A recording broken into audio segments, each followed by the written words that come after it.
Chapter 1. Transformed into a spoiled female, supporting character. Before the table sat the captivating beauty, at the tender age of 16 or 17. She was adorned in a lavender garment, languidly draping a mud-gold shawl around her shoulders. Crimson tassels cascaded from her cheeks, and her complexion was as fair as snow, her visage akin to a blooming flower. She had been seated there for a full half-hour. The maidservants, unable to suppress their concern, tightly clutched their handkerchiefs and cautiously called out, "Miss, are you in any discomfort?" This gentle inquiry jolted Xue Qingyin from her stupor. I am fine," Xue Qingyin managed to utter, lightly pinching the flesh of her thigh. Ouch! It hurt. This confirmed it was not a dream. Indeed, she had traversed realms. More accurately, she had been transported into a book. The sequence of events unfolded thus. Prior to slumber, a colleague had recommended a novel titled The Sole Favorite Concubine, wherein the male lead, consumed by his ambitions, repeatedly forsakes the female protagonist.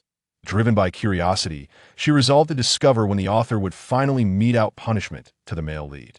This determination kept her engrossed until 3:30 in the morning. The glow of her phone screen grew increasingly blinding. Weary, she briefly closed her eyes, and upon reopening them, she found herself in an entirely different world. Xue Qingyin was the name of a supporting character in the narrative, one who shared her name. Born with a hint of toxicity, she was exceedingly delicate. Even the coarsest garment would provoke a rash, and she would succumb to fever at the slightest breeze. In short, she required pampering, and from infancy, her family's attention was wholly devoted to her. Consequently, any object of her affection was fiercely coveted, and she would stop at nothing to possess it. At the age of 14, she fell in love with her adoptive brother, the male lead of the Sole Favorite Concubine, Xue. She resolved to marry no one, but Xue, stubbornly refusing to consider any suitors, dragging her feet until her current age.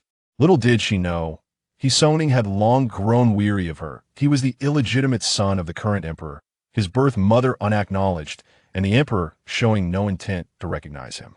Instead, he was raised by the Xue family, serving as a replacement for their deceased eldest son, known as Xue Qingyin, the uninformed outsiders. He appeared to be Xue Qingyin's biological brother. Aware that she could not persuade her parents to contravene moral ethics and allow her to marry her beloved, she suppressed her feelings, ultimately falling gravely ill. It was only today that her health had begun to recover. Hence, it was no wonder the maidservants were anxious. Miss, another maid's voice chimed in. This maid joyfully entered, exclaiming, "The eldest young master has returned and is distributing gifts in the flower hall. He even inquired about you, wondering why he hasn't seen you." The esteemed eldest young master she referred to was Xue. The covert arrangement of his replacement had been orchestrated by Lord Xue himself. Executed with utmost secrecy, even Lady Xue remained unaware that her biological son had perished, replaced by an impostor. The household staff were even less informed. Xue Qingyin would ultimately uncover the truth, a revelation orchestrated by the original author's plot, leading to an unexpected confrontation. Thus, within the household, many genuinely believed that this individual was indeed Xue Qingyin's biological elder brother. Being of the same bloodline, the young lady had always harbored a fondness for her elder brother. Perhaps if she conversed with the eldest son, her own afflictions would diminish, mused the maidservant. Meanwhile, Xue Qingyin curled her lip and disdained such misfortune. "Miss, are you feeling unwell?" The maid hesitantly inquired, pausing beside her. Xue Qingyin remained silent, her gaze fixed upon the object in her palm, a fragrant sachet embroidered with the character Ning. Raised like a delicate flower, a lady such as she was not adept at needlework. Yet, she had painstakingly learned the craft of creating sachets, fearing that Xue would remain unaware of her toil. She had even burned the midnight oil, laboring to craft the sachets, her fingers pricked countless times. Having indulged in romantic tales of love, she began to imagine that if she were to bleed onto her embroidery, it would evoke a deeper emotion from her beloved. Yet, reflecting on the original's actions, Xue Qingyin rolled her eyes at the thought. The sachet now seemed even more unfortunate. She reached for the scissors resting in a nearby box and snipped away at the dangling tassels of the sachet with a decisive snip. The maids gasped in horror. "What is the young lady doing? Miss, what is wrong? Quick, summon a madam." Xue Qingyin paused her actions. Was it truly necessary to cause such a ruckus, over a mere sachet? After all, it was a product of the original's considerable effort. She blinked, realizing that her once perfect vision had been compromised. Staying up late to create sachets was indeed a torment. As she contemplated altering the character Ning to something else, considering the possibility of repurposing it as a gift, Lady Xue had already arrived. "Qingyin, my dear, is your chest feeling heavy again?" Lady Xue exclaimed, lifting her skirt to hasten towards her daughter. Xue Qingyin concealed the sachet and buried her face in a Lady Xue's embrace, murmuring, "I took a short nap in the afternoon, and upon waking, I found myself missing you." Lady Xue could not help but smile, stroking her daughter's hair. "You need only to call for someone. Why harbor such displeasure alone?" Xue Qingyin remained silent, her eyes glistening with unshed tears. She had parents, yet their affections were lavished upon her brother, eclipsing their love for her. In contrast, Lady Xue cherished her daughter to the core, doting on her to the extent of blurring the lines of right and wrong, a type of maternal affection that Xue Qingyin yearned for but could not attain. Regrettably, the original was selfish upon learning that her biological brother had long since passed, and that Songning was a mere fod. Her thoughts were solely consumed with how to marry him, never considering to share this with her mother. It was worth noting that while Lady Xue treated Songning as her own son, Songning harbored a profound disdain for her. "Your elder brother has returned, bringing you numerous gifts." Lady Xue gently wiped Xue Qingyin's face and assisted her to her feet. "Shall I go take a look?" Xue Qingyin replied languidly, "No, I wish to sleep." "Very well, you rest. May I fetch the gifts for you?" Lady Xue coaxed softly, and after tucking her in with a blanket, she departed. Upon entering the flower hall, Lady Xue immediately heard a voice murmur, "Perhaps it is best to wait until my sister is chosen before I do." Frowning slightly, Lady Xue recognized the speaker as Xue Qinghe, a younger daughter of the Xue family, born a few months after Xue Qingyin. With a cool demeanor, Lady Xue retorted, "Since these gifts are brought back by Songning, it is not your place to choose." A young man standing in the hall, clad in a deep blue robe, resembled a sturdy pine tree. He turned at the sound of her voice, frowning, "Mother, why do you speak thus?" Lady Xue sighed and shot him a glance.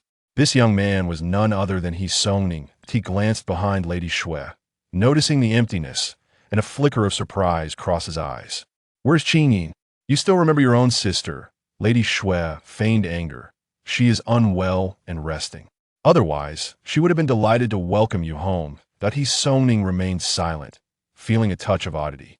He thought to himself that, given Xue Qingyin's temperament, even with a high fever, she would still muster the strength to see him, eager to play the delicate and pitiful role. Noticing his reticence, Lady Xue took charge and commanded the servants, "Take all the gifts to the eldest young lattice room." "Mother," Songning began, "have your father and I ever lacked good things in our home? Giving them to your sister will surely bring her joy." Songning contemplated asking about Qinghe, but the words caught in his throat. It mattered not if they were given to Xue Qingyin, that it would save him the trouble of persuading her to marry Prince Wei. Meanwhile, Xue Qingyin languidly turned on the noble concubine couch, opening her mouth. "Feed me." The maid quickly brought sweet pastries to her lips. "Aren't you supposed to be sleeping?" the maid inquired. "Yes, one must eat well to sleep soundly," Xue Qingyin replied. The maid pondered this and found no counter-argument. As evening approached, Lady Xue returned and asked, "Have you seen the gifts? Do you like them?" Xue Qingyin sat up. "What gifts?" Lady Xue, both amused and exasperated, responded, "What? You haven't even looked?" Xue Qingyin shook her head. Lady Xue's smile faded, and she spoke with displeasure. Aining truly lacks discernment. "Qinghe is but a concubine's daughter, yet he seems to think of her constantly. Does he not remember that it was King's ill-fated mother who poisoned me while I was with child?" Just as Xue Qingyin was about to say something, Lady Xue hurriedly continued, "Yet your brother still cares for you. Upon learning of your illness, he ordered all the gifts to be brought to you. Had the original self heard this, she would have been overjoyed." However, Xue Qingyin was acutely aware of the underlying truth. Lady Xue yearned for harmony among the siblings, oblivious to the fact that Songning favored Xue Qinghe in a manner of romantic affection. Indeed, Xue Qinghe was the heroine of this tale. It was evident that these gifts were orchestrated by Lady Xue herself. Leaning against Lady Xue, Xue Qingyin whispered, "May I have a different brother? Madame Xue was taken aback, exclaiming, "Child, what nonsense are you speaking?" Xue Qingyin appeared despondent. "He doesn't care for me at all. How could he be my brother?" "Mother, have you perhaps mistaken me for another?" Madame Xue gently patted her on the head. "At your age, you ought to refrain from such childish remarks. If your brother hears this, it will only serve to distance your sibling bond." Xue Qingyin pouted, feeling utterly drained at the thought of the impending troublesome scenarios, wishing to simply resign herself to apathy. One of these days, I shall go out and find you a new son, one who is particularly obedient and cherishes me, she declared. Madame Xue chuckled. "You seem to have taken quite a liking to this nonsense. Very well, rest now." She left some pastries and a bowl of her carefully brewed soup for her daughter. Before long, darkness enveloped the sky. In pursuit of a restful slumber, Xue Qingyin instructed her maid to extinguish the candles. In the thick darkness, slumber came easily. As Xue Qingyin closed her eyes, she heard a soft creak from the window, followed by a figure slipping into the room. "Qingyin," he whispered. Startled awake, she was filled with annoyance. Sitting up, she glared at the figure. "How dare you, sneaking into a young lattice window at night? Truly, you're no good." Xue Qingyin seized her porcelain pillow and hurled it at him. Crash! The pillow struck a hard object before shattering into fragments. The figure visibly staggered. "Miss, what is happening?" The maid's panicked voice rang out. The candlelight was quickly rekindled outside. The figure let out a muffled grunt, disregarding the pain, and swiftly approached Xue Qingyin, covering her lips. Xue Qingyin thought to herself, "Alas, if only I had a chamber pot nearby, how splendid it would have been to hurl it at him." Chapter 2. Your 8 wives have all remarried in the brief half hour since her arrival in this new world. Xue Qingyin had contemplated the possibility of orchestrating a cunning scheme to eliminate He Songning, the male protagonist, thereby liberating herself from any future concerns. Yet, upon deep reflection, she realized she lacked the strategic acumen required for such a plot. After all, He Songning was indeed the male lead, adorned with the halo of a protagonist. Not to mention, he was exceedingly suspicious and ruthless, having meticulously plotted the demise of his own father. Engaging with him was out of the question. Thus, Xue Qingyin chose to remain tranquil and composed. Observing her stillness, He Songning felt his ire diminish somewhat. What was the point of quarreling with a fool? He mused. "Do you not recognize me?" he inquired softly. Xue Qingyin nodded gently. "You truly do not recognize me?" He Songning's voice emerged from his throat. "I am your elder brother." Xue Qingyin nodded once more, prompting He Songning to release his grasp. At that moment, a maid entered, carrying a lamp. "Inform her that you are unharmed," He Songning urged. However, his warning came too late. As a maid rounded the screen, she exclaimed, "Who is there?" Xue Qingyin promptly asserted, "Did you not see? It is my elder brother." He Songning remained silent. The maid, oblivious to any other implications, joyfully exclaimed, "Ah, it is the eldest young master." She hastily lit the lamp, illuminating He Songning's striking features. His countenance was remarkably handsome, with elongated eyes that exuded a captivating allure. The maid, upon seeing him, felt her cheeks flush with embarrassment. After all, he was the eldest son of the household, and it was conceivable that one day the maids would serve him intimately. He had not intended to disturb Qingyin's rest. He merely wished to glance at her and leave. To his surprise, he had inadvertently awakened her. With a few casual words, he explained his nocturnal escapade of climbing through the window. The maid was deeply touched by his sentiment, recognizing that he still cherished his sister. "I shall brew a pot of tea for you," she eagerly offered. "There is no need," He Songning replied. He had thoughts to express, but in the presence of the maid, it was not appropriate. Turning to Xue Qingyin, he observed her with a gaze that seemed darker than the night itself, causing her a momentary unease. Yet, He Songning quickly donned a smile. He leaned down to adjust her blanket and gently patted her shoulder. "Rest now. I shall come to escort you out of the residence tomorrow." "Out of the residence? Where to?" She pondered, faint recollections of the plot surfacing. He Songning would return from an outing, taking Xue Qingyin to attend a poetry gathering hosted by the Prince of Wei.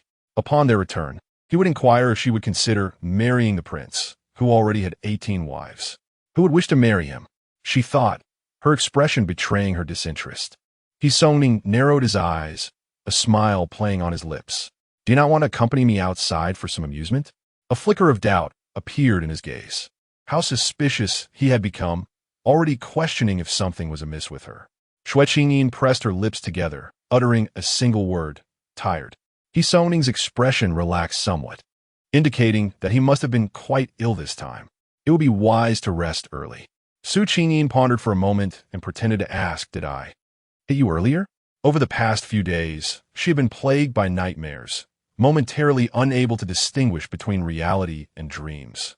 Soning, with a brotherly concern, inquired, "Nightmares?" Xue Qingyin clutched his garment and buried her face in his chest, sobbing softly. "I dreamt that you married 8 wives, and from then on, you no longer cared for me." Soning replied, "But you never really mattered to me. I also dreamt that you went off to war and died out there, pierced by a multitude of arrows like a hedgehog. I was terrified." Her words, however, seemed increasingly peculiar. "I dreamt that after your death, all your 8 wives remarried. In the end, I was the only one who remembered you." Dreaming of his death while he wore a green hat, the veins on Soning's forehead twitched involuntarily. "I also dreamt that." "Enough," Soning interrupted, covering her mouth. "Do not indulge in such dreams any further."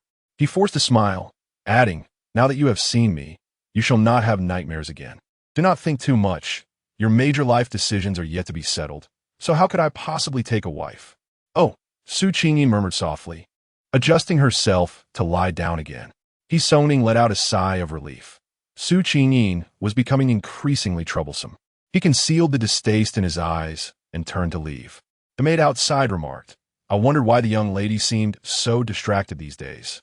It turns out she was dreaming of the young master's death. How terrifying. Xue Qingyin looked at her, thinking how innocent the girl was. She ought not to have feelings for Soning, that cold-hearted man.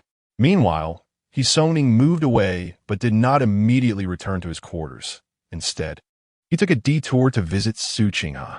A dim light flickered in Xue Qingyi's room, suggesting she anticipated his arrival. The maid standing guard outside was dozing off but perked up with joy upon seeing Soning. "Young master?" This maid could not fathom why the legitimate son treated their second daughter with more kindness than his own sister. However, it was precisely because of the young master that their lives were more tolerable despite their mistress's harshness. The maid hurriedly ushered him inside and brewed tea for him. Xue Qingyin was seated under the light, engrossed in her reading. She did not set the book aside upon his entrance. It was Soning who stepped forward and took the book from her hands. "The candlelight is dim. Be careful not to strain your eyes." Xue Qingyin lifted her head, biting her lip, remaining silent. She was indeed a beauty, even appearing more delicate than Xue Qingyin. Unlike Xue Qingyin, who would voice her grievances, Xue Qingyin kept her struggles to herself, which only made her more endearing. Soning retrieved a small item from his sleeve and offered it to her. "A gift?" Xue Qingyin asked. "Did you not give everything to my sister?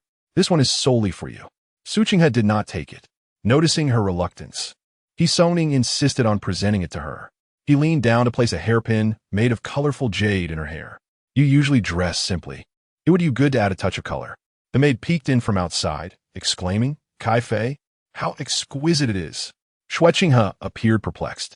Yet the maid, possessing a deeper understanding, eagerly explained, "The other day, the esteemed lady of the censor Lin was adorned with Kai Fei upon her head. It is common to find jadeite in either hues, but to possess both colors is a rarity. A tricolor piece is truly a treasure. The elder master has gifted you precisely such a tricolor jade hairpin." As she spoke, the maid chuckled. What the elder miss being a biological sister? Ultimately, she pales in comparison to our charming illegitimate daughter. Suddenly, Xue Qingyin interjected, "Why is your collar soiled, elder brother?" He glanced down, noticing the traces of tears left by Xue Qingyin.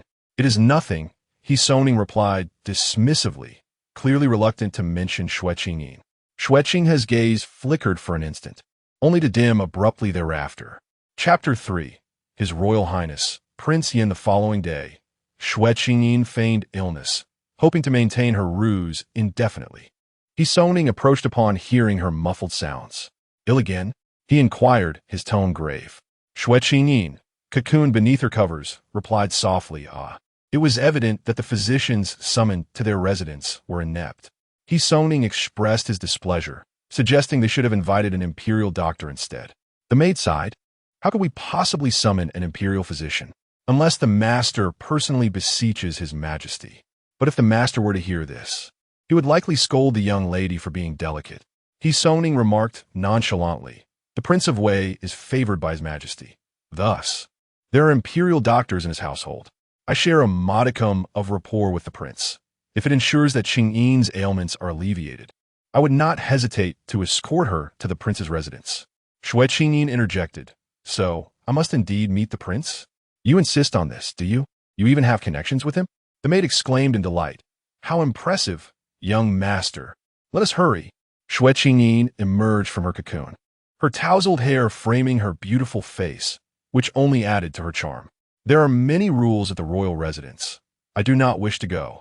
What then do you propose? Soning asked. Since you have a connection with the prince, cannot you ensure the imperial doctor visits our home? Soning paused, contemplating her boldness. Did she truly believe she could command such influence? Yet, he did not respond with anger, merely stating, the Prince of Wei is quite amiable. Why not approach him directly? He would surely acquiesce. Just tell him you are a lecher, he added teasingly. Xue Qingyin inwardly scoffed, yet feigned innocence as she replied. Very well, I shall heed my brother's advice. But will I be able to rise? Xue Qingyin shook her head. I require you to carry me. Soning regarded her with a smile and remarked, you are quite grown. What a sight you present. With that, he commanded his attendants to bring forth a soft sedan chair and carried Xue Qingyin out from the inner courtyard. Truly, he was the original male lead, unwilling to concede even a small loss. Xue Qingyin licked her lips. Sitting in the soft sedan chair was acceptable. Ultimately, Soning took her to the poetry gathering. If you remain cooped up at home, even the healthiest can fall ill. Why not venture out and socialize with the young ladies from other households? He suggested. Xue Qingyin remained silent, unconvinced of his ignorance regarding her reputation in the capital. The original self had not been well regarded, reveling in ostentation with gold and jewels, demanding attention wherever she went. Other young ladies found themselves overshadowed by her presence, to the point of exasperation. Had the original been astute and emotionally intelligent, it might have been bearable. Alas, she was inept in poetry, music, and games, unable to engage in meaningful conversation with others. In simple terms, no one wished to associate with her. For this, the original had wept several times in solitude. Yet for Xue Qingyin, it was splendid. No need to interact with others. She could entertain herself, lacking for nothing, free from the burdens of a rigorous schedule, and could simply sleep when weary without concern for others' opinions. Truly, it was blissful. Why the silence? Are you upset? Soning's voice resonated once more, and I knew you looked down upon those noble women. Xue Qingyin thought to herself. I never uttered such words. What a large pot. Today, I shall introduce you to some formidable friends. Are you pleased? Soning inquired. Xue Qingyin, still appearing rather listless, replied, who could possibly be more formidable than you? Although Soning detested Xue Qingyin's various behaviors, even her infatuated affection felt burdensome to him. Yet, her words struck a chord within him. Soning, ever ambitious, certainly believed himself to be no less than others. There are many who are far more formidable than I. He retorted. How disingenuous, Xue Qingyin thought to herself. As they conversed, they had already arrived at the poetry gathering. Soning suddenly halted. The Prince of Xian? How'd he come to be here? The Prince of Xian. His early depiction in the text was scant, merely stating that he spent much of his time waging wars, commanding a formidable army, cold and ruthless, with a peculiar temperament that instilled fear in the court officials and admiration among the noble women of the capital. At this moment, Soning's greatest rival was still the Prince of Wei, for the Prince of Xian did not vie for power. However, as the plot unfolds, it is suddenly revealed that he is not the biological son of the late emperor, prompting him to contend for the throne and ultimately becoming the principal antagonist. Xue Qingyin had only read up to this point and had yet to finish the story. Curiosity piqued. She lifted the curtain of the sedan chair. Which one is the Prince of Xian? She inquired. That one, Soning indicated. Xue Qingyin gazed over. The man was tall and imposing, clad in a dark blue robe, his head adorned with an amber crown, and a long sword hung at his waist. He emanated an imposing aura that commanded respect, surrounded by a throng of people. Those around him bowed their heads, daring not to lift their gazes. The Prince of Xian seemed to sense something and abruptly turned his head. Xue Qingyin's breath hitched. A chill ran down her spine, and she instinctively shrank back. The Prince of Xian is quite handsome. His nose was aristocratic, and his eyes were deep-set. When he looked down, his elongated brows and eyes bore no resemblance to Yi Songning's charm. Instead, they exuded a formidable ferocity. Xue Qingyin found herself reluctant to meet his gaze, hastily averting her eyes. Her attention fell upon the belt at his waist. The black and gold sash was elegantly tied, accentuating his narrow waist and broad shoulders. In that fleeting moment, Xue Qingyin inexplicably felt that the strong physique beneath the robe must be quite powerful. Ahem! This is not a thought to entertain. She raised her face only to find that the Prince of Xian was still looking in her direction. Unsure of what expression to wear, she simply winked at him. Yi Songning's voice rang out once more. The Prince of Wei is also present. Xue Qingyin thought to herself, do not feign ignorance. You well know that the poetry gathering is hosted by the Prince of Wei. Come down, Yi Songning instructed. Qingyin, it is time to pay your respects to the Prince of Wei and the Prince of Xian. Xue Qingyin slowly descended from the sedan chair. Only then did she turn her gaze towards the Prince of Wei. The Prince of Wei had already approached the Prince of Xian, dressed in a moon-white robe. Adorned with a jade crown and jingling ornaments at his waist, he presented himself as a scholar, moving with poise. Surrounded by admirers, he bowed to the Prince of Xian, addressing him as brother. The Prince of Xian did not assist him, but merely acknowledged him with a curt The King of Wei possessed a visage akin to exquisite jade, with a demeanor both spirited and elegant, a strikingly handsome figure indeed. Yet, standing beside King Xian, who towered over him by half a head, exuding an aura as formidable as a mountain, the King of Wei appeared somewhat frail, overshadowed, and diminished in comparison. Xue Qingyin trailed closely behind Yi Songning, offering a vague nod of greeting, before the assembly proceeded into the garden. Within, tables had been meticulously arranged, complemented by the picturesque setting of flowing waters and drifting cups. It was evident that those unable to compose poetry would soon resort to drink. Whether in her original form or as the present Xue Qingyin, she remained utterly ignorant of such diversions. Even before the poetry gathering commenced, she found herself beset by a headache.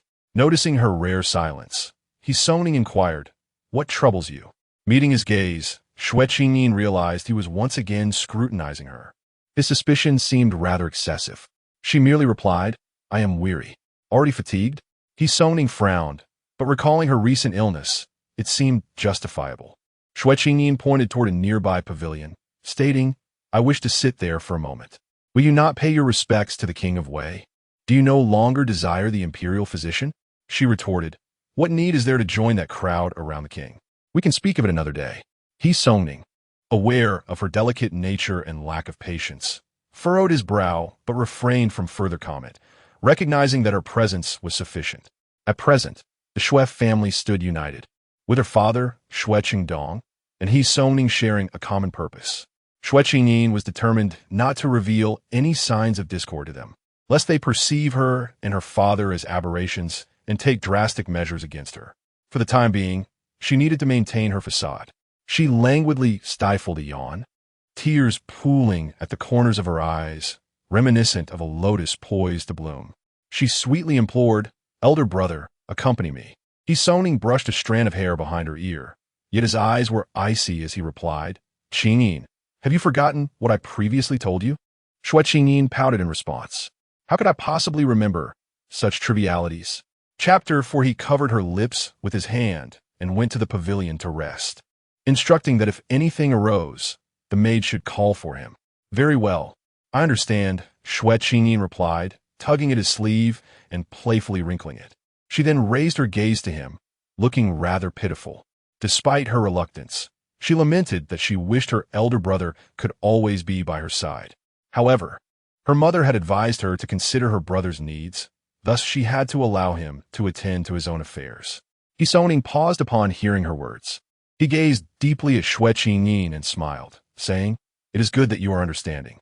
Yet, the smile did not reach his eyes. Xue Qingyin paid no heed to such subtleties, eager only to send Xue Qingyin on his way. As he turned to leave, the maid accompanied Xue Qingyin to the pavilion. Sitting idly was rather dull, and the spring breeze carried a slight chill. "Can you play leaf cards?" Xue Qingyin inquired of the maid. The maid blushed and hesitated to respond. The servants often took the opportunity to play cards with their wages during their leisure time. But how could they dare let their superiors know? "Just tell me if you can or cannot," urged Xue Qingyin. "I can, a little," the maid replied. "Then teach me. We can sit here and play with the leaf cards." The maid's expression changed, but how can that be? Moreover, we don't have any cards. Look, what is most abundant at this poetry gathering? Ink, brushes, paper, and inkstones. We can simply draw our own cards. Xue Qingyin proposed. "All right, fine." The maid acquiesced with a grimace. The young ladies of the household were not fond of reading, and the matron was quite indulgent. Now, it seemed, even playing cards was to be learned. Once the maid left, Xue Qingyin found herself alone. She exhaled softly, feeling a sense of freedom, and decided to take a stroll in the garden. Xue Qingyin may not have been the most eloquent, but he had spoken a truth. Xue Qingyin seldom ventured outside, remaining cooped up in her boudoir, leading to her frail constitution. It could be said that girls of the boudoir in this era were largely similar. She needed to devise a way to persuade her mother to allocate the Xue family estate in the countryside to her, so she could reside there, enjoying leisurely meals and more frequent outings. With a healthy body and a relaxed mind, would that not be a more fulfilling existence than being entangled in the romantic tales of the leading characters? This place was called Luge Garden. The garden was abundant with luge flowers, also known as crepe myrtle, blooming in shades of purplish red. There were artificial hills and flowing water, pavilions and towers, and the scenery was indeed delightful. After walking a considerable distance, Xue Qingyin found herself lost. Her body was not particularly resilient, and after only a short distance, she began to feel slightly breathless. Not minding the dirt, she casually brushed off the dust from a nearby stone and sat down to rest. At that moment, a sudden sound of footsteps approached. Xue Qingyin lifted her eyelids, not thinking to hide. "Linlang," a woman's voice called out. "Yunyong, how has the matter I spoke to you about the other day progressed?" A man's voice responded. Xue Qingyin suddenly realized. Linlang was Linlang. How unfortunate! Had she stumbled upon a clandestine meeting of lovers right upon her arrival? Xue Qingyin found herself increasingly restless, rising from her seat to catch a glimpse of a figure through the narrow gap. The area was densely populated with purple hibiscus trees, their abundance creating a layered concealment. However, should she venture outside, they would undoubtedly spot her, leading to an exceedingly awkward situation. Now, Xue Qingyin felt trapped. Neither could she remain nor depart. Why was this inquiry directed at her upon arrival? The woman named Huanyang spoke with evident displeasure. Linlang, eager to lighten the mood, replied with a smile. "Do you not know my intentions? My fervent efforts are solely aimed at the noble pursuit of marrying you openly and honorably." Huanyang laughed. "If you truly desire to wed me, why not seek the favor of my brother-in-law and Prince Xuan, both present today?" Linlang countered, "With Xuaning here, our chance to stand out is non-existent." Huanyang sighed in agreement. "Indeed, you are correct." Linlang continued, "With the imperial examinations approaching, despite my modest talents, others are relentlessly pursuing connections. If I do not engage in this quest, I shall inevitably be overshadowed." Xue Qingyin, upon hearing this, realized it pertained to the imperial examinations. Anyone with a modicum of knowledge regarding ancient history would understand the gravity of examination fraud. Thus, she felt even more compelled to stay put. "Very well. I shall bear the burden of your concerns," Huanyang lamented. "I wonder how you will express your gratitude." "How about this?" Came the rustling of fabric. Xue Qingyin muttered, "This is utterly intolerable." "Be cautious," Huanyang teased. "With both Prince Wei and Prince Xuan present today, everyone is too busy currying favor to notice us here. Just keep your voice down." "You scoundrel," Xue Qingyin retorted, unable to bear it any longer, her ears ringing. Just then, she sensed an unusual warmth emanating from behind her, as if someone was stealthily approaching. Startled, she tightened her grip and turned around. To her astonishment, two figures stood close behind her. One, clad in a dark blue robe, had a cold expression and was currently gazing down at her. Upon noticing her turn, he leaned in and swiftly covered her lips. It was Prince Xuan. Xue Qingyin's heart raced wildly, her limbs turning weak in response. It was an instinctual reaction in the face of danger. Being so near, the oppressive aura surrounding Prince Xuan became even more palpable. She inhaled gently, her gaze wandering, only to find another man next to the prince, dressed in crimson robes. With a long beard and a pale complexion, beads of sweat dotting his forehead, he appeared even more anxious than she was. Xue Qingyin thought, what kind of luck is this? How can so many people gather in such a place? Is this a meeting of sorts? She gestured to her mouth, presenting an okay sign to Prince Xuan, only to realize he likely could not comprehend her meaning. Never mind, just keep covering, she resigned herself, choosing to remain still and quiet. Meanwhile, Lin Lang and Huanyang had shed their garments and were on the brink of more intimate actions. For a moment, none seemed inclined to depart. Xue Qingyin pondered briefly, then patted the large stone, gesturing to King Xuan not to stand on ceremony and to join her. Standing behind her, bending down and covering her mouth was quite exhausting. King Xuan cast another glance at her, a flicker of surprise crossing his gaze, likely taken aback by how quickly she had grown accustomed to the situation. Nevertheless, he did not sit down. He lifted his eyes and scanned the area ahead, subtly furrowing his brow, and suddenly raised his other hand to cover Xue Qingyin's eyes as well. She gasped in shock. In that instant, he could feel her long eyelashes brushing swiftly against his palm. This moment seemed to heighten his awareness of even the hand that covered her mouth. Meanwhile, Xue Qingyin could not help but sigh. What was the use? Someone might as well cover my ears too. After listening for a while, she found it unbearable. It was one thing to listen alone, but with so many people, it felt utterly bizarre. Resolutely, she blocked her ears. The man beside King Xuan observed her action, a mix of amusement and exasperation flickering across his face. The young girl was utterly unafraid, her demeanor surprisingly obedient. Fortunately, that Lin Lang was not particularly resourceful.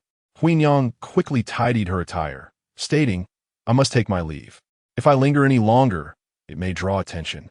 You being a man, might only face a beating and be expelled from the capital, but my fate would be far worse. With that, Huanyang departed first. King Xuan, however, waited a moment longer before retracting his hand. Xue Qingyin looked again. Lin Lang was still there, circling in place, glancing around with a hint of vigilance, though not excessively so. At that moment, the man beside King Xuan suddenly spoke, checked to see if anyone is around. Upon hearing this, Lin Lang was startled and fled in a panic. You nearly scare me to death. He ran until he was quite a distance away, then paused to catch his breath, murmuring to himself, most likely here to meet a lover. Otherwise, why would one ask if anyone is around? Lin Lang sighed in relief, adjusted his clothing, and strode forward confidently. Meanwhile, Xue Qingyin stood up. I shall take my leave as well. Sitting on this stone for too long has made my backside sore. Hold on. The man beside King Xuan suddenly interjected. May I inquire which family S young lady you are? His gaze was fixed on Xue Qingyin. Was this the moment to assure him that she had heard nothing? Yet typically, the response would be, oh really? I don't believe you. Thus, after a moment's contemplation, Xue Qingyin, devoid of any fear, boldly replied, I am Xuan Ning's sister. Do you know Xuan Ning? Regardless of the circumstances, it was prudent to mention he Song Ning to deflect suspicion. After all, he was the original male lead, resolute and unyielding. If trouble arose, let him bear the brunt first. Chapter 5. You are unworthy, old and ugly at this moment. He Song Ning remained entirely unaware of the commendable deeds his dear sister had undertaken. He strolled toward the gathering. Upon noticing him, King Wei greeted him warmly. Zhongxian, come sit with us. Zhongxian was the courtesy name of He Song Ning, and the king's address was a gesture of intimacy. The onlookers could not help but express their envy as He Song Ning gracefully lifted his robe and settled closely to the king's left. This Xuan Ning, proud and arrogant, often disregarded those around him. Yet, it was only King Wei who appreciated his talents, consistently honoring him as a distinguished guest.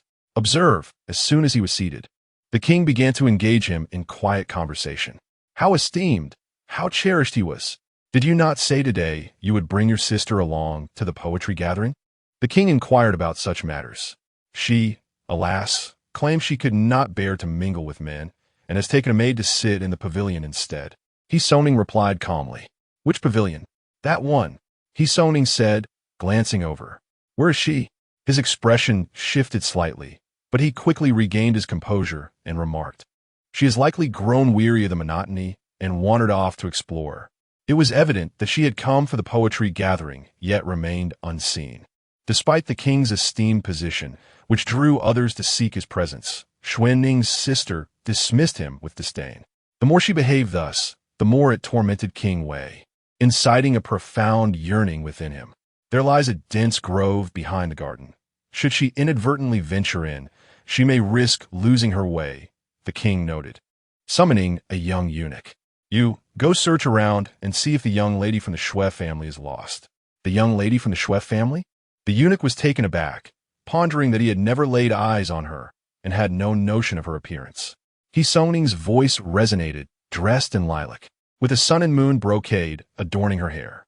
The eunuch promptly acknowledged and departed, adorning her hair with flowers, such a lavish and resplendent decoration as the sun and moon brocade. Surely, no maiden would dare to wear such blooms. He mused silently, for the sun and moon brocade was too exquisite, capable of overshadowing one's own beauty. Could it be that this Xue family maiden was even more dazzling than the brocade itself? King Wei pondered this question, momentarily losing interest in the imperial wine set before him. Remarkably, he had known Xue Ning for a mere 4 months, yet he consistently heard tales of his sister. Xue Ning had described her as delicate. Even slightly coarse garments would chafe her tender skin. One could only imagine the purity of her complexion. Xue Ning further spoke of her spoiled nature, lacking poise in her stance and seat, often leaning against others to indulge in her whims. One could envision her as possessing a soft, supple form that seemed almost boneless. Moreover, Xue Ning had mentioned her proud disposition, relying on her family's affection and often treating even him, her elder brother, with indifference. Yet, such flaws, when attributed to a beauty, transformed into virtues. If one were to behave as the women of the inner courtyard, meek and compliant, what joy would that bring? It was this very blend of softness intertwined with a streak of haughtiness that stoked the flames of desire for conquest within others. Meanwhile, on the other side, Xue Qingyin could not suppress a sneeze. However, it seems that King Xian is a man who is largely indifferent to the charms of women and possesses not a trace of tenderness. He cast not even a glance at Xue Qingyin and merely inquired, Who is Xue Ning? A man beside King Xian responded, He is the eldest son of Xue Qingdong, the Minister of Revenue. This individual is exceptionally talented and has composed the Xuanyang Fu, which has garnered fame throughout the capital. Even your majesty has heard of his name. He paused momentarily before adding, The Prince of Wei once invited him to his residence for a banquet. King Xian nodded slightly, his tone cold. Very well. Miss Xue may leave. Is she truly to depart, just like that? Oh, it is to be expected. Her father is not a minor official. Even King Xian cannot compel her to remain here against her will. Xue Qingyin raised her sleeve to wipe her mouth, and King Xian's gaze inadvertently fell upon her lips. At first, he had not noticed, but upon closer inspection, he could not determine whether his grip had been too firm or if her lips were simply too delicate, as they bore the faint imprint of his fingers. Wait, King Xian spoke. If she leaves in this manner, with her in front and then behind, what rumors might arise if someone happens to observe? Xue Qingyin gazed at him in confusion. What is it? King Xian lowered his eyes, surveying the mud-stained hem of her dress, and remarked, Your attire is soiled. Xue Qingyin glanced down and brushed it off. It matters not. It can be considered rather careless. Yet King Xian turned to the man and instructed, Wen Hui, go fetch a cloak from Jin Ke for her. The man called Wen Hui, seemingly perplexed, complied. When had his highness become so considerate of the fair sex? With King Xian's command issued, Xue Qingyin had no choice but to wait. Achoo! She could not hold back.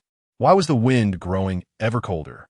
Xue Qingyin sneezed several times in succession, and observing that King Xian's expression remained unchanged, she shifted her position slightly. Ah, this feels much better. King Xian's tall stature was just right to block the wind. King Xian. Before long, when Hui returned, it was unclear who this Jean K was, but it seemed likely to be a woman, as when Hui brought back a cloak of moonlight white, embroidered with orchids. He handed the cloak to Xue Qingyin, who, feeling chilled, graciously donned it. She asked, "May I leave now?" King Xian's gaze returned to her lips. They were gently pressed together, a delicate shade of pink, reminiscent of full and soft blossoms. After waiting for a while, the imprint had already faded. Wait. This time it was when Hui who spoke. Xue Qingyin thought to herself, "How long will this go on?" When Hui smiled and said, "This matter must not be discussed publicly."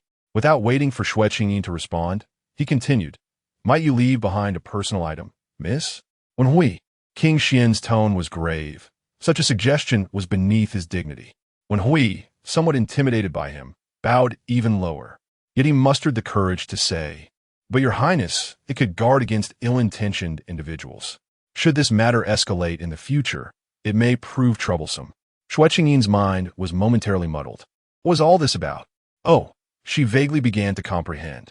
She contemplated leaving something for him, so that if she ever dared to speak ill in the future, he could wield her possession to tarnish her reputation, correct? After all, it is rather inappropriate for a respectable young lady to casually distribute her belongings to others. While the reasoning behind this notion holds some truth, Xue Qingyin shook her head and replied, "I cannot give it to you." Xian Wang responded, "Very well. You may leave." Xue Qingyin then glanced at Wen Hui and added, "What would it mean to leave it with you, considering you are both old and unattractive? If anyone were to discover my belongings in your possession, they would surely say that the young lady of the Xue family has lost her senses." When Hui was taken aback, Xue Qingyin turned to Xian Wang and said, "I could part with it for you, as you are youthful and handsome." Xian Wang remained silent. When Hui was also left speechless. Chapter 6. You think I'm your father? In the 6th chapter, Xue Qingyin decisively plucked the flower adorning her head and placed it into the palm of Prince Xian, saying, "Take this. I am leaving." Instinctively, he curled his fingers, causing 2 petals to fall and the edges of the flower to crinkle, its juices staining his knuckles. "Miss Xue? Miss Xue?" A voice called from beyond the bushes. One Huey's expression shifted slightly. It was the voice of a young eunuch close to King Wei. Yet, Prince Xian remained silent. Xue Qingyin's figure gradually melded into the shadows of the trees. When Hui sighed, "What sort of matter is this? Why did she give you the flower?" Prince Xian gazed at his hands. These hands, defined by strong joints and formidable strength, had taken many lives. They had wielded swords, held military tokens, grasped reins, and even choked the necks of enemy generals. Yet, they had never cradled a flower. The flower was delicate and vibrant, and an absurd thought inexplicably crossed his mind, as if he were holding the fragile and radiant Xue girl within his grasp. Meanwhile, Xue Qingyin followed the voice. Making her way without difficulty, she confronted the young eunuch directly, asking, "Are you looking for me?" The eunuch was momentarily taken aback upon seeing her. He then scrutinized her appearance. Indeed, she wore lilac garments, but now a cloak adorned her shoulders. Where is the flower that had graced her head? Who sent you to find me? Xue Qingyin inquired once more. His Highness, King Wei, feared you might lose your way, so he dispatched me. The young eunuch thought to himself, marveling at her beauty. There could be no other girl from the Xue family quite like her. Xue Qingyin sighed inwardly. It seemed she could not evade this encounter. She wondered what machinations he Songning had employed to leave such an impression on the heart of King Wei. The young eunuch guided her out, and before long, they encountered a maidservant. The maid, clutching brushes and ink, breathed a sigh of relief upon seeing her. "I was so frightened. I thought I had lost you." Xue Qingyin chuckled. "Did I startle you? Tomorrow, I shall ask my mother to reward you with silver." The maid, turning her fear into joy, quickly replied, "It is merely my duty as a servant. How could I dare accept a reward? I am going to see my elder brother. You should accompany me," Xue Qingyin added. "And what about these?" The maid glanced at her arms full of supplies. "Naturally, we shall take them along," Xue Qingyin affirmed. "Then let us go." The maid, anxious not to lose sight of her again, hurriedly followed. However, the young eunuch did not lead her to the banquet, but instead towards another pavilion. This pavilion was set at a higher elevation, surrounded by heavy drapes that, once drawn, obscured the view of its interior from the outside. After Xue Qingyin took her seat, the young eunuch lifted a corner of the drape for her. From this vantage point, she could clearly see Xue Qingyin, as well as King Wei. The young eunuch remarked, "The wine has already circulated halfway. It won't be long before the eldest son of the household comes to meet you." Just then, someone at the banquet stood up. This person was slender and donned a veiled headpiece, suggesting she was a woman. She raised her glass in a toast to the King of Wei, seeking to engage him in a poetic exchange. After they completed their verses, a gentleman stood up and remarked, "My sister here has a great fondness for reading. It seems she is accompanied by her brother to this poetry gathering. Could it be that he, too, harbors thoughts of the King of Wei?" Xue Qingyin, feeling drowsy, lowered her head to cut paper and draw cards, while her maid assisted her. Meanwhile, the King of Wei gazed at the graceful and talented young woman. It felt a flicker of impatience stir within him. His household already boasted a gifted poetess, but she lacked any semblance of domestic joy beyond her literary pursuits. His recent poem was intended to showcase his literary prowess to the Xue girl, proving his talents rivaled those of her brother. Alas, this young lady chose to stand and exchange verses with him. Thus, he could hardly be blamed for his perceived coldness. The King of Wei responded with a poem that mercilessly overshadowed the young woman's efforts. He stated, "Your sister seems to have read only a few works by Liu. Her verses overflowing with sentiment yet lacking in elegance. Perhaps she should delve into a few more volumes." Though his words sounded like a suggestion, they were devoid of compassion, implying she had scarcely read enough to be taken seriously. The young woman, feeling embarrassed, promptly sat down, tears welling in her eyes yet not daring to wipe them away. Thereafter silenced. Surely, the Xue girl must have recognized his literary talent and understood he was not the kind of man to be easily swayed by beauty. His affections were singular and unattainable by others. Contentedly, the King of Wei set down his cup. Soon, the King of Xian took his seat, prompting everyone to rise and pay their respects. The King of Wei chuckled. "Where have you been, dear brother? It is indeed a rare occasion to have you here today. Please take a seat and first partake in 3 cups of wine, then compose a poem." Everyone was aware that the King of Xian was a martial general, unlike the King of Wei, who indulged in literary pursuits daily. No one dared to request the King of Xian to compose poetry. A subtle tension began to permeate the air. The King of Xian approached the King of Wei directly. "As your elder brother, have you forgotten the order of seniority?" The King of Wei's expression faltered, but he quickly replaced it with a smile. "Indeed, I have forgotten. You should take the seat of honor." Reluctantly, the King of Wei relinquished his position. The King of Xian calmly inquired, "Do you have any valiant warriors in your service? Let one come forth and display their swordsmanship." The King of Wei's composure wavered. Such words seemed to suggest he was the host of the gathering. He countered, "Will you not compose a poem, brother?" The King of Xian replied in a nonchalant tone, "I have only presented a poem for our father's birthday. We would not dare to compare ourselves to the emperor." The others, alarmed, rushed to diffuse the tension. A clever individual stepped forward. "I can also wield a sword, though I fear I am unworthy of the grand occasion. Today, I shall boldly perform before His Highness, the King of Xian." With that, the King of Wei had no choice but to fall silent. As the poetry gathering transformed into a swordplay exhibition, Xue Qingyin felt a flicker of interest. She peeked out to observe, first catching sight of the King of Xian, who sat upright and composed, followed by the scholar performing swordplay, whose technique appeared rather feeble. What a sight! Xue Qingyin promptly retreated her head. The enigmatic King Xian faintly sensed something, abruptly lifting his gaze towards the pavilion. "That young lady from the Xue family? What brings her there again?" Due to King Wei's displeasure at King Xian's unexpected arrival, he refrained from visiting Xue Qingyin after the poetry gathering concluded. Only Xue Qingyin came to escort her. Where did the cloak originate? Xue Qingyin quickly noticed the peculiar details about her attire. "Whose is it that you borrowed? It belonged to someone else. And what are the flowers adorning your head? They fell off along the way." Xue Qingyin mused to herself. "Do you take me for my father? Prying into my affairs so?" Chapter 7. Shall you two engage in a duel? On the way back to the Xue residence, He Soning inquired once more about where Xue Qingyin had been. Xue Qingyin deftly evaded the question. He Soning did not press further, merely stating, "Did the outing alleviate your feelings of oppression and dizziness?" Xue Qingyin nodded in affirmation. This excursion had proven to be more pleasant than she had anticipated. After completing the painting of those cards, she had spent a delightful half-hour playing with the maid. She looked forward to the next opportunity to indulge in such amusement. "If there is another banquet in the future, shall I accompany you?" "Let us discuss that later," Xue Qingyin replied, leaving her options open. He Soning paused. "Do you not wish to join me?" Xue Qingyin lifted her gaze to him, expressing her feelings of grievance. "I do wish to, but I prefer to spend time alone with you. What need is there for so many people? At today's poetry gathering, I spoke with you for only a few moments." He Soning felt a wave of relief wash over him. For reasons unknown, he sensed a significant change in Xue Qingyin compared to before. Yet, upon closer inspection, he could not pinpoint the cause.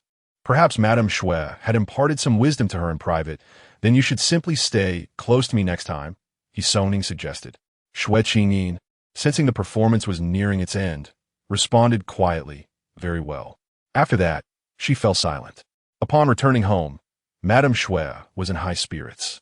Bringing a pot of soup she had prepared herself, her face radiating warmth as she remarked, "It brings me comfort to see you two siblings so close."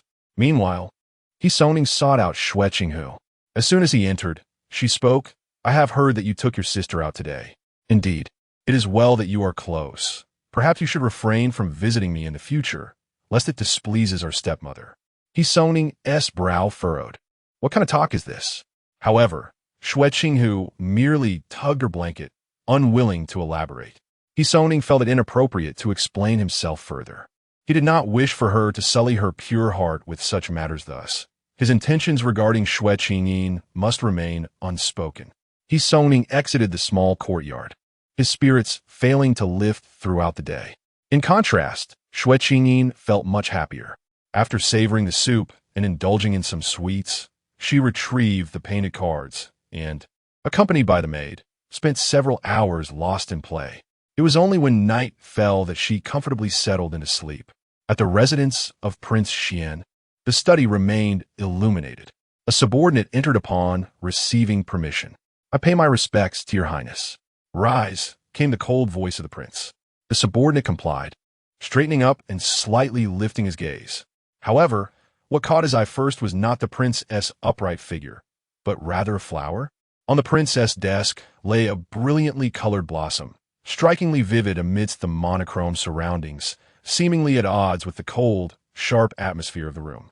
The subordinate stared at the flower in astonishment for a moment. "Is it from Huainan?" The prince's voice broke through his reverie. The subordinate snapped back to attention. "Yes, your highness, you are most perceptive. It indeed comes from Huainan." He hurriedly presented the documents with both hands.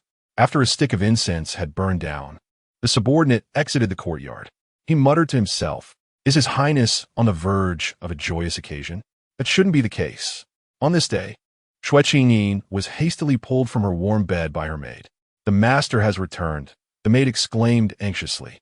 "We must join him for breakfast shortly. The second young lady has already left. We cannot afford to be late. Why should her industriousness concern me?" Xue Qingyin continued to leisurely wash up and dress, while the maids fretted and fidgeted in distress. "Let us go," she declared. "But the young lady has yet to complete her grooming. We must wait." Just moments ago, they were frantic, yet now they were hesitant over her appearance. Xue Qingyin blinked and said, "No need for grooming. I shall go as I am." "That simply will not do. When meeting the master, you must present yourself properly," came the reply. "Am I to visit my father or the king of hell?" Xue Qingyin inquired earnestly. The maid was momentarily speechless. "In any case, it cannot be this way." The maid stumbled over her words. "He is my father, not a stranger. Why all the fuss over appearances?" Yawning, Xue Qingyin replied, "I'm off now." The maid lamented, "The master is quite busy, spending several months each year at the Ministry of Revenue. Each time he returns, you have always risen early to prepare and meet him before the second young lady. Why has today changed? I fear he may be displeased if you arrive late. It matters not. If I do this a few more times, my father will become accustomed to it." Xue Qingyin reassured her. The maid fell silent.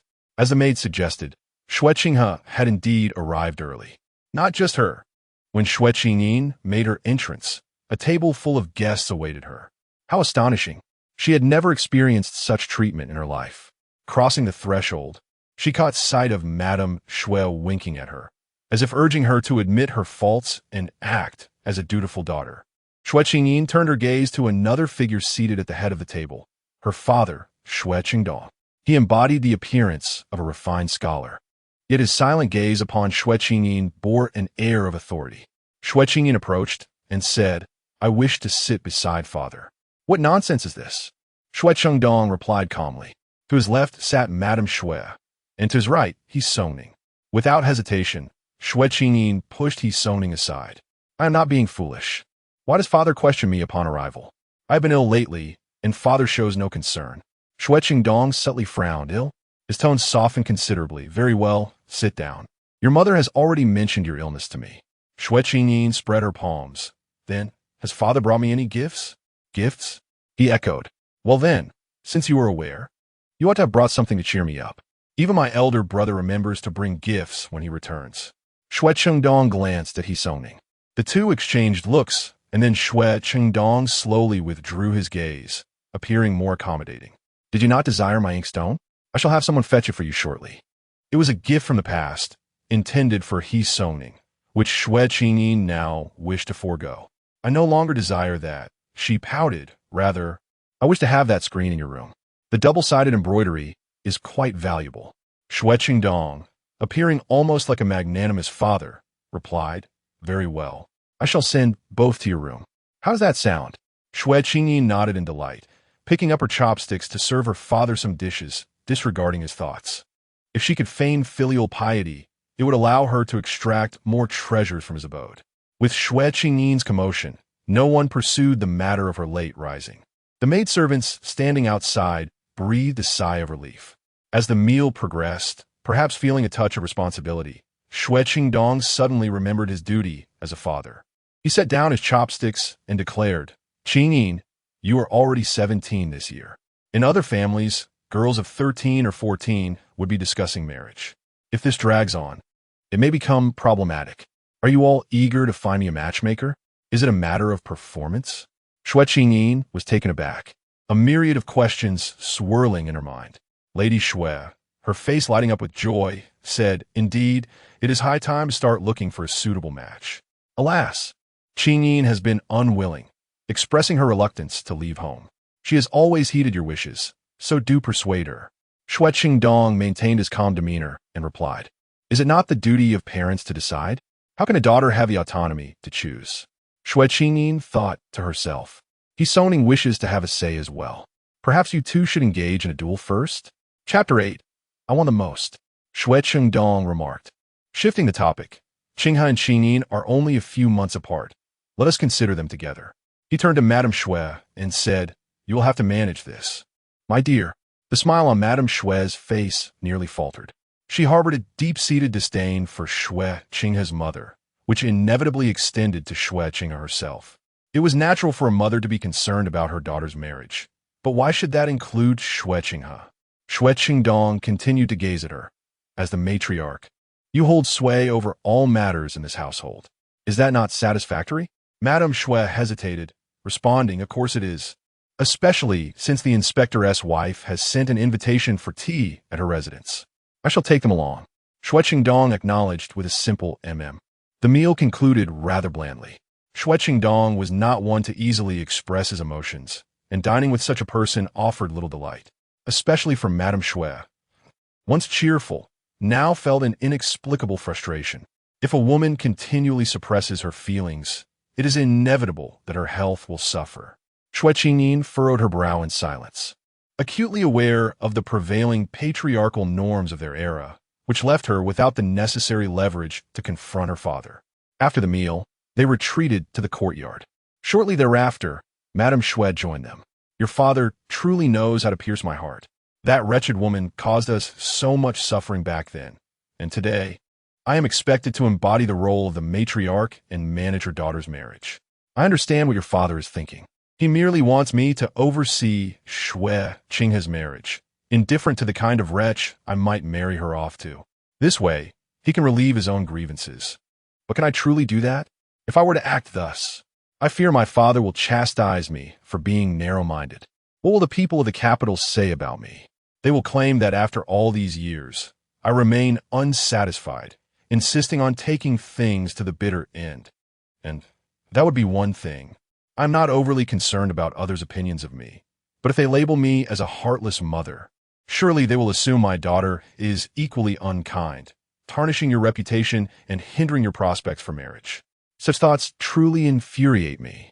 Madame Xue vented her frustrations, clearly pent up before Xue Qingyin. A pang of sympathy welled within Xue Qingyin for her mother, while Xue Qingdong appeared to empower his wife, reinforcing her position and compensating for the hardships she endured during her pregnancy.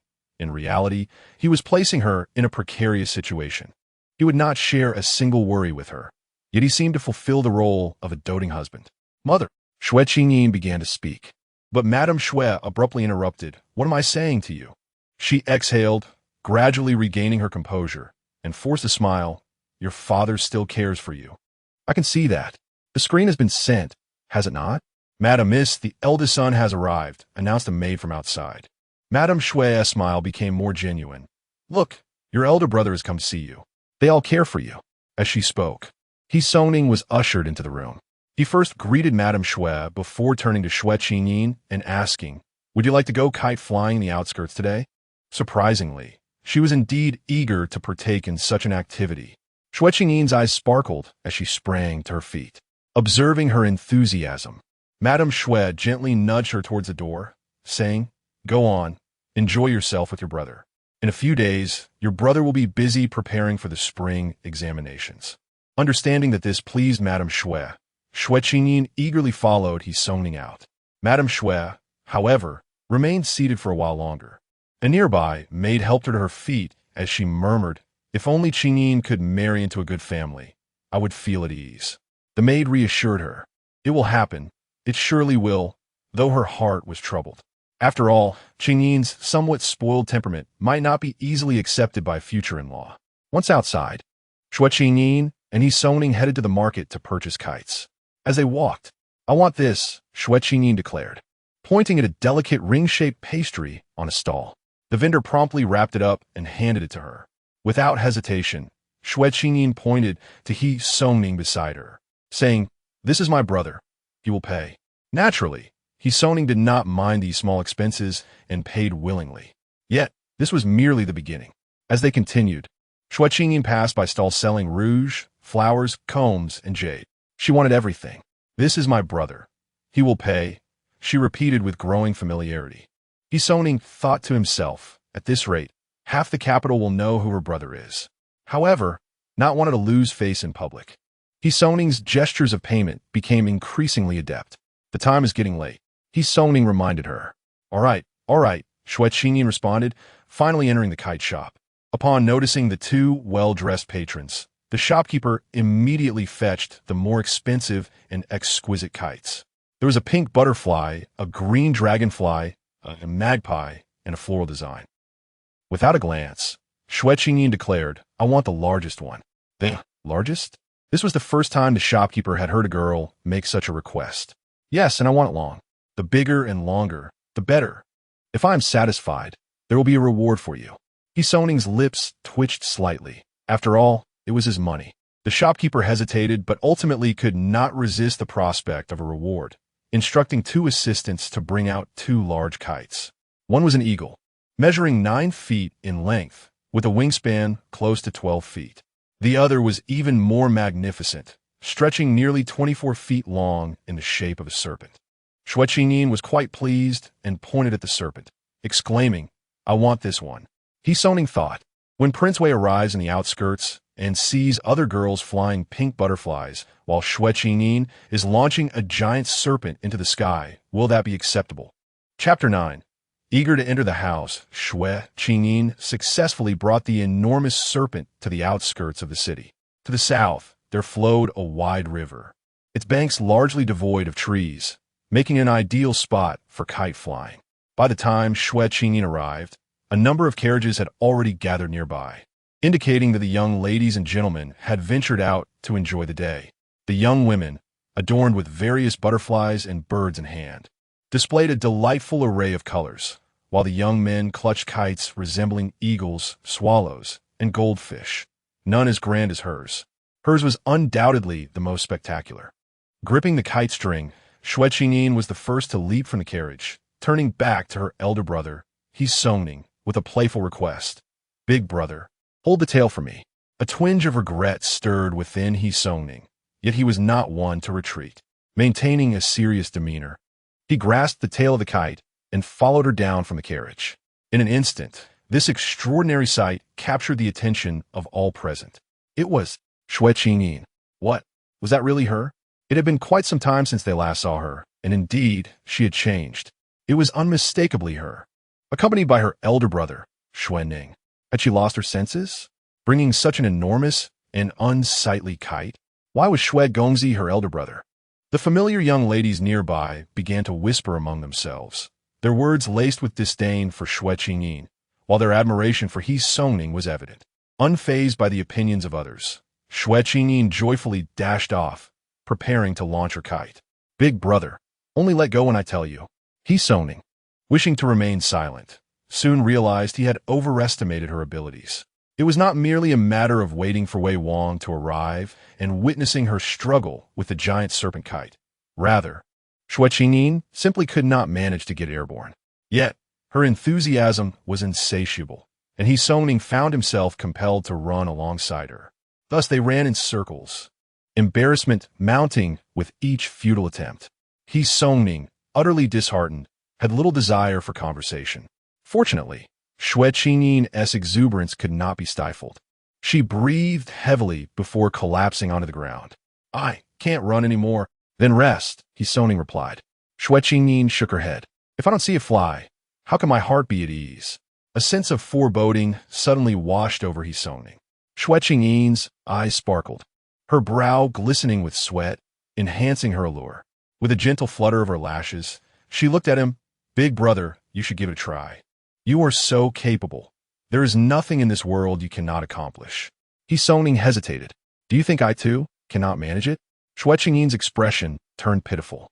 With a resigned sigh, Xue turned back to reclaim the kite. Xue Qingyin settled comfortably, summoning her maid to bring water and an assortment of snacks she had purchased from various stalls. Xue indeed possessed a modicum of skill. After all, how else could he be the protagonist of the original tale? With a determined shake of his arm, he launched the kite and sprinted forth. While flying a kite oneself is indeed delightful, there's a certain joy in witnessing others toil and struggle to launch theirs into the sky. Xue Qingyin nibbled on a delicate ring-shaped pastry, producing a crisp and melodious sound with each bite. How delicious it is! The first to arrive at the outskirts of the city was none other than King Xuan. His deputy raised his head and exclaimed with excitement, "How intriguing! This year, not only are kites being flown, but a giant python is also taking to the skies. In the eyes of these martial men, butterflies, flowers, birds, and fish seemed rather trivial. Year after year, the same mundane sights return, lacking novelty. Yet this giant python is a first. Gazing upwards, one cannot help but feel awed. We don't even have a kite. Shall we merely sit idly and watch?" Another inquired. The deputy quickly turned to King Xuan. "Your Highness, may we borrow that serpent for our amusement?" "Go on your own, as you command." When their party reached the grassy bank by the river, the young ladies and gentlemen present fell silent one by one. Who approaches? Such a heavy aura of menace. It is His Highness King Xuan. The prospect of play was forgotten as everyone hurried to pay their respects. The deputy walked straight toward the great serpent, seizing a young nobleman along the way. "Whose is this creature?" "It belongs to the son of Minister Xue." "Oh, so that serpent is his?" "To be precise, it was brought here by his sister." The deputy was taken aback. "Ah, a girl brought it?" "Indeed. She is seated over there." The deputy looked over. The maiden sat gracefully on the ground. Her pomegranate red skirt spread out like a blooming flower. Even from a profile view, she was a rare beauty, hard to find in this world. The deputy hesitated, recalling the formidable presence he held on the battlefield. Today, however, He did not dare to take even 2 steps closer. After much contemplation, he sheepishly returned. The courtiers who had gathered around King Xian were already dispersed. Upon seeing him return, his subordinates hurriedly inquired, "Why have you come back?" "The kite belongs to a girl. How could I possibly ask to borrow it?" The deputy replied, his face flushed. "A girl? What girl? Why are you blushing?" "Ah, she must be a beauty." "Do not jest about the young lady," the deputy retorted. "She is the daughter of Minister Xue. You should not criticize me. How many women did we encounter in the barracks?" "Only 2, and they were the cooks. If it were you all who had to ask, would you have the audacity to do so? Would you not blush as well?" Suddenly, King Xian, who had been rather indifferent, spoke up. "Is she from the Xue family?" "Indeed, Your Highness, she is the daughter of Minister Xue." At last, King Xian diverted a fraction of his attention toward her. It was indeed her. Today, she had donned a different attire, making her resemble even more the flower adorning her hair. However, soon enough, she was surrounded by others. The king of Wei had arrived. He first noticed the kite, then turned his gaze toward Xue Qingyin, who was impossible to overlook. In the blink of an eye, he spotted Xue Qingyin. All he saw was her silhouette, yet even that was sufficient to convey a sense of grace. The king of Wei strode over. "Miss Xue?" Xue Qingyin turned her head. She realized that there was no reason to come here just to fly a kite. "His Highness, the Prince of Wei?"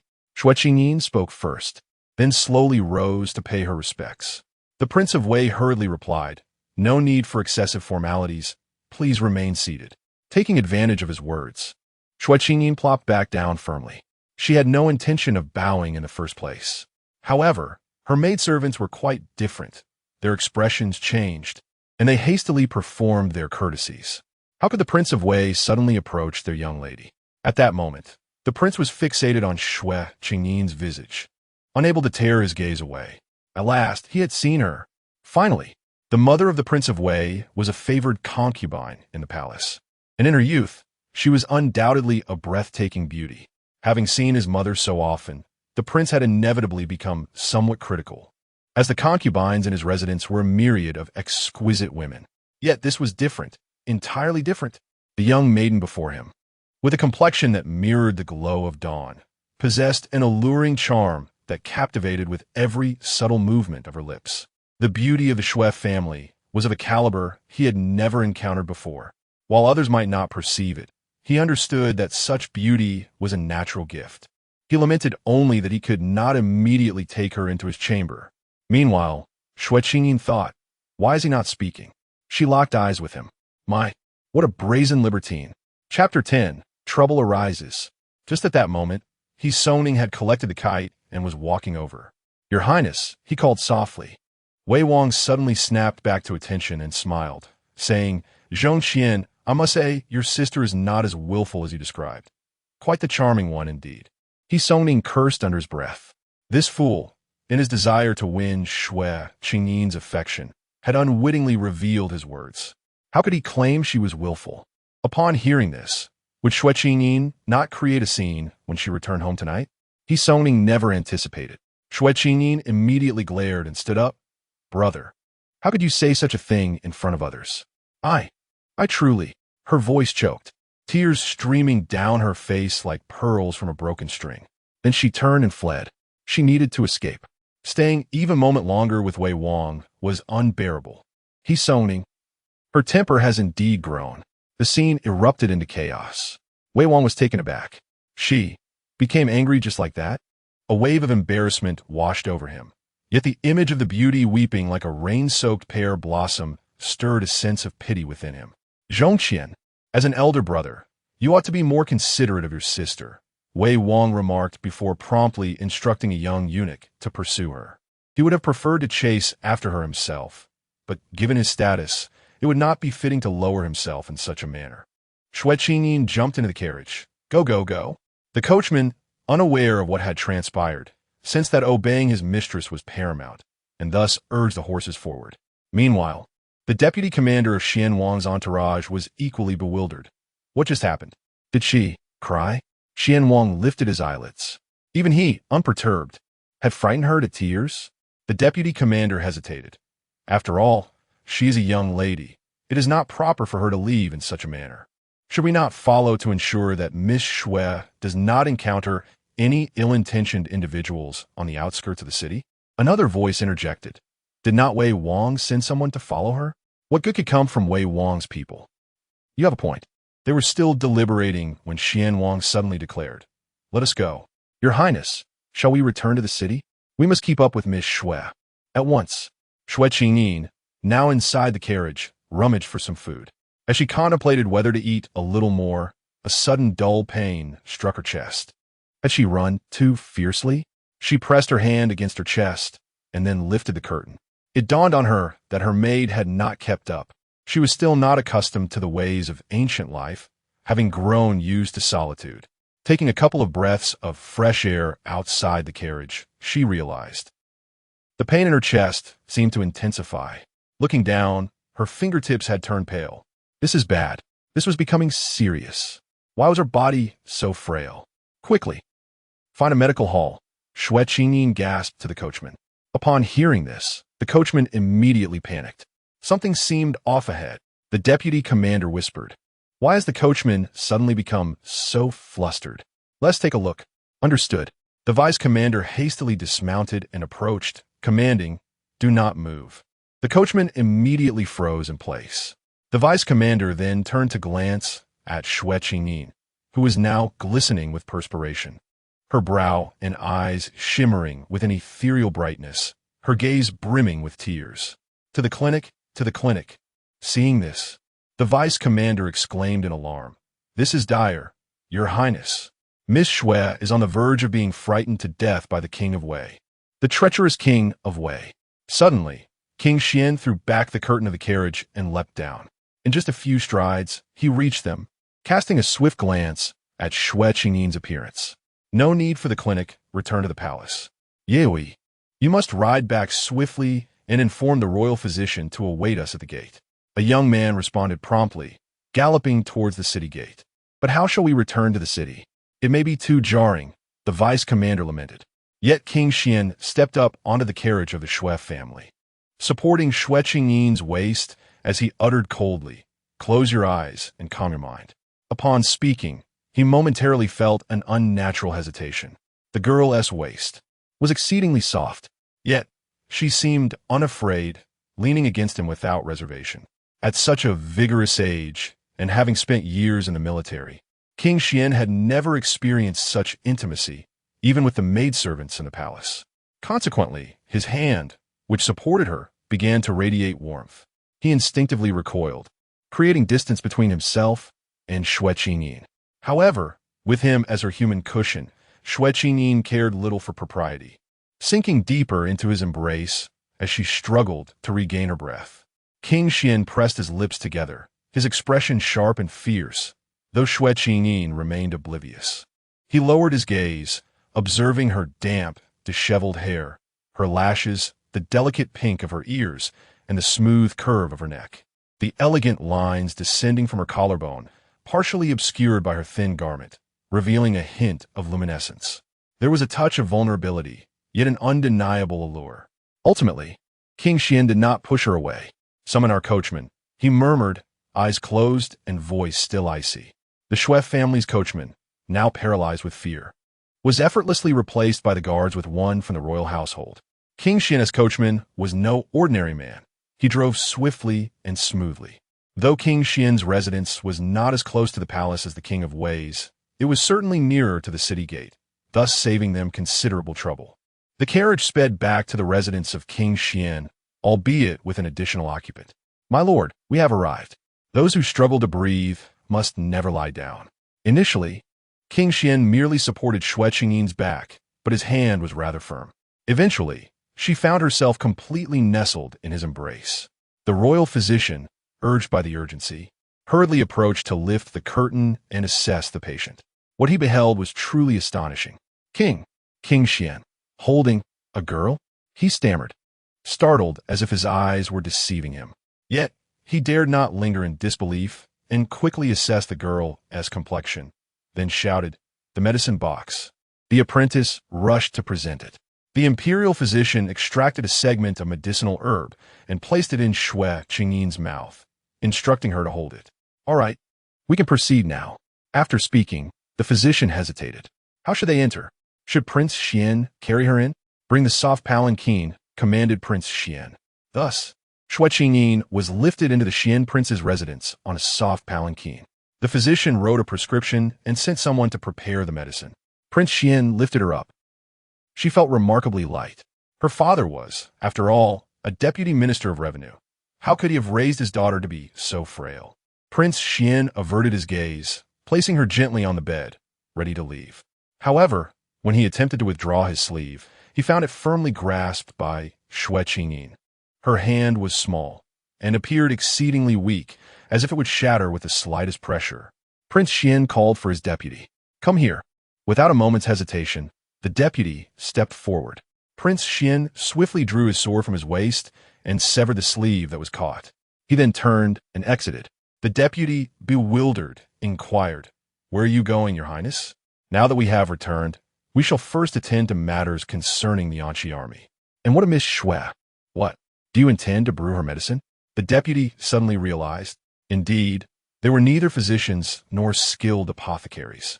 What assistance could they offer? Regaining his composure, the deputy hurriedly followed Prince Xuan to the study. Upon entering the study, he noticed the flowers that Miss Xue had given him earlier, still resting on the desk. The flowers had wilted, the deputy remarked casually. Indeed, the petals had nearly all fallen, turning yellow and wrinkled. Prince Xuan scrutinized them coldly for a moment. Swallowing hard, send word that if Miss Xue recovers, someone should report back. The deputy, puzzled, asked, Why didn't you mention this earlier? Meanwhile, the young eunuch sent by King Wei, realizing he had lost track of his companions, could only return sheepishly. Xue also lost interest in lingering. By the time their party returned to the Xue residence, over 2 hours had passed. He entered and asked, Where is the eldest young lady? Wasn't she supposed to go out with the eldest young master? She hasn't returned? No. Xue expression darkened. Something had gone awry. Chapter 11. The hand of Prince Xuan. In the 11th chapter, Xue dispatched his subordinates to discreetly search for the missing person. It was imperative that the situation remained under wraps. After all, when a woman goes missing, it often intertwines with matters of reputation. Although he harbored disdain for Xue Qingyin, he did not wish for the Xue family to create a tumultuous uproar at such a critical juncture. Half an hour passed. An hour went by. 2 hours elapsed. Yet there was still no sign of her. Xue recognized that this matter could not be concealed any longer. Once Xue Qingyin returned from the Ministry of Revenue, he sought him out immediately. Upon hearing the news, Xue Qingyin's countenance shifted dramatically. Your people have not found her? No, Xue replied. The rest is of little consequence. I fear that the crown prince may have intervened, considering he is aware of your identity. Xue Qingyin spoke coolly, his tone somewhat frigid. That seems unlikely. It is more probable that Qingyin is upset with me and is deliberately avoiding returning. Xue countered, shaking his head. Perhaps she has gone to her maternal grandfather's house. It is best not to keep this from your mother. Let her send someone to the Xu family to ascertain whether Qingyin is there. That would be the most prudent course of action. The Xu family is where Madame Xue's family originates. In no time, Xue found himself before Madame Xue. What do you mean? Your sister is missing? Madame Xue inhaled sharply. You returned alone? Yes.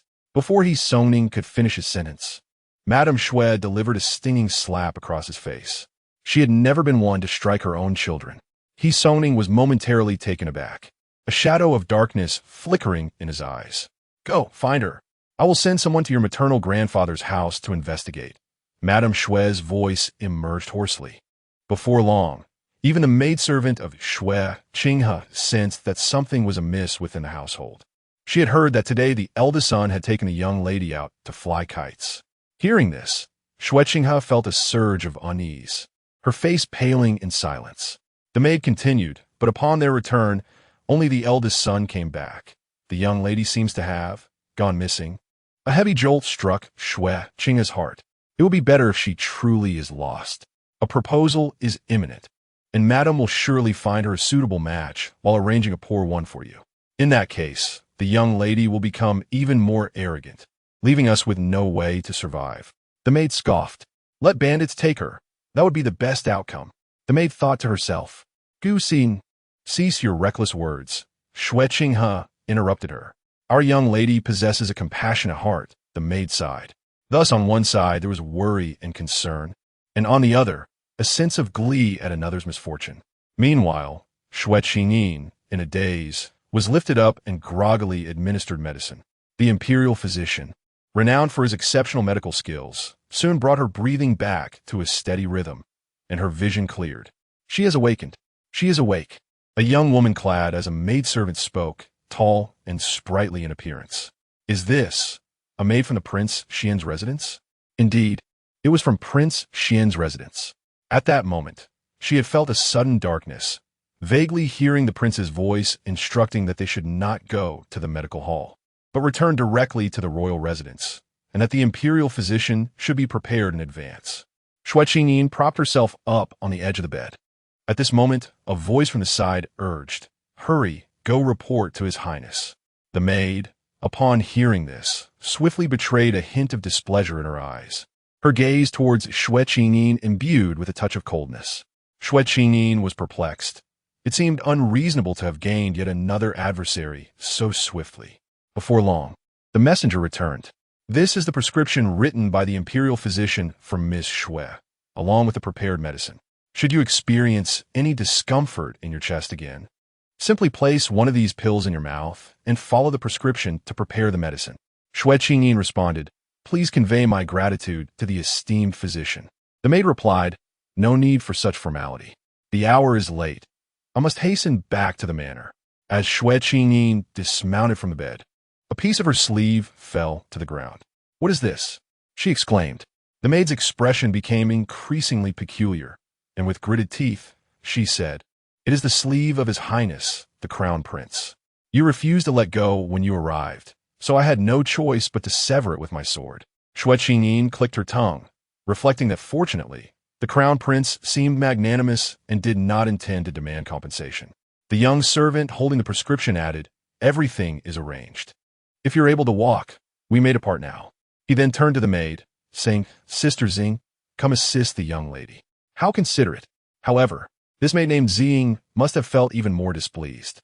Without waiting for her, Xue Qingyin strode forward and inquired, "What of my coachman? I hope he hasn't been frightened to death. He has been given a cup of hot tea and a silver coin to calm his nerves. He is currently waiting outside." Xue Qingyin nodded. The Crown Prince's manner was indeed generous. Surely, she would not have to repay the silver coin? The manor was vast, constructed as a miniature replica of the imperial palace. It wasn't long before Xue Qingyin felt fatigued.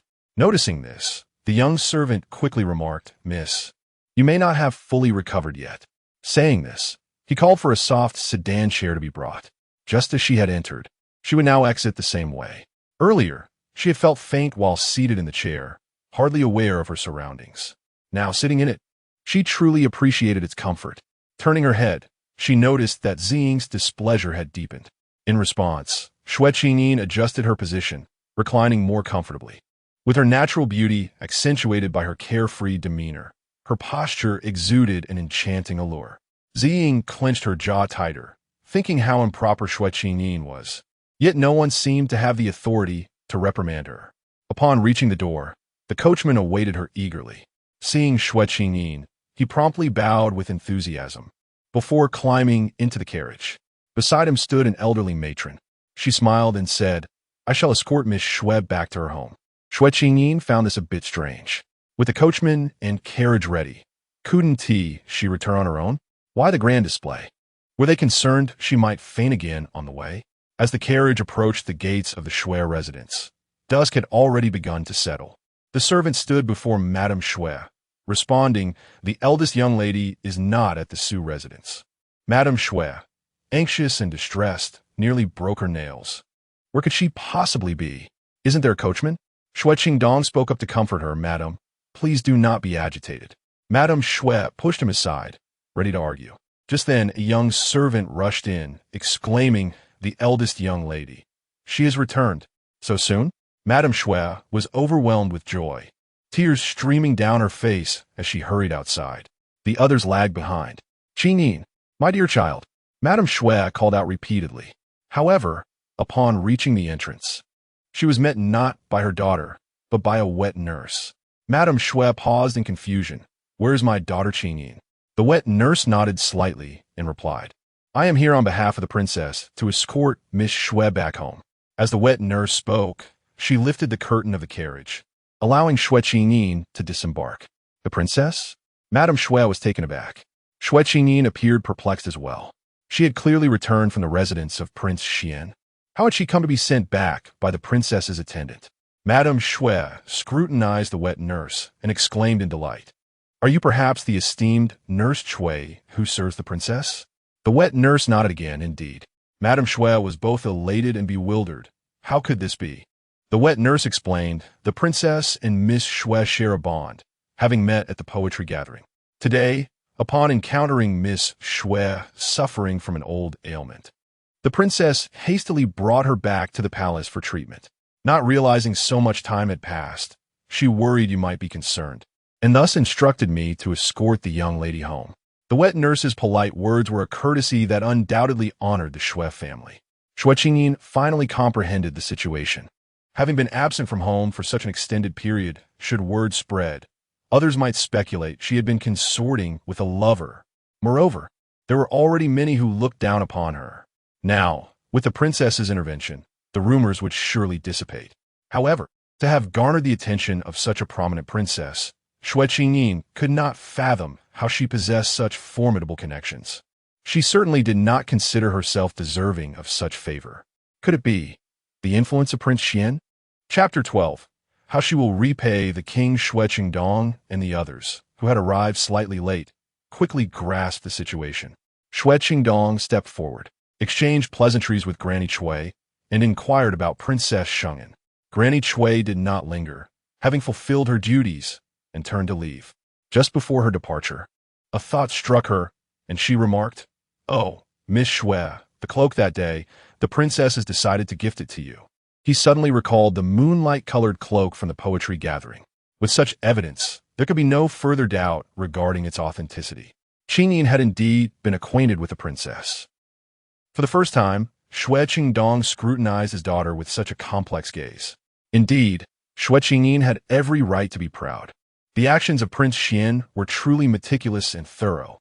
Unconsciously, she recalled her time at the prince's residence, but she had no other impressions. When the prince had lifted her from the soft sedan chair, his hands were undeniably strong and steady. Through her garments, she felt the subtle rise of his muscles beneath. Enough of this, let us hurry inside. Did you not hear Granny Xue mention earlier? Qingyin's old ailment has flared up. Xue Madame's voice resonated. Xue Qingyin suppressed her thoughts, obediently placing her hand in Xue Madame's arm as they walked inside, reassuring her, "Mother, do not worry about me." In Xue Qing's courtyard, a maid caught faint sounds of merriment and, unable to contain her curiosity, inquired with the old woman outside. Upon her return from questioning, her expression turned exceedingly grim. "The eldest young lady has returned," she reported. "Isn't that a good thing?" "What good?" "She was brought back by Granny Xue, who serves Princess Jin Xiao. They say the princess feels a connection with her, and today even summoned the imperial physician to treat her old ailment." The maid gritted her teeth. "From now on, we truly have no way to survive." Xue Qinghe tightened the handkerchief in her grasp. Indeed, it seemed that every bit of good fortune in the world had been seized by Xue Qingyin. She had a loving mother, a father who indulged her every whim. Even her elder brother was hers, and now the princess regarded her with favor. "The eldest young master has arrived," called the old woman outside. Only then did the maid change her tearful demeanor. "Miss, when the eldest young master comes in, you must be sure to be close to him. The eldest young lady is formidable, but we must ensure she cannot even hold onto her own brother." Xue Qinghe frowned. "What are you saying?" The maid hurriedly fell silent and moved to lift the curtain. Just then, He Soning stepped through the door. "What happened to your face?" Xue Qinghe gasped, looking up in surprise. He Soning replied nonchalantly, "It is nothing."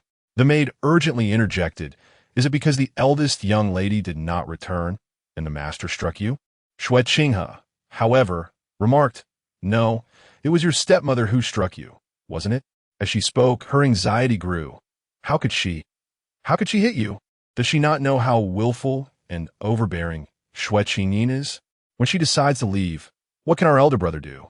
At that moment, as Xue Qingyin stepped into the courtyard, she could not help but sneeze. Xue Madam promptly expressed her concern. Have you caught a chill? Xue Qingyin shook her head. Madame Xue exhaled with relief.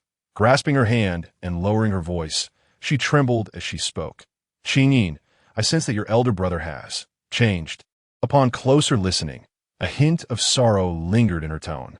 Xue Qingyin's eyes sparkled with intrigue. Changed? He has always been a cold-hearted and ruthless individual. At last, you have discerned some clues. It is imperative that we administer a dose of enlightenment. I too believe my elder brother has changed. He is no longer close to us. If you doubt this, send someone to check. He is certainly off seeking Xue Qingyin again. Madame Xue's expression shifted, her grip on Xue Qingyin's hand tightening. Seizing the moment, Xue Qingyin pressed on. With a mother as admirable as you, how could you have given birth to such a heartless elder brother? He scarcely resembles our family. Madame Xue's expression wavered once more. She cast her eyes downward, her tone tinged with melancholy. Perhaps he takes after your father, inherently indifferent. Perhaps he was switched at birth. Xue Qingyin feigned casualness. Yet, Madame Xue dismissed the notion. You silly girl, have you read too many tales? How could there be a mix-up? When I was with child with your elder brother, my health was not at its best, so I returned to my family home. He was born there, surrounded by my family. How could there have been a mix-up? Xue Qingyin opened her mouth to speak, but then closed it again. She had no tangible proof, and uncovering the truth behind Xue Qingdong's lineage would require time. However, it was indeed peculiar. How had Xue Qingdong managed to switch the children if Madame Xue had stayed at her family home for so long? Qingyin, do tell me how you became acquainted with someone as haughty as Princess Jinke. Oh, naturally, it is because I too hold my head high. With both eyes set upon the same horizon, one cannot help but find common ground. Madame Xue shot her a disapproving glance. Mother, how many estates do we possess on the outskirts of the city? Xue Qingyin promptly inquired. 2. Why do you ask? Do you wish to take a stroll at the estates? Please, grant me those 2 estates. What has prompted this sudden interest? They are all under your brother's control. Xue Qingyin's curiosity piqued. What sort of assets does my brother currently manage? In the capital alone, he owns a silk shop, 2 pawn shops, 2 distilleries, and a jewelry and gold shop each, along with a horse farm adjacent to one of the estates. Madame Xue enumerated meticulously. Xue Qingyin grew increasingly astonished.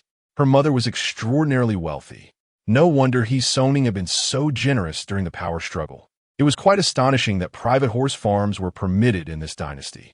I want them all, Xue Qingyin declared unabashedly. Madame Xue paused momentarily before bursting into laughter. You greedy child, you can scarcely rise early on your own, yet you wish to manage such vast enterprises? How could you possibly oversee them? Besides the capital, we have properties in both Jiannan and Huainan. Are you truly capable of running around like your elder brother, attending to the affairs of these businesses? The trade is not what it once was. Your brother was away for quite some time, attending to these matters. You have seen it. It is no easy task. Xue Qingyin pouted, expressing her thoughts with conviction. One must learn. For if I marry in the future and possess no skills, how could the household affairs be entrusted to me? Would I not then become a hollow matriarch, devoid of any authority? Her words struck a chord with Madame Xue, rendering her momentarily speechless. Xue Qingyin pressed on.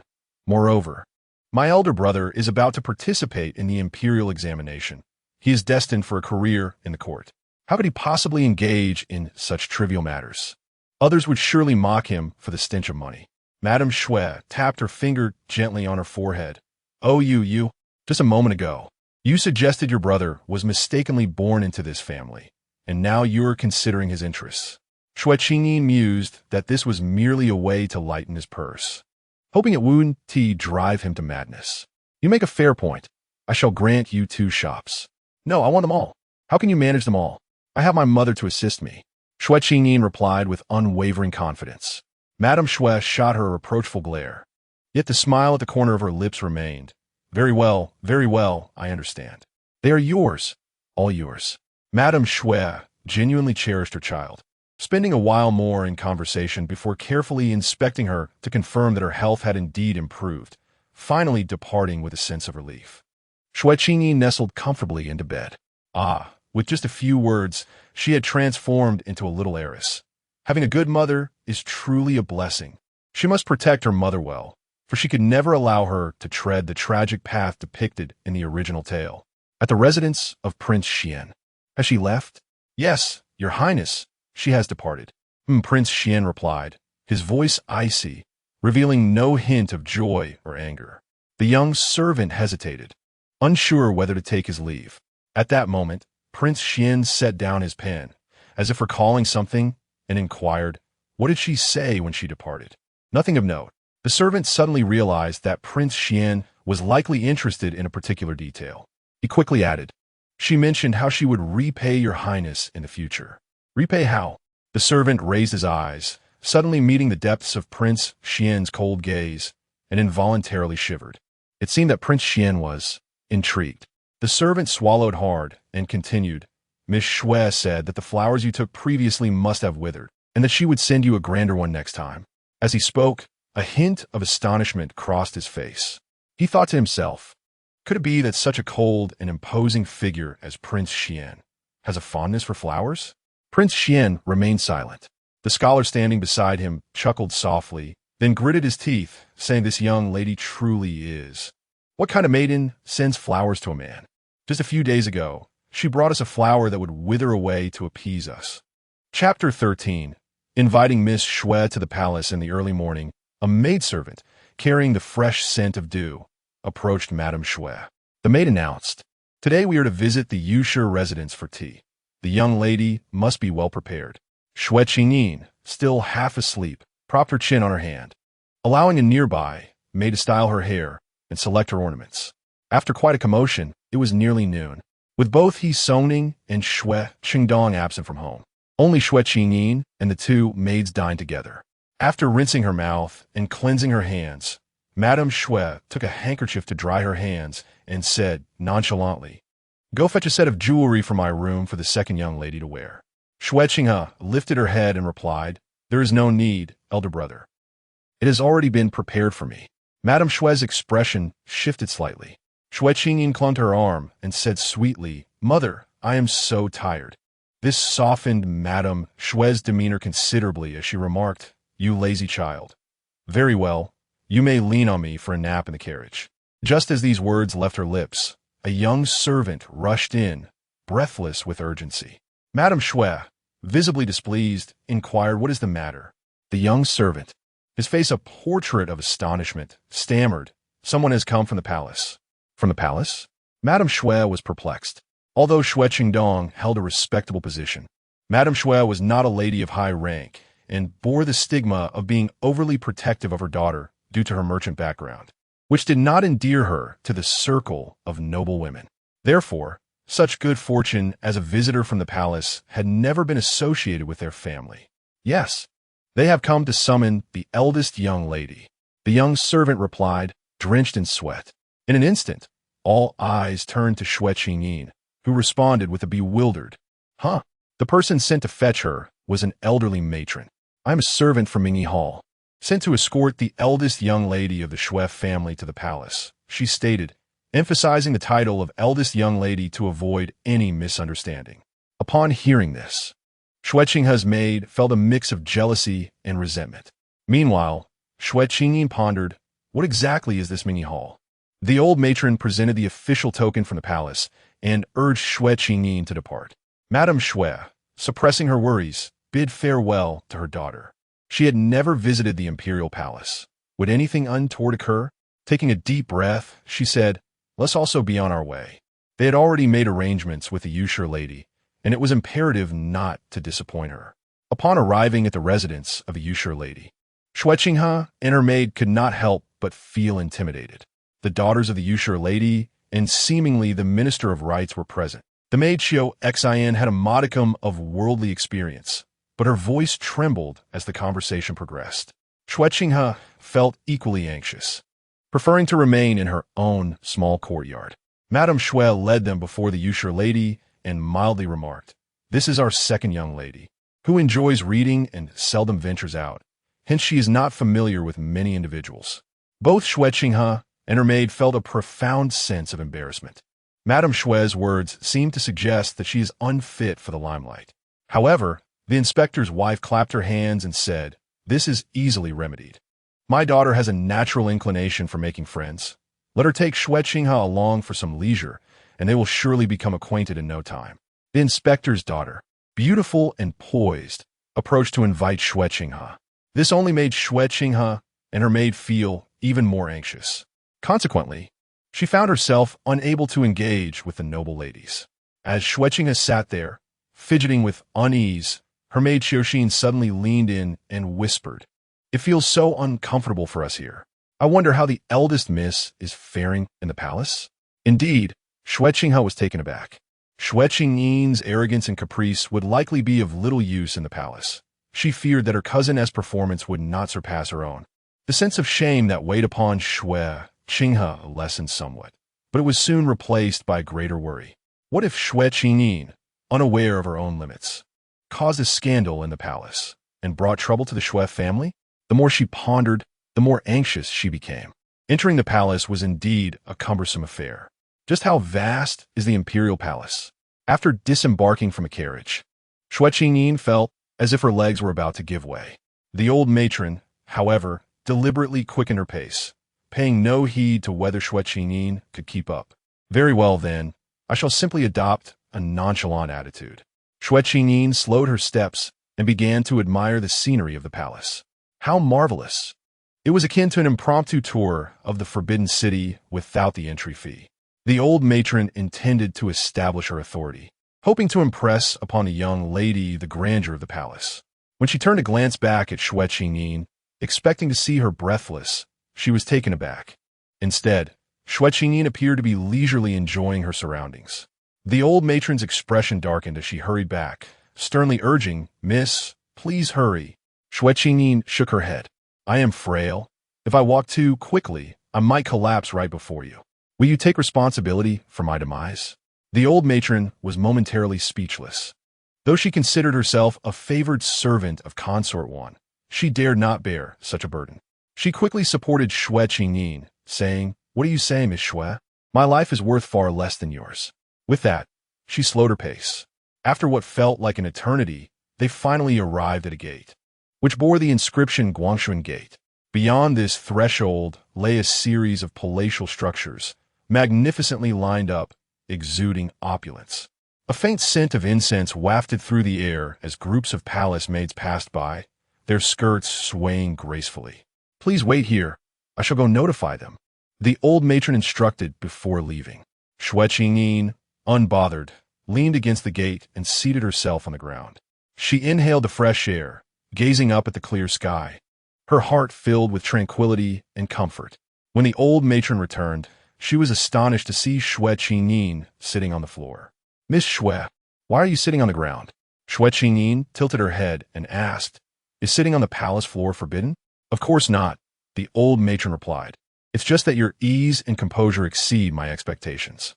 She sat on the ground, seemingly unperturbed by the prospect of embarrassment.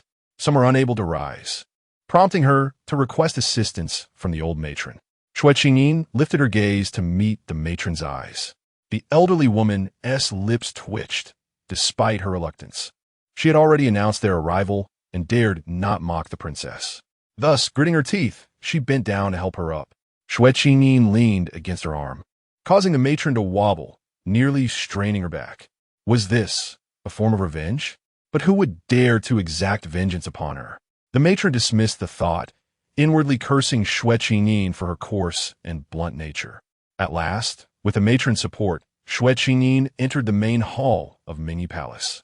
Upon crossing the threshold, she encountered several young ladies who turned in unison to gaze at her, their faces lighting up with astonishment, quickly followed by deeper shock. It was indeed Xue Qingyin. They had witnessed her weeping in distress and fleeing on the day of the kite flying event. How could she now arrive so splendidly at Mingyi Palace? "Now that everyone has arrived," spoke the beautiful matron seated at the head of the table, "quickly pay your respects to the princess." The old matron nudged Xue Qingyin. Frowning, Xue Qingyin complied and performed the appropriate greeting. This was the wisdom of those who recognized the times. Once Xue Qingyin had completed her salutation, the matron chuckled softly, no need for such formalities. Xue Qingyin thought to herself, why did you not say so earlier? Come here, Yin Yin, the matron beckoned, observe whom you feel a connection with, and keep her as your companion. Yin Yin was a girl of a similar age to Xue Qingyin, with an oval face adorned with silver bells that jingled as she moved. Unfamiliar with her background, Xue Qingyin noticed that the others recognized her immediately, bowing deeply. We have met the fourth princess. So, they were seeking a companion for the princess? How did she find herself in this predicament? Xue Qingyin pondered, feeling that she hardly resembled one who was well-educated or inclined towards literature. Moreover, she had no desire to serve as a companion for this fourth princess. While she was uncertain of Yin Yin's identity, the records of the original text depicted the fourth princess as domineering and cruel. Xue Qingyin had witnessed her tormenting Xue Qingyin on numerous occasions. Fear often manifests in unexpected ways. I want her. Xue Qingyin looked up to find the fourth princess pointing directly at her. To be chosen by the fourth princess was indeed a stroke of fortune for Xue Qingyin. Should she not express her gratitude? The old matron forced a smile that did not reach her eyes. Xue Qingyin silently cursed under her breath and bowed, saying, I am truly overwhelmed by the princess's favor. The fourth princess merely smiled at her. Ultimately, the fourth princess selected another girl, reportedly the daughter of the national scholar, named Xie Yi. Xie Yi was genuinely elated to be chosen. Now, you may go and enjoy yourselves, the matron said gently. The fourth princess then led Xue Qingyin and the other girl away. Once outside, the fourth princess suddenly turned to Xue Qingyin and asked, Is this your first visit to the palace? Before Xue Qingyin could respond, the fourth princess continued, Do you know who that was inside? With a smirk, she revealed, That was noble consort one. Noble consort one? Isn't she the mother of Prince Wei? In the book, she is depicted as a favored concubine of the era.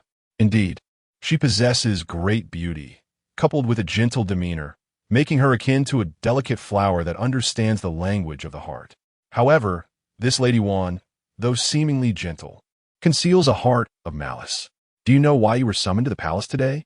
The fourth princess's laughter rang out even louder, and she continued surely. You do not believe they intend to select you as my companion for reading? With a smirk of amusement, the fourth princess revealed, It is because Prince Wei wishes to marry you, yet Lady Wan opposes the idea. Thus, she has concocted a pretext to invite you to the palace, claiming she wishes to see what kind of woman you are. In truth, she intends to cast you into my hands, so that I may torment you into a state unrecognizable as either human or ghost. Consequently, Prince Wei will naturally lose interest in you. This revelation left Xie Yi standing nearby, drenched in cold sweat. Unable to contain herself, Xie Yi turned to gaze at Xue Qingyin. Chapter 14. Her second brother is a living Yama. Xue Qingyin's face bore little expression. The laughter of the fourth princess abruptly ceased. She stared at Xue Qingyin in puzzlement and asked, Aren't you afraid? Xue Qingyin let out a gentle sigh. Can the fourth princess truly kill me here? The fourth princess choked momentarily, forcing out a response. Naturally, I would not kill you. I would only torment you. How will you torment me? Punishing you to stand, punishing you to kneel. Is that all the tricks you have? The fourth princess found herself momentarily at a loss for words, her smug expression faltering. What? Do you find my methods lacking? Xue Qingyin, not considering herself particularly clever, was taken aback to encounter someone even more naive. Do you know, fourth princess? I have been frail and sickly since childhood, easily chilled by the wind. Even a single needle prick will leave me with a rash for 3 days. Then, the fourth princess thought, if you are so fragile, it will be even easier for me to toy with you. Thus, the moment you attempt your little tricks on me, I shall simply kick my legs and die before you. Xie Yi interjected, Wait a moment, that tone implies, you take pride in dying swiftly? The fourth princess blurted out, If death is to come, then so be it. After all, I am merely the daughter of a third-rank official. The words caught in her throat. Xue Qingyin's father was a deputy minister of the Ministry of Revenue, a man wielding real power as a third-rank official. Even the most foolish of individuals would understand that such positions are typically held by those favored by the emperor. It certainly could not be summed up in mere 2 words. The fourth princess, rendered speechless, felt her confidence waning. Damn it! How is it that this Xue girl is not afraid of me? If I were to die, never mind whether my father would seek justice for me. Consider the Prince of Wei. Do you know what men are like? What are they like? The fourth princess instinctively inquired. Only after asking did she realize she had been led by the nose by Xue Qingyin, causing her frustration to rise. What is unattainable is the best. Look, if you were to kill me, it would be wonderful. Originally, he had merely a 3-part fondness for me, and now you have elevated it to a 10-part obsession. From then on, he will be restless at night, unable to eat. When he sees the stars, he will think of me. When he sees the flowers by the roadside, he will think of me. I will be etched into his heart. Xue Qingyin spoke with conviction. If anyone else had said such words, they might come off as somewhat narcissistic. However, upon gazing at Xue Qingyin's face, the fourth princess found her words exceedingly persuasive. Yet, the fourth princess still stubbornly retorted. What of it? He will need someone to vent his frustrations and relieve his inner turmoil. Who do you think he will turn to? The fourth princess's complexion paled. The Prince of Wei would certainly not confront Consort Xuan, for she was his biological mother. But as for her, is the princess contemplating something? Xue Qingyin inquired, lowering her voice. The fourth princess was about to deny it vehemently. Xue Qingyin promptly added, "You ought to smile, for we are surrounded by Consort Xuan's maidservants." The fourth princess was taken aback, instantly concealing her unsightly expression. She cast a dark smile at Xue Qingyin and said, "Come, let's find another place to sit down and speak in detail." Xue Qingyin gracefully followed her outside. Xue stood in stunned silence. Was this truly the frivolous and empty-headed eldest daughter of the Xue family? "Your Highness, wait for me." Xue snapped out of her shock and hurriedly caught up. They crossed Xuanyi Gate, on the verge of exiting the inner courtyard. However, as they turned a corner, they unexpectedly collided with a group of people. Who dares to be so bold and disrespectful? The voice of an old eunuch rang out. The fourth princess, chastised without cause, dared not retaliate. She lifted her gaze briefly, then immediately lowered her head, her voice barely above a whisper. "In our haste, we did not see it was second brother. Please forgive us." The last few words made her tremble almost imperceptibly. Xue Qingyin found this curious. The fourth princess, a character known for her arrogance and cruelty in the original narrative, was now so fearful. Summoning her courage, Xue Qingyin dared to look up. Amidst the crowd of palace attendants stood a man clad in a deep blue robe, adorned with intricate patterns, featuring an embroidered golden dragon. Though the robe appeared loose, his posture remained upright, resembling a sharp sword piercing into the abyss. It was Prince Xuan. Xue Qingyin was taken by surprise as she locked eyes with him, realizing he was also observing her. She politely performed a curtsy, saying, "I pay my respects to His Highness, Prince Xuan." Today, she had styled her hair in a cascading bun, donned a violet chest-length dress, and draped her arms with gossamer fabric as delicate as cicada wings, making her look as if she had enveloped the purple twilight around her. As she bowed her head, the heart-shaped pendant dangling by her cheek swayed gently, accentuating her snow-white complexion and picturesque features, exuding a charming and endearing demeanor. Prince Xian's gaze lingered on her for a moment, creating a pause in the atmosphere. Just as the fourth princess was about to break under the pressure, Prince Xuan finally spoke. "Have you recovered?" he inquired. The fourth princess was taken aback. Clearly, this question was not directed at her. Then she heard Xue Qingyin's voice. "It is merely an old ailment. How could it be fully healed? It may flare up again at any moment." Xue Qingyin answered earnestly, devoid of any trace of fear, which only enhanced her composure. "What kind of old ailment is so severe?" Prince Xuan furrowed his brow discreetly, glancing back at Xue Qingyin, feeling she appeared even more delicate than the flowers around her. The atmosphere grew increasingly tense, and the fourth princess felt a sense of urgency akin to being placed over a hot flame. Xue Qingyin observed her expression closely. How terrified she was of Prince Xuan. Determined to report this, Xue Qingyin decided to seize the moment. Thus, she boldly spoke again. "Does your Highness have any further instructions? I still wish to accompany the fourth princess elsewhere for some amusement." The expression on Prince Xian's face was icy, revealing no discernible change. He merely inquired of the elderly eunuch beside him, What was the disposition regarding the fourth princess after she pushed the county lord of Qingyin from the misty rain tower? The fourth princess felt a tightness in her scalp and hurriedly defended herself. Second brother, I did not. The eunuch interjected, in response to your highness, his majesty, considering the fourth princess's mother, merely imposed a 2-day house arrest on her. Given that, Prince Xuan turned his gaze towards Xue Qingyin. You need not engage with her any longer. Exposed in such a public manner, the fourth princess trembled, her lips quivering. Second brother, how could I treat Miss Xue in such a way? She forced a smile. Is that so? Yes, indeed. I swear. Prince Xuan replied coolly. Then remember the words you have spoken. I remember, second brother. She stammered, her once arrogant demeanor now on the verge of tears. She did not dare to ask, second brother, may I leave now? Xue Qingyin, standing nearby, was equally startled. How could the fourth princess be so malicious? The aura emanating from Prince Xuan was indeed fearsome.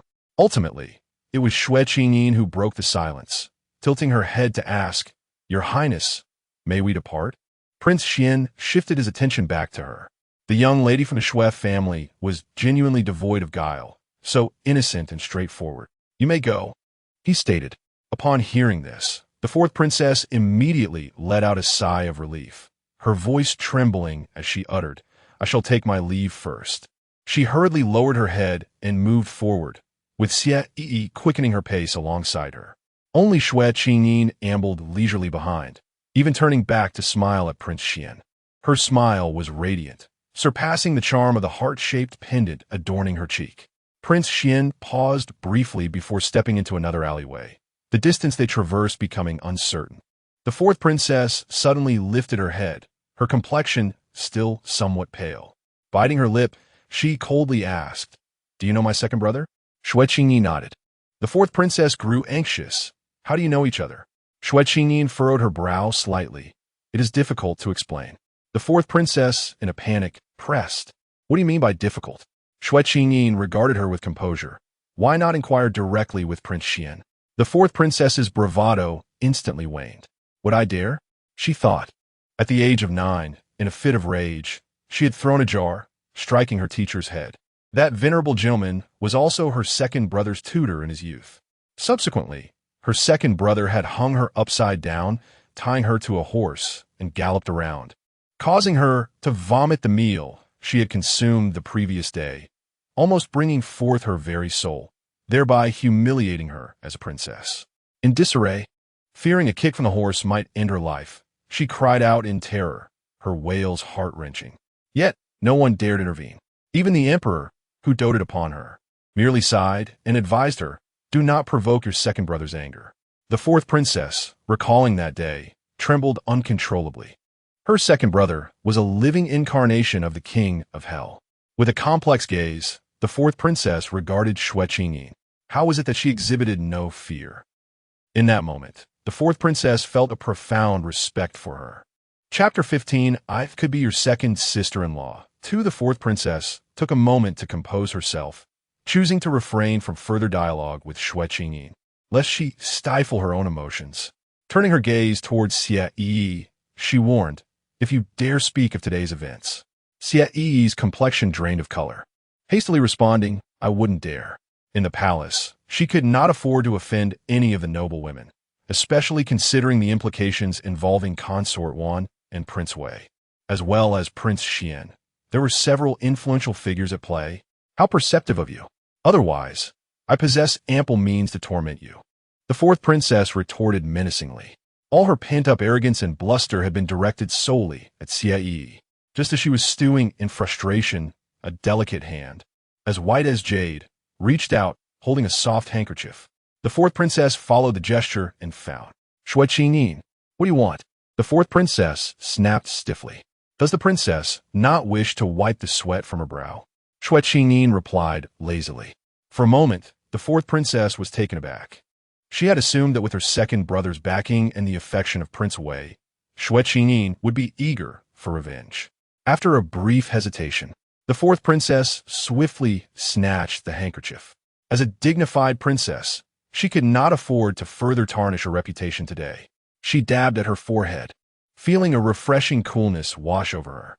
At that moment, the palace servants, finally realizing the situation, hurriedly produced handkerchiefs and tremulously inquired, "Shall I fetch a basin of hot water for the princess? What use is your flattery now?" The fourth princess glared at them in anger. A bunch of fools, utterly lacking in discernment. They fear you, yet show you no respect. Is this truly the pride and power the fourth princess holds? Xue Qingyin remarked, her tone still languid. The fourth princess trembled at her words. She had never contemplated such matters before. After all, the emperor favored her, and she had been raised under the indulgent care of Consort Xuan, experiencing little hardship since childhood, apart from her second brother's discipline. The palace attendants would watch her expression, and even the less favored concubines would strive to curry her favor. However, from the moment she stepped out of Consort Xuan's palace today, Xue Qingyin had gradually punctured her arrogance. Yet, the fourth princess maintained her composure, gritting her teeth. Surely, matters of the palace are not for Miss Xue to meddle in. Xue Qingyin nodded. Well, consider it as though I never spoke. The fourth princess felt as though she had struck a blow against cotton. How could this Xue girl remain so composed? Unable to restrain herself, the fourth princess scoffed. So you truly are as frail as you appear. I wonder how Prince Wei could ever take a liking to someone so sickly? Xue Qingyin replied, because I am exceptionally beautiful? The fourth princess was momentarily speechless. How could one be so unabashed? What kind of lady would openly declare her own beauty? At the side, Xue, overhearing their exchange, could not help but feel a twinge of envy. Her upbringing was strict, and like many others, she had initially disapproved of Xue Qingyin's demeanor. However, upon arriving at the palace, Xue Qingyin's composed demeanor elicited a profound envy within her. Many claimed that Xue Qingyin had been spoiled beyond measure.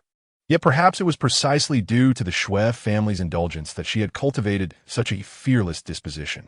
Were it her, she would never dare to converse so freely with the fourth princess.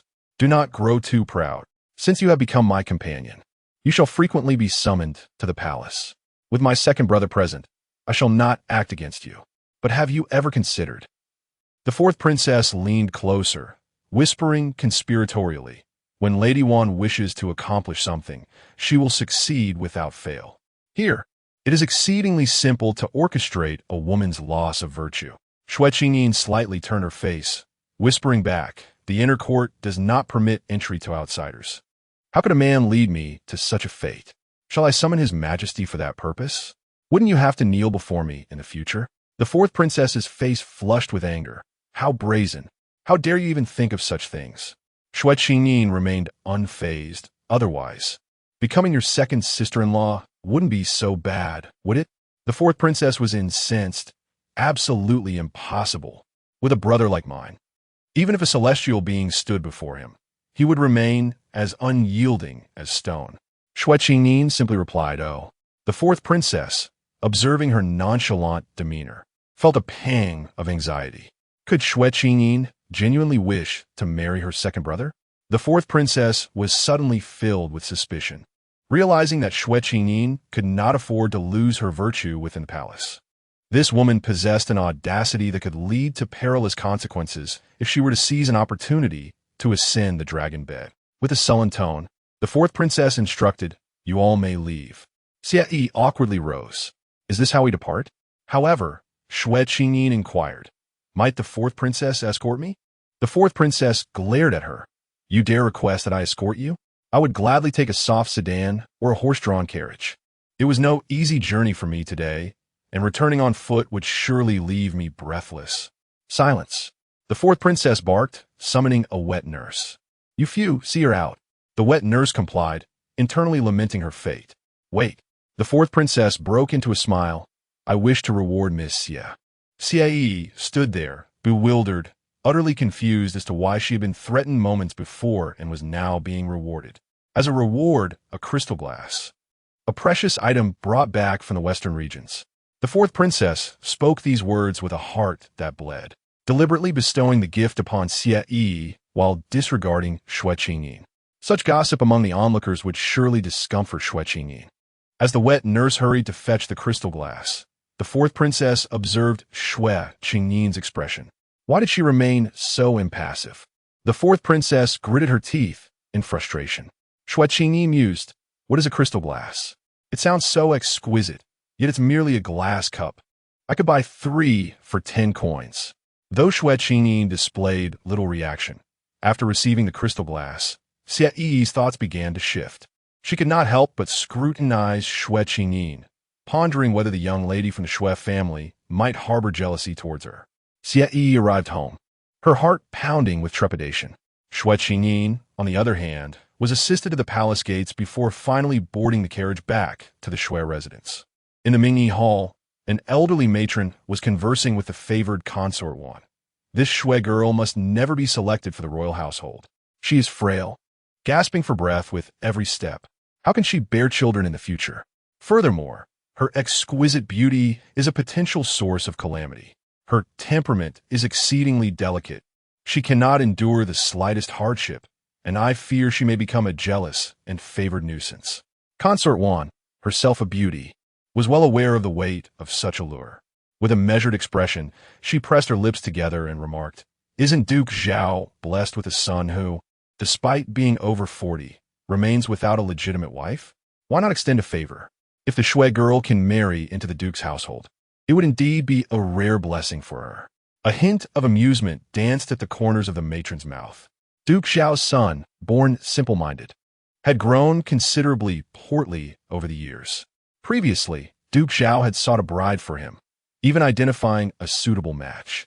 Unfortunately, the young lady fell ill and passed away before her marriage, with rumors suggesting she was so terrified of marrying into the Duke's house that it frightened her to death. Following this, Duke Zhao, in a fit of rage, abandoned any thoughts of finding a wife for his son, no matter how beautiful this Xue girl may be. After enduring the trials of marriage, she would eventually be regarded as little more than an unremarkable fisheye. At this moment, Xue Qingyin could not help but sneeze, inadvertently spraying the droplets onto He Songning. A vein throbbed at his temple. Alas, he had come today to console Xue Qingyin and could only suppress his displeasure. Shortly after returning to her residence, a maid brought her longan to eat. Xue Qingyin peeled a couple of fruits, her fingers sticky with juice.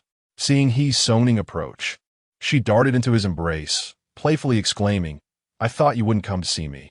As she spoke, she slyly wiped the longan juice onto his clothing. "You tricked me into marrying Prince Wei. Am I being unreasonable to treat you like a rag?" Chapter 16. What would bring you joy?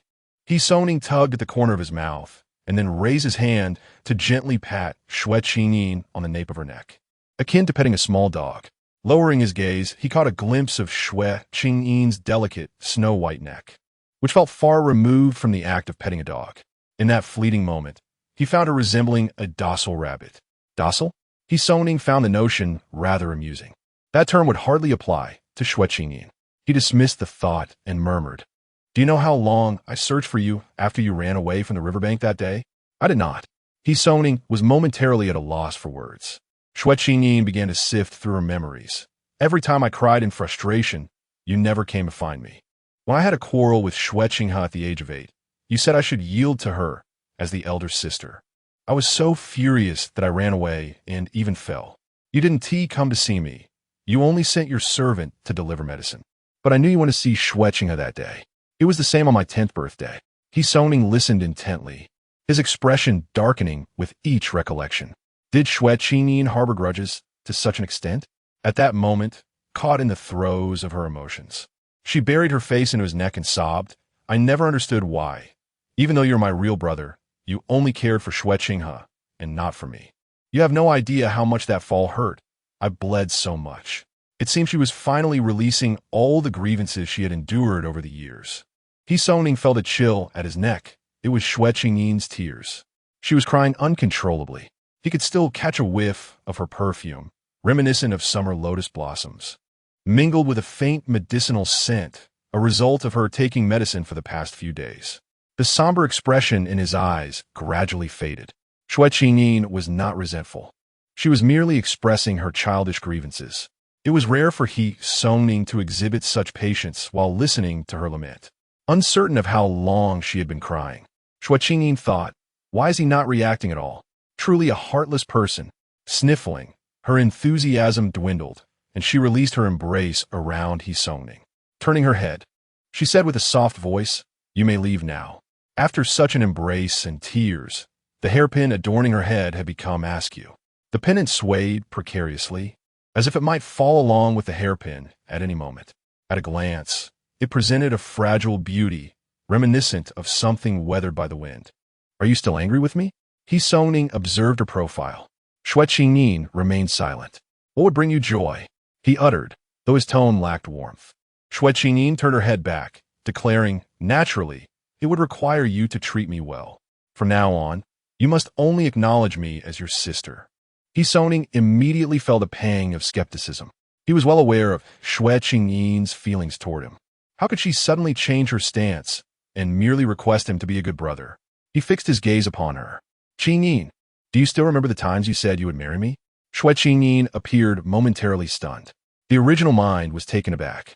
To so bluntly express her feelings to Xue was tantamount to directly revealing to him, "I am aware of your true lineage. I know you are the emperor's illegitimate son, and that you are not the son of the Xue family." A person as suspicious as Xue would surely harbor murderous intent in that moment. Xue Qingyin took a deep breath, raised her face, her expression one of righteous conviction, and said, "Indeed, at that time, I heard from Mama Wu that even the most stoic of men, once married, can transform into what was it called? Gentle as a willow. I thought to myself, if I were to marry my elder brother, he would undoubtedly treat me far better than he does Xue Qinghe." Xue lips twitched slightly. After all this commotion, it was merely a contest of superiority against Qinghe. Her obstinate behavior stemmed from a naive and foolish mind. Xue Qingyin murmured, "When I met Ren Weiking's brother, I thought it would be nice if he were my brother as well. Later, I even insisted on marrying him." Alas, Ren Weiking would not agree. Xue was taken aback. So the quarrel with the Ren family girl was over this matter? Just because he was indifferent to her? She wished to claim his brother? Xue Qingyin sniffled, "Fine, I understand now. I am willful and capricious. No one wishes to be my brother. You may leave. I shall no longer be kind to you." Xue raised a hand to press against his throbbing temple and sat beside her. Hearing her speak this way, he found himself possessing a bit more patience. "Since you are aware of your own temper, you can simply amend it going forward," Xue said blandly. Xue Qingyin retorted, "How can you comfort someone in this manner?" She shook her head repeatedly. No. Turning her head away, her sobs grew increasingly feeble, leaving Xue momentarily dumbfounded. What did she begin to cry, appearing so soft and pitiable? Xue Qingyin choked out, "I will be bullied. You are the daughter of a minister, and your mother has always cherished you. Who would dare to bully you?" Xue frowned. To not bully others is already commendable, he thought. Mother said that those who inflict harm are often the closest people to you. When she first married, she was gentle and treated her servants kindly. But while she was pregnant with you, her maid climbed into your father's bed. Was she harsh to father? Was she unkind to that maid? When others gifted father a concubine, that woman later poisoned mother. Mother said that a woman ought to be a bit willful. If she had been assertive enough to reject that concubine from the start, how could I have been poisoned in the womb? How could I suffer from pain in my bones every time it rains? If she had been assertive, perhaps you would have been poisoned by that concubine as well. Xue fell silent. These words he had never heard before. From a young age, he knew that he and his mother, Xue, were not biologically related. Naturally, their bond had grown tenuous. Xue often displayed madness and obstinacy, treating Xue Qingdong in such a manner, and Xue Qinghe as well. Xue Qingyin, mirroring her own essence, could only engage in futile arguments. Xue remained oblivious to the gradual transformation that the Xu family had undergone until it reached this present state. There were many things that elder brother was unaware of. As Xue Qingyin spoke, she genuinely shed a few tears for Madame Xue, recalling how during her illness, her mother had kept vigil by her bedside, sleepless night after night, lamenting her own past shortcomings in assertiveness. Yet, she never confided these feelings to her elder brother. She often expressed that the Xu family could offer no assistance, and that her brother's future depended solely on their father. She did not wish for her brother to become estranged from their father. Thus, she only spoke of the good in front of him, never revealing her own hardships. Mother urged me to never become like her, desperately trying to protect loved ones, only to ultimately fail. She had always hoped for a closer bond between me and my brother, for that was her only aspiration in this life. Alas, I have managed to ruin everything. Chapter 17. Better to marry the king. Xue Qingyin, as she spoke, found herself weeping once more. Lady Xue's plight was indeed tragic. Her biological son had perished, and the child she nurtured with great effort remained distant from her. Originally, Xue Qingyin was infatuated with Xue, her heart solely devoted to him, neglecting her own mother. Following the trajectory of the original narrative, the various reckless actions of her previous self would ultimately ensnare her mother, leading to a similarly dismal fate. Xue Qingyin felt a profound sense of injustice for Lady Xue. Why do dutiful children always encounter parasitic parents in this world? Conversely, why do devoted parents often suffer at the hands of ungrateful offspring? As her sobs grew increasingly faint, almost imperceptible, she resembled a dying creature. In that fleeting moment, Xue felt a subtle pang in his heart. "Do not weep," he urged. Xue Qingyin ignored him. Unconsciously, Xue thought of his own birth mother. Xue Qingdong merely mentioned that his mother held a lowly status. The rest he could deduce naturally. Why would the emperor refuse to acknowledge him? Surely, it must be due to his mother's status, which was not merely lowly, but rather despicable. So much so that the emperor deemed it a disgrace to have consorted with such a woman. On the day of his birth, she must have sealed her own fate. Thus, Xue had always recognized only his biological mother. After all, her life had been sacrificed for his mere existence. In comparison, what was Lady Xue's to him? He did not know what his birth mother looked like or her temperament, but perhaps she would be akin to Xue, driven to madness by her inability to protect her child. Upon this reflection, Xue finally grasped the essence of Xue. He spoke again, his voice low. "You did not ruin anything." Xue Qingyin perked up her ears. In the future, I shall treat you with greater kindness." Suddenly, Xue Qingyin turned her head sharply. "Whoever deceives is a dog." Xue Qingyin pointed at him. "See, you do not even dare to swear. Yet you still try to fool me." Xue gritted his teeth. "If elder brother deceives you, then elder brother is a dog. Are you satisfied?" Xue Qingyin nodded, her tears giving way to a smile. "Yes, I'm satisfied." When she smiled, her eyes sparkled with life. The rays of light filtering through the window seemed to dance upon her face, enhancing her beauty. Xue Qingyin rose, deliberately wrapping her arms around Xue. "I am utterly delighted. My elder brother finally wishes to treat me well." This sentiment conveyed how cold had he seemed to her in the past. Yet, Xue indeed responded better to gentleness than to force. He did not push her away.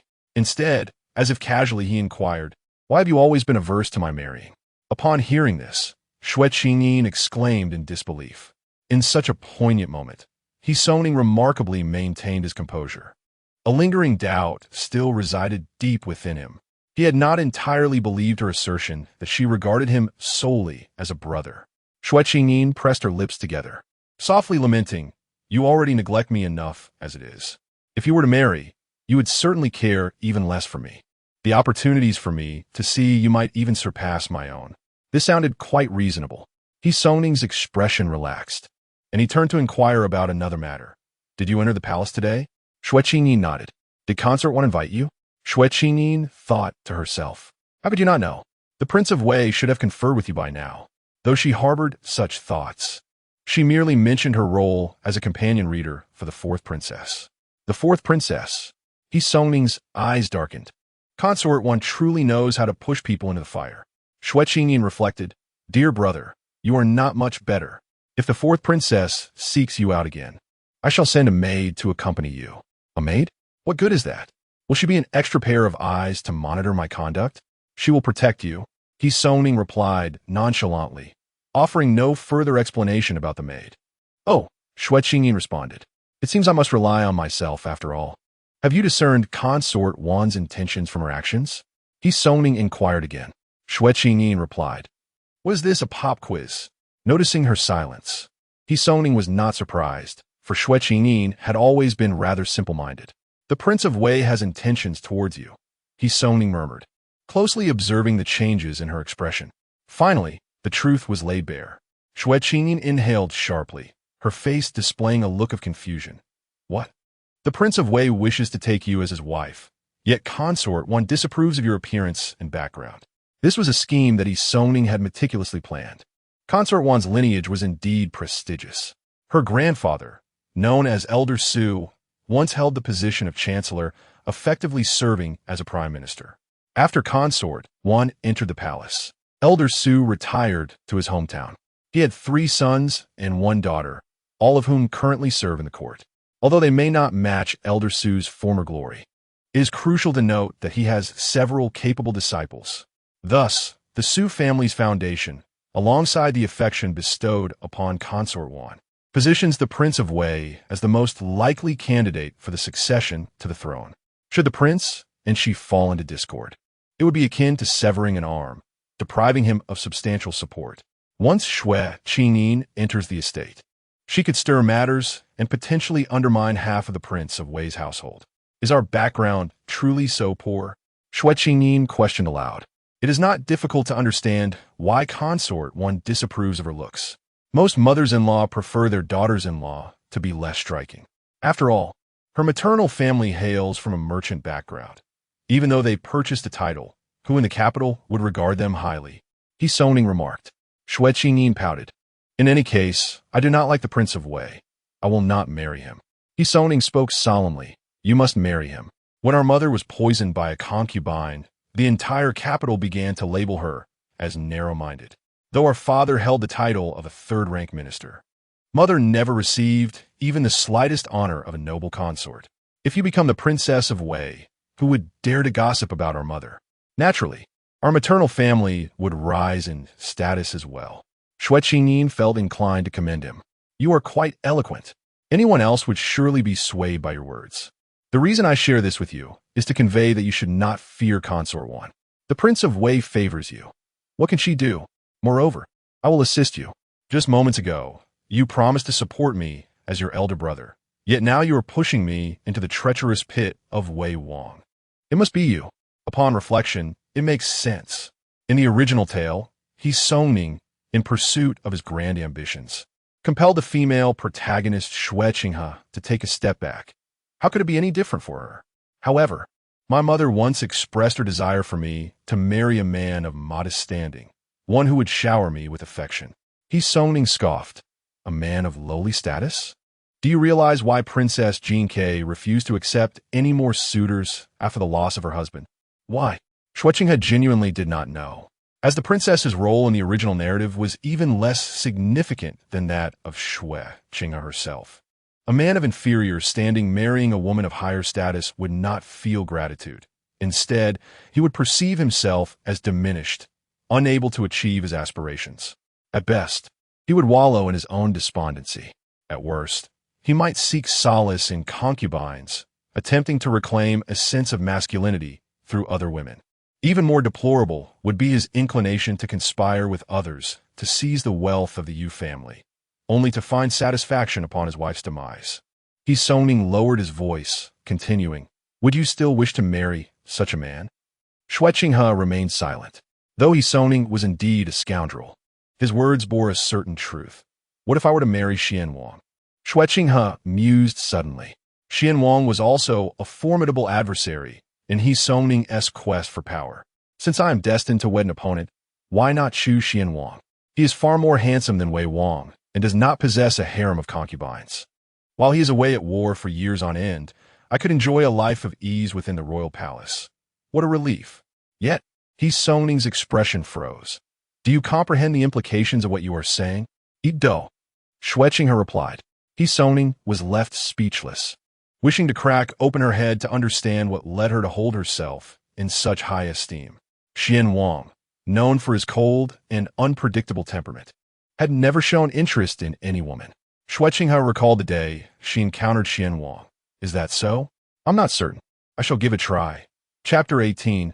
What a simpleton she is. Not long after, Xue emerged from Xue Qingyin's courtyard. A young servant hurriedly approached and inquired, Young master, shall we proceed to Qingfeng Courtyard? Qingfeng Courtyard was the residence of Xue Qingyin. Xue paused momentarily and replied, I'm going to pay my respects to mother. The servant was taken aback, unable to articulate what felt amiss. Yet he quickly followed He Songning to the chamber of Madame Xue. The matron stationed at the entrance, upon seeing He Songning, was startled awake from her slumber and promptly said, "Madam has already retired for the night. If you have matters to discuss, it will be better to come back tomorrow." In the past, upon hearing such words, He Songning would have turned back to rest, intending to send something to Madame Xue the following day. After all, there was no genuine mother-son bond. He was merely playing the role of a courteous son. However, today, upon hearing her words, He Songning suddenly discerned a deeper significance. Madame Xue was not truly asleep. She harbored resentment, but was uncertain how to confront her son, thus sending him away. He Songning's gaze flickered, and he softly said, "It matters not. I shall merely bow at the door." The matron was momentarily stunned by this response.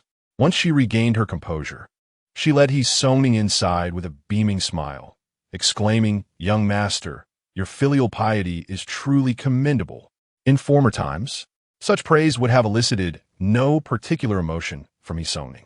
Today, however, he felt a twinge of discomfort, for he was acutely aware that he possessed no true filial heart. Yet, despite his inner thoughts, He Songning's countenance remained impassive. Following the matron to the entrance, he lifted his garments and knelt on the ground. The servants were taken aback, exclaiming, "What is the young master doing?" He had never knelt before Madame Xue, for she was easily appeased, and he had various means to placate her. When she was angered, it would take no more than a couple of days to soothe her. He Songning, feeling a sense of superiority due to his background, would never have knelt to Madame Xue. Yet today, when he knelt, he found it was not as unbearable as he had anticipated. He had never laid eyes on his biological mother, so he thought of it as kneeling before her. Inside, Madame Xue heard the commotion and hurriedly came to open the door. With a stern expression, she asked, "What are you doing?" She was dressed neatly, clearly not having retired for the night. "I have erred and was preoccupied with matters during the day, which prevented me from coming to apologize to you, mother," He Songning replied solemnly. Madame Xue bent down as if to assist him, but restrained herself, asking, "Do you truly understand your mistake?" Her tone bore a hint of choking emotion. He Songning, momentarily dazed, responded, "I do. I previously thought Qingyin's temperament was unruly and thus lost patience as her elder brother, neglecting her entirely. This nearly resulted in a grave error, endangering her life. Whatever protection you afford her today, I shall likewise extend in the future." Tears welled up in Madame Xue's eyes, and she could no longer contain herself. She swiftly grasped He Songning's arm and pulled him up, exclaiming, "Enough, enough. It is sufficient that you understand in your heart. There is no need to kneel. If you remain kneeling for too long, your knees will ache when it rains." He Songning suddenly recalled what Xue Qingyin had said, that her mother felt pain in her bones whenever it rained. Madame Xue beckoned him into the house and instructed someone to bring sweet soup. "Wait, let us choose something else," she said. "Your sister loves sweet soup, but you do not." Madame Xue kept He Songning in the room to converse, allowing him to leave only after they finished the soup. As the hour grew late, it was naturally inappropriate for him to visit Xue Qingyin. Thus, He Songning returned to his own residence. In the Qingfeng courtyard, the maid Xue Qingyin had waited for an indeterminate time before finally returning to Xue Qingyin, her spirit visibly deflated. "It seems the young master will not be coming today." A fleeting look of disappointment crossed Xue Qingyin's face. Xue Qingyin muttered resentfully, "It must be that Madame forbade him from coming." Xue Qingyin wished to silence Xue Qingyin's wild speculations, yet the words caught in her throat. After all, what other reason could there be? She lay back and instructed, "Please extinguish the lamp." Xue Qingyin complied. The room soon succumbed to darkness, shrouding the expressions of both mistress and maid in obscurity. That night, Xue Qingyin dreamed of He Songning, who smiled gently at her before suddenly revealing a mouthful of sharp, menacing teeth. Terrified, she buried her head in the arms of King Xian, who glared at her ominously, appearing even more fearsome than He Songning. This unsettling dream left her quite uncomfortable. Fortunately, Madame Xue was in high spirits the following day. During breakfast, she eagerly summoned Xue Qingyin, gently stroking her ear, and said, "Today, if you are free, I shall take you to the estate on the outskirts of the city, as well as to several shops within the city." At this proclamation, Everyone at the table paused. Madame Xue then turned to ask, "Is a Ning free today? If so, he can accompany your sister. It would also be a good opportunity for her to meet those who manage her affairs." Soning's eyelids flickered. "Does mother mean?" Madame Xue chuckled. "It is your sister who is considerate, concerned that you are overwhelmed with your studies, and has asked me if we should find ways to lessen your burdens. Unfortunately, my nephews are not particularly ambitious. Thus, I thought it best to have your sister take over. She is no longer a child and cannot continue to be solely focused on eating and sleeping." Madame Xue's remarks were astutely phrased, deliberately omitting the fact that it was Xue Qingyin's own initiative, thereby avoiding any discord between the siblings. Nevertheless, Xue Qingyin felt a chill wash over her. Soning was observing her intently. His gaze lingered on her for a moment before he gently averted his eyes. Soning replied, "I'm afraid I cannot spare the time today. I will have Jin Xiang accompany you instead. Any matters concerning the shop are first reported to him before reaching me." Madame Xue smiled. "Excellent. Jin Xiang has experience as a chief steward and is quite capable. With him by your side, it will be much easier for your sister to acclimate." Throughout the meal, Xue Qingdong remained silent, having entrusted all household matters to Madame Xue, thus refraining from interference. Soning sent someone to summon the man named Jin Xiang. Madame Xue returned to her chamber to fetch the account books and other items. Xue Qingyin stood obediently beneath the eaves, a figure shrouded in a hint of enigma. Suddenly, Soning's voice pierced the air beside her, deep and laced with a touch of amusement. "Are you holding a grudge now?" Xue Qingyin turned her head, her gaze meeting his, innocence written across her features. "With such a clever elder brother, what is there to misunderstand?" Soning reached out to gently pat the crown of her head, but chose not to speak further. When did the transformation begin? He pondered. The past Xue Qingyin resembled a delicate bowl, its contents laid bare for all to see. In contrast, the present Xue Qingyin appeared more akin to a slender-necked porcelain vessel, seemingly transparent at first glance, yet shrouded in a veil of mystery upon closer inspection. Intriguing indeed. Unbeknownst to Soning, Xue Qinghe lingered behind, observing him tenderly caressing Xue Qingyin's head. The maid-servant Qiuxin, standing nearby, was on the verge of crushing her palms in frustration. How could Madame Xue entrust such vast estates to a simple-minded girl like the eldest daughter? Did the master not care at all? Was he not afraid that Xue's fortunes would be squandered in her hands? Now, even the eldest son had reconciled with her. Their sibling bond seemed to have deepened anew. "What, our young lady? Must we revert to the days of yore?" Qiuxin's resentment simmered fiercely. Chapter 19. The bold and daring Xue Qingyin. Jin Xiang, in his 30s, sported a beard and bore a countenance that exuded honesty and sincerity. Were it not for his rather conspicuous facial hair, he could easily blend into a crowd without drawing attention. Upon encountering Xue Qingyin, he immediately offered his respects, proclaiming that the young master had already instructed him, and that the young lady could command him as she pleased. However, he secretly mused that the young lady might not even know how to issue commands. Engaging in commerce was no simple endeavor. Having never learned the ropes since childhood, he found himself suddenly thrust into the responsibility of such a substantial venture. It was not that he held the young lady in low regard, but rather that the undertaking seemed destined to fail. He resolved to treat it as a mere game of pretend, vowing to serve her well. Having reassured himself, Jin Xiang personally took the reins and drove Xue Qingyin toward the outskirts of the city. As they left the city limits, Xue Qingyin eagerly rolled down the curtain, inhaling the fresh air outside. This prompted Madame Xue to cast several concerned glances her way, fearing that the wind might be detrimental to her health. "What is that?" Xue Qingyin suddenly exclaimed, as she spotted a black cloth in the distance, or more accurately, clusters of black mushrooms situated in a particular area. It was too far to discern clearly. "That is the garrison of the Xuanwu army," Jin Xiang explained. "The Xuanwu army?" she inquired. "Indeed, they are the royal guards of His Highness, Prince Xuan," Jin Xiang replied with a smile, continuing, "If we proceed another 30 miles, we shall encounter the encampment of the Xianwei army, which comprises the elite forces under His Highness." Xue Qingyin nodded in acknowledgement. Having indulged in numerous historical novels, she possessed some knowledge of ancient customs. For instance, when a general returned from battle, the army was not permitted to enter the capital. After all, with such a vast throng of people, who could discern whether they were returning in triumph or staging a rebellion? Thus, they would encamp outside the city, near mountains or fields. Since the Han Dynasty, it had been customary to occupy land, taking up arms in times of war and cultivating the fields in times of peace.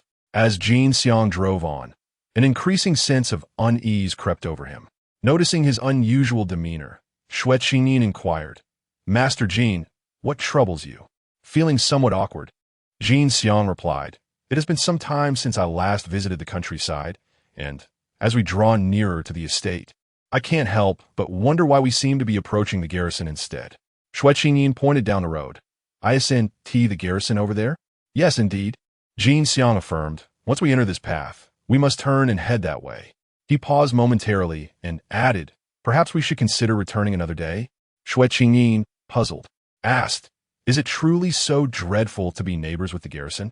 "It is of no consequence. Let us proceed," she declared. Madame Xue, following behind, subtly nodded in agreement. Indeed, it was essential for her daughter to experience the world beyond the confines of their home. How could she ever cultivate such composure if she remained sheltered within the boudoir? After a good half-hour's journey, the carriage finally came to a halt before a quaint estate. Behind the estate lay a forest, while fields stretched out before it. In reality, the garrison of the Xuanwu army was still 2 miles away. Nevertheless, the beads of sweat on Jin Xiang's forehead were increasingly apparent. "Master Jin, is that you?" The servant stationed at the entrance of Zhuangzi hurriedly rushed inside to deliver the news. Jin Xiang felt somewhat awkward. In the presence of these two individuals, what authority did he truly possess? Before long, a middle-aged man emerged, accompanied by several servants, totaling around a dozen people. "This is the lady of the house, and this is the eldest daughter," Jin Xiang remarked, wiping the sweat from his brow. A woman fidgeted nervously, quickly bowing and saying, "The last time I saw the lady with her daughter at the estate was 3 or 4 years ago. In the blink of an eye, she has blossomed into such a figure that I hardly recognized her. After all, it is a noble household that raises distinguished individuals." The woman was exceedingly courteous, yet Xue Qingyin maintained a nonchalant demeanor, even displaying a hint of annoyance. Before she could speak, a trembling servant interrupted, they are coming again." Jin Xiang, perplexed, inquired, "What is coming?" As everyone turned to look, they saw a young general clad in armor, leading several soldiers toward them. Jin Xiang's expression shifted dramatically, and he barked, "Speak plainly. What is the matter? Have we offended the military?" There was indeed some contention. The middle-aged man stammered. Jin Xiang sneered, "Here, in front of the host, you dare not speak the truth? What will happen in the future?" Finally, the middle-aged man explained, "It is that the land at Lu family Zhuang had been left fallow for some time. We thought it a pity to let it go unused, so we intended to purchase it." Jin Xiang pressed his lips together. "I am aware of this matter." "And then?" "Then, the Lu family Zhuang refused to agree and even ridiculed us, saying they would rather let the land lie barren than sell it to us." Xue Qingyin scoffed. "What reason is there for such stammering in response to a simple question?" The middle-aged man suddenly knelt down. It was indeed the audacity of our subordinates. Seeing that the land had recently begun to be cultivated again, they thoughtlessly blocked the irrigation channel. Later, we discovered that the land is now being farmed by the Xuanwu army. The so-called irrigation channel was the conduit for water. Blocking someone's water supply is truly a reprehensible act, especially when it was done to the Xuanwu army. Upon hearing this, Jin Xiang nearly knelt down himself. How dare you? How dare you?" He gritted his teeth. He had suspected that the reason for the solitary servant outside was that they were evading the Xuanwu army. Xue Qingyin also felt a headache coming on. At that moment, the soldiers had already approached them. "Have the gates been opened today?" The young general smirked. The entire estate fell to its knees in fear. "We greet you, General." Xue Qingyin remained silent. Xue Qingyin squeezed Xue Qingyin's wrist, likely to calm her fears, before turning to the young general and inquiring with a semblance of the demeanor befitting a lady of the household. "May I inquire your esteemed name?" "I am Du Hongxue, the chief steward of the Xuanwu army under the command of King Xian." The young general replied politely. "And may I ask who you are?" Everyone was taken aback, thinking, such youth yet already a commander of an army? He must be formidable. The atmosphere in the estate grew even more apprehensive. The Minister of Revenue, Xue Qingyin. Is my husband, Xue Qingyin's voice rang out. Before she could elaborate further, the young general's eyes brightened as he suddenly turned to Xue Qingyin beside him, exclaiming, "Is that you, Miss Xue? Even with the veil, I failed to recognize you." The crowd fell silent, taken aback. "Do you know her?" Even Madame Xue appeared momentarily stunned. Xue Qingyin looked bewildered. "Ah, have we met?" The young general stepped forward eagerly and inquired, "Miss Xue, how is your health?" That day, realizing he had said something inappropriate, he hesitated. That day, Madame Xue interjected. Xue Qingyin suddenly recalled where she had seen him, on the day she was flying kites. She had been faint and hadn't noticed him, but he had certainly seen her trailing behind Prince Xuan. "When I lost my way, Princess Jinke brought me along, and we happened to encounter His Highness," Xue Qingyin replied with composure. "Ah, yes, yes," the young general hurriedly echoed, fearful of saying anything that might tarnish the young lady's reputation. Madame Xue's expression relaxed. "I see now." The villagers also sighed in relief. Since the eldest daughter of the household was acquainted with them, perhaps this matter could be treated more leniently. However, upon reflection, it seemed they were not truly acquainted, at best. It was a mere fleeting encounter. The villagers were left feeling anxious and restless, akin to drawing water with a bamboo basket. Meanwhile, Xue Qingyin naturally took over the conversation, replacing Madame Xue and speaking with the young general. "I'm feeling much better. Is His Highness nearby?" "Indeed, he is currently inspecting the military," he responded, pausing before pointing towards the mountains behind the village. "Is that the Xue family's land?" Xue Qingyin nodded. "I have heard there is a horse ranch on the mountain." "Indeed there is. There is no space to run horses here, and the soldiers are quite restless. Having a ranch nearby would be most convenient." The middle-aged man standing by could hardly contain his eagerness to agree.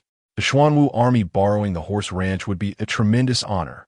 If they could appease these gentlemen, perhaps the previous misunderstandings could be easily forgotten. "Do you come here daily?" Xue Qingyin inquired. "If the space is ample, we certainly would." "And how much would you pay?" Jin Xiang stammered. The villagers gasped in shock. How could they dare to ask His Highness for money?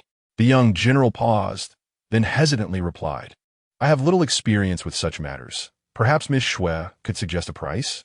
Xue Qingyin also lacked experience, vaguely recalling that during the Song dynasty, 100 won could be exchanged for a dough of rice, and one tael of silver was approximately 2,000 won.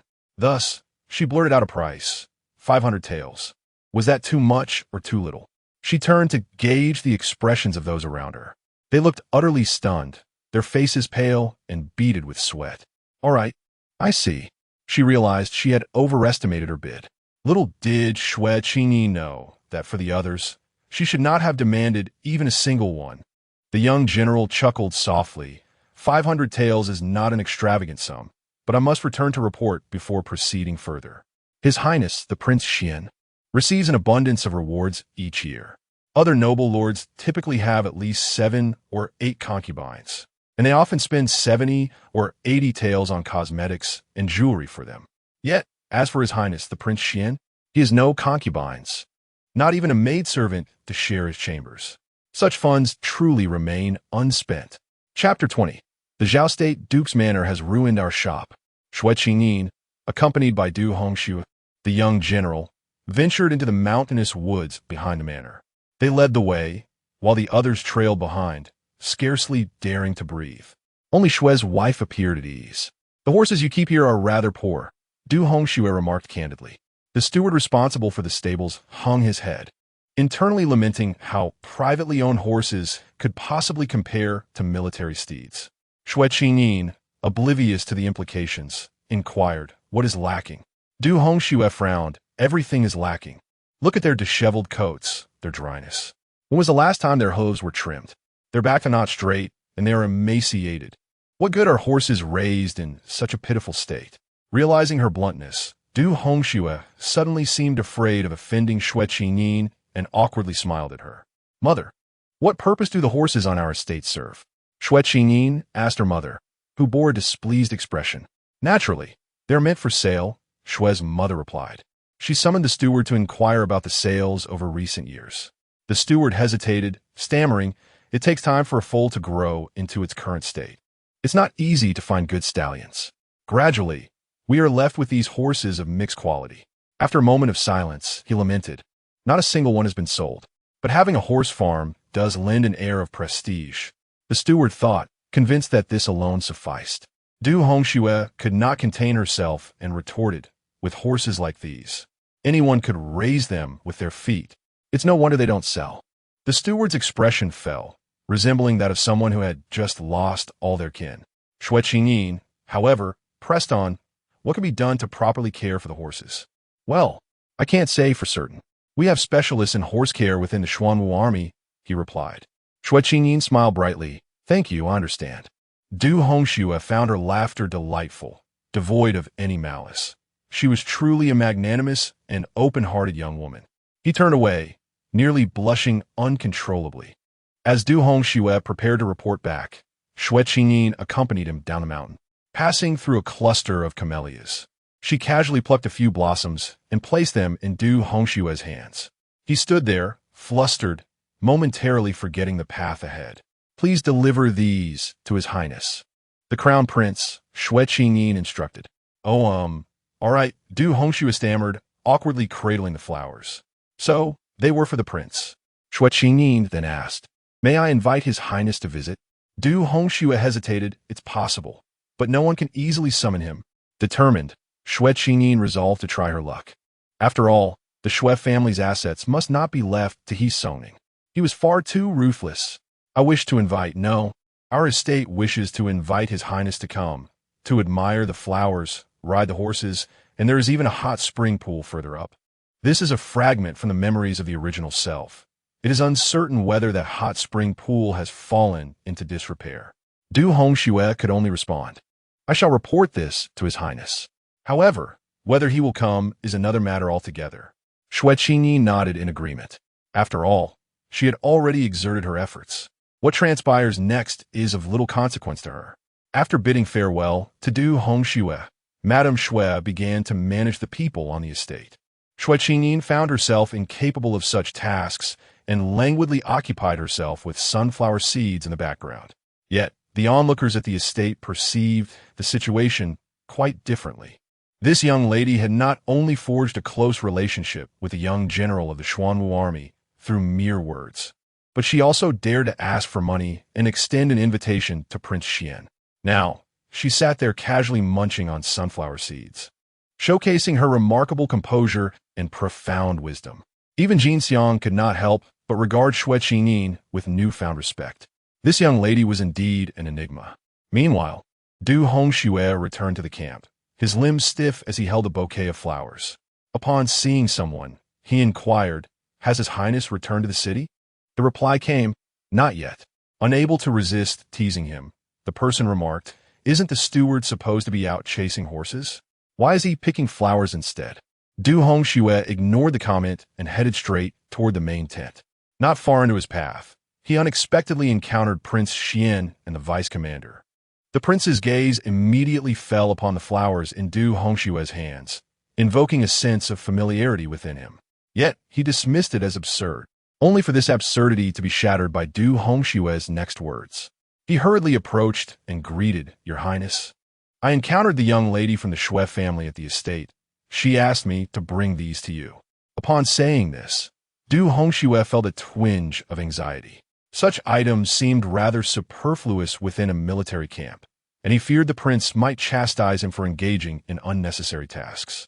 The vice commander, however, seemed intrigued and asked, Oh, is she the same young lady from that day? I still remember her kite fondly. Did she go to the estate for leisure today? That must mean she has recovered. Yet, Prince Xuan abruptly interjected, She has not recovered. The vice commander was taken aback. What do you mean, Your Highness? It is an old ailment. It is prone to relapse, Prince Xuan replied nonchalantly. The vice commander was left in a state of confusion. Wait a moment. How does His Highness know so much? Little did he know that Prince Xuan had already met with Xue Qingyin again in the palace. At this moment, Du Hongxue felt as if he might drop the flowers from his hands. The overwhelming presence of the prince was too much for him to bear. He cautiously ventured, Your Highness, these flowers. Only Prince Xuan understood that these flowers were the promised gift she had mentioned previously. with an impassive expression. The prince replied in a calm tone, "Take them." The young eunuch beside him promptly stepped forward to receive them. Also, Du Hongxue continued, "The estate belongs to Miss Xue. She mentioned that should one wish to race at their horse track, a sum of 500 taels would be required." The vice commander couldn't help but mutter to himself. It seems the young lady harbors no interest in Prince Xuan at all. Then, what could be the purpose of sending flowers? Were she from another family, she would have surely sought to entice the prince into racing with her. Furthermore, Du Hongxue continued to speak. The vice commander could hardly suppress his laughter and said, "Can you finish your sentence in one breath?" Du Hongxue, undeterred, continued in a cautious tone, "Miss Xue wishes to invite His Highness to visit the estate." The girl's intentions were truly enigmatic. It took the vice commander quite some time to distill it down to this single thought. His Highness expects the silver to be paid. Indeed, I share the same sentiment. Maintaining an estate incurs expenses. We cannot engage in such opportunistic endeavors. Let us proceed. Is His Highness returning to the city? To the estate. Half a stick of incense later, King Xian arrived at the estate, but Xue Qingyin had already departed. The steward was nearly driven to madness. Trembling as he spoke, the young lady mentioned she needed to return to the city to check on the silk shop. No one anticipated that His Highness would truly come. What shall we do? I have never encountered someone of such stature in my life, let alone entertain a noble of this caliber. King Xian turned his head and discreetly cast a glance at Du Hongxue, who felt equally awkward. I forgot to mention when we were supposed to invite you." King Xian lowered his gaze and commanded, "Yi Wei, you shall oversee this place." The young man named Yi Wei acknowledged the order. The steward and his associates were genuinely terrified. Oversee this place? Will the Xuanwu army indeed hold us accountable? Meanwhile, Xue Qingyin sat in her carriage, cradling a cup of chrysanthemum tea. On the small table before her, a red clay stove emanated warmth. I've had too many sunflower seeds. I'm feeling overheated." Lady Xue spoke to her. "You were quite bold today. Do refrain from such speech in the future. By the way, when you entered the palace that day, did you behave in a similar manner?" Xue Qingyin blinked innocently. "What are you thinking, mother? If I were so audacious, would I have been able to return?" Lady Xue pondered and then smiled. "My Qingyin is a clever and well-behaved child." As they spoke, the carriage came to a halt. "What's the matter?" Lady Xue inquired. Jin Xiang, whose forehead had been spotless, now glistened with sweat. He could not help but curse his luck. What kind of misfortune had befallen him today? Jin Xiang gazed at the tightly shut gate, marred by countless marks, and forced the words out. "It seems the silk shop has been robbed." "What?" Lady Xue rolled up the curtain and leapt down. Jin Xiang hurriedly moved forward to knock on the door. Lady Xue, both furious and anxious, exclaimed, "In the emperor's domain, where do thieves come from?" Jin Xiang was equally perplexed.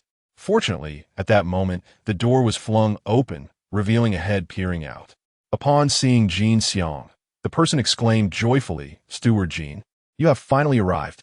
Where's the eldest young master? Is he here? There has been an incident. Today, the men from the Duke of Zhao's residence came and smashed our shop." Chapter 21. It is not easy to be such a fool. Upon entering the silk shop, Xue Qingyin leisurely suggested, "Let's first brew a pot of tea." The crowd was momentarily taken aback. Though Jin Xiang furrowed his brow in confusion, he still admonished, "The young lady has given her orders. Why do you not hurry?" The hot tea was promptly served. The attendant, with a rueful expression, muttered, "The teacups were nearly shattered." Madame Xue inquired about the matter. The staff of a silk shop were far more honest than those from the outskirts, and they dared not deceive even slightly. They recounted everything clearly. His Songning style of operation was inseparable from his character. He was cunning and ruthless, dealing mercilessly with anyone who obstructed his path. Such a master naturally cultivates a certain kind of subordinate. His Songning had long understood the principle of thin profit and high sales. He first leveraged the foundation of the Su family in Huainan to purchase fields for hemp cultivation and tightly controlled the silkworm-rearing households within his grasp. In doing so, he secured the raw materials for his garments.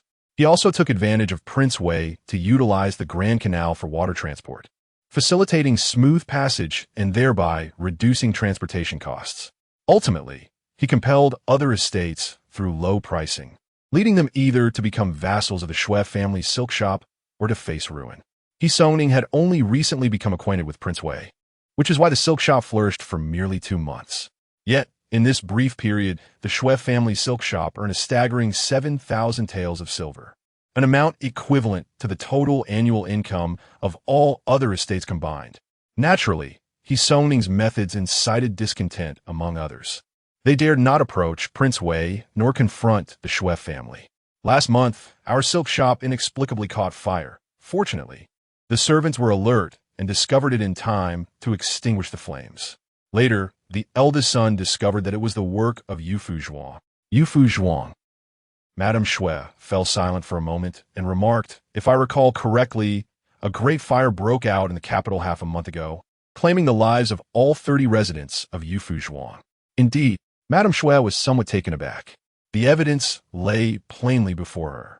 It was evident that the fire at Xue Xuan had been instigated by her son. But how could he dare?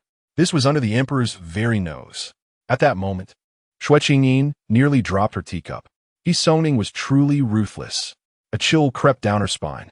If Xue wished to eliminate her, would it not be as simple as squashing an ant? The manager awkwardly chuckled and continued, "Madam, do not misunderstand. This matter has nothing to do with us." The thieves were captured later. Xue Qingyin thought to herself, "I trust you not at all." The manager went on, "Rumors are gradually spreading in the capital, suggesting that we are not to be trifled with. Once such words circulate, they serve as a deterrent to those of lesser status. However, when they reach the ears of the nobility, is it not an outright provocation? The Zhao Duke's residence did not possess a silk shop, but it did have 3 tailor shops, which had previously sourced their fabrics from Xue Xuan." Madame Xue's complexion darkened as she slammed her hand on the table, exclaiming, "The Zhao Duke is not someone to offend." Xue Qingyin felt utterly bewildered.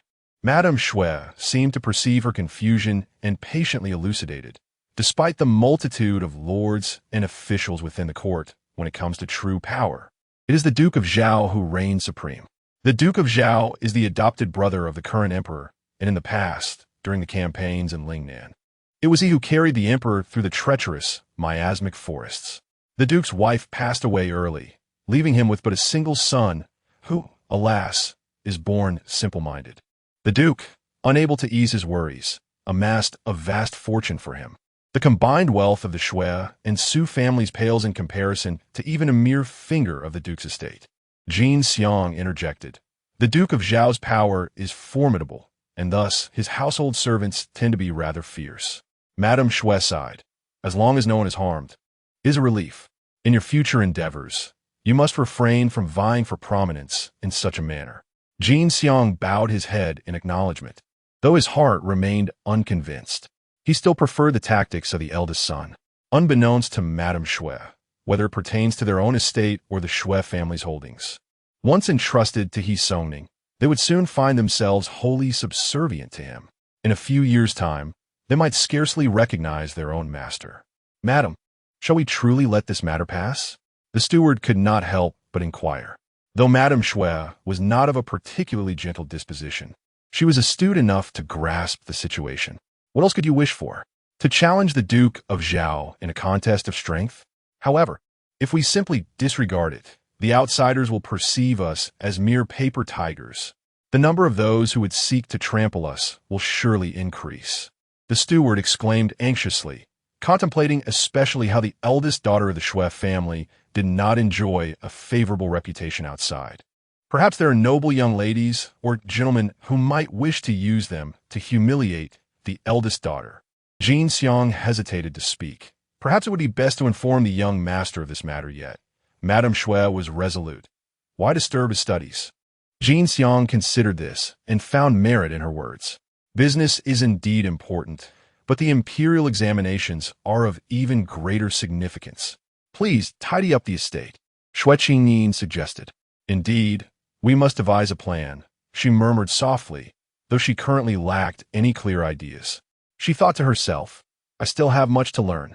The steward acknowledged her words, though he did not expect the eldest daughter to conjure any solutions. Madame Xue shared this sentiment. After all, such a troublesome situation would be daunting even for her. How much more so for Xue Qingyin? Madame Xue pressed her temples and stated with gravity, "We have only visited 2 households today, and already the troubles abound. It seems the management of this household requires thorough reorganization." The stewards immediately fell silent, not daring to speak. Madame Xue, not wishing to linger further, led Xue Qingyin back to their residence. As they entered, a young servant arrived with news. "A message from the Princess of Golden Sparrow has been delivered." The servant respectfully presented it. Xue Qingyin, taken aback, accepted it. It was an invitation to play polo. She considered her own physique and concluded that the likely outcome would be a fall from the horse resulting in a broken neck. "Well, I shall go and merely make an appearance." Xue Qingyin also wished to meet the illustrious Princess of Golden Sparrow. Madame Xue felt a surge of joy upon hearing this.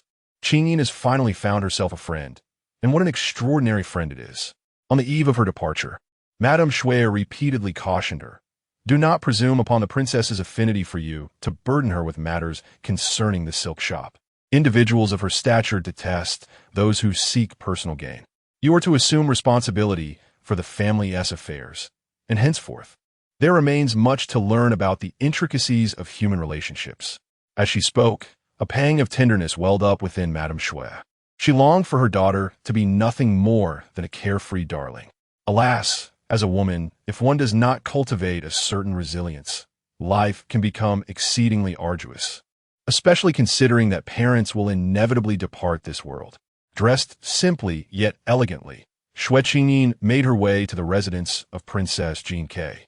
The palace was resplendent, adorned with terraces and pavilions, and a flurry of carriages filled the entrance. Noble ladies descended from their carriages, supported by their maids, the fragrance of blossoms wafting in the air. Disappointment flickered in her maid's eyes. It seemed she was not the only guest invited. Xue Qingyin felt no surprise. After all, she and Princess Jinkei were not truly acquainted. Their connection was merely a fabrication of Prince Xuan. How could she expect any special treatment from the princess? "Ah, Miss Xue has arrived," a voice echoed from afar. He Soning did not accompany her, and the others ceased to conceal their disdain for Xue Qingyin upon hearing that she had been appointed as the 4th princess's companion. "Congratulations, congratulations. Is there not also the Xie family girl?" one remarked. "Indeed, I heard that upon her recent exit from the palace, Miss Xie received a reward, a precious item from the western regions. I wonder what Miss Xue received. Perhaps she would enlighten us." Unfazed, Xue Qingyin calmly replied with 3 words, "4th princess." The crowd fell silent, turning to witness the 4th princess, who stood at the threshold, casting a condescending glance upon them. The princess smirked, her expression a blend of mockery and disdain directed at Xue Qingyin. Undeterred, Xue Qingyin approached her, warmly grasping her arm. "Oh dear, it seems there's a fool in this book. It's not easy. Following the 4th princess seems to be the right choice." The 4th princess gazed at her in astonishment. "What audacity! How dare she take hold of my hand? Is she not fearful of retribution today?" Leaning closer, the 4th princess whispered ominously, "I advise you to tread carefully today. That noble woman intends to take action against you." Xue Qingyin beamed with delight. "Thank you, 4th princess, for your kind warning. Your warmth truly moves me." The 4th princess replied, "Was that a warning?" It was clearly a threat. At that moment, a voice interjected, "Where's Miss Xue? The princess requests your presence in the inner hall." This princess, of course, referred to Princess Jinkei. The crowd was momentarily taken aback. Chapter 22. The Princess of Goldfinch laughed heartily as the crystal bead curtain descended. It shimmered with a kaleidoscope of light. Behind this curtain sat the Princess of Goldfinch, languidly reclining on an elegant couch. Upon hearing footsteps approach, she merely lifted her eyelids and remarked, "They have arrived." Xue Qingyin believed she was being addressed, but when she glanced up, she discerned another figure lingering behind the curtain, someone who stood beside the princess with an air of indifference. As the princess spoke again, the figure turned to regard Xue Qingyin. "Greetings, Your Highness." Xue Qingyin bowed respectfully, pausing momentarily before tentatively inquiring, "And His Royal Highness, the Prince of Su?" The Princess of Goldfinch waved her hand dismissively, "Draw it up." Immediately, a palace maid stepped forward to secure the curtain with a golden hook. Only then did the figure behind the curtain come fully into view. The Princess of Goldfinch was a tall and graceful woman, her hair styled in an elaborate updo adorned with jewels and combs. Rising gracefully, her skirt was embroidered in gold and crimson with grand blooms of hibiscus, exuding opulence and radiance. Beside her stood none other than the Prince of Xue. Seemingly fatigued, the princess blinked slowly and inquired, "Miss Xue, were you speaking with the fourth princess just now?" Xue Qingyin affirmed with a simple yes. "It is quite unexpected to see you so closely acquainted with her." The princess remarked coolly, her tone betraying no discernible emotion. Yet, such a tone only served to reveal her true feelings. Without a moment's hesitation, Xue Qingyin replied, "Indeed, it is rare to encounter someone so foolish." The princess froze momentarily before bursting into laughter. "Indeed, a rarity indeed. I did not anticipate that you would dare to." She lowered her voice, "Overstep your bounds." Xue Qingyin shook her head dismissively. "Ah, the fourth princess has a knife to my throat. What weight does calling her foolish carry?" Intrigued, the princess took a step closer and asked, "If she has a knife at your throat, how do you still dare to engage with her?" "Precisely because of that, I dare. A weapon displayed openly is far preferable to one concealed behind one's back." Quite the sound reasoning, the princess remarked, stepping forward again, her voice resonating with interest. "Fascinating." The princess then queried, "Is the fourth princess seeking ways to torment you?" Xue Qingyin shook her head again. How could she dare? His Royal Highness the Prince of Xue is present. The princess could not help but stifle a laugh. Her curiosity piqued as she turned to observe the cold and aloof prince. What role does His Royal Highness play in this? The prince merely lifted his eyelids, fixing his gaze upon Xue Qingyin, yet remained silent. He had not anticipated her to possess such spirited resolve, unlike the delicate flowers around her. Reflecting on the poetry gathering, when she had fortuitously stumbled upon a private meeting, she had remained remarkably composed. The tenacity she embodied was ever present, albeit seldom displayed in public. Why the silence? Is there something I am not meant to know? The princess's curiosity deepened. It was merely the benevolence of His Highness, the Prince Xuan, that led him to intervene when he encountered me alongside the fourth princess, unable to bear witness to the humiliation I faced from her. Xue Qingyin replied obediently. Suddenly, Princess Jinke burst into laughter, questioning when Prince Xuan had ever possessed such leisure. After a moment's contemplation, Xue Qingyin thought to herself that one could never flatter too much. She responded, "It is because His Highness is a gentleman of profound virtue and integrity." Princess Jinke paused, her laughter growing even louder. Xue Qingyin was left perplexed. What was so amusing? Had she said something amiss? Previously, at the poetry gathering, a man named Wen Hui had requested her to leave behind a personal item, and it was Prince Xuan who deemed his actions despicable. Later, when she nearly met her demise while flying a kite, it was Prince Xuan who escorted her back and summoned the royal physician. Not to mention, he had sent her back to her residence under the pretext of Princess Jink's name, thus preserving her honor. The day in the palace was no different. It was precisely because Prince Xuan was aware of the fourth princess's disposition that he had spoken out. Was this not a display of gentlemanly conduct? Princess Jinke gradually quelled her laughter and instructed, "Bring a chair for Miss Xue." Xue Qingyin expressed her gratitude as she took a seat, exuding composure, and casually inquired, "Will His Highness not join us?" Princess Jinke remarked, "His Highness is a man of considerable responsibilities. He must depart shortly." It was then that Prince Xuan spoke, his tone indifferent. "Your residence lacks amusement. How could the game of Kuju be uninteresting?" Princess Jinke paused, then added, "Indeed, nothing compares to the exhilaration of riding and battling." Turning to Xue Qingyin, she asked, "Miss Xue, have you ever played this before?" Xue Qingyin shook her head. Concurrently, Prince Xuan interjected, "She cannot play." Princess Jinke turned her head, intrigued. "Oh, how do you know? Why could she not play?"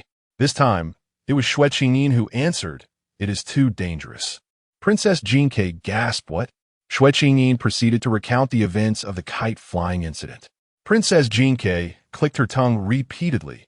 "No wonder you used my name that day." So that is how it was. Afterward, she regarded Xue Qingyin with a hint of regret. "I had thought your disposition resonated well with mine. I was hoping we could enjoy some time together." What a pity it is that you cannot gallop freely on horseback, she lamented. Xue Qingyin, having always been somewhat indolent, did not feel much regret. She believed that before entering this narrative, all her vitality had been drained in the workplace. Now, having the opportunity to live as a leisurely young lady, lying idle would be the utmost delight. At that moment, a palace maid entered and whispered, "Your Highness, all the guests have arrived."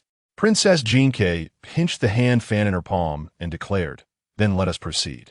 Since Miss Xue cannot partake in the kuju, if you find it dull later." She had yet to devise an alternative amusement. Xue Qingyin blurted out, "Shall I play with His Highness?" Princess Jinke was immediately amused again. "Very well, very well. You two enjoy yourselves. I shall take my leave." When Princess Jinke said she would depart, she truly meant it. Soon, only Xue Qingyin and Prince Xuan remained, along with a room full of palace attendants. The atmosphere suddenly fell silent. Xue Qingyin felt a pang of regret at her impulsive words. Prince Xuan was taciturn and reserved. She, after all, was not particularly familiar with him. Previously, when she had mentioned to He-Soning the notion of marrying Prince Xuan, it was merely idle chatter. Who couldn't engage in such banter? However, when faced with the reality, it was an entirely different matter. It was akin to those moments spent online admiring a handsome figure and daring to leave a comment. Yet upon his actual presence, Xue Qingyin felt utterly tongue-tied. Indeed, she could not muster even a whisper. As the atmosphere grew increasingly tense, Prince Xuan's voice suddenly broke the silence. "Is the Kingold Manor on the outskirts of the city owned by the Xue family?" Xue Qingyin replied affirmatively, "Yes." In that instant, she realized, "Your Highness, you have visited the manor?" The prince replied coolly. The guest arrived, yet the host was absent. Xue Qingyin thought to herself, "I truly did not anticipate that you would go so readily. Did not Du Hongxue mention that you are notoriously difficult to invite?" She hurriedly expressed, "It is my oversight for having neglected your Highness."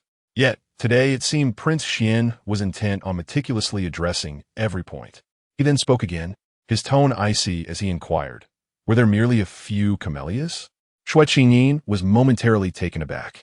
He indeed accepted the flowers, but it appeared that His Highness was somewhat displeased. Xue Qingyin responded, "Of course not. I hold your Highness's kindness in the highest regard, and that is precisely why I wish to invite you to the manor for a leisurely visit." She trailed off, realizing that should he visit, he would ultimately find no one there.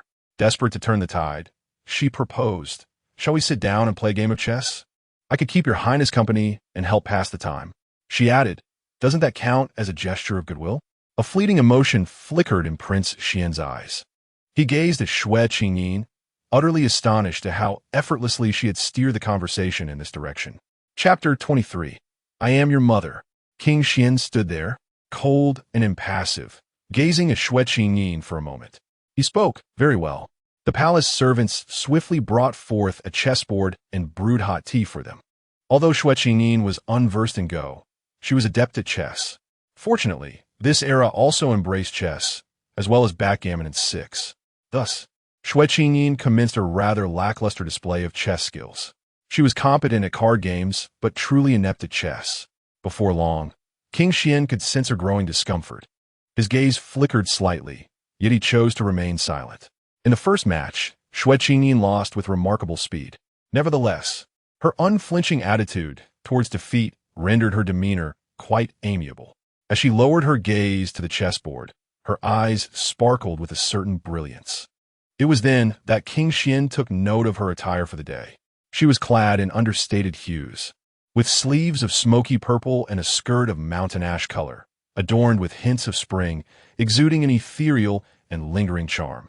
Each time she lifted a piece, her wide sleeves would slip back, revealing a glimpse of her snow-white arms. When at a loss for her next move, she would unconsciously rest her index finger on the board, gently scraping the red lacquer atop it. Some of the paint was not securely affixed, leaving fragments clinging to her fingertips, akin to the hue of rouge. This striking contrast of red and white presented an indescribable beauty. The second game commenced in haste. Xue Qingyin wrinkled her nose, her right hand grasping a piece while her left hand could not resist reaching for her teacup. However, as the hot tea was freshly poured, the cup's wall burned her, eliciting a soft gasp. King Xian's eyelids twitched, and instinctively, he reached out to press down on her wrist. The touch was smooth and delicate. It was as if he had been burned himself, as he instinctively curled his fingers. Yet, he maintained a firm grip on Xue Qingyin. "Do not touch it," he paused, then added with a hint of detachment, "You should hold it by the rim."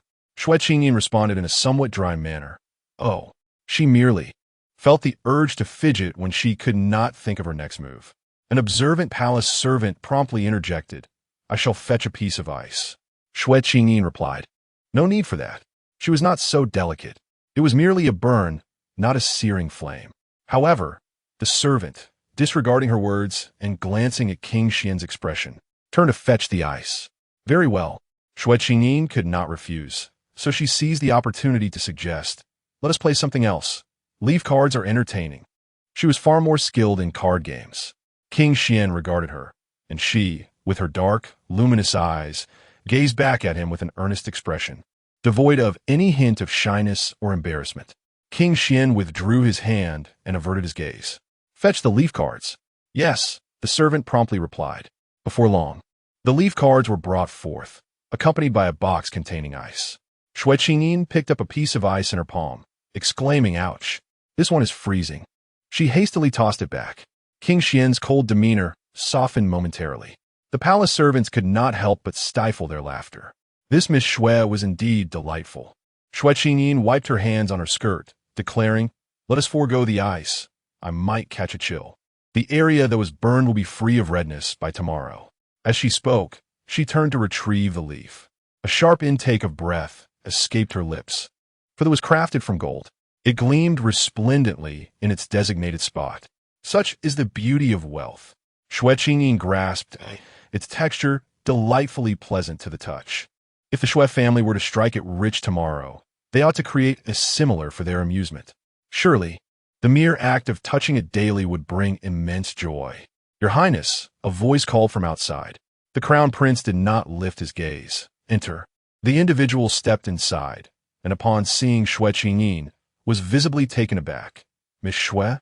Xue Qingyin turned to look. The man, adorned with a bushy beard, was... "Who?" The crown prince seemed to perceive her confusion and stated calmly, "Vice Commander Fang Qingzhou." Xue Qingyin thought to herself that the name was rather peculiar. The vice commander smiled at her, taking a step back as if feeling slightly embarrassed. However, when he turned his attention back to the crown prince, his expression shifted to one of stern seriousness as he spoke in a low voice.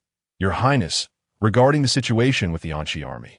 The crown prince rose and walked toward the inner chamber behind the screen, followed closely by the vice commander. Understanding that this was not a conversation meant for her ears, Xue Qingyin rose and decided to take a leisurely stroll. Just then, a palace maid's voice rang out. "Is Miss Xue present?" How fortuitous! Xue Qingyin quickly rose and made her way to the door. "I am here." "Princess Jinke invites you to the front," the palace maid said with a smile. Xue Qingyin recognized her as the very maid who had welcomed her to the princess's residence. Now she was being beckoned to the front again. Could there be something amusing awaiting her? The palace maid urged, "Miss Xue, please hurry along. The princess is waiting." Xue Qingyin turned back, disregarding whether the crown prince could hear her, and politely stated, "Your Highness, I shall go ahead and return shortly." The palace maid halted momentarily. "Your Highness? Which prince is inside? Did the maid not notice earlier?" "It is His Highness the Crown Prince." The maid gasped. Xue Qingyin remarked, "Let us be on our way." The maid paused, then resumed her smile. "Very well, let us go." She led the way, her steps brisk, as if there was an urgent matter at hand. Meanwhile, within the garden of the princess's residence, though it could barely be called a garden, for it was stark and devoid of trees, with only grass to be seen, the game of kuju was taking place. The fourth princess sat in her position, unable to resist glancing toward the back of the palace. Having not seen Xue Qingyin emerge for some time, she wondered if the matter had already commenced. The fourth princess felt restless, not experiencing the thrill she had anticipated. The princess's residence was indeed vast. Xue Qingyin followed the palace maid through numerous twists and turns, traversing pavilions and corridors, until they finally arrived at a particular door. The palace maid announced, "This is it." But wait, Xue Qingyin's eyelids fluttered as realization struck her. The door was not heavy, yet no sound emanated from behind it. It was eerily silent. The palace was adorned in gold and splendor, yet the pull ring on this door was rusted. Turning on her heels, Xue Qingyin instinctively sought to flee. The palace maid seized her by the collar with remarkable strength, forcefully opening the door and thrusting her inside before promptly locking it. Xue Qingyin stumbled, disoriented, as she propped herself up, her head spinning from the suddenness of the encounter. Indeed, her physique was woefully fragile. She slowly raised her hand, finding solace in having yanked a handful of the maid's hair. That brought her a measure of relief. Outside, the maid clenched her teeth, gingerly touching her scalp and feeling the absence of hair, exposing her skin beneath. Cursed be the day. With a glare directed at the door, she turned and departed. The thought of His Highness, the Prince, being present earlier instilled a flicker of fear within her. Yet, what difference did it make? Today, she had been utilized as a pawn, and her fate was sealed. What temperament did the princess possess? She could not tolerate traitors. The maid exhaled sharply, her only hope being that after her execution, her family would indeed escape as promised by the noble and live a life free from want. Inside, Xue Qingyin gradually rose, brushing off the dust from her attire. She would no longer disdain the maidservant whom he Songning had assigned to her, regardless of surveillance. At least this one could fight on her behalf. Snacks, snacks. Huh, are you here to bring me some treats? A foolish voice called from behind her. Turning around, she beheld a tall, stout man leaning against the doorframe, his countenance distinctly vacant, suggesting a lack of normalcy in his mind.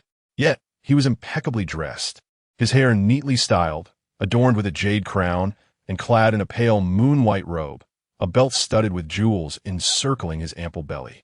As Xue Qingyin remained silent, he descended the steps with heavy footfalls, the very floor seeming to tremble under his weight. He licked his lips and exclaimed, "I am thirsty, I want water." Xue Qingyin cursed inwardly, a foreboding sensation creeping over her as he continued to advance. His imposing stature and vacant expression rendered him somewhat menacing. After a moment of hesitation, she slowly uttered a few words. "I am your mother. No, I am your dear mother." Chapter 24. "Please, King Xian, catch me." The burly man hesitated for a moment. Xue Qingyin nodded earnestly, striving to make her voice sound convincing. She gently said, "Yes, I am your mother." Indeed, compared to the clever ones, fools are far more endearing. The man struggled to widen the gaps of his flesh, his eyes bulging in surprise. He stared at Xue Qingyin, a dazed smile creeping onto his face. "Yes, yes, mother. It's mother. Mother eats cake." As he spoke, he raised his hand. How easily deceived he was. The man opened his palm to reveal a clump of mud mixed with weeds, sticky and gooey. Anyone else would have grimaced in disgust, but Xue Qingyin, having grown up in the countryside, was no stranger to playing in the mud. She blinked, finding it rather acceptable. However, she replied, "I'm not hungry." "Oh," the man responded, his eyes drooping in disappointment as he withdrew his hand. Since she was here, she decided to make the best of it. Xue Qingyin patted her chest, her previously anxious heart now calm. She softly said, "Let me test you." The man raised his eyes, displaying a hint of confusion. "Test?" Xue Qingyin nodded. "Do you still remember your name?" "Yes, I remember," the man said, grinning foolishly. "I am a phone. I am called a phone." "A phone! A phone!" he shouted joyfully. Xue Qingyin hurriedly moved closer, tiptoeing to gently pat his shoulder. "You mustn't speak so loudly. If someone hears us, they won't come to save me. Once the door opens, amidst the gaze of many, it would be difficult to explain the situation of a lone man and woman together." The man quickly covered his mouth with his hand, which was large and pudgy. With a bit of force, it made a crisp sound, and the dirty mud was splattered all over his face. Through his palm, he whispered, Right, we mustn't be loud. There are bad people chasing us. We must protect Mother." Xue Qingyin couldn't help but chuckle. He was indeed somewhat foolishly large, rather intimidating, yet his heart was pure. "Mother is happy, so I won't cry anymore." The man joined in her laughter, albeit quietly. As long as he was obedient, that was sufficient. Xue Qingyin sighed with relief. This was far easier to handle than those vicious ruffians. She only knew this man was called a phone. but his true identity remained a mystery. After contemplating, Xue Qingyin continued to inquire. Do you remember your father? A phone? I remember. Father. Yesterday. Yesterday he fed me candy. Sweet, sweet. Mother also ate. He said, lowering his head to rummage through his pockets. Digging around, he produced 2 grass-woven crickets. He angrily threw them to the ground, becoming a bit agitated. Candy, candy. Xue Qingyin quickly soothed him. Candy is only for a phone to eat. Mother does not eat. Why? Because a phone is the most obedient, the beloved child of mother and father. Instantly, the man smiled again, the flesh on his cheeks quivering with joy. Mother is the best. Xue Qingyin seized the opportunity to steer the conversation back to the main topic. Do you know what others call your father? Others? To him, this statement was likely somewhat perplexing. He furrowed his brow, his flesh contorted. He strained to think for a moment, finally uttering a single word, gong. Then he squeezed out another, gong. Xue Qingyin inquired, gong gong? That seems rather absurd. How does that work? The egg came first. Then the chicken? Frustrated, Xue Qingyin decided not to press further. However, the burly man plopped heavily onto the ground, beginning to act petulantly. Mother, it hurts. Xue Qingyin thought to herself, what a troublesome creature. Has someone preemptively drugged him? His pain was his own, and she felt utterly powerless. Xue Qingyin took a step back. Seeing this, the man grew more agitated, lunging forward onto the ground, crying out in agony, Mother, don't go, don't go. Xue Qingyin softly replied, I want to leave. I want to leave. She wandered around the dilapidated courtyard. Although the courtyard appeared worn, it was evident that it had once been well constructed, with all its furnishings intact. There was even a well in the yard. Approaching the well, Xue Qingyin peered inside. It was dark, with a faint glimmer of water rippling beneath the surface. A chill of fear enveloped her, a dread of a narrow, pitch-black abyss. She took 2 steps back and quickly waved at the burly man, a phone, come here. Meanwhile, in another part of the palace, King Xian and his deputy emerged slowly from the inner chamber. The deputy exclaimed, Where's Miss Xue?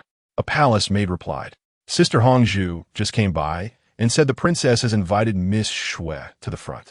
King Xian lowered his gaze, sweeping over the remnants left behind. The chess pieces still lay on the board, the leaves scattered, and the teacup remained untouched, the tea scalding but never sipped. She left rather swiftly, and she dares to claim she was keeping me company? The deputy, displaying a look of regret, pondered what he regretted. He asked, Your Highness, shall we return? Yes. Let's return. We bid farewell to His Highness the King. The palace maids hastily knelt in reverence behind them. As King Xian exited the courtyard, the guard stationed outside promptly approached, silently following in his wake. This procession, exuding an aura of unspoken authority, could not conceal the menacing energy emanating from them. As they passed, the servants of the princess's residence hurriedly retreated, not daring to even glance up. Just as they neared the entrance, King Xian's steps abruptly halted. Your Highness? The deputy raised his head in confusion. King Xian turned around, immediately find Princess Jean Kei, and inform her that a palace maid named Hongzhu is to be secretly apprehended. He paused, then stated coolly, I have misplaced something and intend to search the entire princess's residence.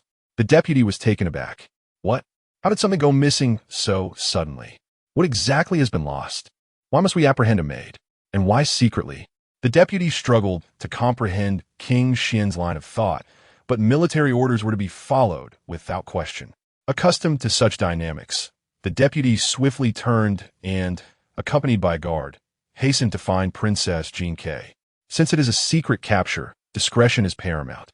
If the individuals from the princess's estate cannot manage, we shall depend on their intervention, striving for swiftness, precision, and decisiveness to seize the person without delay. You are to seek out Miss Xue, likely hidden in a secluded area seldom traversed by others. Once located, do not panic. Quietly escort her back. The crown prince spoke in a frigid tone to the remaining guards. Without questioning the reasons, the loyal guards promptly set off to search. Most among them had encountered Xue Qingyin before. After issuing his orders, only one loyal guard remained by the crown prince's side. He paused momentarily, seemingly in contemplation. After a while, he set off in a particular direction. Meanwhile, The deputy commander arrived in the garden, where Princess Jinxiao was atop her horse, wielding a ball staff. Engaged in playful competition, the deputy pondered how to approach her discreetly. After deliberation, he decided to advance silently, giving a subtle whistle. The spirited horse came to a halt. The deputy approached Princess Jinxiao, seized the reins, and led her away. The onlookers were left in astonishment. Even Princess Jinxiao was taken aback, initially inclined to express her anger. She restrained herself, remembering the deputy was an officer of the crown prince, and instead gritted her teeth to ask, "What do you intend to do?" The deputy replied, "I must ask the princess to dismount, or come closer to here." Princess Jinxiao retorted sharply, "You dare." The deputy quickly responded, "Forgive my boldness, it is unintentional. His Highness the Crown Prince has commanded that this matter must be conveyed directly to the princess." Princess Jinxiao's expression shifted dramatically, and she dismounted her horse. Only then did the deputy approach her to explain in detail. The princess's complexion soon darkened significantly, her body trembling slightly. Cursed be this situation. The deputy remained bewildered. The others, observing their retreating figures, did not ponder further, but whispered among themselves, "Who is that person who is so familiar with the princess? Is there to be a new prince consort? That is General Fong, the crown prince's deputy, whom you do not recognize. Ah, then he is likely unwilling to take on the role of prince consort." Princess Fer listened to the murmurs around her, feeling increasingly agitated. She could not fathom the outcome of the situation. The crown prince turned through winding paths, traversing rocky corridors, and ultimately arrived before a dilapidated courtyard. He paused, lifting his gaze to find Xue Qingyin precariously perched on the wall, breathing softly. As she turned her head, their eyes met. Xue Qingyin was both startled and elated. How fortuitous that the crown prince would arrive here. She licked her lips, her breath quickening, and her voice emerged as delicate and weak. "May I trouble your highness to assist me? I can no longer hold on." Chapter 25. "To devote myself in gratitude, your highness. Is that not Miss Xue?" exclaimed a voice filled with surprise from the royal guard, but the words were abruptly silenced. "Quiet," commanded Prince Xuan with a mere 2 words. The guard immediately restrained his expression and sealed his lips, swiftly making his way to the courtyard entrance. "Your highness, the door is locked," the guard whispered. Prince Xuan did not respond. Instead, he sauntered towards the wall where Xue Qingyin was perched. He raised his head and softly inquired, "Are you going to jump down?" "Yes. Yes, hurry," she replied, struggling to climb up. However, her arms lacked strength. Managing to cling to the wall was already a feat, let alone leveraging herself to the top to leap down. In a fleeting moment, her face flushed a deep crimson, her fingers turning white from gripping the wall's edge. Prince Xian's gaze flickered slightly as he called out, "Dai Huang, come here." The guard immediately turned back. Prince Xian stepped onto his shoulder and nimbly vaulted over the wall. Before Xue Qingyin could fully comprehend what had transpired, he seized her by the scruff of her collar, his fingers tightening, the veins on the back of his hand becoming pronounced. With a swift motion, he lifted her upward. Wait! By the time she regained her senses, she was already atop the wall. Xue Qingyin exhaled heavily. "Thank you, your highness." She then glanced down at the guard standing at the base of the wall and whispered, "Did I jump?" The guard, flustered, urged, No, don't jump yet." "I." He glanced up at Prince Xian's expression before continuing. "I fear I may not be able to catch you." Xue Qingyin furrowed her brow and asked, "Is there any way to find a ladder?" Suddenly, Prince Xian flipped over the wall, turned around, and opened his arms towards her, stating coolly, "Did not Miss Xue request for me to catch you?" Xue Qingyin licked her lips, feeling a hint of embarrassment. Seeing his highness already atop the wall, she felt it would be too much trouble to ask him to go back and catch her. If she accidentally harmed his highness in any way, it would be a debt she could never repay. Hearing her thoughts, Prince Xian cast a glance at the guard. The guard, startled, blurted out, "What if I were to be harmed instead? Would that not be the same?" Xue Qingyin pondered for a moment. "I could offer myself in gratitude." Though such a declaration from her might seem more like revenge than gratitude. Before the beauty, the guard broke out in a cold sweat, repeatedly shaking his head. No, I am unworthy of Miss Xue." Prince Xian interjected coldly, "If you do not jump down, I shall take my leave." Jump, Xue Qingyin." no longer wishing to linger atop the wall, leaned forward and, without hesitation, leapt towards Prince Xuan. He caught her effortlessly, steady, and secure.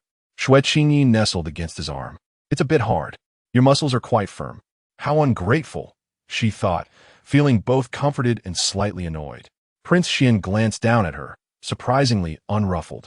He found her to be a vibrant splash of color, vividly painted upon a canvas, captivating and dynamic, impossible to overlook.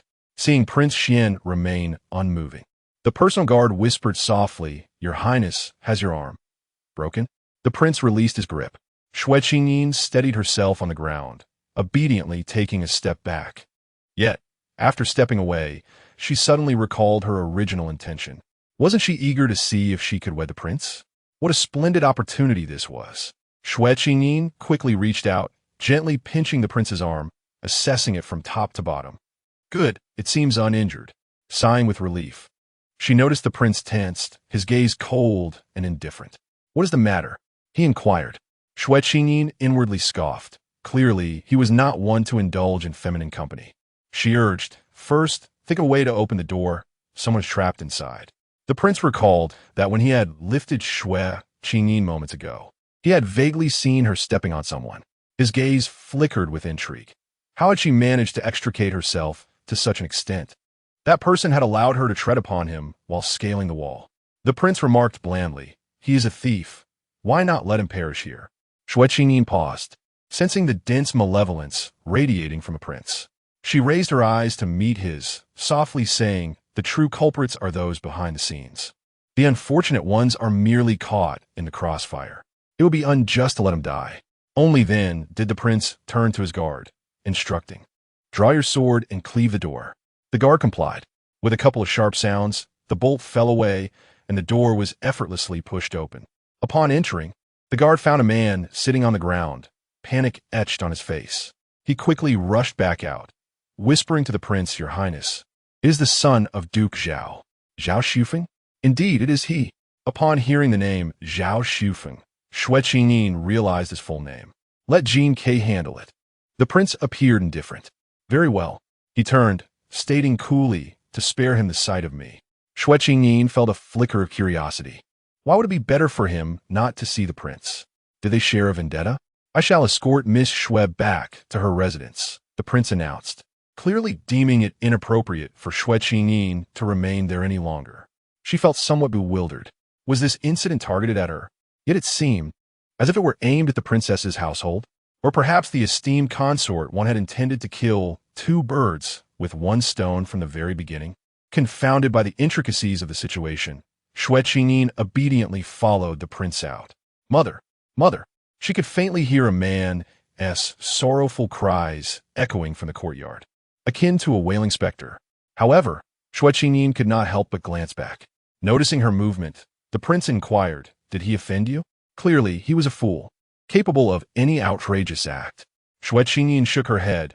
"He is quite obedient. I even suspect he's been drugged, as he keeps lamenting his discomfort." At this, the prince involuntarily furrowed his brow. "Then I instructed him to fetch water from the well to wash himself." The prince's expression softened. When did Zhao Shufeng become capable of understanding human speech? Perhaps the prince should still have someone bring him a bowl of ginger soup.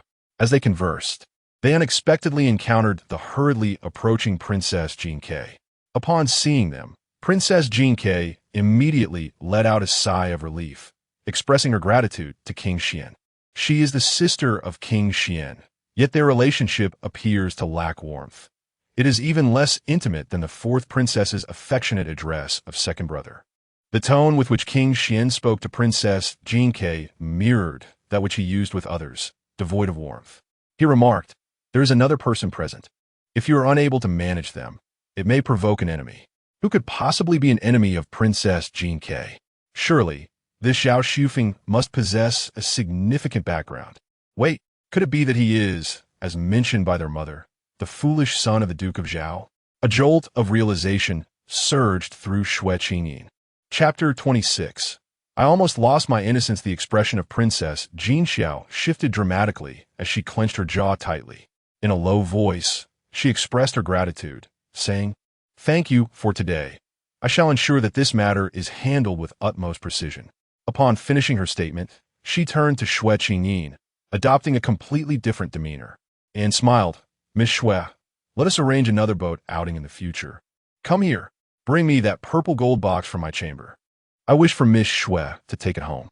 Without waiting for Xue Qingyin to respond, she added firmly, "Do not make excuses. Go now."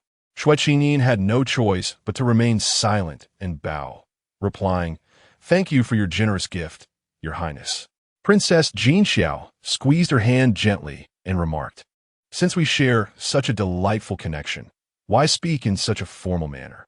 I must take my leave now." With that, she lifted her skirt and hurried away. As Xue Qingyin reached the doorway, the purple gold box was presented to her. The weight of the box in her hands soon became burdensome, and she felt fatigued. Fortunately, her maid was waiting obediently at the entrance, and upon seeing her emerge, rushed forward. However, the maid did not dare to glance at Prince Xuan and nervously stammered, "Miss, why are you out so early?" Xue Qingyin handed the box to her and instructed her to wait for her in the carriage. Then she turned to Prince Xuan and inquired, "Your Highness, could you enlighten me?" How did Your Highness know I had been deceived?" "Since the princess entrusted you to me." Prince Xuan trailed off awkwardly, realizing the peculiarity of his own phrasing. Nevertheless, he quickly regained his composure and continued, "She would not dare send anyone to invite you again. The palace maids, knowing I was in the inner chamber, would not be audacious enough to take you without my permission. If they wished to leave, they should have consulted me first before taking any action. Such haste indicates a hidden agenda. Indeed, the people of the capital hold both respect and fear for Prince Xuan. Yet, one may dare to defy logic. How did Your Highness know I was there?" The princess had once constructed the Xianyun courtyard for the prince consort's stay. After the prince consort's demise, the courtyard fell into disuse, and Princess Jinxiao no longer approached it, rendering it a taboo within the princess's residence, a place no one would dare visit. Therefore, to conduct secretive dealings, one would naturally choose such an abandoned courtyard. "Your Highness is truly wise and formidable." Xue Qingyin quickly lavished him with praise. However, she also pondered, what if the prince had not found her? What would her fate have been today?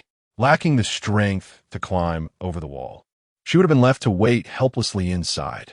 "There is no what if." A nearby guard interjected. His Highness had already instructed us to search for something he had lost. This was his contingency plan. Xue Qingyin was genuinely astonished now, her flattery appearing more sincere. "Your Highness, I am eternally grateful for your life-saving intervention. But what next? Should I offer my body in return?" An unexpected thought flashed through Prince Xian's mind. Who knew that Xue Qingyin would leave her statement hanging there? "Another bouquet, perhaps?" he suggested, completing her unfinished thought. Xue Qingyin shook her head. "I have not yet decided. After much contemplation, it occurred to me that His Highness, the Prince of Xian, being of noble birth, lacks for nothing. Thus, I resolved to present him with the essence of spring and pluck some flowers. Yet in these times, flowers have lost their rarity." The prince paused, and in her words, the act of gifting a few blossoms transformed into a gesture of offering him the entirety of spring. Such eloquence! However, His Highness's gaze lingered upon her lips, soft and full, reminiscent of blossoms. In that fleeting moment, he felt as though he had indeed received the very essence of spring, a gift unlike any other presented to him by others. The flowers were unique. Slowly, the prince averted his gaze, his tone nonchalant. "Well then, take your time to ponder." He found himself curious about what else she might offer and how she would attempt to argue her point. How remarkably accommodating she was. Xue Qingyin was taken aback, for this prince was not quite as depicted in the text she had read. He escorted her to the carriage and assigned a personal guard to follow her. Suddenly, a thought struck her, and she hurriedly pulled back the curtain, leaning out with an elongated neck to inquire, "When will His Highness next visit the camp of the Xuanwu army?" The prince looked at her and replied, "In a couple of days." Xue Qingyin nodded and let down the curtain. Surely, this time she would successfully entertain the prince of the manor. Meanwhile, the maidservants of the Xue family eagerly questioned, "Miss, are we leaving now? Has something happened?" The maid was quite anxious. Could it be that our young lady is once again facing exclusion? This was not an unfamiliar scenario, as the previous young ladies often met with disdain wherever they went. Xue Qingyin reassured her, "It is nothing to worry about. Today, I can't play ball. How could I possibly manage that with my frail physique?" The princess, finding me unamused, gifted me some items, suggesting we plan a boat outing another day. The maidservant was momentarily speechless. Is that true? Could it be that the young lady is simply seeking an excuse? As Xue Qingyin spoke, she could not resist opening the exquisite purple golden box. Upon lifting the lid, a cascade of brilliance poured forth, dazzling the maidservant's eyes. This. The maid was left astounded, rendered almost speechless. Coral stones, precious pearls, gold and silver hairpins, strands of eastern pearls, all piled together with a mix of rare spices, as if collected casually over time. Was it truly given to her so freely? Xue Qingyin blinked in surprise, pondering the implications. If Princess Jinke were to discover that Consort One was actually scheming against her, would she regret bestowing such treasures upon Xue Qingyin? The maid abruptly closed the box, swallowing hard, and said, "We should return quickly." Holding on to this, "I can't shake the feeling that we might be robbed." Xue Qingyin chuckled. "What is there to fear? His Highness's personal guard is outside." The maid murmured his Highness's title, unable to restrain her curiosity. How could it be that the prince personally escorted you out? It certainly could not be due to his affection for her. It must be because he is a gentleman, Xue Qingyin thought with conviction. Yet, there was an additional factor at play. This matter involved Princess Jinke. By protecting her, he was, in essence, aiding the princess as well. Xue Qingyin refrained from sharing her thoughts with the maidservant, who, understanding the gravity of the situation, silently resolved to keep her lips sealed, convinced that this must be a grand secret of her young mistress. Upon returning home, Xue Qingyin immediately sought out Madame Xue, presenting her with a box. Madame Xue, taken aback, inquired about her daughter's early return. Xue Qingyin eagerly thrust the box into her mother's embrace, exclaiming, "Look, a gift from the princess. I wish to present it to you, mother." Madame Xue, her face alight with astonishment, responded, "What nonsense is this? A gift from the princess cannot simply be given to another." Xue Qingyin retorted playfully, "But you are not just anyone. In the past, you brought gifts for me and my brother, and today I bring you one as well." I've grown up.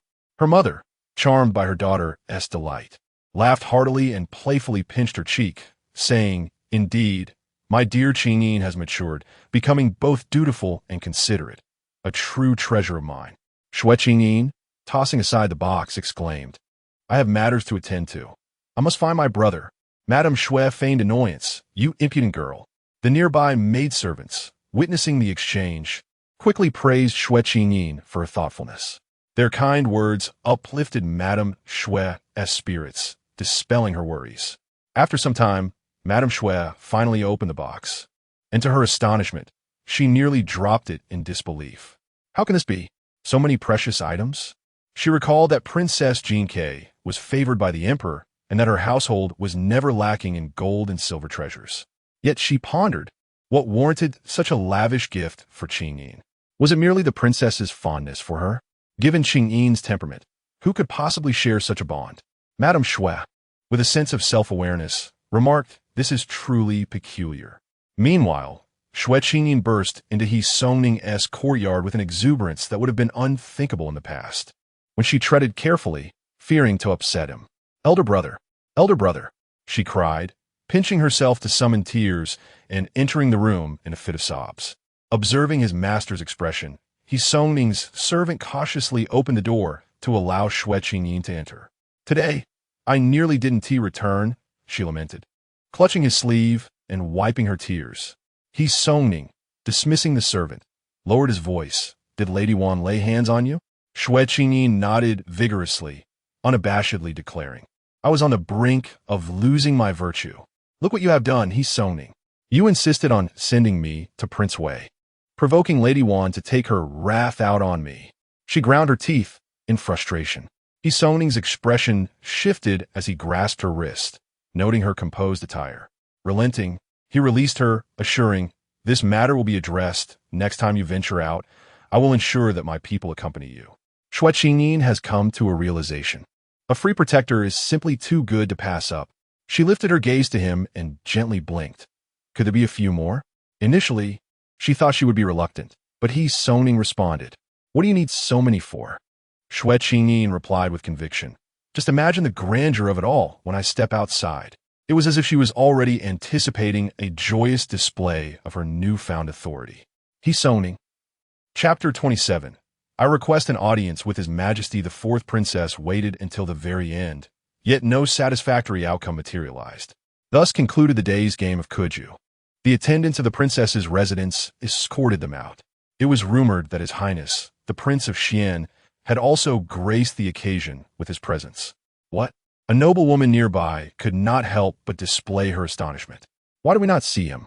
The Prince of Xian was a figure of great stature. How could he be so easily accessible? He must have merely exchanged a few words with Princess Jinke before departing. It appeared that the Prince of Xian had misplaced something within the princess's residence. What? The fourth princess felt her heart sink upon hearing this. It seemed trouble had arisen.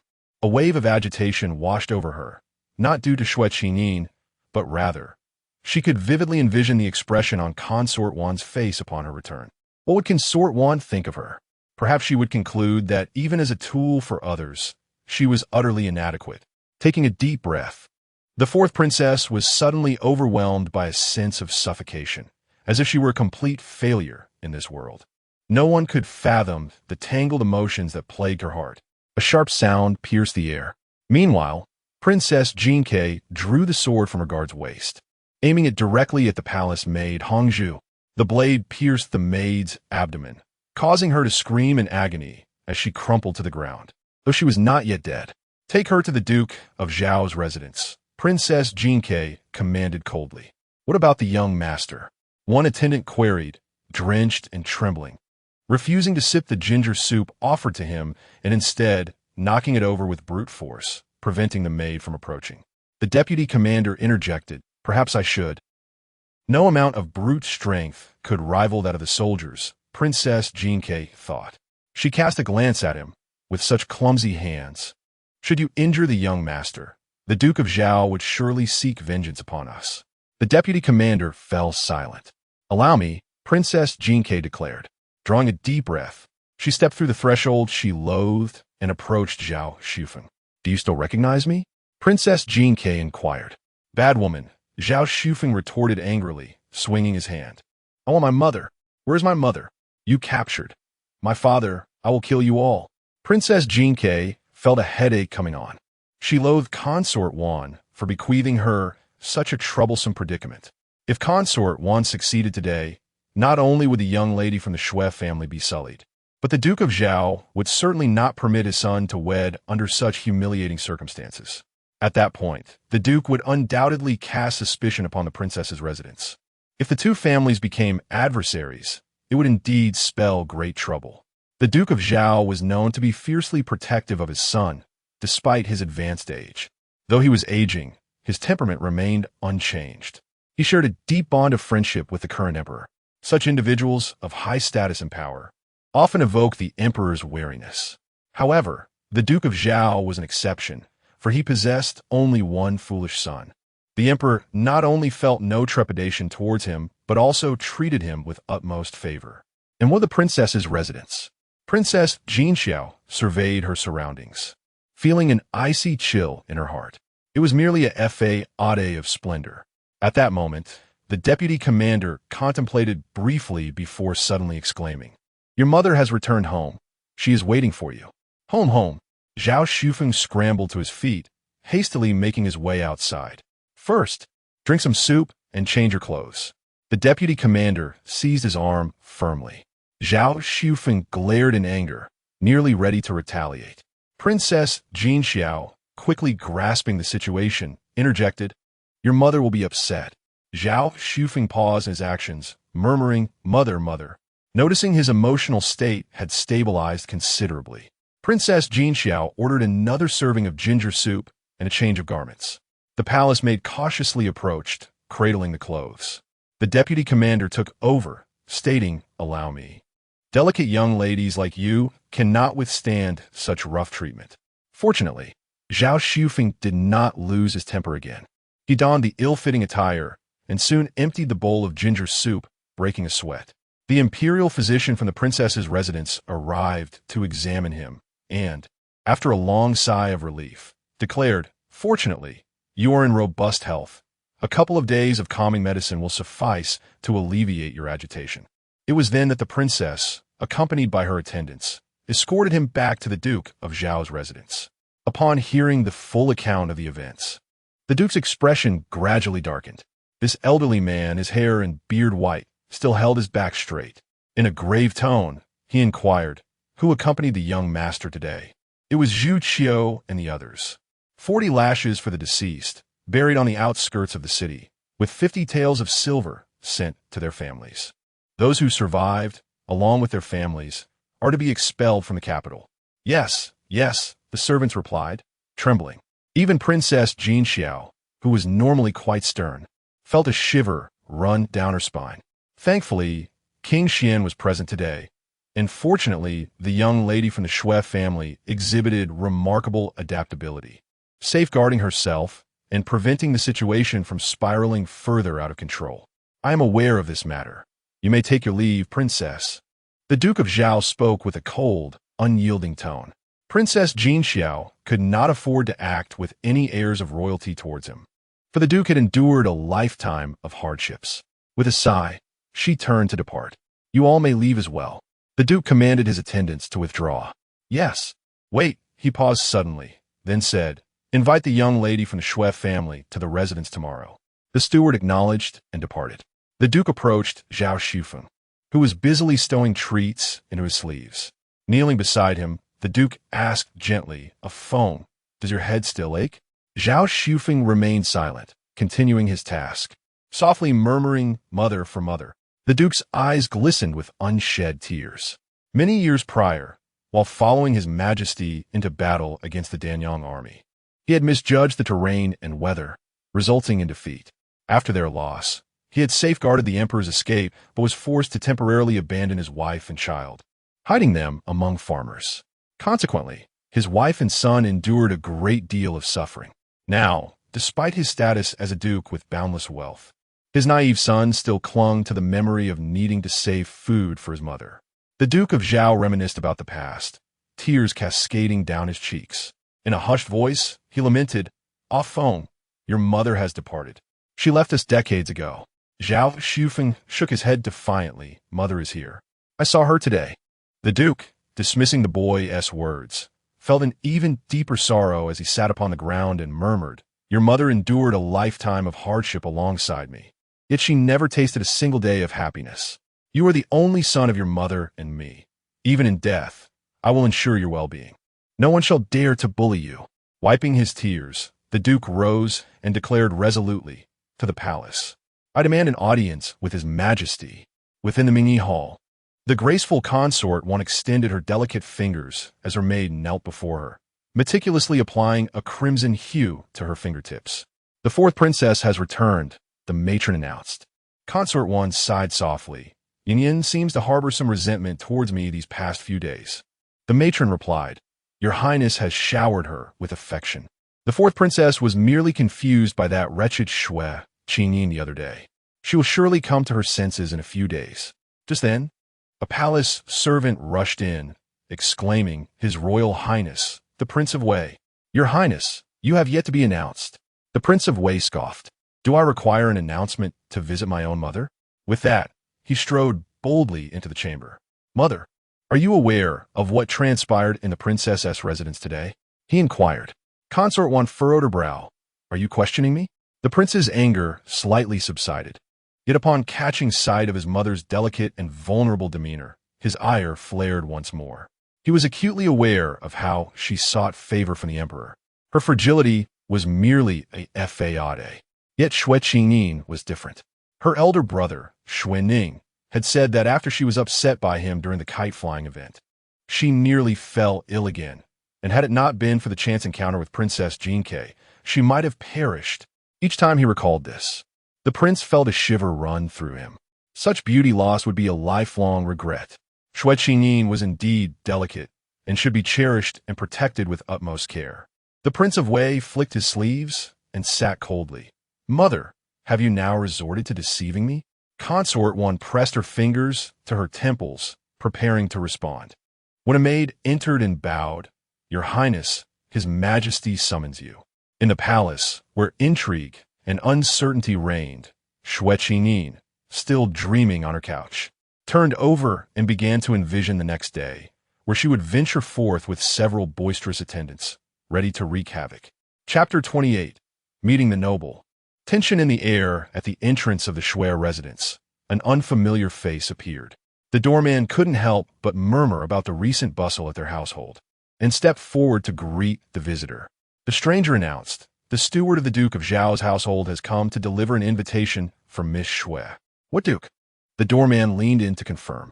"The Duke of Zhao. That Duke of Zhao." The doorman was taken aback and hurried inside to report the news. How could the seemingly unrelated Duke of Zhao unexpectedly send an invitation to their home? The doorman found it perplexing. Madame Xue was equally bewildered. Could it be regarding the silk shop? Madame Xue hesitated to voice her thoughts, but quickly dismissed the idea. After all, for the Duke's household, it was merely a trivial matter, not worthy of such elaborate gestures. If the invitation was sent in the name of the Duke, it must have been at his behest. Even if it were related to the silk shop, it should not be directed towards Miss Xue. Madame Xue pondered deeply, yet remained baffled. At that moment, Xue Qingyin arrived and caught sight of her mother's troubled expression. The maid beside Madame Xue whispered, "Madam, consider for a moment whether this invitation is for the eldest daughter or the second daughter." Madame Xue's expression tightened. Xue Qingyin eagerly inquired about the matter, and the maid quickly repeated what had been said. "Oh, then it must be for me," Xue Qingyin replied, taking the tea from the maid with a relaxed demeanor. "How could it be for you?" Madame Xue frowned. "Qingyin, do not claim it hastily. It truly is for me." Xue Qingyin was certain, understanding that it was undoubtedly related to affairs at the princess's court. There was no escaping this. It would be better to clarify her position sooner rather than later. "What about the people from the Duke of Zhao's household?" Xue Qingyin inquired further. "They are outside," the servant replied. Madame Xue frowned and scolded. "What kind of fools are out there? Do they not know to bring the guests inside to rest and wait?" The servant stammered, I forgot.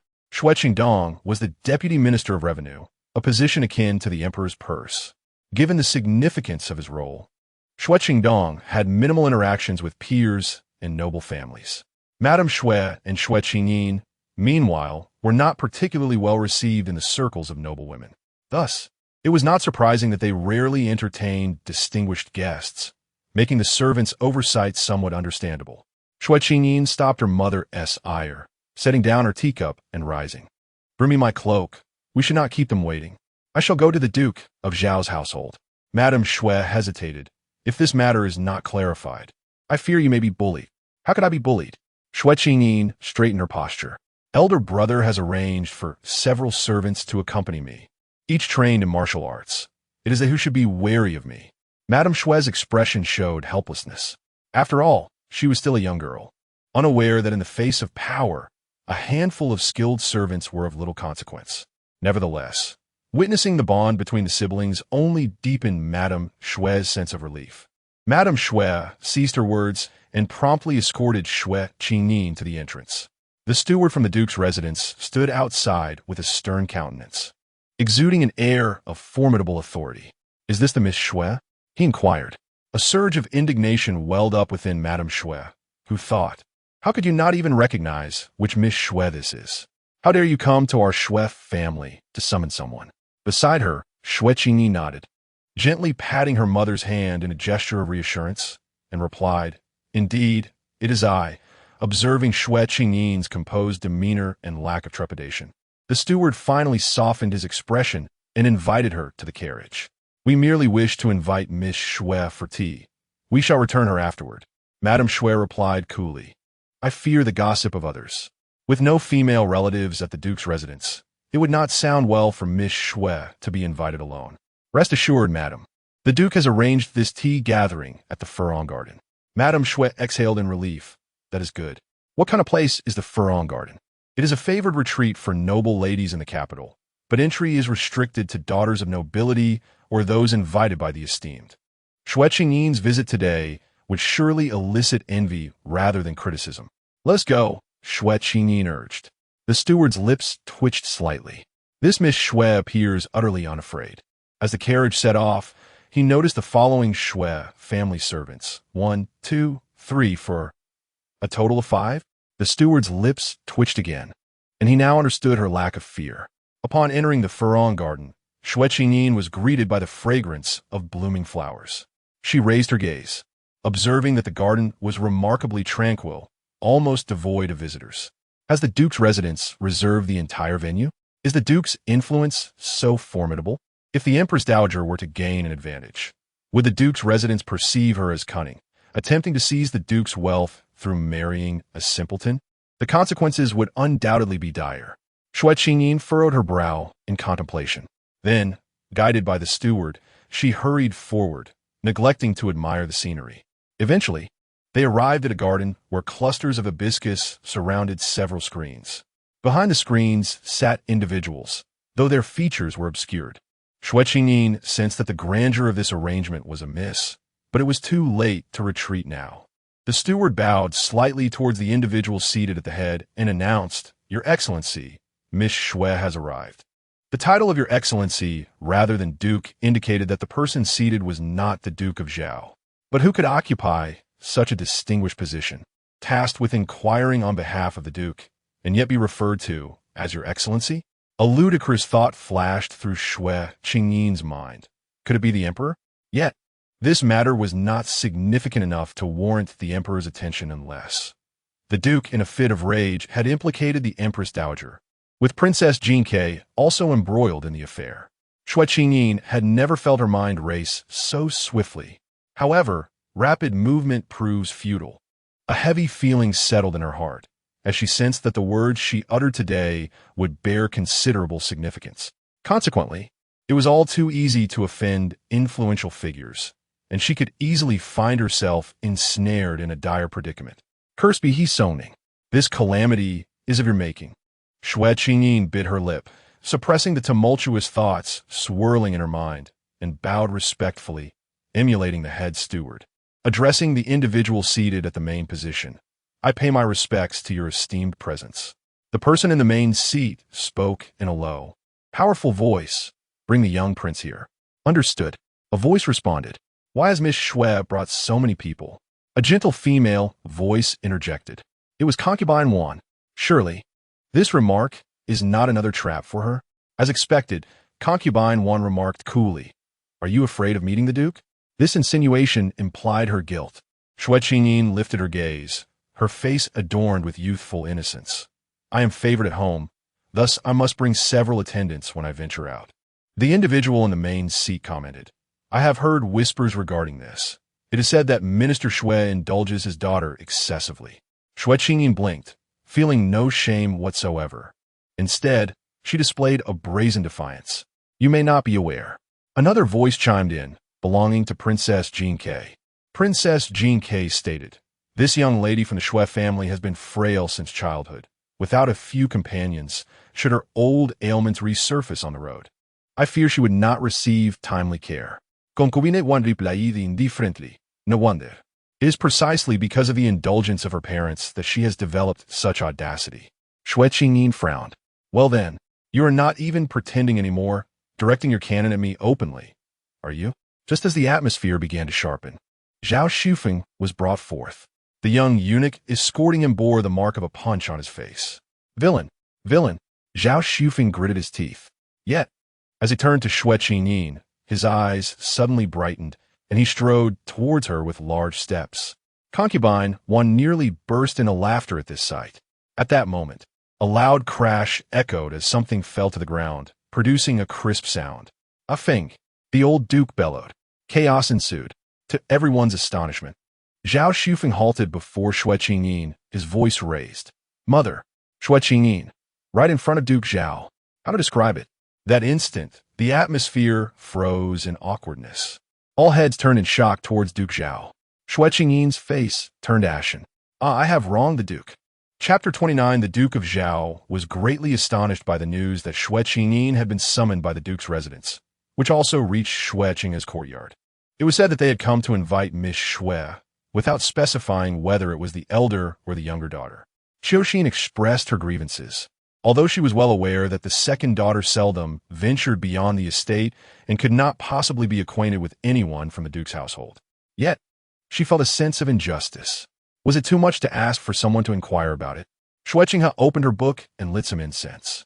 Having been unable to concentrate on her reading for the past 2 days, she could not help but respond to Xue voice. Do you think being invited to the Duke of Zhao's residence is a fortunate event? Xue was taken aback. What makes you say that, miss? There's a young master there who is quite simple-minded and already over 30, Xue Qingyin remarked, having heard some whispers about it. Xue quickly connected the dots and burst into laughter. Could it be that someone has mentioned our elder sister to that young master? Xue Qingyin did not share in her amusement. Perhaps it is not sister they refer to. Xue expression shifted. Could it be that this Miss Xue indeed refers to us? But the elder sister, in her vanity, has gone herself. Xue Qingyin believed this to be the case. After all, who would dare propose such a match to the legitimate daughter of a minister? Xue slapped her thigh and laughed heartily. Well then, it seems fate has played a trick. It served her right. The Duke's residence would not allow her to decline. Xue Qingyin furrowed her brow. Xue. Yes, I shouldn't be so loud. I shall refrain from speaking, Mississippi. Please read at your leisure, and do not let this trouble you. The eldest son has not visited recently, but that is only because he is preoccupied with the imperial examinations. Xue Qingyin pondered. That is true. With that thought, she found herself able to focus on her reading once more. Nonetheless, she grasped Xue arm and urged, You should go and inform my brother about what transpired with the Duke's residence. Why, if Miss Xue truly marries such a simpleton, it would be too unfortunate for her. She is too kind-hearted. Why concern herself with her fate? If she does proceed with this union, would it not be a case of bringing misfortune upon herself? Xue Qingyin lowered her gaze. Why should we concern ourselves with her affairs? Moreover, if such a calamity were to occur, our stepmother would surely go mad. Xue contemplated suggesting that her madness might be a blessing, yet she quickly realized that if Madame Xue were to lose her sanity, it would only serve to torment them further.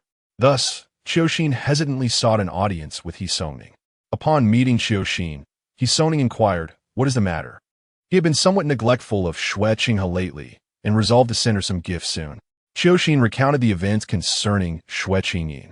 He Songning thought to himself how truly kind-hearted Qingyin was. As Xue continued, she became more animated, unable to suppress her grievances. The elder sister ought to be more discerning. Why does she follow others blindly?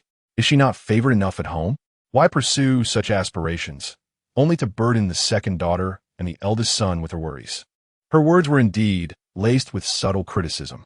In the past, He Songning would have readily agreed. But today, no one understood better than he the true reason behind the Duke's invitation. Upon her return yesterday, Xue Qingyin immediately confided her woes to him, soaking his sleeve with her tears. Indeed, Xue Qingyin was capricious and willful. Yet the ordeal of nearly losing her virtue was far too monumental for a young girl to bear, sufficiently daunting to frighten her to tears like a weeping pear blossom. Ultimately, the calamity stemmed from Prince Wei, rather than any greed on her part. He Songning, rose to his feet. I shall go to fetch her. There is no need for Qingyin to trouble herself with this matter. Xue, upon hearing this, was about to withdraw when He Songning commanded, Halt. A flicker of joy ignited in Xue's heart. Was he perhaps going to bring some gifts back for the second young lady? Strike yourself, He Songning stated coldly. Xue stood there in shock. A master? However, He Songning showed no mercy. 20 strikes, not one less. Xue gazed at He Songning, tears streaming down her face. Master. Earlier, she had hoped to rely on his concern for the second young lady, believing she might ascend to the status of his favored concubine. Now, her sweet dreams lay shattered. Daring not to oppose, she reluctantly raised her hand and struck herself across the face. Too light, He Songning remarked indifferently. Xue bit her lip, incredulity washing over her as she looked at him. Then, filled with indignation, she struck herself again. Once, twice. She could hardly fathom how others would perceive her as she walked down the street. After completing the 20 strikes, her cheeks felt numb, her mouth unable to open. In the future, do not speak ill of your master, He Songning concluded before departing to fetch Xue Qingyin. Xue Qingyin wiped her tears, a mix of fear and resentment bubbling within her. Did this imply that he was defending Xue Qingyin? The young master had indeed begun to protect her? Instantly, Xue Qing's loathing for Xue Qingyin surged to its zenith. Concealing her face with her sleeve, she stumbled back home. Upon encountering Xue Qingyin, she burst into tears. It was the second young lady's kindness that sent me, yet the young master believes we conspired against the eldest young lady. As she spoke, she lowered her sleeve, revealing her swollen, disfigured face. Xue Qingyin was taken aback, her expression shifting dramatically. Everyone knew I was the close maidservant of the second young lady. On the way back, I feared losing her face so much that I dared not lower my sleeve. Xue Qingyin sat there, her heart growing cold. Wasn't this akin to a slap to her face from her elder brother? Now, she could no longer focus on her studies, rising to seek out his zoning. I shall clarify matters with my brother. There is no need for you to go. The young master instructed us not to concern ourselves further with this issue. As he has already gone to fetch the eldest young lady, Xue Qingyin sobbed. This sentiment mirrored his zoning's original intent, yet in such a context, spoken from Xue Qingyin's lips. It felt as though his zoning was reproaching them for their interference. Xue Qingyin sank back down, her voice trembling. Very well, I understand. The atmosphere here was steeped in gloom, while at Xue Qingyin's side, the tension finally began to dissipate. The person in the main seat could not help but chuckle. What is happening here? Duke Zhao emerged abruptly from behind screen, his anger boiling over as he shouted, "A phone, that is not your mother. She has long since passed away." Zhao Shufeng collapsed onto the ground, protesting, "You lie. You are a bad person." Duke Zhao was nearly driven to madness. How could a strange little girl call him mother? Xue Qingyin spoke softly, "You cannot correct him. His yearning for his mother has surpassed everything else." Duke Zhao calmed somewhat, yet his eyes glistened with unshed tears. Xue Qingyin crouched down and gently advised Zhao Shufeng, "Do not sit on the ground." Duke Zhao could not restrain himself, exclaiming, "He will not listen to you if you speak like that." Xue Qingyin continued, undeterred, "Your clothes will get dirty, and they are difficult to wash." Suddenly, Zhao Shufeng shouted, "My hands are cold." Xue Qingyin responded, "Indeed, your hands are cold." Zhao Shufeng hurriedly stood up, brushing off his clothes in a panic. "Not dirty, not dirty. Mother does not wash cold hands." Duke Zhao was astonished. When had A Phone ever been so obedient? Yet as he turned away, the tears he had been holding back flowed freely. He choked out to the noble lady, seated in the main position. When Pearl brought A Phone alone to the southern mountains, she survived by washing clothes for others. When we retrieved her, her fingers were frostbitten and covered in sores. The noble lady sighed and said, "Xiancheng, I understand your sorrow. The remembrance of your late wife is like an ocean, but you must take care of your health." After this, her tone shifted to one of stern authority. "Whoever dares to scheme against the Duke's household will face severe consequences." Duke Zhao wiped away his tears and glanced at Xue Qingyin, his gaze softening. Previously, the favored concubine had accused her of being spoiled. Yet this seemingly spoiled girl, in the presence of his foolish son, remained composed, displaying no hint of disdain or fear. As if addressing an ordinary person, this brought him a sense of comfort. "Please, Miss Xue, recount in detail the events that transpired at the princess's residence." Duke Zhao said gently.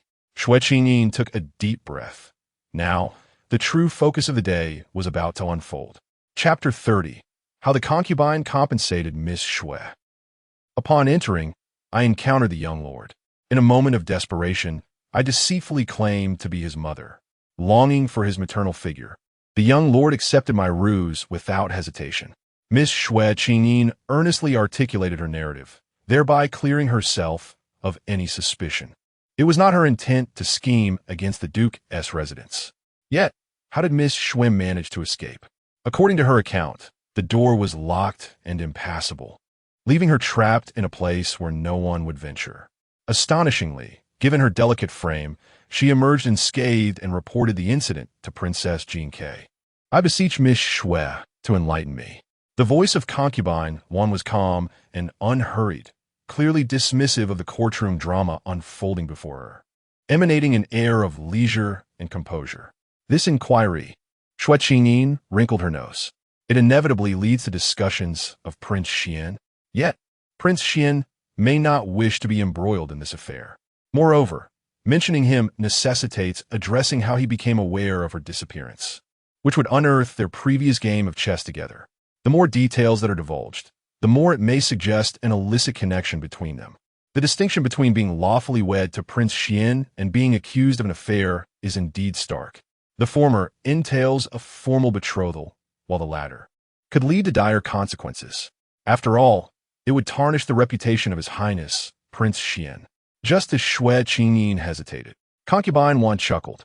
It seems there are indeed some inexplicable intricacies at play. Concubine Wan sighed. I fear the princess already knows where Miss Xue is. Princess Jinke retorted angrily. Are you insinuating that Miss Xue conspired with me in this charade? I did not imply such a thing. Concubine Wan frowned, sighed again, and remarked, why does the princess always misconstrue my intentions? Just as in those years. Before Concubine Wan could finish her thought, Princess Jinke erupted in fury, overturning the table. The noble at the head of the table spoke in a deep voice. Jinke. It seems she disapproves of such a display of indignation. At that moment, a cold voice resonated, unhurried and devoid of emotion. It is I. Concubine Wan was taken aback, tightening her grip on the handkerchief. Miss Xue, being frail, could not partake in the game of kuju, leaving her to face me in chess. Coincidentally, the deputy general arrived to report military matters.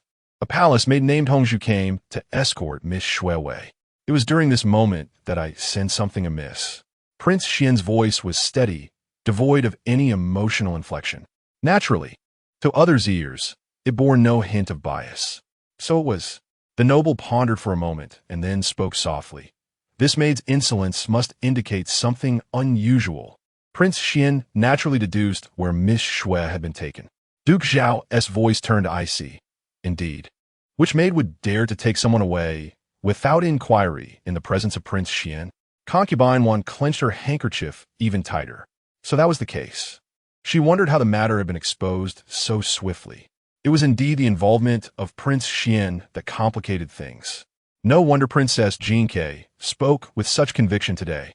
The noble consort Wan displayed an immediate curiosity, softly remarking, His Highness, the Prince Xian, possesses a compassionate heart and has shown great care towards Miss Xue. Her words swiftly diverted the attention of those present to the relationship between Prince Xian and Xue Qingyin. Swiftly, Xue Qingyin interjected, such is the conduct of a gentleman. Were His Highness, the Prince Wei, to pass by, he too would surely devise a means to rescue me. Consort Wan fell silent. To twist personal sentiments into the actions of a gentleman, and to persist in the matter would only lead to a disadvantageous position. A noble lady spoke in a grave tone. Indeed, any gentleman witnessing such a situation would endeavor to offer assistance. Yet, one must ponder who employs such malicious tactics, seeking to harm the son of Duke Zhao, while also ensnaring Princess Jinke, nearly bringing harm to the esteemed daughter of Minister Xue. Unable to contain herself, Princess Jinke retorted, Has not my maid Hongzhu made it abundantly clear? The instigator is none other than a servant of the Xu family, which is the maternal family of Consort Wan. I surmise that without the nod of Consort Wan, the Xu family would not dare to act with such audacity. Xue Qingyin, though not particularly astute, perceived that Princess Jinke was too hasty. In contrast, Consort Wan remained as steady as a mountain. Consequently, Princess Jinke found herself at a disadvantage. Consort Wan shook her head and replied, In the end, Princess Jinke has yet to present even a shred of evidence. I would implore the emperor to issue a decree, commencing the investigation from that servant, tracing back to my maternal family, to uncover the truth. Xue Qingyin internally scoffed. These were merely the time-honored tactics of those in high positions. When one is set to undertake a task, they inevitably prepare a scapegoat in advance. The noble lady remarked, Indeed, the actions of the consort's family have been rather brazen. Did they not engage in a brawl with the loyal duke's household at Ruixiang Bridge last month? A figure, vaguely resembling a eunuch, responded in a hushed tone, That is indeed the case. Could it be that the Xu residence has also developed animosities with the Duke Zhao's household? Coupled with the misunderstandings between Princess Jinke and Consort Wan. The noble lady nodded, they deserve punishment. Suddenly, Princess Jing's fiery temperament was extinguished.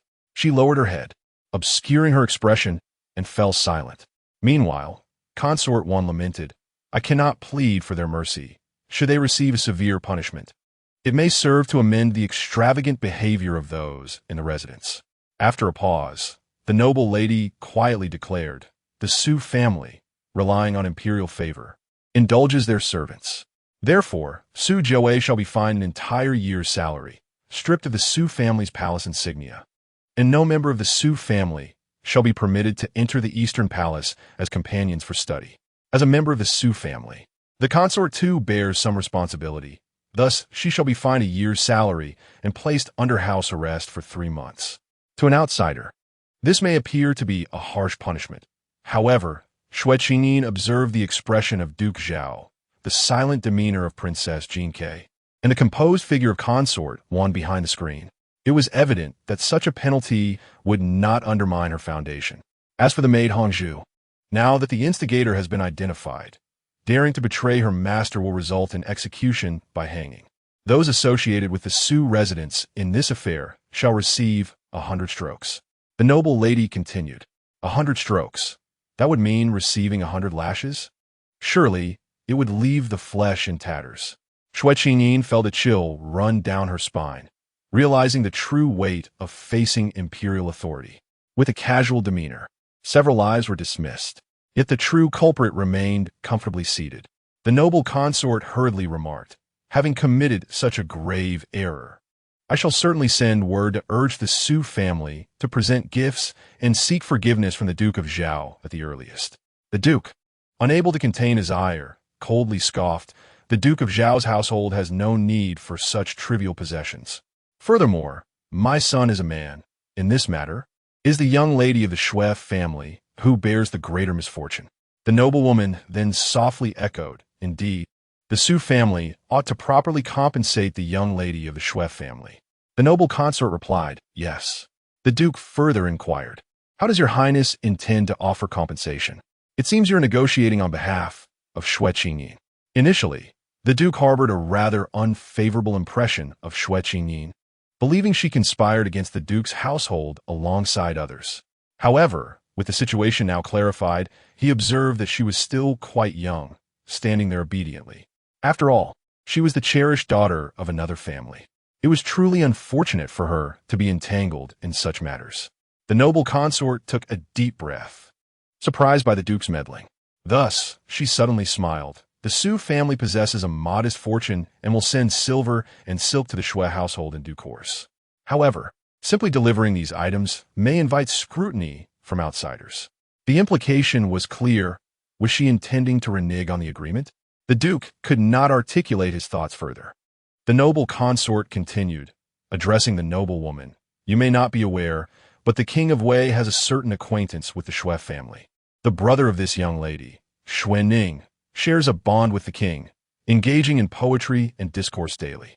Such camaraderie was almost jeopardized by the foolishness of the Xue household."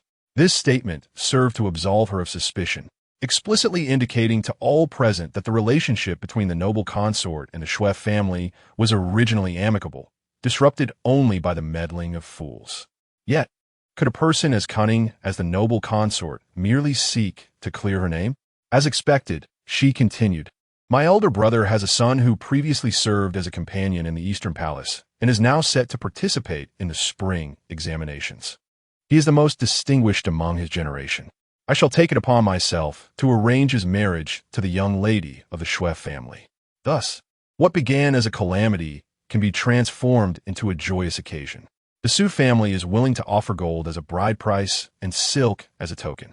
In the future, whatever treasures the Xue family possesses will belong to the young lady of the Xue family. Is this not a perfectly legitimate and most appropriate form of compensation? Xue Qingyin, you understand compensation well. To marry the victim to the perpetrator, to a stranger whose appearance I have yet to behold, and for me, the victim, to express gratitude. Such is the absurdity of this arrangement, is it not? Chapter 31. Just a little girl upon hearing the words of the noble consort. A fleeting expression of disdain crossed the eyes of Duke Zhao and Princess Jingke. One matter must be distinguished from another.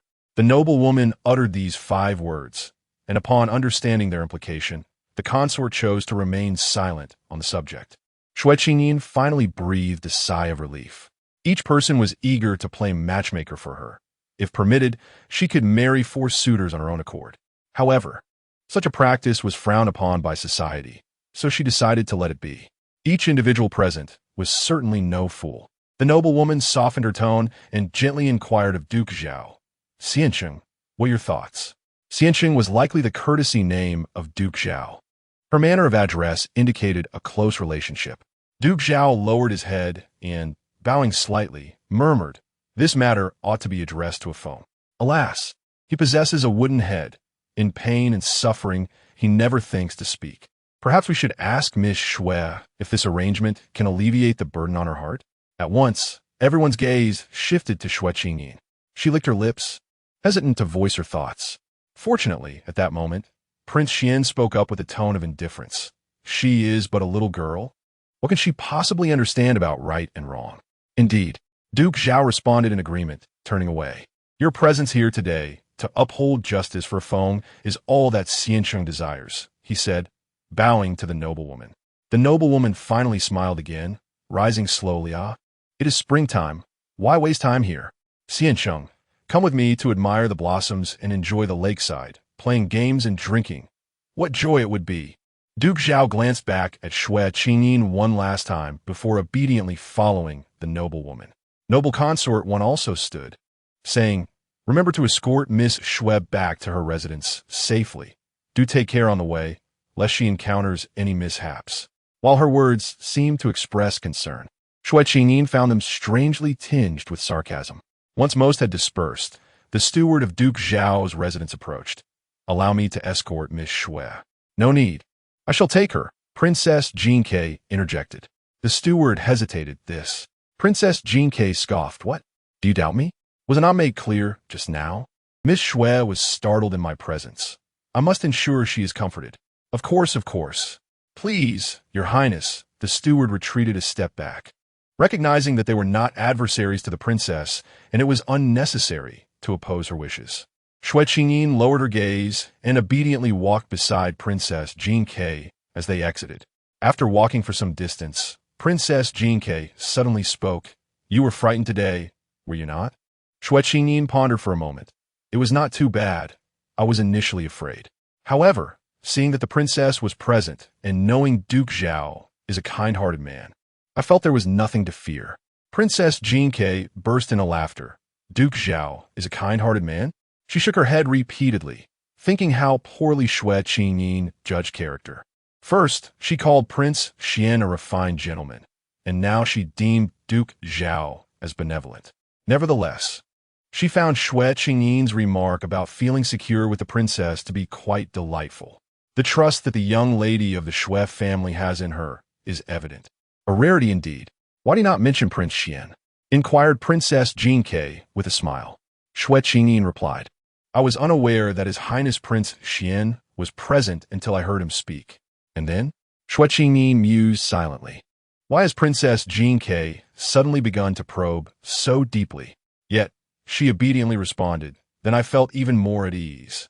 Princess Jinke chuckled. "Ah, when the young lord from the Duke's residence rushed towards you, Prince Xuan knocked over his teacup." "Oh," Xue Qingyin recalled. It seemed she had indeed heard the sound of something shattering at that moment. Prince Xuan likely intended to come to your aid, but upon hearing the young lord address you as mother, he returned to his seat. Princess Jinke remarked, "It seems that His Highness has arrived." Xue Qingyin raised her gaze, and, sure enough, Prince Xuan was approaching leisurely. The favored consort one appeared to have weathered the day without consequence. What was a little lost face to her? As Prince Xuan drew nearer, Princess Jinke could not help but voice her grievances, indicating a long-standing resentment towards consort one. Xue Qingyin could not help but worry for her. Was it wise to speak so candidly? That noblewoman was still within earshot, while the intent behind her words was to express dissatisfaction towards consort one. They could easily be construed as a complaint against the noblewoman's sense of fairness. Was it truly as inconsequential as she suggested? Prince Xuan halted and inquired, "Is that truly the case?" Princess Jingke paused. What does His Highness mean? However, Prince Xuan chose not to elaborate further, leaving her too intimidated to press on.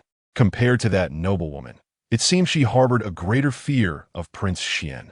Yet, simultaneously, he was a figure she could rely upon. Xue Qingyin thought to herself. The intricacies of the royal family are profound. I yearn to return to the countryside. Suddenly, Prince Xuan turned his gaze towards Xue Qingyin and spoke with measured calmness. Today, Duke Zhao spoke in your favor, which was well-intentioned, but having held his esteemed position for so long, he has neglected to elevate you to the forefront, which is not a benevolent act. Xue Qingyin quickly interjected, I understand. Your Highness's interruption was indeed in my defense. Had I naively accepted Duke Zhao's words, expressing satisfaction or dissatisfaction with today's proceedings, I would have fallen prey to gossip and potentially angered that noblewoman. Prince Xuan acknowledged her with a simple and fell silent thereafter. Xue Qingyin was astonished. Had Prince Xuan approached merely to convey that single remark? Why? Was he concerned that she might misconstrue his earlier comment about her being just a young girl as a slight? Princess Jingke suddenly sighed. Prince Xuan is indeed thoughtful. In my fury, I completely overlooked Xue girl. Xue Qingyin smiled, but I possess a box of treasures bestowed by the princess. Her eyes narrowed with delight, unabashed in her affection for wealth. Seeing this, Princess Jingke released a breath of relief and replied with a smile, as long as you are pleased. Do come again to choose more items you fancy. With that, she took her leave alongside Xue Qingyin, leaving the Xue residence in a state of astonishment at the princess's personal escort. Wasn't the person taken away by the Duke of Zhao's residence? How is it that in the end, it was the princess who returned them? Princess Jingke gracefully lifted the carriage curtain, smiling as she addressed Madame Xue. Qingyin's temperament truly suits my taste. Today, upon meeting you, I realize she has inherited your exquisite grace and intelligence. Who does not relish flattery, especially when it comes from the lips of Princess Jingke, whose reputation in the capital is notoriously difficult to please? Madame Xue stiffened momentarily, but could not suppress the upward curve of her lips. Exquisite grace and intelligence. Just listen to that. Such praise made her blush. Madame Xue escorted her daughter, Xue Qingyin, to bid farewell to Princess Jingke. Once the princess had departed, Madame Xue seized her daughter, urgency etched on her face, and asked, surely, they are not proposing a match between you and the young lord of the Duke of Zhao's residence? Xue Qingyin shook her head. What nonsense is this? She began to fabricate grandiose tales, unabashedly claiming, it is simply because your daughter is so clever and charming that everyone adores her. Thus they invited me to the Lotus Garden for tea. It is merely a trivial matter. Madame Xue, this still does not add up. The Duke of Zhao's residence has no female kin. It should not be them extending the invitation to Xue Qingyin. They did not trouble you? Did they not torment you? No, Xue Qingyin replied. Madame Xue, bewildered, gasped out, then it cannot be that the Duke of Zhao has taken a liking to you? Xue Qingyin burst out laughing. At that moment, Zhao Guogong, having just returned to his residence with a vacant Hisongning, nearly stumbled upon hearing Madame Xue's words. Chapter 32. You are quite astute. Xue Qingyin exerted considerable effort to reassure Madame Xue, convincing her that she was not on the verge of becoming a second wife to the elderly Duke Zhao, who was in his 60s. Madame Xue bit her lip, her anxiety evident as she remarked, you have ventured out less in the past, but now your outings have increased, attracting more attention. I believe it would be prudent to settle on a suitable match sooner rather than later, lest those outside harbor unwelcome intentions towards you. Her words carried an air of self-congratulation, akin to a vendor extolling their own wares, blinded by familial affection. Had the past Hisongning heard this, he would have surely scoffed. Yet, in this moment he remained silent. Was it not his prior prejudice that had prevented him from observing Xue Qingyin's admirable qualities? He felt a flicker of realization. The Prince Wei's admiration for her was based on her appearance, while Princess Jingke was drawn to her temperament. What then had brought her back unscathed from the perilous banquet at Duke Zhao's? Now, when he heard of others expressing affection for her, Hisongning found himself unperturbed. Many have offered to act as matchmakers for me. Today, someone even mentioned the eldest son of the Su family, Xue Qingyin stated with a dismissive expression. The Xu family? Madame Xue inquired, puzzled. Is it the Xu family of the Minister of Rights? Madame Xue's voice rose in indignation. It is not out of vanity that I speak. But how could they, with only a 7th-rank official, dare to propose a match for my daughter? Such an affront to her worth. He Soning furrowed his brow and interjected. You mean the Xu family related to Consort Wan, the residence of Minister Xu? Madame Xue stood there, taken aback, soon engulfed in confusion. How could it be the Xu family? There are many officials with the surname Xu in the capital. Only the household of Consort Wan holds prominence. The others are distant branches with little connection. Something must have shifted in the circumstances. He Soning felt an urgent desire to have Madame Xue depart, so he could inquire further with Xue Qingyin. The Xu family was not one to be compared lightly. With the backing of Consort Wan and Prince Wei, not to mention the legacy left by Elder Xu, should the eldest son be proposed to her, Madame Xue fell into silent contemplation. It is not that I underestimate you, but it seems somewhat incongruous. The Vice Minister of Revenue is no minor official, and there is still the Minister of Revenue above him. Furthermore, the scandals of the Xue family have hardly escaped public scrutiny. Everyone recalls how, in the past, a concubine of the Xue residence poisoned the matriarch, leading to the frail condition of the legitimate daughter. Subsequently, in an effort to compensate Xue Qingyin, the family had indulged her into a willful disposition. This was no secret to the outside world. A family like the Xu, which places great importance on reputation, would hardly consider Xue Qingyin as a match. If this union could materialize, it would indeed be fortuitous. After all, families of the Xu's caliber are scarce. Madame Xue hesitated to voice. He Soning could not bear to listen any longer and interjected coldly. Absolutely not. Madame Xue was momentarily taken aback by his unexpectedly stern tone. He Soning realized he had lost his composure and quickly softened his voice. The stricter the household, the more severe the governance. If Qingyin were to marry, it is likely she would not find happiness. Madame Xue pondered this thought. Indeed, Xue Qingyin could not help but interrupt them, saying, Why are you worrying about something that has not even come to pass? He Soning's gaze was icy. He was concerned about concubine Wan. This woman harbored malicious intentions, wishing to extract every ounce of benefit from others for her own gain. Although she disapproved of her son being ensnared by beauty, she was now contemplating a shift in strategy, planning to marry Xue Qingyin to her nephew in order to secure the financial resources of the Ministry of Revenue. He Soning could not help but smirk inwardly. Little did concubine Wan realize that the Xue family had already chosen their side the moment he was adopted by Xue Qingdong. Madame Xue sighed and directly inquired about the type of man Xue Qingyin preferred. One who is handsome, Xue Qingyin replied. Madame Xue chuckled in exasperation. What use is a pretty face? A pleasing appearance is delightful to behold, Xue Qingyin retorted. Madame Xue could not suppress her amusement, remarking, You are still so young. Your thoughts are quite innocent. He Soning's expression softened somewhat. Indeed, Xue Qingyin was remarkably naive. The notions of love she spoke of were trivial at best. Madame Xue glanced at He Soning and recalled to ask, Where were you rushing off to today? To fetch Qingyin, He Soning replied. Finally taking a seat and sipping his tea, I heard that she was taken by the Duke of Zhao's household, and I was worried about her safety. Madame Xue laughed genuinely. You truly care for your sister. Unfortunately, she has gone to the Furon Garden, and your efforts were in vain. You must be weary from all that running. She promptly summoned someone to bring pastries and instructed the servants to prepare some white fungus soup. It will quench your thirst and hunger. You should have a bit in a while. Do you siblings have matters to discuss? I shall take my leave. With that, Madame Xue departed. He Soning cast a glance at her retreating figure before settling next to Xue Qingyin.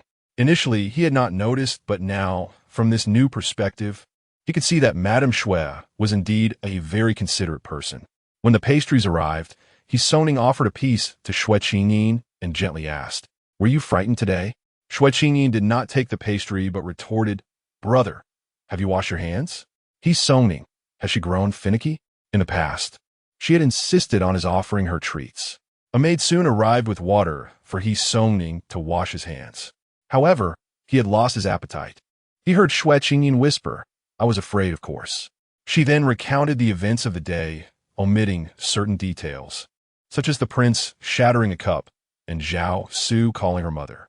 Songning's eyes flickered with intrigue. That strange feeling returned. Although she spoke of these matters with exaggerated tone, there was an underlying calmness in her voice, suggesting she had not been as frightened as she claimed. Moreover, she did not cling to his sleeve in tears this time. "Do you know who that noblewoman is?" Songning suddenly asked. "It must be the current emperor." Xue Qingyin replied, feeling confident in her guess. Songning, you are quite astute." Upon meeting his somber gaze, Xue Qingyin hurriedly defended herself, exclaiming, "How could one not discern this? What kind of fool would that be?" She retorted fiercely, "I am undeniably clever, the cleverest." At her declaration, the doubt in Songning's eyes vanished in an instant. He even found himself amused, thinking she resembled a ruffled cat. He inquired, "Are you not afraid of meeting His Majesty?" The mere mention of the emperor momentarily disoriented Songning. He had only seen the emperor a few times in his childhood, and thereafter, the emperor had not visited him again. He was oblivious to what his father had become. How absurd, indeed, that was his biological father. Xue Qingyin replied, "Well, perhaps a little afraid." "A little?"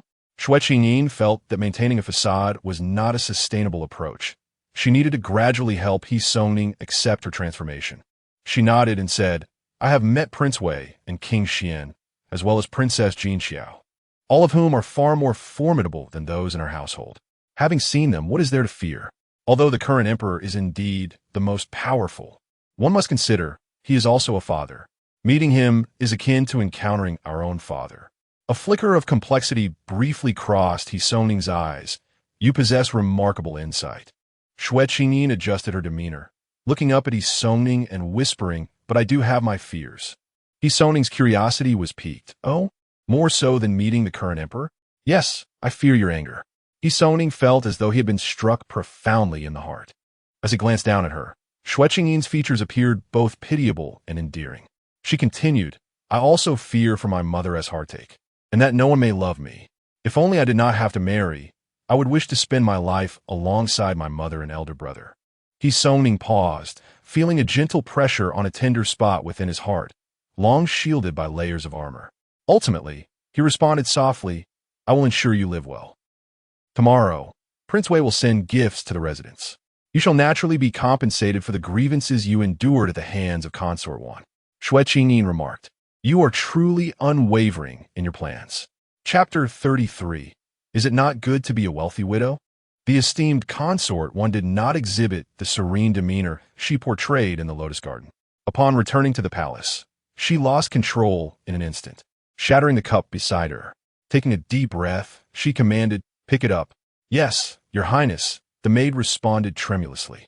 What Consort Wan meant by pick it up was to gather the shards with her bare hands, without the aid of a cloth, and to ensure that every fragment was collected, preferably drawing blood in the process. This was a sight she relished. By observing quietly for a while, the fury within her would subside. Such a mistress could be deemed tormenting. Yet other consorts were even more ruthless in their cruelty. Nevertheless, the maid could not help but tremble in fear. After a time, the maid cried out in pain as the shards pierced her skin, blood flowing uncontrollably. At last, Consort Wan diverted her gaze and summoned her close attendant to the inner chamber. "Why must your highness be angered by them? One has fallen from grace. Another is on the verge of losing the emperor's favor, and the last is merely a little maid," the attendant advised. The first referred to Duke Zhao, the second to Princess Jinxiao, and the third, naturally, to Xue Qingyin. "A little maid?" Consort Wan scoffed. "It is precisely this little maid who has caused me great distress, culminating in such a situation today that even the emperor has taken notice." The attendant reassured, "Fortunately, your highness remains in the emperor's favor." Consort Wan's expression tightened. "Do you truly believe that?" The attendant affirmed, "Indeed, given the way Duke Zhao behaved today, who else could quell such a tempest so easily?" Consort Wan murmured, "Do you think the punishment meted out to the Su family today was light?" The attendant, puzzled, replied, "Was it not? Your highness enjoys unparalleled favor, and your brother was highly esteemed in the previous court, never lacking in rewards. Although the punishment appears severe, what real impact will it have?" Consort Wan remarked. "Duke Xiao must think so as well." The attendant, confused, questioned, and so what? Yet, Consort One fell silent. Her loyal attendant had grown somewhat dull over the years of favorable circumstances. A lingering sense of unease gnawed at Consort One's heart, a feeling that solidified threefold when she had suggested the eldest son of the Xue family seek Xue Qingyin's hand in marriage, only to have the emperor reject the proposal. She feared that when news of today as punishment spread, as the saying goes, one can discern profound intentions from a single note. She dreaded that others might perceive this as a harbinger of the Xue family's decline. In a lotus garden, Duke Zhao sat opposite the current emperor, Liang De. In the distance, the cries of Zhao Xufeng echoed. "Mother, mother!" The wails were heart-wrenching. Emperor Liang glanced towards Zhao Xufeng's direction and murmured, "Years ago, I urged you to take another wife, yet you would not consent. Look, Offing still longs for a mother." Duke Zhao shook his head and replied gloomily, "He seeks Pearl, not another. If I were to remarry, upon my descent into the underworld, Pearl would not recognize me." Pearl was indeed the name of Duke Zhao's late wife. Then how can one expect the Xue girl to be called mother? He mused. It is the Xue girl who knows how to placate others. As the conversation progressed, the thoughts of the Duke of Zhao began to drift. It was a rare occasion to encounter a young lady who did not disdain his son. It seemed the Emperor Liang De had discerned his sentiments and remarked, "Miss Xue is quite admirable, should your heart be stirred." The Duke of Zhao hastily interjected, "If she were to marry into our family, it would be akin to leaping into a fiery pit. She is still quite young. She would suffice as the daughter of a phone." The Emperor chuckled, "Ah, your heart is kind." However, his smile faded, and his tone turned grave. "I am aware of your discontent, but as Su Kun's students gradually ascend to high positions, I intend to curtail their influence, albeit with a cautious approach." The Duke of Zhao's grievances dissipated immediately, and he furrowed his brow. Indeed, the Xue family's power has become somewhat excessive. It is a pity this isn't a battlefield. Otherwise, despite my age, I would still wish to don armor for your majesty. The emperor patted him on the shoulder. "I understand your intentions. Surely, Ning Ke is among the finest students nurtured by Su Kun. Is he not soon to return to the capital for duty?" Suddenly, the Duke recalled, yes. Speaking of Ning Ke, the emperor's expression became slightly complex. He had performed admirably as the governor of Bianzhou, and before long, the emperor planned to promote him. "I have heard of his reputation. He possesses great talent for governance and is well loved by the populace, known for his integrity and dignified demeanor. Would it not be splendid if he could serve your majesty?" The emperor set down the chess piece. "Alas, this man has no weaknesses. How can I trust him?" Once they finished their game, the emperor rose and inquired of the attendant, "Has Prince Xuan departed?" The attendant replied, "Your majesty, I do not know. I shall seek Prince Xuan at once." The emperor smiled. "Let us dine in the Furon garden today. Invite Prince Xuan to join us." The attendant searched thoroughly, but could not locate him. The emperor's expression fell at once. After sitting in the pavilion for a while, he suddenly remarked, "Prince Xuan is no longer young. It is high time he chooses a dignified and virtuous noblewoman for a wife." Meanwhile, He Soning was still conversing with Xue Qingyin. The emperor's actions do not truly signify leniency towards Consort One. Xue Qingyin mused. Prince Xuan has said the same. It appears you are all astute individuals. This strategic retreat aims to position the Duke of Zhao and the Xue family in direct opposition, He Soning whispered. Xue Qingyin was an excellent listener, and He Soning did not shy away from discussing the intricacies of the situation with her. After all, they were aligned in their interests. Their conversation soon turned to the moon hanging in the branches. Xue Qingyin lazily yawned and said, "If what you say is true, the Xue family may very well face downfall in the future. Why then should I marry into the Wei family? The Wei prince is, after all, the emperor's own son. If the Xue family collapses, what concern is it to him? If one day the Wei prince were to perish?" He Soning gazed at her and replied, "You would then become the mistress of the Wei family, surrounded by untold riches. Is that not appealing?" Xue Qingyin suddenly jolted to attention. "Well, you certainly dare to dream. Have you meticulously planned all of this for me?" Strangely enough, hearing it evokes a flutter of excitement within me. Who wouldn't relish the prospect of being a wealthy widow? Yet, I fear that should the emperor take action one day, she may meet her demise alongside the Prince of Wei. Although, upon reflection, it seems unlikely. The emperor has historically shown disdain for maternal relatives. Yet, there have been instances where even sons were not spared. Moreover, it is widely acknowledged that the emperor holds genuine affection for the Prince of Wei. He Songning, observed her unwavering gaze, devoid of fear, with a hint of amusement gracing his lips. He found her audacity rather commendable. As the hour grew late, he advised her to rest well before taking his leave. Upon exiting the courtyard, Songning contemplated for a moment but decided against visiting Xue Qingyin. It was too late, and he wished not to disturb her slumber. In the blink of an eye, another day dawned. On this day, Ning Ke, the governor of Bianzhou, entered the capital to report on his duties. The news spread throughout the capital that the emperor intended to select consorts for the various princes. At this moment, Princess Jean Ke posted an invitation for noble ladies to join her for a lakeside excursion. Families speculated whether this occasion might serve as a means to select suitable candidates. Excitement rippled through the noble ladies. Xue, the daughter of the National University's Grand Scholar and one of the companions chosen alongside Xue Qingyin for the fourth princess, was enjoying the blossoms in the company of her friends. Suddenly, someone exclaimed, "Have you heard?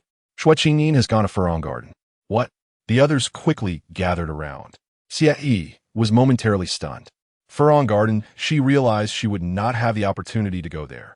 Xue Qingyin had actually attended. Could it be that she had received more favor than the fourth princess, inciting envy from others? Reflecting on her earlier fears of inciting jealousy in Xue Qingyin, Xue felt a flush of embarrassment and a twinge of discomfort in her heart. Did you not know? For some reason, Princess Jean Ke seems to have a particular affinity for her. Surely, her visit to Furong Garden was at the invitation of the princess. Indeed, I heard that Princess Jean Ke even bestowed upon her a box of jewels. A box full. Xue could no longer remain composed, feeling that these remarks were thinly veiled jabs at her. The fourth princess had gifted her a glass cup from the western regions, which had delighted her immensely. Yet, Xue Qingyin received an entire box furthermore. Princess Jean Ke, with her title, was well known for receiving the emperor's favor ever since her husband's demise. In contrast, while the fourth princess enjoyed some status under the care of the esteemed concubine Wan, she lacked a title and a separate residence, rendering her less favorable compared to Princess Jean Ke. Princess Jean Ke, known for her haughty demeanor, would hardly befriend someone like her. Who can say? Should we perhaps learn a thing or two from Xue Qingyin's audacious spirit? The noble ladies murmured among themselves, feeling a mixture of envy and disdain towards Xue Qingyin. Meanwhile, Xue Qingyin was preparing for the day, when a servant hurriedly urged her to hasten. I do not know what fortune has befallen our household recently. Distinguished guests seemed to arrive one after another. Xue Qingyin turned back, puzzled. My lady, do not dawdle. The Duke of Zhao's household has sent someone, along with representatives from Princess Jean Ke's and the Prince of Wei's residences. The old woman spoke, her lips unable to suppress a broad smile that stretched to her ears. Which family's daughter could possibly command such a grand affair? Xue Qingyin couldn't help but click her tongue in astonishment. She was not surprised by the presence of the Prince of Wei and Princess Jean Xiao. Yet the arrival of the Duke of Zhao's household left her bewildered. Could it be that they truly intended to take her as a consort? Chapter 34. Miss Xue's personal belongings indeed. Prince Wei harbored a deep affection for Xue Qingyin. Having seen her but once, he found himself unable to forget her. The moment Consort One intervened, his rebellious spirit ignited, compelling him to pursue Xue Qingyin with fervor. Thus, in an effort to soothe her, he dispatched the steward of the royal manor, affectionately known as Steward Jiang. This display of attention underscored Prince Wei's regard for the young lady of the Xue family. Accompanied by numerous gifts, it was evident that even a eunuch would find such treasures captivating. However, as Steward Jiang was ushered into the main hall, his thoughts abruptly halted. To his left stood Nurse Chui from the princess's residence, and to his right, Steward Zhao from the Duke of Zhao's estate. The household servants of the Duke typically bore the surname of their master, and this steward was no exception. Nurse Chui responded coldly, while Steward Zhao offered a polite smile. Unable to suppress his curiosity, Steward Jiang mused silently about the true nature of this Xue girl. Just as he pondered, Madame Xue gracefully entered the hall, accompanied by Xue Qingyin. Often known for her temper and stern demeanor, Madame Xue appeared particularly formidable when displeased. Yet today, clad in a deep purple gown and wearing a smile, she approached, startling Steward Jiang. What a beautiful woman! Then his gaze shifted to the young lady by her side. Her slender waist and long legs exuded elegance. Dressed in a water-green gown, with a silk ribbon gently accentuating her waist, she resembled a blooming flower, gradually revealing her exquisite beauty. She had undoubtedly inherited her mother-esque charm. Although still young, she possessed a certain voluptuousness that captivated even one as seasoned as Steward Jiang, who was accustomed to the various concubines of Prince Wei. Madam Miss Xue. Steward Jiang inclined his body and remarked, "These are all gifts specifically sent by His Highness." Madame Xue was momentarily taken aback. Why would Prince Wei send gifts to Qingyin? Even if it were for the betrothal of the Su family's eldest son, it would not warrant a personal envoy from the prince. Beside her, Xue Qingyin appeared uninterested, turning her attention to Nurse Xue based on their acquaintance. "Nurse, are you here to deliver an invitation?" "Indeed, along with a set of jewelry." Nurse Xue replied with a smile. The princess selected this specifically yesterday, believing it would suit Miss Xue perfectly. With that, she presented a box. Upon opening the box, they beheld silver hairpins, combs, earrings, and fragrant sachets, all adorned with crystals that refracted shimmering light and emanated a delicate pink hue. The craftsmanship was exquisite, far surpassing any modern jewelry Xue Qingyin had encountered. Such a complete set of adornments. It must have been quite expensive. Steward Jiang sighed in relief and promptly added, "It is quite fortuitous, for His Highness has also prepared a set of jade jewelry for the young lady." Nurse Xue replied in a neutral tone, "If it is not colored jade, it pales in comparison to the crystals." Steward Jiang fell silent. Xue Qingyin, slightly bewildered, wondered why they were comparing items. Just then, Steward Zhao, stroking his beard, chuckled, "In our household, we possess little in the way of fine jewelry, only these few items." As the words fell, Manager Zhao took a box from the hand of a nearby servant and opened it before Xue Qingyin. Inside lay a neat arrangement of silver ingots, perfectly lined in 4 rows. Who could possibly resist such a sight? Xue Qingyin's eyes sparkled with excitement. Witnessing this, Madame Xue found herself at a loss for words, bewildered by the unexpected display. Was this a procession of gifts for her daughter? Such a scene had never graced the capital before. She was momentarily dazed. As long as her daughter was pleased, that was all that mattered. Manager Zhao beamed with delight, exclaiming how fortunate they were. He continued, "Miss Xue's amiable disposition has certainly endeared her to our duke." Suddenly, Steward Jiang turned sharply, and Madame Xue's expression grew serious. Unfortunately, their young master was not so fortunate. Upon hearing this, a collective sigh of relief echoed through the room. It seemed that the duke would never have a granddaughter as charming and obedient as Miss Xue. Manager Zhao elaborated, and Madame Xue's demeanor softened. It appeared that the duke was considering her as a potential granddaughter. If Miss Xue were willing to become the goddaughter of their young master, it would indeed be a cause for mutual joy. Finally, Manager Zhao revealed the true purpose of their visit. Steward Jiang inwardly lamented why he could not convey this in one breath, leaving him anxious and unsettled. Madame Xue remained perplexed. Why was there suddenly a proposal for such a close bond with the Zhao family? How had they arrived at this juncture? She recalled the day the duke's household had sent representatives, fearing for Qingyin's well-being. Xue Qingyin herself was taken aback. After a moment of contemplation, she replied, "You must ask my father for his approval. He is not particularly impressive anyway." She had no qualms about acquiring additional paternal figures, yet she worried that her biological father might take offense. Manager Zhao chuckled. "The duke will surely consult with Lord Xue regarding this matter. As long as Miss Xue consents, everything will fall into place." Xue Qingyin responded with remarkable decisiveness. "Very well." Madame Xue could not help but twitch at the corners of her mouth. This girl, had she not always favored her father above all else? How could she so readily accept another? Manager Zhao paid no heed to the thoughts of others. Seeing Xue Qingyin's enthusiastic agreement, he left the silver ingots behind, jubilantly departing. Granny Xue left behind jewelry and a note, taking her leave as well. Eventually, only Steward Jiang remained. Madame Xue had declined the gifts from Prince Wei. Steward Jiang's expression faltered. Why must the madam be so unreasonable? If it were just him today, it would be one thing, but with 3 present, it is only he who has been turned away.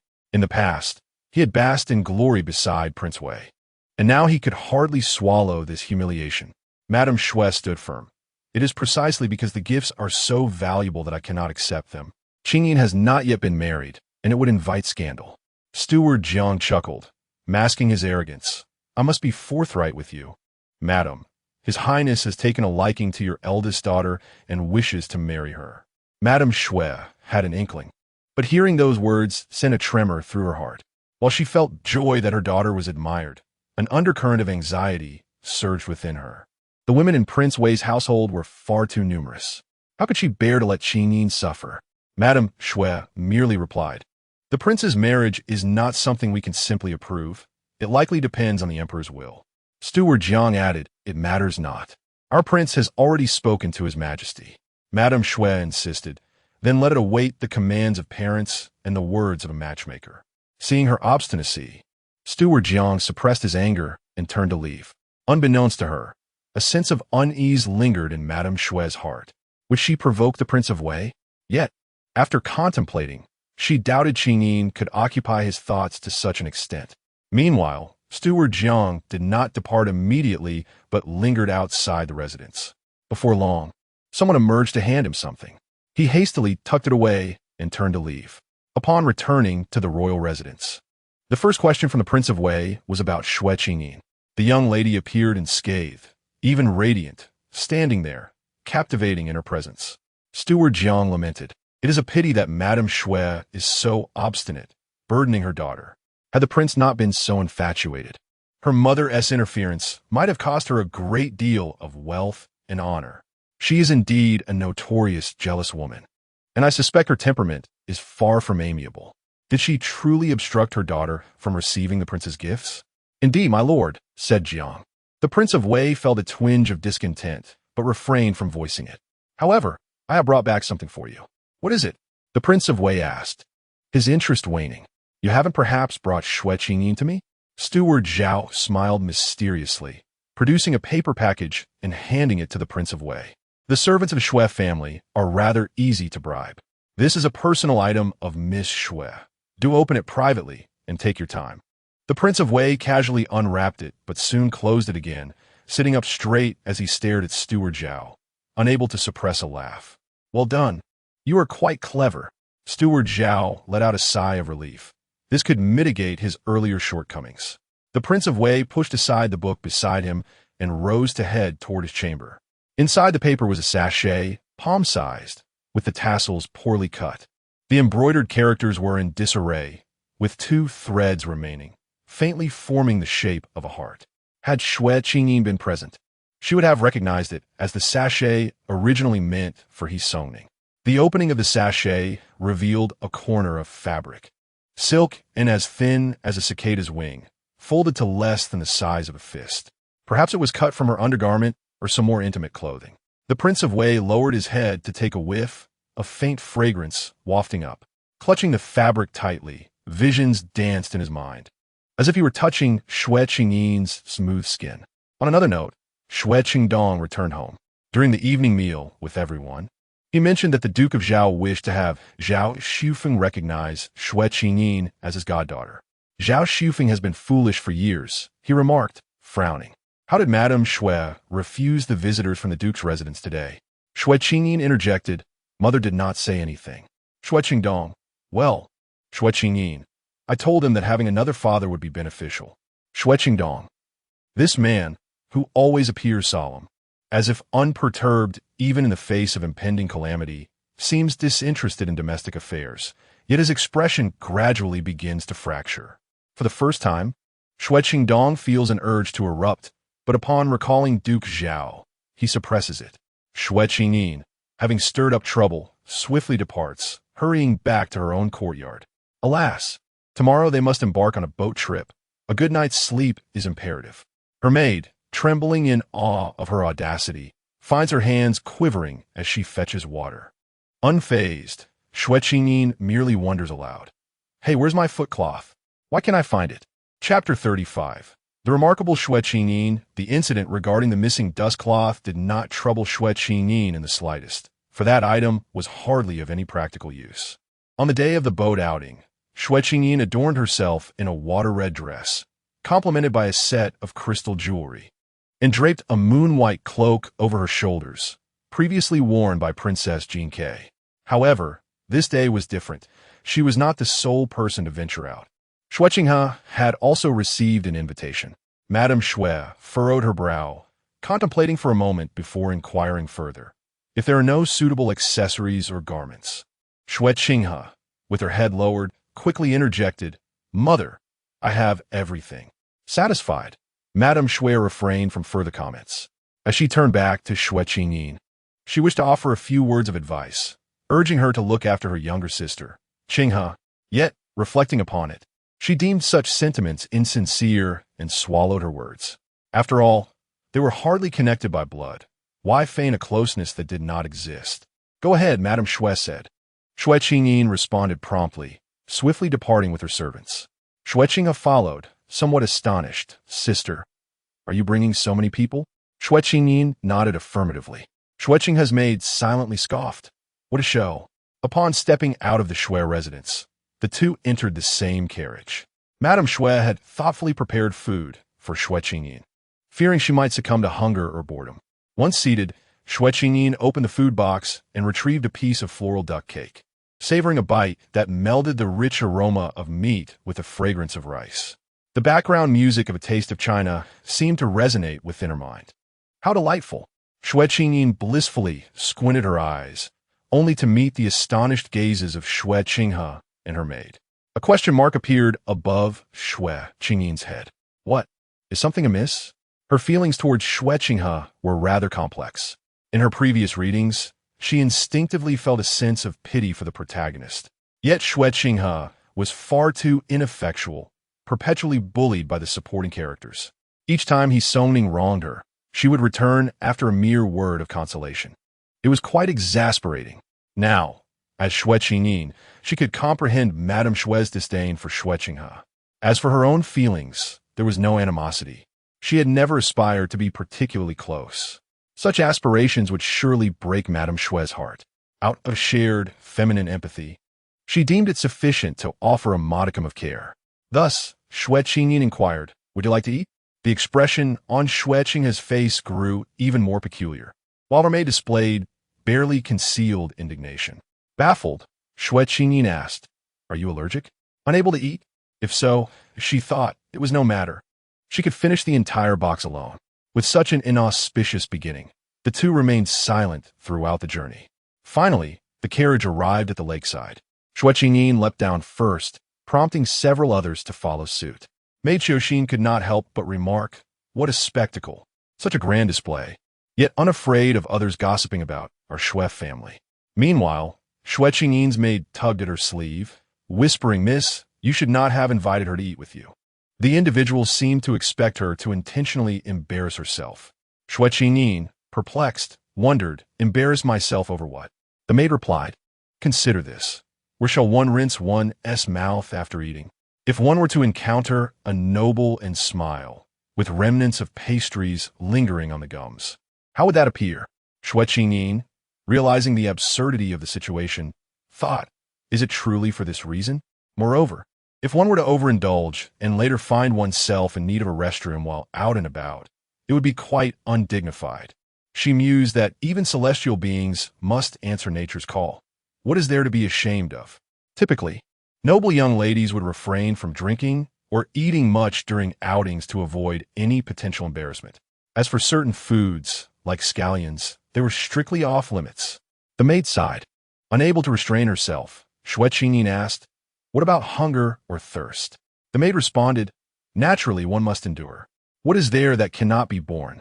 Xue Qingyin thought, Am I the only one unable to endure this?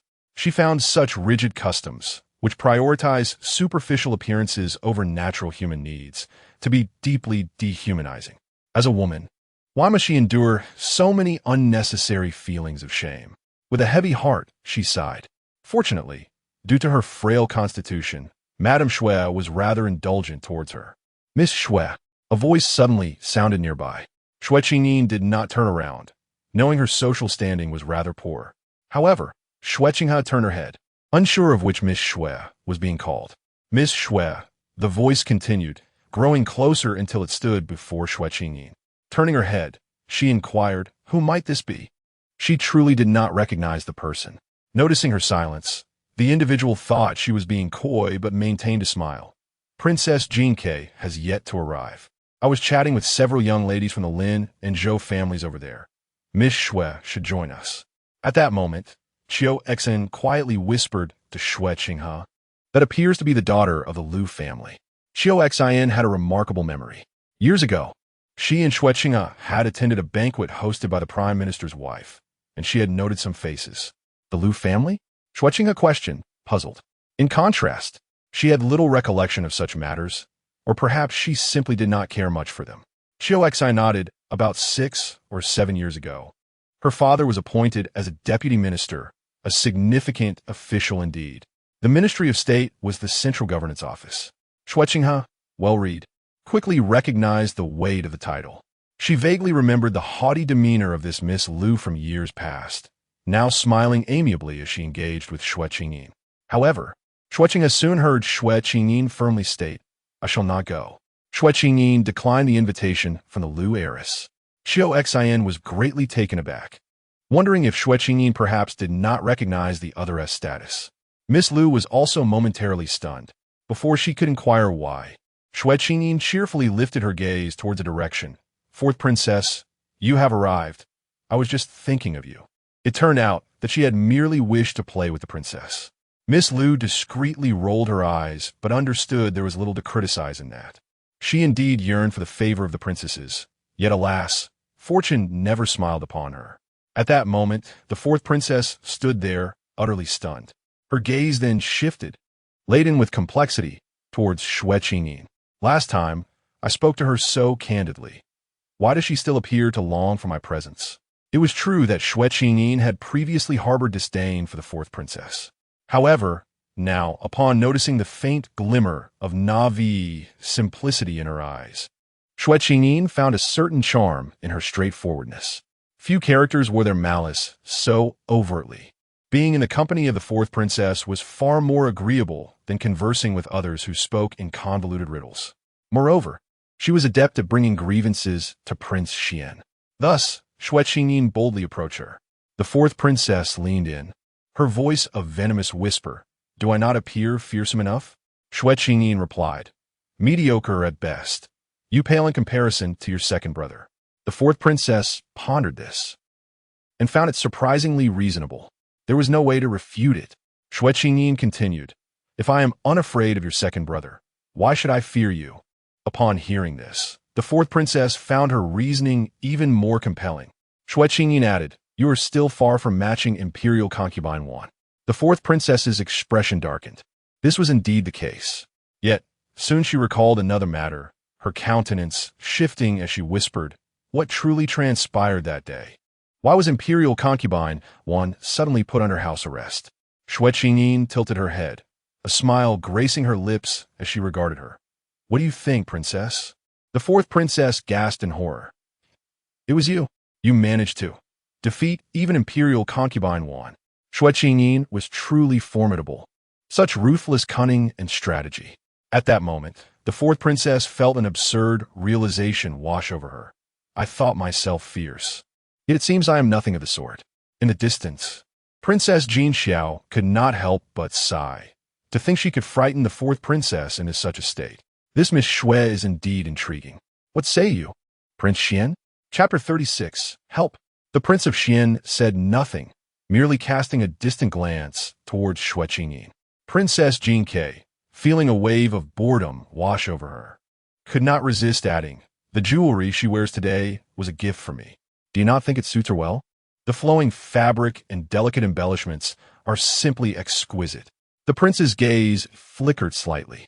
Xue Qingyin stood there, indeed embodying the essence of garments woven from the wind and ornaments crafted from water. I have heard that father intends to select ladies from the Liu and Qi families to be your concubines. Will you not take a look? Princess Jinke broached another topic. The prince remained disinterested. Princess Jinke, feeling increasingly frustrated, continued, "Moreover, I have learned that the Prince of Wei sought an audience with father yesterday, expressing his desire to marry a daughter of the Xue family as his principal wife, only to face father's wrath." The Prince of Xian immediately recalled the last time they had flown kites on the outskirts of the city. Xue Qingyin had been so upset that she had run away in tears, only to be followed by the Prince of Wei's entourage. Thus, his reaction to Princess Jing's news was not one of surprise. He replied indifferently, "Indeed, well done. You know the temper of the Prince of Wei. He is quite obstinate and relies heavily on father's favor. Perhaps this matter may eventually come to fruition." Princess Jinke sighed. "Very well. I expected you to have some reaction. It seems I misjudged you. You do not harbor any affection for the Xue girl," she added quickly. "Affection? What does it feel like?" The prince was at a loss. Princess Jinke shook her head repeatedly. "I cannot fathom what sort of woman could capture your heart. Alas, it seems we shall remain single until old age." "No, I shall remain single until old age." "You will not. Father has already chosen a concubine for you. All that remains is for you to select a principal wife at your leisure. Choose one from a good family with pleasing looks, and your residence shall surely become lively." Upon hearing this, a sudden wave of distaste washed over the prince. His estate resembled an impenetrable fortress. He had no desire for unfamiliar women to inhabit the royal residence. "I shall not take a wife," he declared. "Then father will be furious." Princess Jinke paused, then abruptly changed her tone. "The Prince of Wei is coming." Meanwhile, Xue Qingyin continued her conversation with the fourth princess. The Prince of Wei approached them directly. Anyone with eyes could see the clear intentions behind his actions. Last time, he had walked straight up to Xue Qingyin, and this time was no different. Coupled with the rumors of her visit to the Furong Garden, Xue Qingyin's selection as the future wife of the Prince of Wei seemed all but assured. This revelation brought a significant sigh of relief to Miss Liu. Fortunately, Xue Qingyin was not her rival. "Miss Xue," the Prince of Wei called out eagerly, only then noticing the fourth princess beside her. "Yin, you are here too?" The fourth princess affectionately greeted him as Brother Wei. In truth, by title, she should have been closer to the Prince of Xian. Xue Qingyin, perplexed, pondered the intricate relationships within the royal family. With a smile, the Prince of Wei reached out to gently ruffle the fourth princess's hair. "Yin, did you like the gift I had sent to you the other day?" The fourth princess responded softly, "I liked it." The Prince of Wei inquired, "Do you see that boat over there?" The fourth princess gazed into the distance. "Qinghua boat? It is quite renowned in the capital." The Prince of Wei then suggested, "Let us embark together, along with Miss Xue." However, Xue Qingyin expressed her disapproval. "Do you think that is appropriate?" Why would it not be? Despite having faced a beating the previous day, the prince felt deep down that his father favored him, and that nothing would go amiss as long as he was involved. Moreover, all of Xue Qingyin's personal belongings were in his possession. He was determined to have her accompany him. Xue Qingyin replied, "I have brought my sister today. I cannot leave her behind with your highness." The Prince of Wei's interest was piqued. "Xue Ning has a sister? Where is she?" he inquired. Xue Qingyin frowned, thinking to herself that this man, being so fond of beauty, might have set his sights on Xue Qinghe as well. It was not out of jealousy, but rather a concern that Xue Qinghe might be unable to resist and could fall victim to ill intentions. Meanwhile, the maid Xue Qingyin had already accompanied Xue Qinghe over. After contemplating, Xue Qingyin decided that it would not be fair for only Xue Qingyin to bask in the glory. The young lady should also be bolder. Thus, she resolved to leverage Xue Qingyin's connections to meet more dignitaries, which would surely cause Xue Qingyin to feel discomfort and regret. Xue Qinghe had initially intended to be more generous and open-hearted. She took a quiet breath and, upon reaching the Prince of Wei, felt a tinge of awkwardness. "Miss," Xue Qingyin called out, "where are we headed?" Upon hearing her address, the prince recognized her identity. He looked at Xue Qinghe and remarked, "Is this your sister?" Xue Qingyin replied, "Yes." Noting Xue Qingyin's cool demeanor, Xue Qingyin thought to herself As expected, Xue Qingyin did not wish for the second miss to thrive. She was determined to block the second miss from gaining favor in front of the prince. The prince scrutinized Xue Qingyin closely. She was indeed quite beautiful. Her eyes filled with emotion, appearing delicate and fragile. When she lowered her gaze, she exuded an indescribable sense of pity. Alas, the prince sighed. He had a slender concubine from Yangzhou, a gift from a local official, and having indulged in her company, he had gradually lost interest. Let the second Miss Xue board the boat as well, the prince said. Xue Qingyin was overjoyed, feeling that the moment to change their fate had finally arrived. At this moment, Xue Qingyin also relented. Thank you for the invitation, Your Highness, but it still feels a bit lacking. Lacking? The prince mused. Thinking how unromantic she was, fewer people made it all the more enjoyable. Xue Qingyin lifted her gaze to meet his, stating, Indeed, fewer people diminishes the charm. Why not invite a few more? Her eyes sparkled with allure. In that instant, the prince was captivated, unable to utter a refusal, and merely asked, Very well. If you have a few friends you're close to, they may also join us on the boat. It was merely a matter of helping her gain more face in front of other ladies, a small favor. Furthermore, should she savor the sweetness that power and status could bring, she would surely delight in marrying him. Xue Qingyin's smile brightened instantly. She turned and walked in a certain direction. Princess Jinke, Prince Xuan. She bowed, then raised her head, sincerely inviting Prince Xuan. Would you care to join me for a boat ride? The Princess of Jinke naturally clapped her hands in response. Excellent. I was also hoping to find you. Yet she hesitated, glancing at King Xuan with a hint of uncertainty. Is it true that His Highness is too busy to join us? With everyone gathered here, how could there be any reason for busyness? King Xuan parted his lips slightly. Let's depart. Xue Qingyin's eyes sparkled with joy. Let's go. She appeared utterly delighted.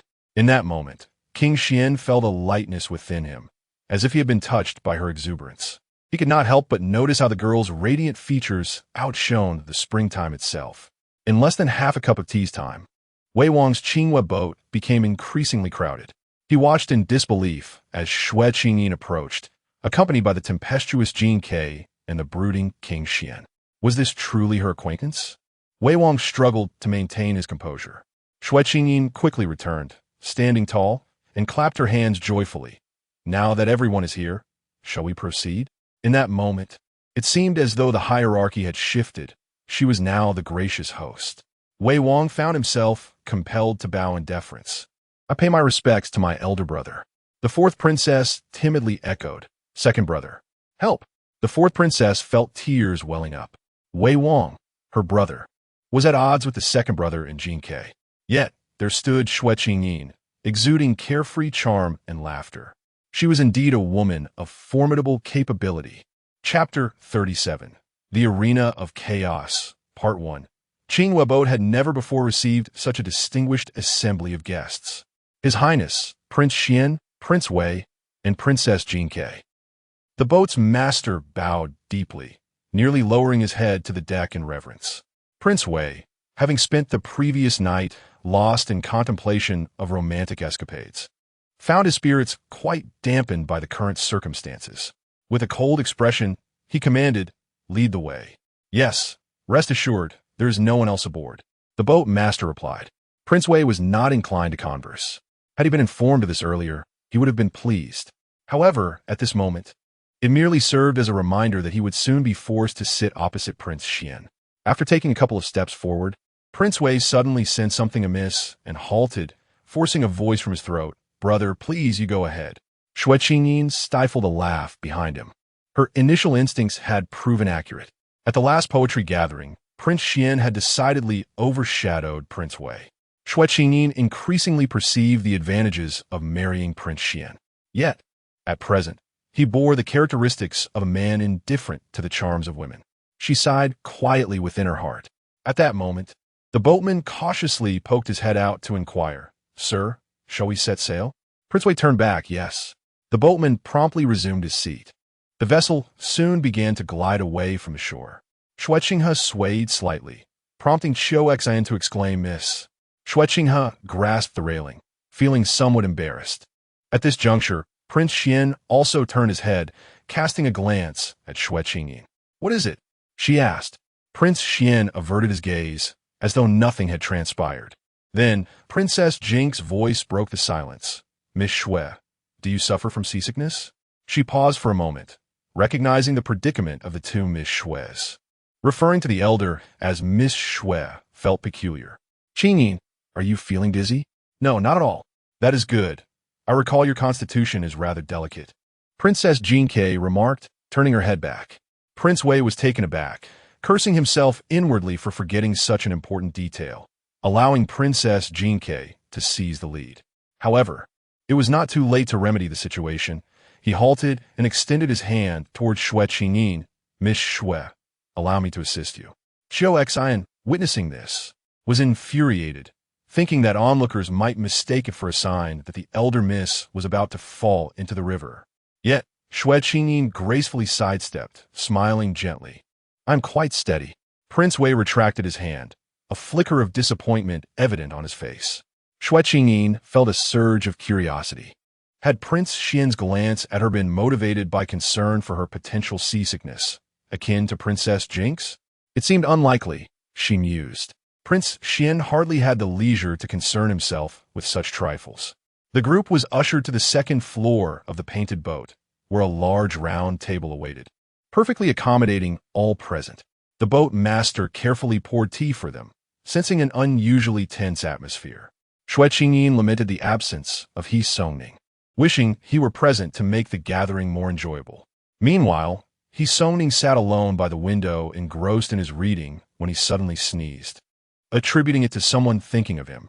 A variety of delicacies and fruits were successively presented.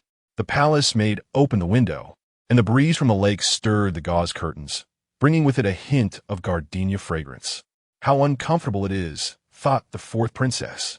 "Why is no one speaking?"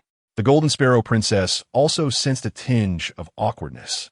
She had little in common with Prince Wei. After pondering for a moment, she turned to Xue Qingyin and remarked, "Is this cloak a bit too thin? Once we reach the center of the lake, I fear it might be somewhat chilly." Xue Qingyin replied, "It's not thin at all. It fits perfectly." The Golden Sparrow Princess smiled. "That's wonderful. I did not expect you to wear it. Seeing you in it brings me great joy. Since the princess has gifted it to me, it is only natural that I wear it often." In truth, it was merely a gift from King Xian, borrowed in her name. However, by adorning herself with these gifts, Xue Qingyin demonstrated her appreciation, much to the delight of the giver. The Golden Sparrow Princess gazed at her with a gentle smile, as if seeing her youthful self reflected in Xue Qingyin. Suddenly, Prince Wei spoke. "The jewelry adorning Miss Xue's head was also a gift from you? It resembles the wedding gifts bestowed upon you by the late emperor." The Golden Sparrow Princess's expression turned cold, indeed. "Golden Sparrow, you are putting Miss Xue in a perilous situation," Prince Wei chuckled. "How could you dare to pass on something bestowed upon you by the emperor to another?" The Golden Sparrow Princess paused, realizing she had not considered this matter. "Had I not discovered it in time today, it could have turned into a catastrophe." Prince Wei shook his head. The Golden Sparrow Princess displayed an apologetic look. "Qingyin, it is fine for me to be reprimanded by the emperor, but I fear it may implicate others." Xue Qingyin was completely unbothered. With great poise, she raised her hand to remove the hairpin. "Shall I take it off then?" As she removed the pin, a strand of hair fell gracefully by her ear. A gentle breeze caressed it, adding an alluring charm. Prince Wei paused in his breath and quickly added, "If Miss Xue has a fondness for water jade, a box was sent from Yuzhou not long ago. We could have it fashioned into jewelry for you." Before Xue Qingyin could decline, Prince Wei stood up and continued at this moment. He clapped his hands, and immediately, a young eunuch approached with a redwood box. It was rather curious that she had jewelry on while boarding the boat, but disembarked without a trace. It inevitably raised suspicions. "Coincidentally, I have some headpieces here." Prince Wei pushed the box towards her. "Please, Miss Xue, prepared so thoroughly?" Xue Qingyin regarded him with skepticism. Noticing her hesitation, Prince Wei grew anxious. He fiddled with the lock of the box, lifted the lid, revealing the jewelry inside.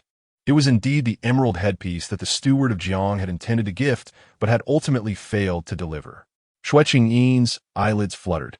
Now she grasped Prince Wei's character. He was relentless in his pursuit of his goals. He would not relent until she accepted. Golden Sparrow, King Xian called out. The Golden Sparrow Princess was taken aback. Suddenly, King Xian raised his hand and snatched the hairpin from her hair. Princess Xingke suddenly realized and repeatedly said, "There is no need for your highness, King Wei, to trouble yourself. I shall bestow upon Miss Xue a beautiful hairpin." Princess Xingke delighted in her opulence. She often adorned herself in a manner that exuded grandeur, her hair adorned with an array of jeweled hairpins. Thus, it was entirely fitting for her to present the hairpin from her own head to Xue Qingyin, a gesture that would undoubtedly evoke envy from those around them. This act revealed a sense of intimacy. The palace maid beside Princess Xingke promptly accepted the hairpin with both hands, moving behind Xue Qingyin to remove her previous adornments, before replacing them with the resplendent golden hairpin. The hairpin was intricate, shaped like birds and flowers, embellished with pearls and jade, worth a fortune. Such brilliance could not conceal her beauty. Rather, it accentuated her allure. Observing this, Princess Xingke could not help but exclaim, "Indeed, there are those in this world whose beauty is amplified by lavish garments and gold." Even King Wei was momentarily entranced, hesitating to compete with Princess Xingke. Only Xue Qingyin thought to herself, "Ah, what a splendid gain." After a while, King Wei scoffed, returning to his seat, and remarked, "It is evident that these emeralds are not fated for Miss Xue." With that, he raised his hand and cast them out the window. The onlookers heard a splash, unmistakably falling into the water. Xue Qingyin thought, "What a waste. Such a person ought to be punished by being sent to a famine-stricken area to eat dirt. What are you all gaping at?" King Wei turned to them and added, "Miss Xue need not be afraid. Why not indulge in some pastries?" However, Prince Xian spoke calmly. "Pick them up. What did my brother just say?" King Wei thought he had misheard.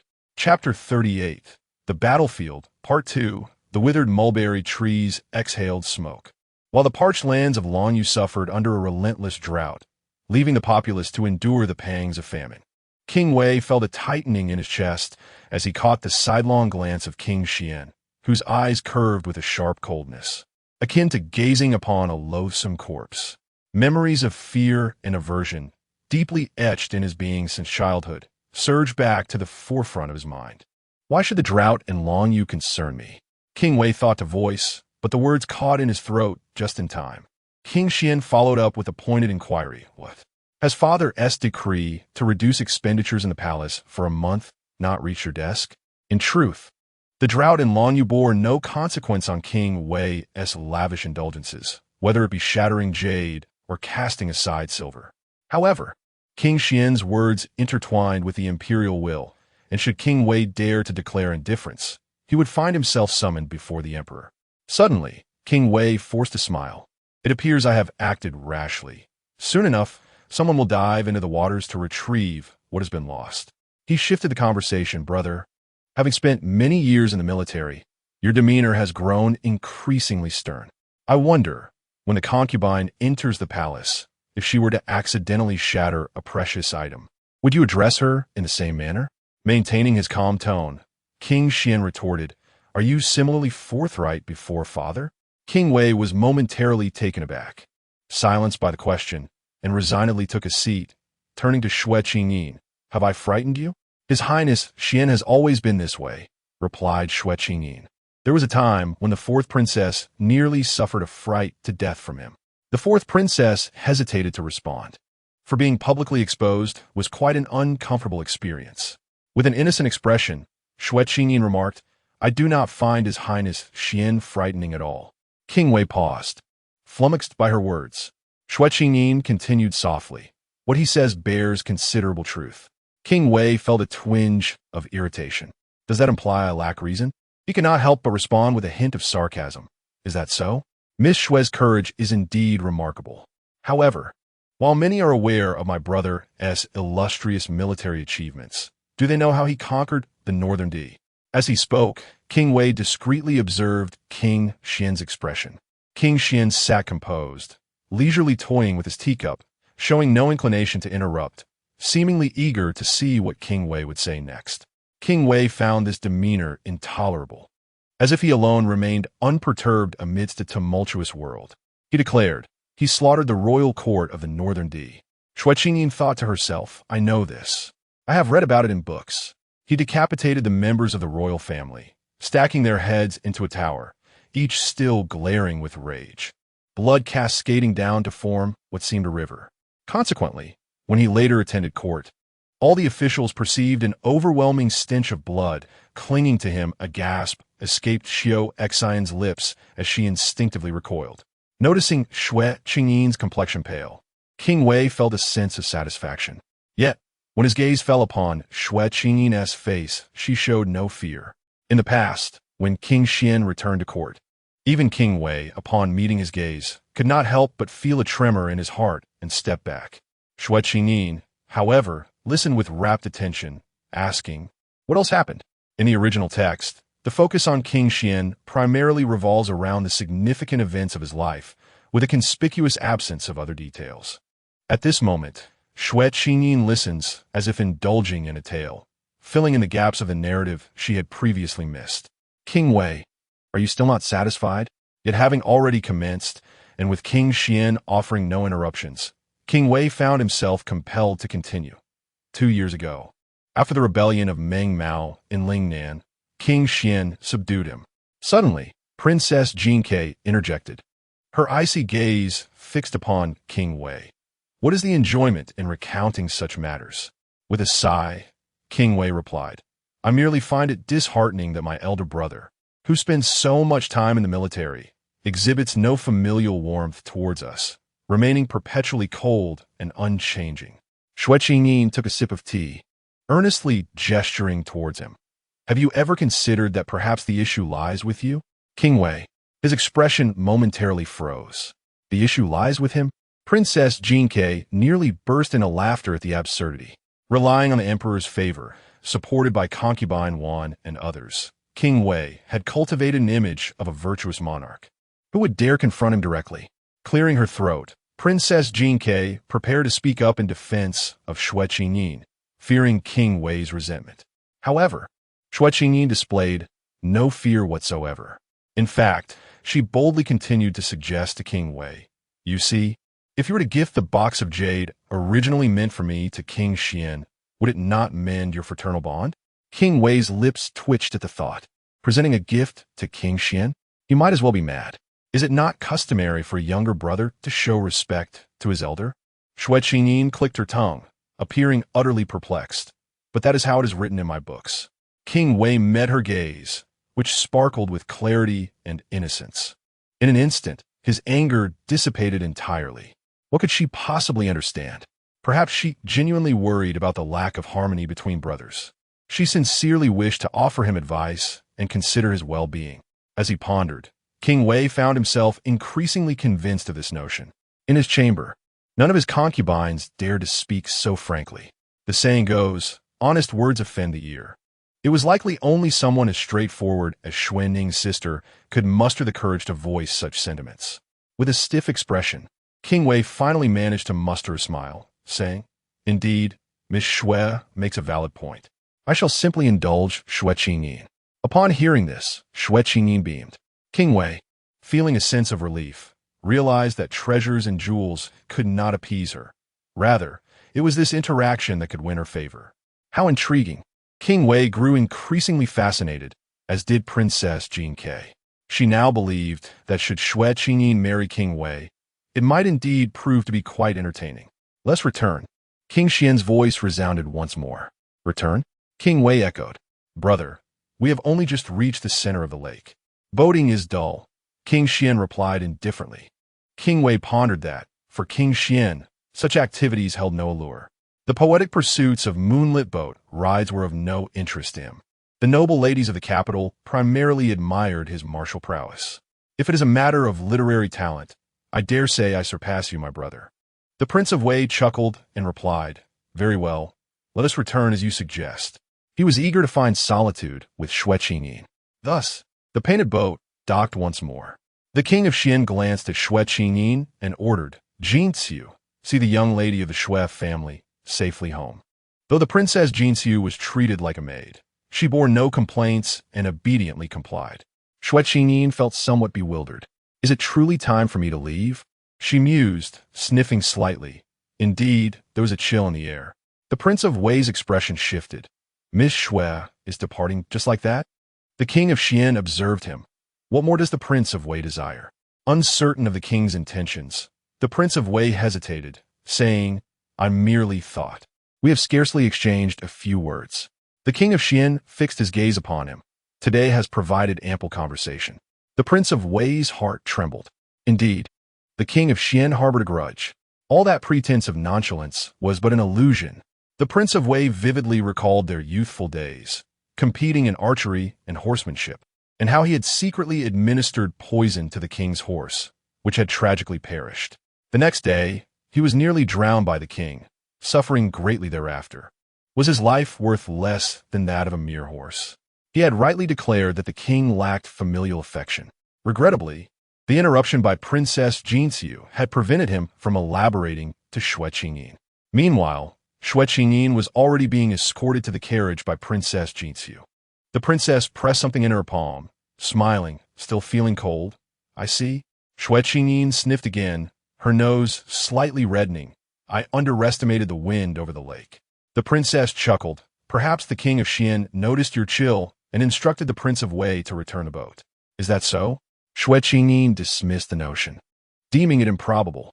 Princess Jinxiu scrutinized her face, feeling a surge of compassion. What might the King of Xian think of her in this state? The princess's imagination faltered. Meanwhile, the Prince of Wei contemplated pursuing Xue Qingyin's carriage. The King of Xian advised him, take your time. Was he truly expected to return for the jade? Do not overstep. Brother, the Prince of Wei exclaimed in anger. The King of Xian replied, Miss Xue is correct. Respect for elders is paramount. As a younger brother, one ought to heed the elder. With that, he turned and departed. The king's attendant leapt aboard the boat, grinning mischievously, and took the place of the helmsman, steering the Prince of Wei back toward the center of the lake. The Prince of Wei seethed inwardly, cursing 100 times. After the King of Xian left, he proceeded to the palace to pay his respects to the emperor. Upon seeing him, Emperor Liangde was quite pleased and inquired, Did you see Miss Lu and Miss Qiao? I did not. Did not? The emperor straightened up. Did you not go to the lake with Jinxiu? The wind upon the lake was fierce, enough to redden the nose of the young lady from the Xue family. The spring snow had yet to fully melt. If she fell ill, she would become like a withered flower, pitifully leaning in despair. Perhaps another day. No need for another day. I have no fondness for Miss Lu or Miss Qiao. You have never even laid eyes on him. Liang Dedi observed his frosty demeanor and suddenly softened his tone, inquiring, What is it that you favor? What is your preference? In that moment, Xian Wang's mind was flooded with the image of Xue Qingyin, resting her chin on her hand, captivated by the tales recounted by Wang Wei, her expression filled with delight. Chapter 39. The Fury of He Songning. Is it true that you possess a villa in the countryside? Inquired Princess Jinke with a smile. Indeed, thought Xue Qingyin, wondering if it was information gleaned from the lips of King Xian. However, a man like him would not mention such matters without reason. I am quite eager to visit within 2 days. That sounds splendid. Xue Qingyin mused that it was indeed time for her to explore the villa, as there were still some properties she had yet to examine. With her busy days, she had neglected this task. Princess Jinke lowered the carriage curtain and escorted Xue Qingyin for a short distance before turning back. Today was a gathering she had organized for a lakeside excursion, and she could not simply depart. As the curtain fell, Xue Qingyin glanced back at Xue Qinghe. Xue Qinghe's pallor betrayed her unease, her expression inscrutable, while her maid displayed an unmistakable wrath. What could be the cause of such anger? Xue Qingyin began to comprehend the situation. After a moment's contemplation, she said, If Qinghe wishes to stay here and enjoy herself, she may do so. The coachman will return shortly to await you. Xue Qinghe hesitated for a moment, but ultimately chose to remain. She had come to realize that she was confined within the inner chambers, waiting solely for her brother's visits. It was time for her to venture outside, just as Xue Qingyin had done. Unaware of her sister's thoughts, Xue Qingyin rubbed her nose and returned home. Upon her arrival, Lady Xuan noticed her daughter returning alone, her hairpin replaced, and quickly inquired, What has transpired? Have you been wronged? Xue Qingyin shook her head. removing her hairpin. Have you not noticed how much this is worth? Lady Xue, gritting her teeth in annoyance, replied, Who cares about such trivialities? Indeed, I know you care for me, mother, Xue Qingyin said, embracing and kissing her. Lady Xue was momentarily taken aback by the affectionate gesture. Deep down, she felt her daughter growing increasingly close to her each day.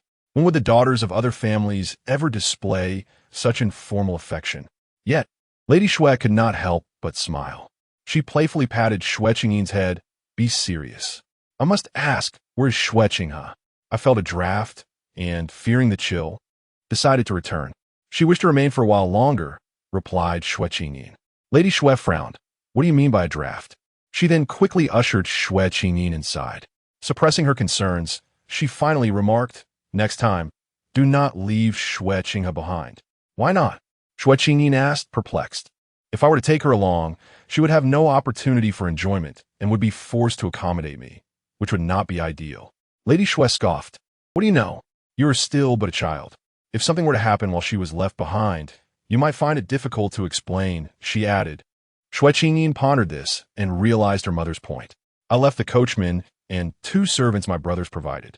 She also has her maid for company. Lady Xue acknowledged this with a hum, and then led Xue Qingyin to prepare a warm bath. This was the easiest way to dispel the chill. After her bath, Xue Qingyin lazily donned a fresh outfit. Her maid approached with a towel to dry her hair. Xue Qingyin took a seat at the table, yawning as she perused the account books. At this moment, a young servant arrived with news that the steward from the estate on the outskirts sought an audience with the young lady. Xue Qingyin lowered her head to ponder the situation, contemplating the inappropriateness of it all. Write it down for me to see, she instructed. The servant complied, relaying the message to the steward. Upon hearing the request, the steward felt a chill of apprehension he had not realized before.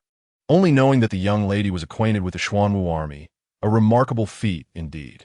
Today, he learned that her temperament was equally formidable. It was clear that she was asserting her authority. The steward dared not refuse, hastily putting pen to paper. Having recently dealt with some individuals, he knew he must safeguard his position. Shortly thereafter, a piece of parchment accompanied by a heavy, glossy black box was delivered to Xue Qingyin. Upon witnessing this, the maidservants could not help but puff out their chests, feeling a sense of pride. Their young lady was now someone of importance. Xue Qingyin wiped her hands and opened the box. Inside lay silver. She could not suppress a smile. Why was everyone sending silver these days? She initially thought the steward was brazenly attempting to bribe her.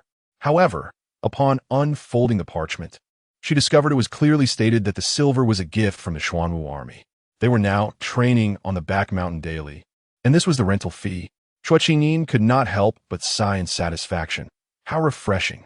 The maidservant, unable to contain her curiosity, asked, Is this the money you earn, miss? Xue Qingyin considered it and decided it could be seen that way. Although it required little effort, it was almost as if the money had come effortlessly. Fortunate indeed that she had met with the crown prince on several occasions. Ultimately, the credit belonged to him. Nodding with delight, Xue Qingyin tucked away the money. If events were to unfold as in the original tale, with He Songning reigning supreme, she could also take her wealth and accompany Madame Xue to a faraway land to live a beautiful life. The young lady is truly remarkable, praised the maidservant.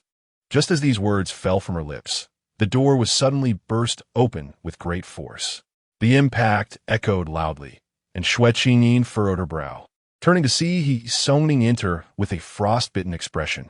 The maidservants were instantly frightened, trembling as they asked, What is the young master doing? He Songning took a moment to compose himself and said in a low voice, You all may leave. The maidservants, hesitant and fearful, did not move. He Songning turned to survey them, and they quickly fled at the sight of his steely gaze. Xue Qingyin let out a silent sigh. What manner of people were they in the Xue household? Closing the wooden lid with a snap, she finally lifted her gaze to meet He Songning's.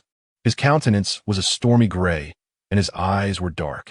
Xue Qingyin bit her lip, surprisingly realizing that she was not as terrified of him as she had anticipated. He Songning, upon fully perceiving her appearance, paused momentarily. Her long hair had not been completely dried, cascading chaotically over her shoulders. and the warmth of the room caused her cheeks to flush slightly, giving her an ethereal quality. Dressed in a delicate silk garment that clung to her figure, hints of her porcelain skin were visible. She appeared both languid and delicate. Xue recalled how Madame Xue often remarked on her fragility, claiming that even the slightest roughness in fabric could leave her skin red and irritated. He furrowed his brow deeply, instinctively taking a step back as he coldly remarked, "You left Xue Qingyin alone by the lakeside today." Xue Qingyin interjected, "It is not left, but rather abandoned." "Is there a difference?" "Indeed there is.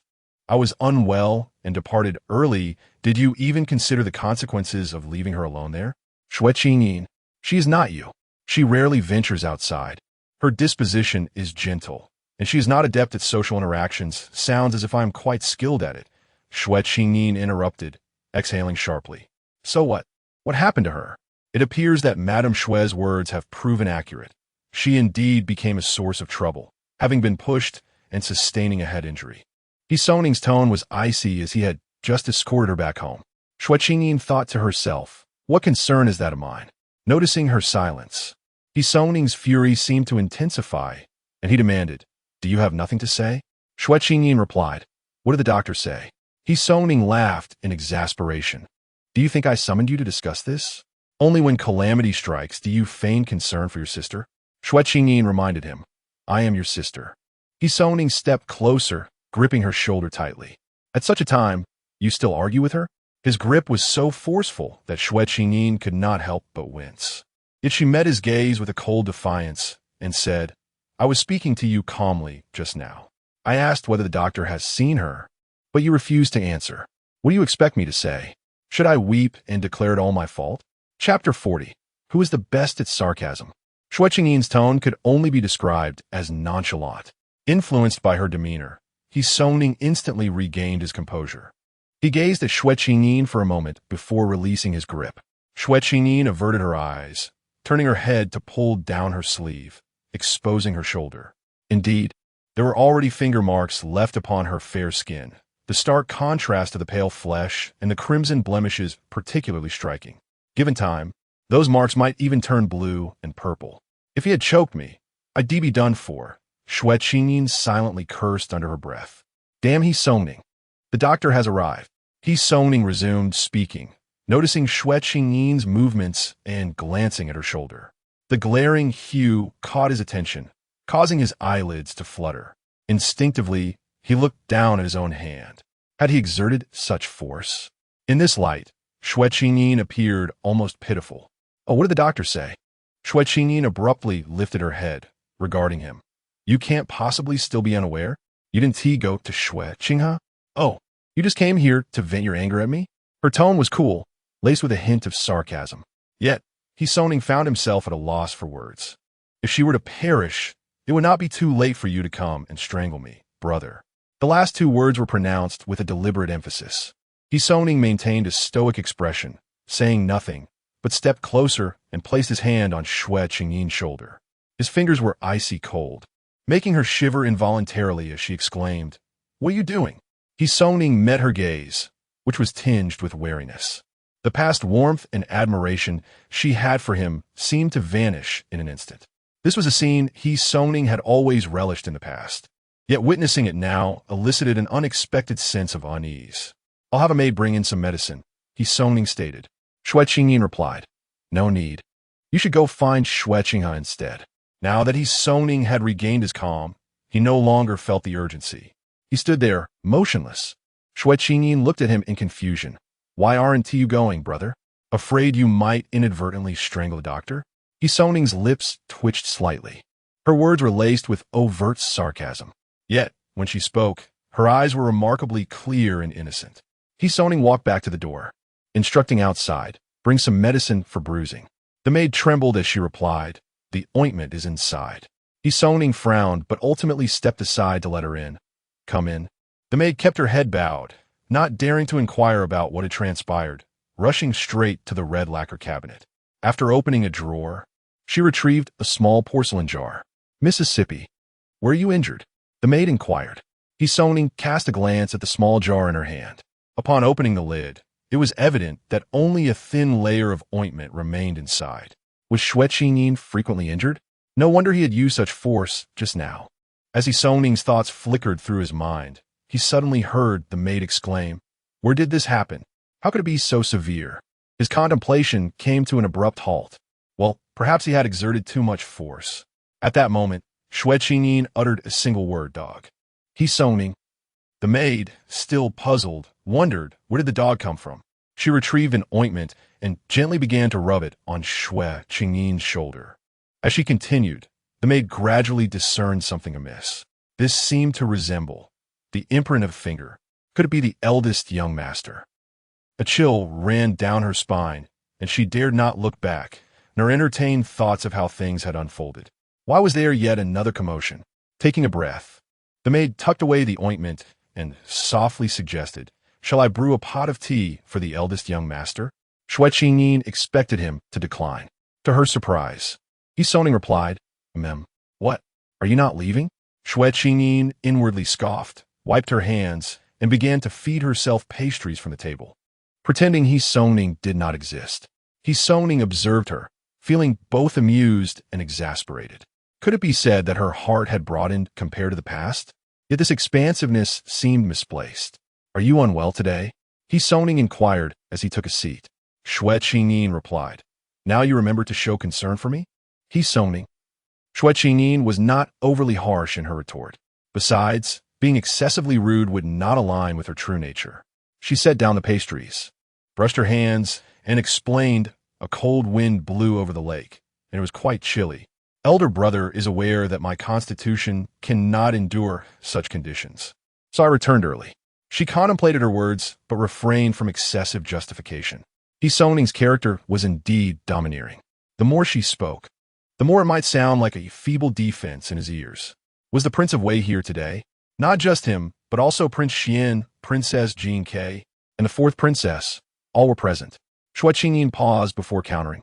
"Who pushed Xue Qinghe?" No one acknowledged it. Songming's tone turned slightly frigid. Had he not known that Xue Qingyin lacked such means, he might have suspected that she had incited those noble ladies. Surely, no one would admit it, but was there truly no one to identify the culprits? "None," Xue Qingyin replied, puzzled. Then she heard Songming coldly state, "The women of the household have few friends outside, so naturally, no one is willing to identify anyone. Is it my fault then? Or should I blame Madame Xue?" Xue Qingyin pouted, thinking that one's poor social connections were simply unavoidable. She promptly suggested, "Elder brother should inquire for himself." "What do you mean?" Xue Qingyin lazily replied, "Isn't the most popular one in our family you, elder brother? Those noble ladies would surely speak for your sake." Songming. Was she implying that he should trade on his good looks? Seeing him a loss for words, she added, "In any case, I'm not in a hurry." At that moment, someone outside the door announced, "The maid Xiaoxin, who serves the second young lady, wishes to speak with the eldest young master." Songming glanced at Xue Qingyin's expression. Remarkably, she showed no intention of stopping him. "Let her in," Songming instructed. Before long, Xue Qingyin entered alongside the serving maid bearing tea. Upon seeing Songming, Xue Qingyin felt a tremor in her heart. Yet, as she recalled the bedridden Xue Qinghe, courage surged within her. Deep down, she harbored a secret belief that the second young lady deserved this fall. Without such an incident, how could they hope to win back the eldest young master to their courtyard? Xue Qingyin pinched her palm, tears welling in her eyes. She lamented, "Eldest young master. The second young lady, she..." Songming sprang to his feet, his voice sharp with urgency. What happened to her? "Gusin et de fali." No more crying. Speak. His expression darkened ominously. At last, Xue Qingyin stifled her sobs and choked out. "The doctor said she has injured her head and will likely be bedridden for at least half a month, requiring daily medication. She may not even be able to walk. The second young lady complains of pain and dizziness with the slightest movement, and even feels nauseous." Xue Qingyin listened silently. She harbored no ill will towards Xue Qinghe. However, the maid's dramatic recounting made it sound as though Xue Qinghe were on the brink of death. Now, observing the situation, it seemed to be a concussion. This ailment, while not insignificant, required careful tending. The second young lady had endured much hardship since childhood, and now she faced this unforeseen calamity. The doctor brewed a potion that made the second young lady feel so ill at the mere whiff that she nearly retched. As Xue Qingyin spoke, her tears flowed anew. Xue Qingyin remarked lazily, "Medicines are indeed unpleasant. I've endured them for more than a year." Xue Qingyin fell silent, nearly forgetting that the young lady had been frail since birth. Xue gaze flickered, revealing a contemplative expression. However, he soon detected the peculiar phrasing in Xue Qingyin's words. Unforeseen calamity? Unsure whether to speak, Xue Qingyin hesitated. Speak. Xue irritation had reached its peak. Xue Qingyin cautiously glanced towards Xue Qingyin. Xue Qingyin raised an eyebrow, questioning, "What does this have to do with me?" After the eldest young lady departed, Princess Xingyin returned, inviting everyone aboard the ship. Just as they were boarding, I vaguely heard someone ask, "Is that Miss Xue?" By the time I realized it, the second young lady had already been knocked to the ground, nearly falling into the water. So, your implication is that the person was initially aiming for Qingyin? Yet upon the eldest young lady's departure, they mistakenly took Qinghe for Qingyin? Chapter 41. Miss Xue's Boast? Xue Qingyin left everyone bewildered. Could it truly be related to me? Xue glanced back at Xue Qingyin, then inquired, "Did you discern who posed the question?" "No, I did not, but if I were to hear that voice again, I would recognize it." Xue fell silent. His current capabilities had yet to reach a level where he could summon all the noble ladies of the capital to identify the perpetrator. Xue Qingyin furrowed her brow thoughtfully and asked, "You naturally did not see who pushed her?" Xue Qingyin replied softly, "Yes." Xue Qingyin rubbed her temples, feeling utterly vexed. Just then, the maid outside announced, "The madam has arrived."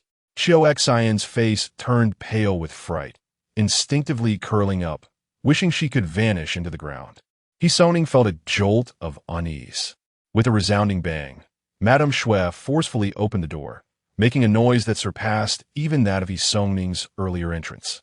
Madame Xue glared angrily at Xue, declaring, "I knew you were here with Qingyin," without allowing Xue a chance to defend himself.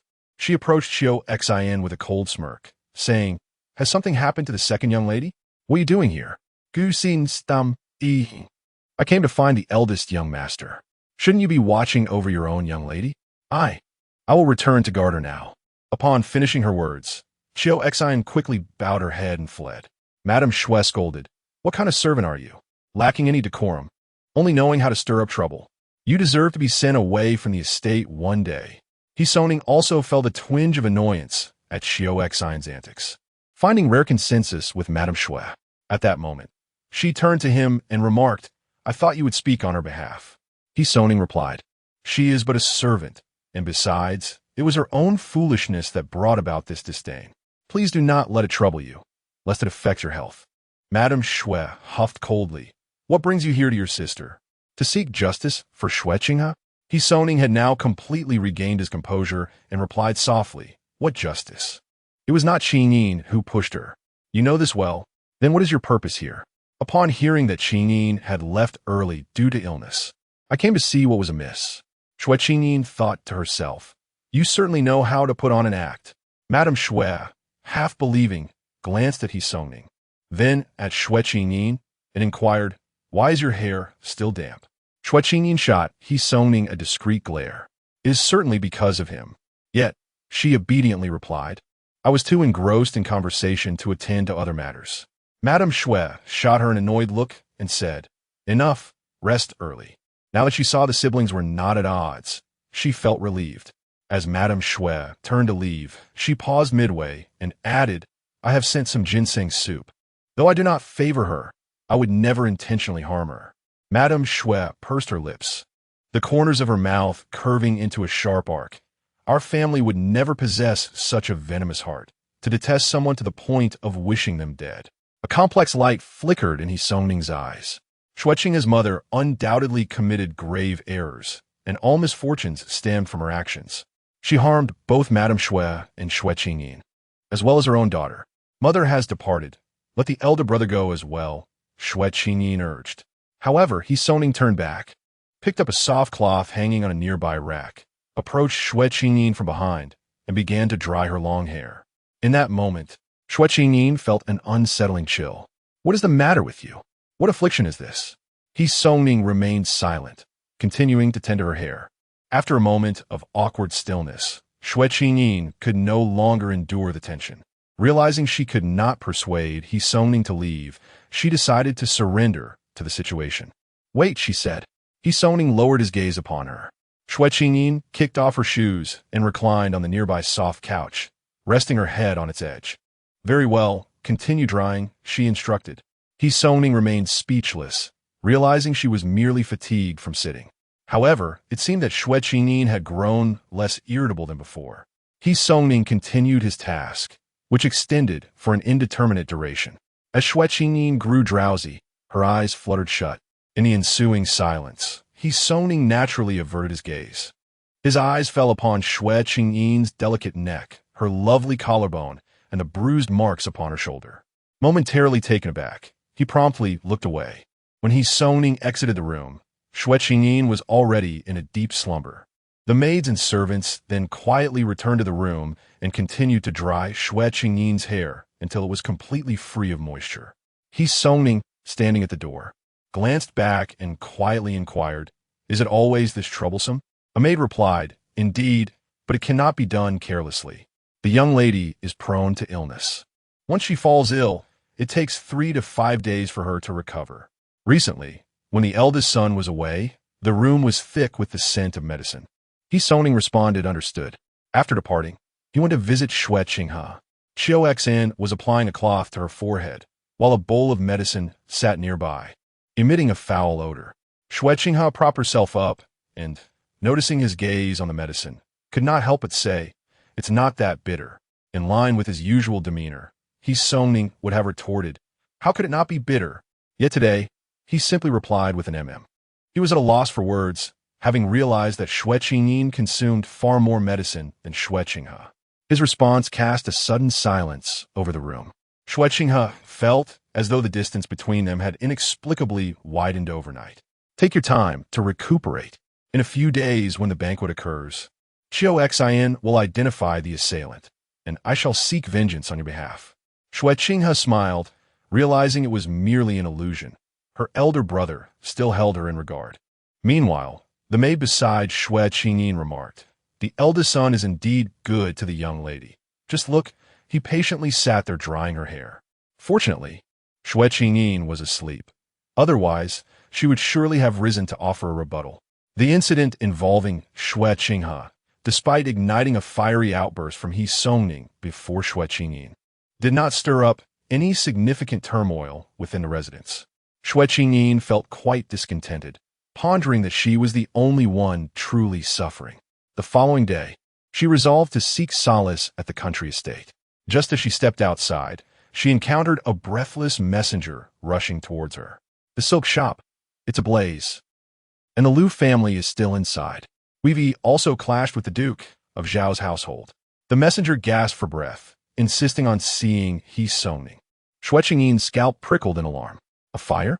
Could it be the handiwork of the Duke of Zhao's household? Was this a consequence of He Songning's ruthless actions that provoked retaliation? After all, lives were at stake. "Take me there at once," Xue Qingyin urged. The messenger hesitated, astonished. "Miss, are you going alone?" Grasping her veil, Xue Qingyin firmly replied, "Yes, I am more than capable on my own. When the Duke of Zhao's people see me, they will surely kneel and bow." The messenger dared not delay further, fearing for the lives at risk, and swiftly led the way, with Xue Qingyin following. He silently sighed, hoping fervently that the young lady was not merely boasting. Chapter 42. The Arrival of the Young Lord. As Xue Qingyin sat in the carriage, she sensed a wave of warmth even before approaching the silk shop. Lifting the curtain, she beheld the fire brigade, known as the Wuho shop, had already arrived. Individuals were hurling water bags, while others sprinted with water buckets, creating a scene of chaotic urgency. The so-called Wuho shop served as the fire department of this era. Xue Qingyin cast a fleeting glance at the firefighting equipment, realizing it was indeed incomparable to that of the future, likely rendering it ineffective. Recognizing her inability to assist, she turned her gaze elsewhere. In that direction, several laborers from the silk shop were pinned to the ground. A tall young man, dressed in coarse, short garments, sat atop one of the laborers, disdainfully proclaiming, "I told you before, this matter has nothing to do with us. Why refuse to listen?" At that moment, the steward who had reported to the Xue family noticed the scene, his eyebrows raised in anger as he shouted, "Miss Xue has arrived. Regardless of its significance, she is the daughter of a minister. Her status far surpasses theirs." His voice indeed silenced the crowd. The young man glanced up at Xue Qingyin, scoffing. Who is this so-called Miss Xue? Supporting herself with her maid's hand, Xue Qingyin alighted from the carriage, retorting, "Your great-grandmother." The young man's expression turned pale, and those behind him could not contain their laughter. "You son of a—" the young man began to utter, but the servants trailing behind Xue Qingyin stepped forward, their presence instantly commanding attention. The young man paused, and the atmosphere became tense. Xue Qingyin turned back, thinking to herself that this display was quite impressive. It was a pity that she had lent 2 of her imposing attendants to Xue Qingyin yesterday, and had yet to retrieve them. Otherwise, her presence would have been even more formidable. Taking a few steps forward, Xue Qingyin inquired, "Are you from the Duke Zhao's residence?" The young man remained silent, but one of his companions responded, "Indeed, what of it?"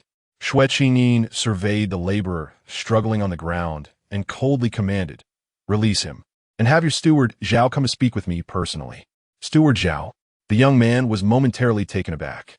One of his companions remarked, "She must be referring to Lord Zhao." The young man scoffed, "Such arrogance. Do you even know who you are?" The steward beside Xue Qingyin was taken aback and retorted, "Open your eyes and see. This is the daughter of Minister Xue." The young man hesitated briefly, but that hesitation quickly faded. "And what of it?" he replied, rising to his full height. The steward of the silk shop instinctively took a step back, only to be halted by Xue Qingyin's hand. He turned in surprise. Xue Qingyin understood that in confrontations, the one who retreats loses the momentum. The people from the silk shop were merely intimidated by the power of the Duke Zhao's residence, but she felt no fear. Standing resolutely, Xue Qingyin turned to her companions and ordered, "Immediately go to the Duke Zhao's residence and invite the young lord to join me for tea. Make sure to mention that it is my invitation and that Steward Zhao should accompany him." The servant, however, hesitated, contemplating the implications of summoning someone after just establishing a connection with the Duke of Zhao. Would this not alter the Duke's perception of them? Yet, Xue Qingyin remained resolute, urging, "Go quickly." The servant, unable to defy his master, suppressed his worries and hurried off. The onlookers nearly burst into laughter, questioning who could possibly summon the young lord. Everyone knew his mind was akin to that of a child, indifferent to the status of any daughter of nobility. Furthermore, the Duke's household treated the young lord with utmost care and protection, never permitting just anyone to take him away. Such audacity would require the stature of a princess. Xue Qingyin noted the mockery on their faces but chose to ignore it, turning to the steward, "Go check if those trapped inside have been rescued."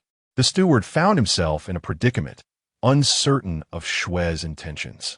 The chaos surrounding them left him at a loss, but her directive provided him with purpose, slowly restoring his composure. "He shall go," he declared, hastening towards the flames. The young man behind scoffed, "What a coward, leaving a girl behind while he flees." Xue Qingyin turned to him. "Is it not enough that I possess courage?" Unable to restrain himself, the young man muttered, "Since when does a girl boast of her own bravery?" Xue replied lazily, "Yet, have you not witnessed it today?" The young man fell silent. Xue Qingyin's leisurely manner of speaking was sharp, yet it did not provoke anger. Rather, it inspired a desire to advise her against such pretense. The steward soon returned. Sighing in relief, the rescue team from the Wu's shop managed to extricate the individuals. One suffered a few burns, but thankfully their life is not in jeopardy. That is good. As long as lives are saved, the loss of goods is inconsequential, Xue Qingyin remarked. The steward, relieved by her words, felt a weight lift. Curiously, Xue inquired, "Why are the nearby shops all closed tight?" Surely, in broad daylight, someone must have noticed the fire. Her speculation hinted at suspicion.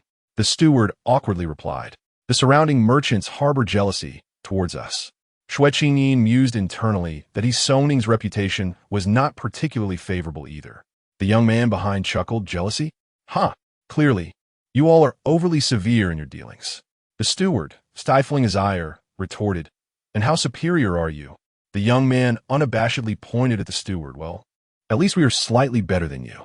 Xue Qingyin, exasperated, remarked, Goodness, are we comparing who is worse?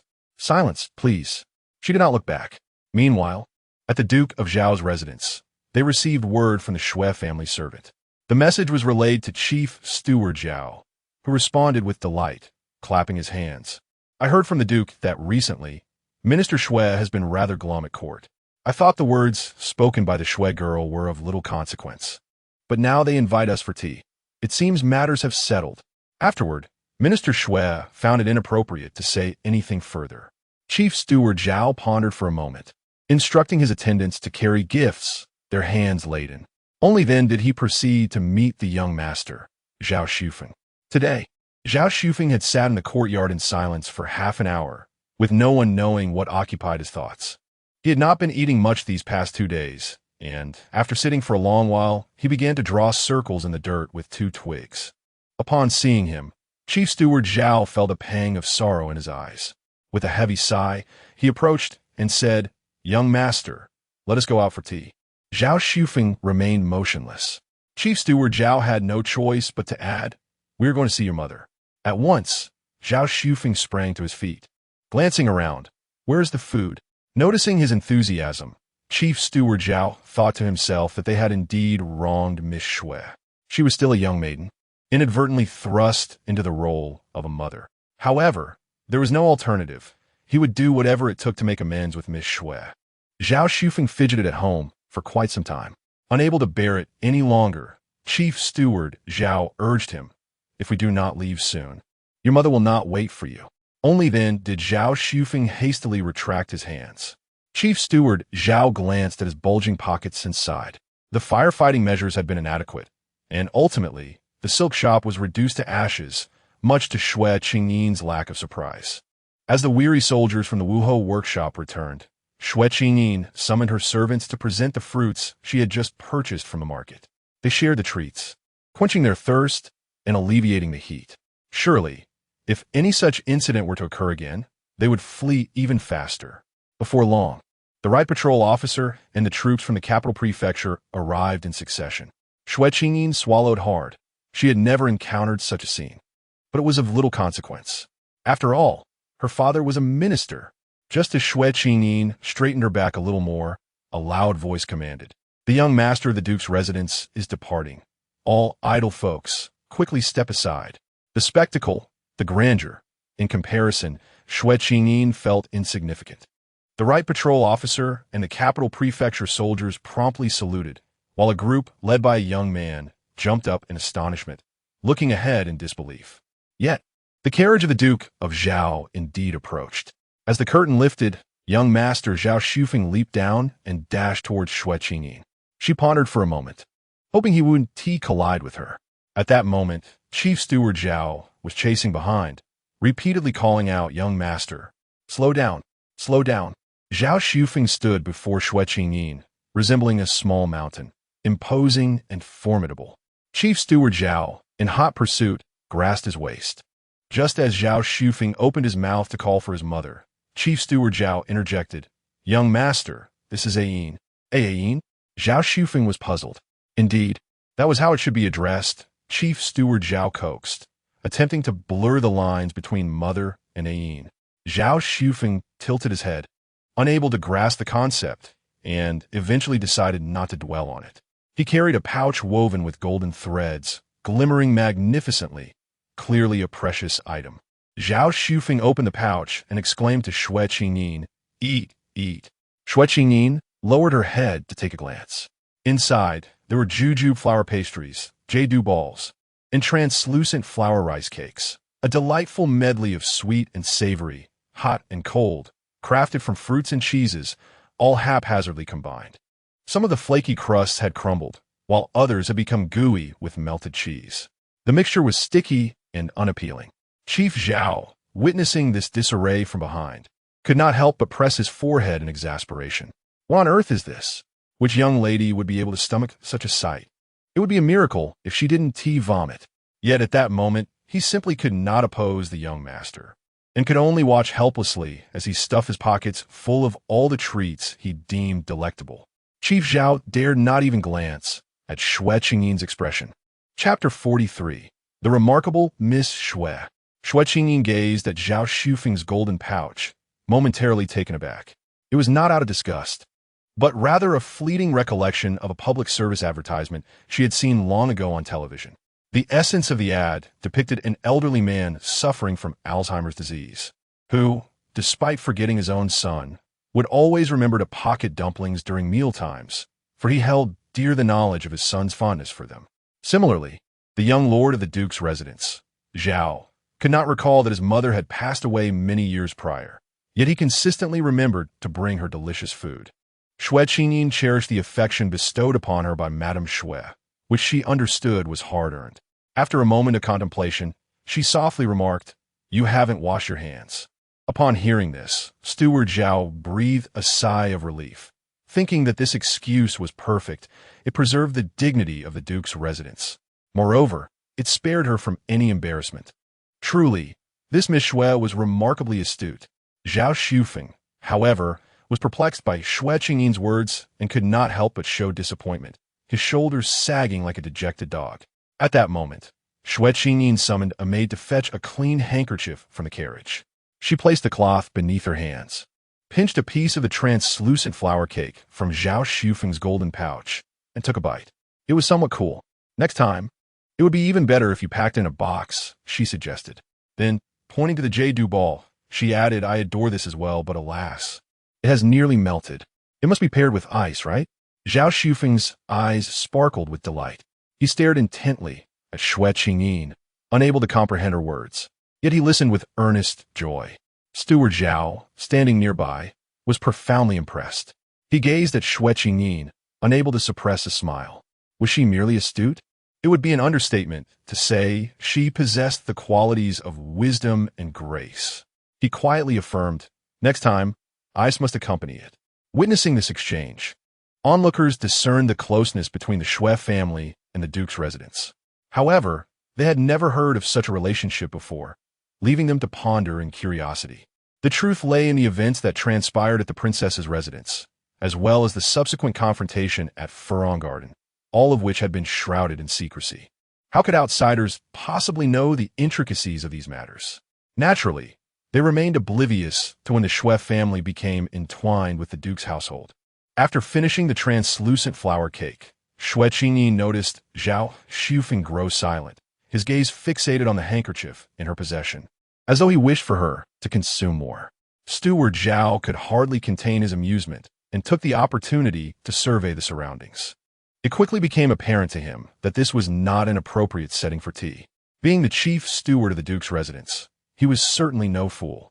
With a shift in thought, he began to comprehend the situation, and without waiting for Xue Qingyin to speak, he voiced, "Has there been a fire? Is it related to the Xue family's property?" Xue Qingyin nodded in affirmation. Immediately, Steward Zhao turned his attention to the right patrol officer and the soldiers from the Jingzhou prefecture, speaking in hushed tones, in broad daylight. To be set ablaze without cause, this must be thoroughly investigated. His words clearly conveyed the sentiment of the duke's residence. The hearts of the right guard and his companions quivered with trepidation as they repeatedly exclaimed, "Indeed, in truth, even solely due to the esteemed title of Lord Xue." They could not afford to be negligent. However, given the multitude of influential figures in the capital, to dare to implicate Lord Xue would likely incur the wrath of formidable individuals behind the scenes. Now, with the support from the Duke of Zhao's household, they could undoubtedly cast aside their lingering concerns and conduct their affairs with greater ease. Yet at that moment, the steward of the silk shop wore an unusual expression. He thought to himself, was it not the people from the Duke of Zhao's household who ignited this fire? It seemed as though they were inviting calamity upon themselves.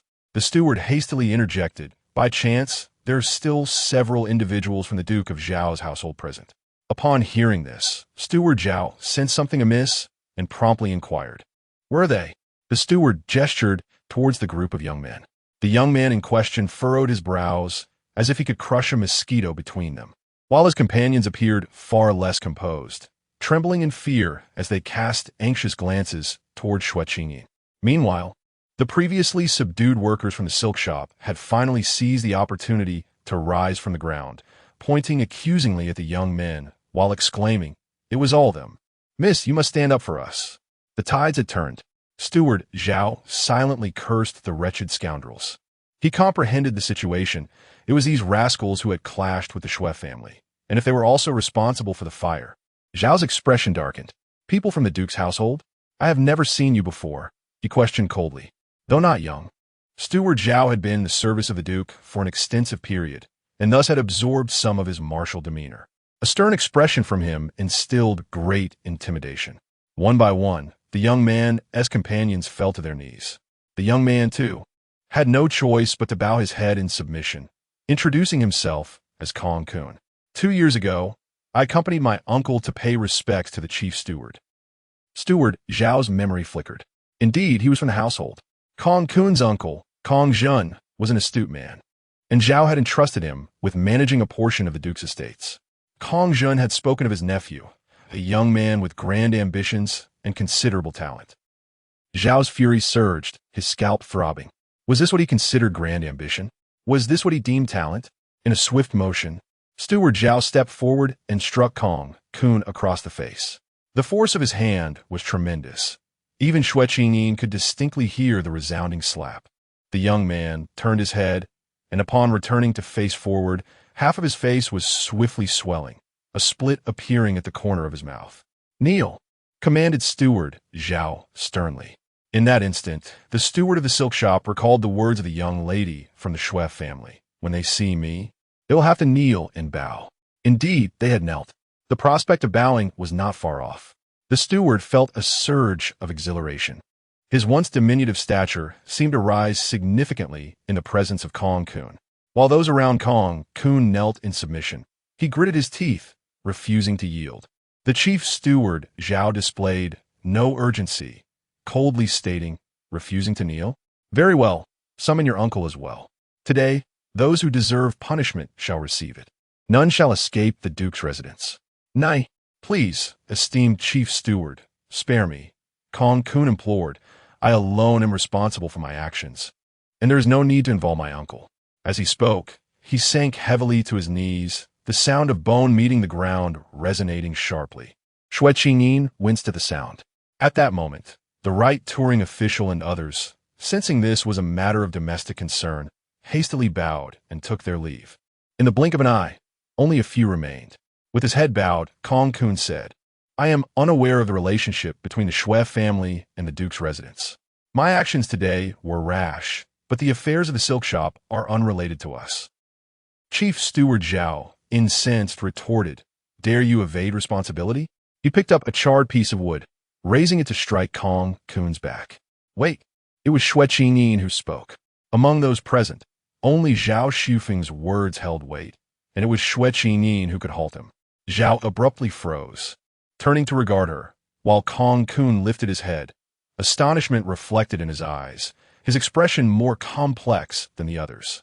The arrogance of those from the Duke's residence irked her, and punishment was indeed warranted.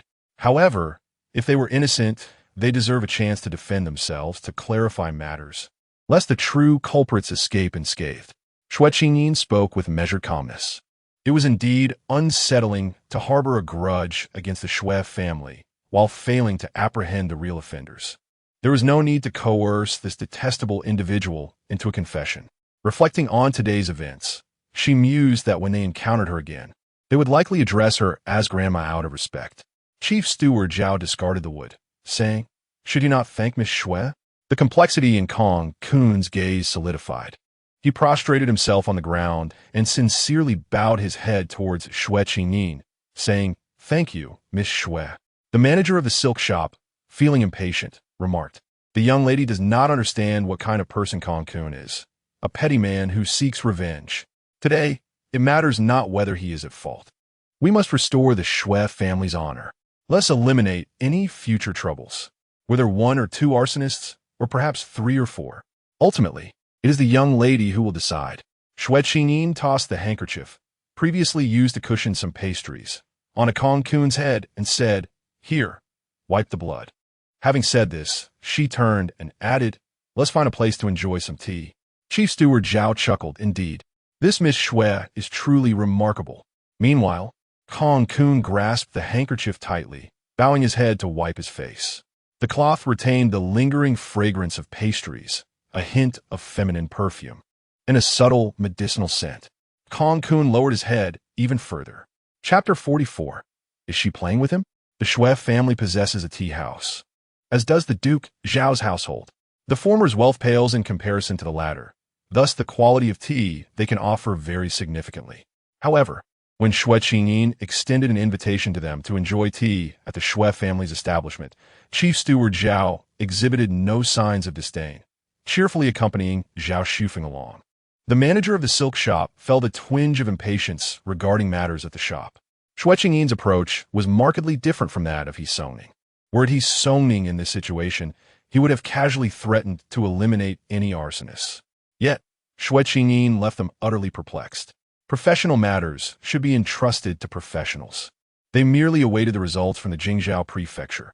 Without looking back, Xue Qingyin remarked that she did not possess the same overwhelming need for control as He Songning. If others could accomplish tasks efficiently, she resolutely refused to burden herself. Indeed, she had already entrusted the matter, so why worry further? Chief Steward Zhao concurred, reflecting on the fact that the Xue family's managers lacked composure in handling affairs. It was only natural that with a master as formidable as He Songning, combined with his inherent suspicion, the subordinates would be weak and indecisive. Xue Qingyin was indifferent. She believed that every situation bore both advantages and disadvantages. She left the people at the silk shop and proceeded to the tea house. Conveniently, the Xue family's tea house was located nearby, making it a rather effortless visit. Furthermore, it was fortunate that no incidents had occurred at the tea house today. Otherwise, provoking an enemy could prove exhausting. Miss, the tea house manager was taken aback upon seeing Xue Qingyin, momentarily hesitant to recognize her. This was her first visit, and without her head manager accompanying her. It was her servant who stepped forward to clarify her identity. This is the young master from the Duke Zhao's household, and this is Chief Steward Zhao. Xue Qingyin promptly explained. The manager had initially assumed that the mistress had arrived unannounced to reprimand the tea house staff. However, upon realizing her identity, he found himself utterly confounded. If memory served correctly, the shops associated with the Duke Zhao's household had not been on favorable terms with them, and it was clear that they had been retreating to avoid offending the Duke's household. Recently, he had heard that even the silk shop had been vandalized, rendering them the laughingstock among the various trades in the capital. This situation compelled others, equally part of the Xue family's enterprises, to bow down and comply. As the tea house manager's mind raced with various thoughts, he displayed utmost respect when serving tea to Chief Steward Zhao and Zhao Shufeng. With a frown, Chief Steward Zhao gestured, Miss Xue, please go ahead. The tea house manager instinctively realized he had misstepped in his flattery. He quickly turned to offer tea to Xue Qingyin. Xue Qingyin, however, was unconcerned and, in turn, nudged the teacup towards Chief Steward Zhao, saying, I do not fancy this. Chief Steward Zhao then accepted the gesture, inquiring, what kind of tea does Miss Xue prefer? Yangxian or Shoujuhuanya? He pondered privately that if Miss Xue had a preference, he would select some from his own tea house for her next time. Yet, Xue Qingyin shook her head, stating, as long as it is tea without salt, ginger, Sichuan pepper, or cinnamon, I find it delightful. What is this thing called tea? It is more akin to porridge. Yet, the contemporary way of consuming tea is predominantly like this. The tea brewed at the Xue residence is rather conservative, merely infused with orange peels to aid digestion and invigorate the appetite. A pot brewed in such a manner has become Xue Qingyin's exclusive tea. However, the tea serve at the tea house seems intent on incorporating every conceivable ingredient, as if to showcase their prowess. Absurd, thought Xue Qingyin. Is it possible that Miss Xue is unperturbed by the bitterness of the tea? Chief Steward Zhao exclaimed in surprise. Xue Qingyin softly replied, how could it be bitter? The lingering sweetness and the fragrance of the tea are incessantly delightful. If one has partaken of meat, would it not be most fitting to enjoy a cup of tea without any additions? Chief Steward Zhao nodded and smiled. remarking that Miss Xue's perspective indeed held a measure of truth. Such imaginative thinking, free from the constraints of convention, is truly rare in the world. His compliments caused Xue Qingyin to blush slightly. Is it conceivable that your method of tea consumption is the true anomaly? After all, in later generations, everyone drinks tea without any additives. How is this any extraordinary insight of hers? Chief Steward Zhao, adhering to Xue Qingyin's suggestion, first sampled some sweet pastries before indulging in the unadulterated tea. Indeed, it offered a unique flavor. He praised it. Even Zhao Xufeng, nearby, imitated the gesture, took a sip, and promptly spat it out with a gasp. Xue Qingyin could not help but laugh, prompting the steward to bring more pastries for Zhao Xufeng. Each time Zhao Xufeng took a piece, he always saved one for her. Zhao Xufeng had quite the appetite, and by the time he finished, the pastries before Xue Qingyin had nearly formed a small mountain. The tea-house steward couldn't help but entertain the absurd thought that the Duke of Zhao's household intended to consume them into oblivion.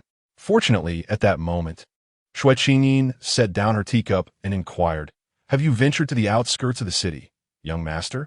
Chief Steward Zhao sighed, stating that merely leaving the estate was quite a challenge. "I am to visit the estate in the outskirts shortly. Would you care to join me, young master?" Chief Steward Zhao's eyes brightened at the prospect, eager to accept, yet concerned about burdening Miss Xue. However, such an opportunity was indeed rare. After a moment's contemplation, Chief Steward Zhao resolutely replied, "Let us go." As they exited the tea house, Chief Steward Zhao took a moment to stop the steward and ask, "How has business been at your tea house lately?" The steward hesitated to respond, thinking to himself, "This is our competitor. It is best to answer only what is asked." Xue Qingyin interjected. Only then did the steward wipe the sweat from his brow and say, "This year has seen many dry spells across the regions, naturally impacting the tea harvest, so our business, well, it is certainly not on par with that of the silk shop." The steward forced an awkward smile. Chief Steward Zhao said nothing further, his expression contemplative.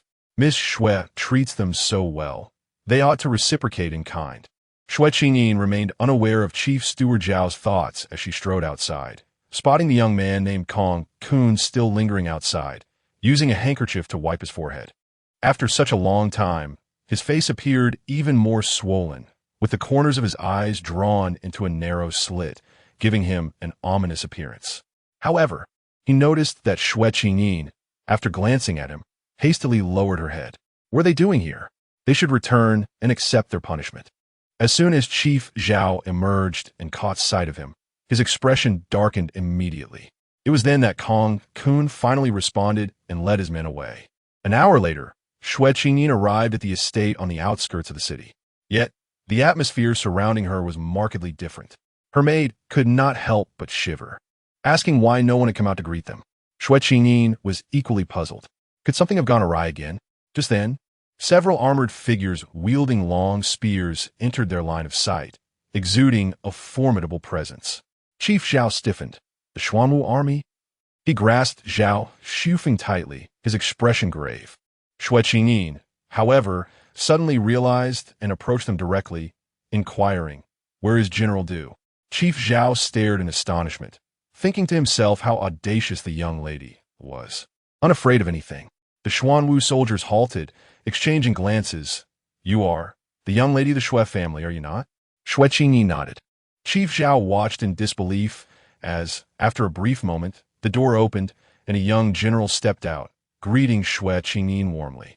He could not hear their conversation clearly, but he was profoundly shaken. How could Xue Qingyin get along so well with everyone? This truly was a remarkable talent. At that moment, Du Hongxue explained the situation to Xue Qingyin.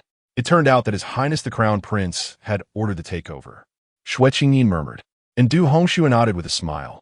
His Highness has stayed here for 2 nights. Yet, the host they were meant to entertain was absent. Xue Qingyin instinctively touched her nose, feeling a twinge of guilt. Suddenly, Du Hongxue's tone shifted. His Highness is inside. Someone has already gone to notify him. Xue Qingyin exclaimed, "Oh, so I become a guest now."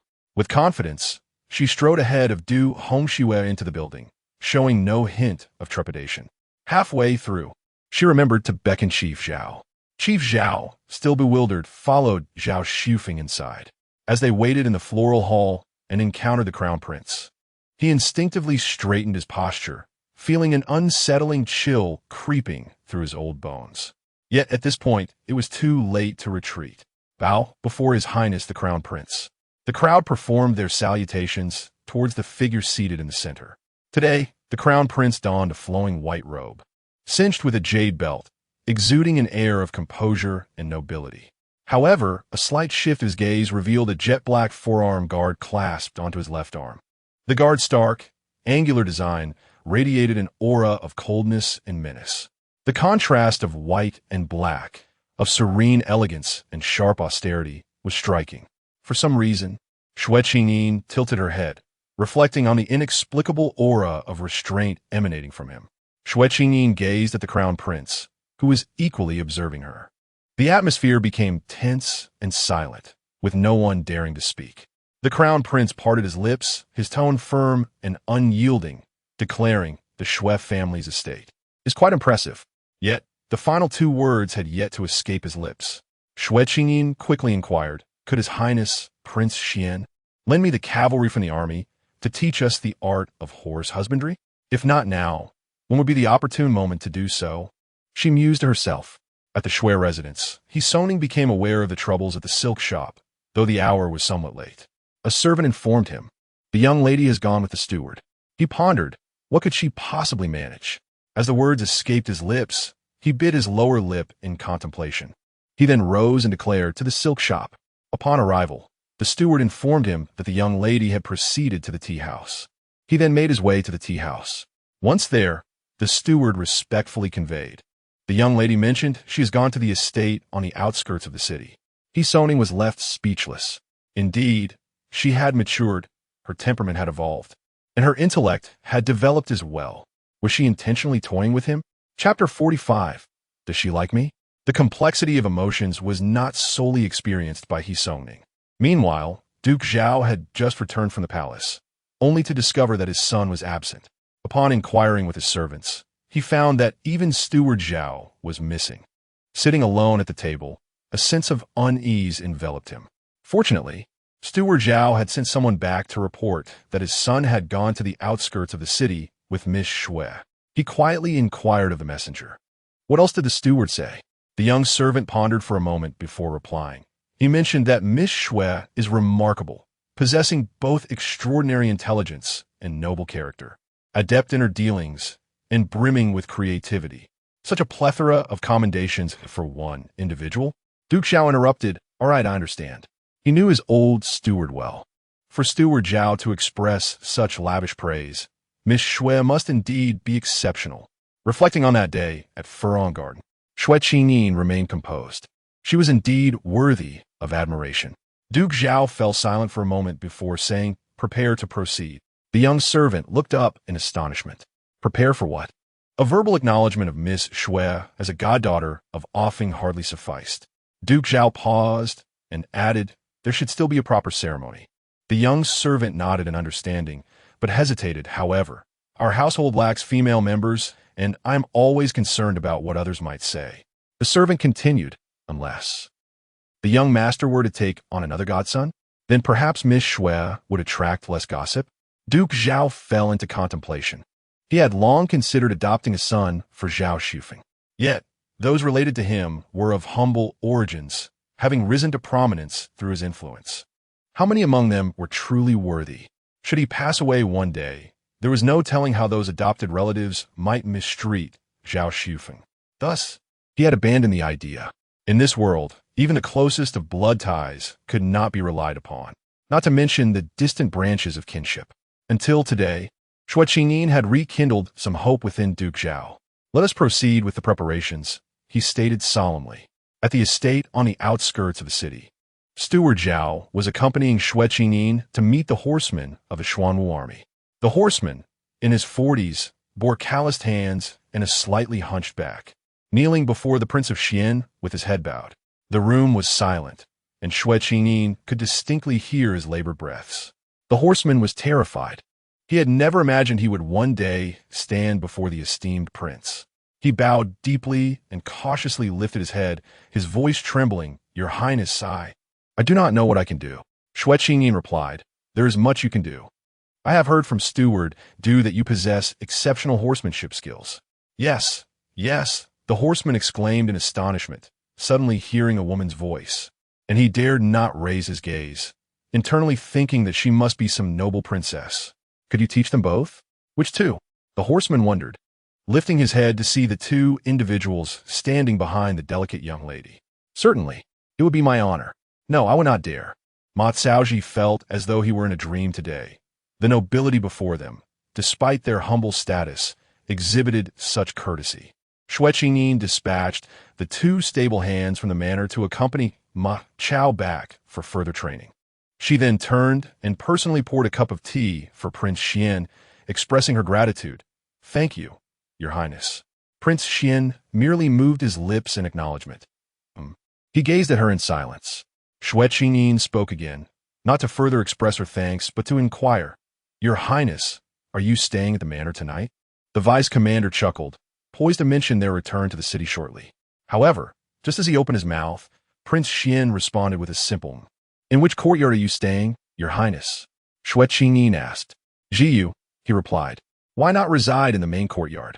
Prince Xuan retorted, "What do you think?" At that moment, Xue Qingyin comprehended the situation. It was due to the absence of the host. "Then you should stay in Xiushuang Yuan. It is more spacious. Jiyu is somewhat small, and it is where my elder brother once resided." Prince Xuan paused, noting the tone of her voice, which suggested a lack of harmony with her brother. However, he himself had always been at odds with others, so he found no cause for surprise.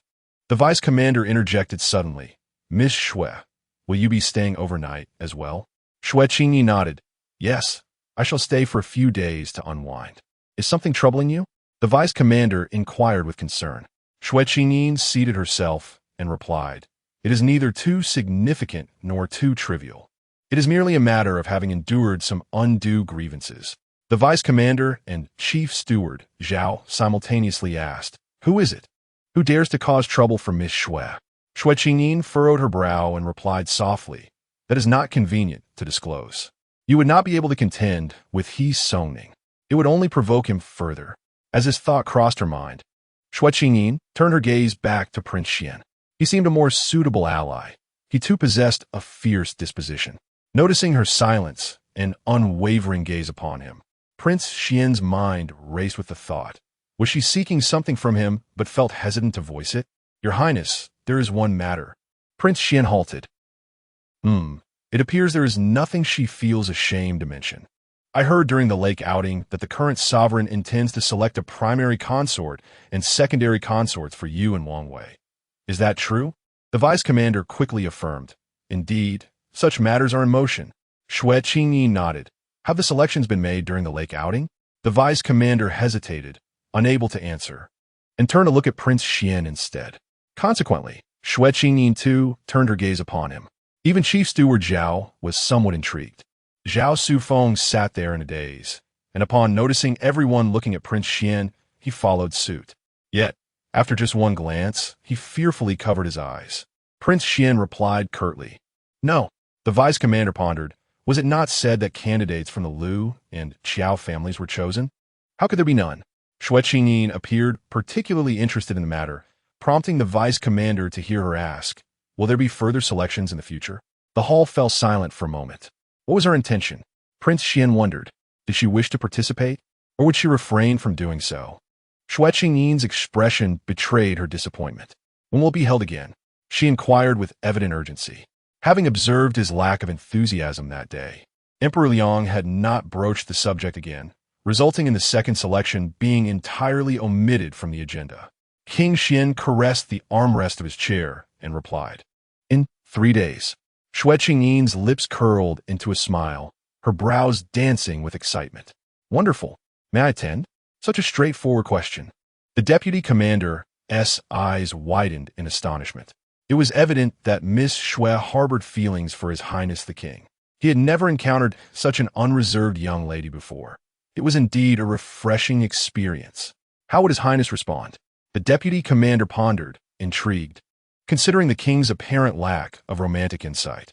You may attend, King Xian stated. Xue Qingyin was utterly delighted, exclaiming, "It would be best if everyone could come." This unexpected turn left the deputy commander momentarily speechless. "Everyone? Miss Xue, are you not concerned about an abundance of competitors?" King Xian paused, contemplating what thoughts occupied Xue Qingyin's mind, which piqued his curiosity further. "What do you mean by everyone?" "All the eligible noble ladies in the capital," she replied. "Very well." He acknowledged with a slight nod. It was not an insurmountable task. If that was her desire, then it would be fulfilled. "I wish to stand in a place where I can hear everyone speak." Xue Qingyin began to make her wishes known to King Xian. After all, he possessed remarkable capabilities. If it were impossible, so be it.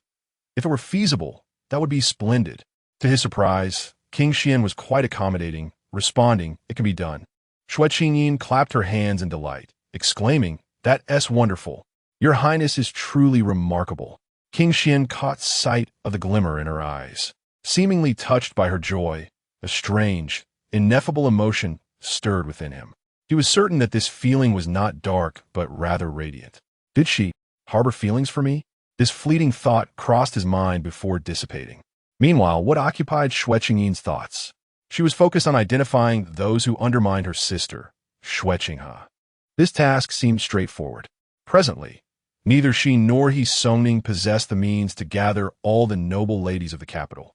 However, the emperor had the power to summon them willingly, particularly for the purpose of selecting brides for the two princes. An opportune moment indeed. "Your Highness, the eldest son of the Xue family has arrived outside the estate, seemingly in search of Miss Xue." A voice murmured from outside. "He Songning? What brings him here? Shouldn't he be at the residence, accompanying his lady?" Xue Qingyin was taken aback, somewhat incredulous. Chapter 46. So you desire to marry His Majesty the King? He Songning was ushered into the chamber, and upon laying eyes on His Majesty, a fleeting expression of peculiarity crossed his face. "I pay my respects to your Majesty," He Songning said, bowing before lifting his gaze. For the briefest moment, their eyes met, and then He Songning turned his attention to Xue Qingyin. "Have you recovered?" he inquired. Xue Qingyin averted her face, murmuring, "I was concerned by your prolonged absence and sought several locations, only to discover you had come to the estate on the outskirts of the city," He Songning remarked, his tone devoid of emotion, yet tinged with a hint of reproach. "I have discussed this with Mother," Xue Qingyin replied. "Whether Lady Xue informs you or not is of no concern to me. Besides, why do you scrutinize me so? You have never shown such concern before." She retorted, "What Xue Qinghe?" He Songning pressed his lips together, and even His Majesty sensed the momentary discomfort he exuded. "She is still unable to walk," He Songning replied. Xue Qingyin softly acknowledged this with an "oh." His Majesty raised an eyebrow, perceiving the estrangement between them, likely stemming from the individual named Xue Qinghe. The name suggested she was either Xue Qingyin's sister or sibling. Xue Qingyin quickly continued, "If you're truly worried, perhaps you should invite His Highness the Prince of Wei to send his imperial physician to examine her." Her words were sincere. However, He Songning subtly furrowed his brow. Xue Qingyin would never voice such sentiments lightly, and coupled with her sudden appearance at the estate instead of returning home. Was she avoiding him? Had he indeed hurt her deeply that day? This thought flitted through He Songning's mind, burrowing deeply within him. The deputy, perplexed by the atmosphere and entanglements, blurted, "Is it serious? If the condition is grave, why doesn't Team Miss Xue seek our king's assistance? There is no need to look far afield." The peculiar expression in He Songning's eyes intensified. What constituted near and far? Meanwhile, Xue Qingyin sighed, "It is not wise to trouble His Majesty with every little issue. My standing is tenuous enough as it is." He Songning's tone turned somber as he suddenly declared, "You need not concern yourself with this matter. I shall seek His Highness the Prince of Wei myself." His Majesty interjected, "Go find Jin Ke." Xue Qingyin turned to him. His Majesty regarded her with complete disregard for He Songning, speaking in a neutral tone, "You should seek Jin Ke. She will comply." Xue Qingyin thought to herself that this might not be prudent. Seeking Princess Jin Ke for the sake of Xue Qinghe seemed rather futile. His Majesty seemed to read her thoughts, stating, "Jin Ke will be delighted." Only then did Xue Qingyin obediently respond, "Oh, very well." He Songning fell silent, as a maidservant brought tea, which he accepted with one hand. Sitting beside Xue Qingyin, the atmosphere appeared to grow increasingly awkward. Only the deputy remained unfazed. His Majesty, known for his cold demeanor and few words, often rendered the space around him tense and eerily silent.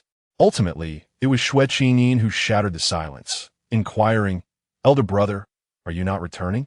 He Songning replied with an inscrutable demeanor, "Yes, I shall remain here to accompany you." "Are you unwell?" Xue Qingyin asked, puzzled. She could only purse her lips and inquire, "Where will you stay tonight?"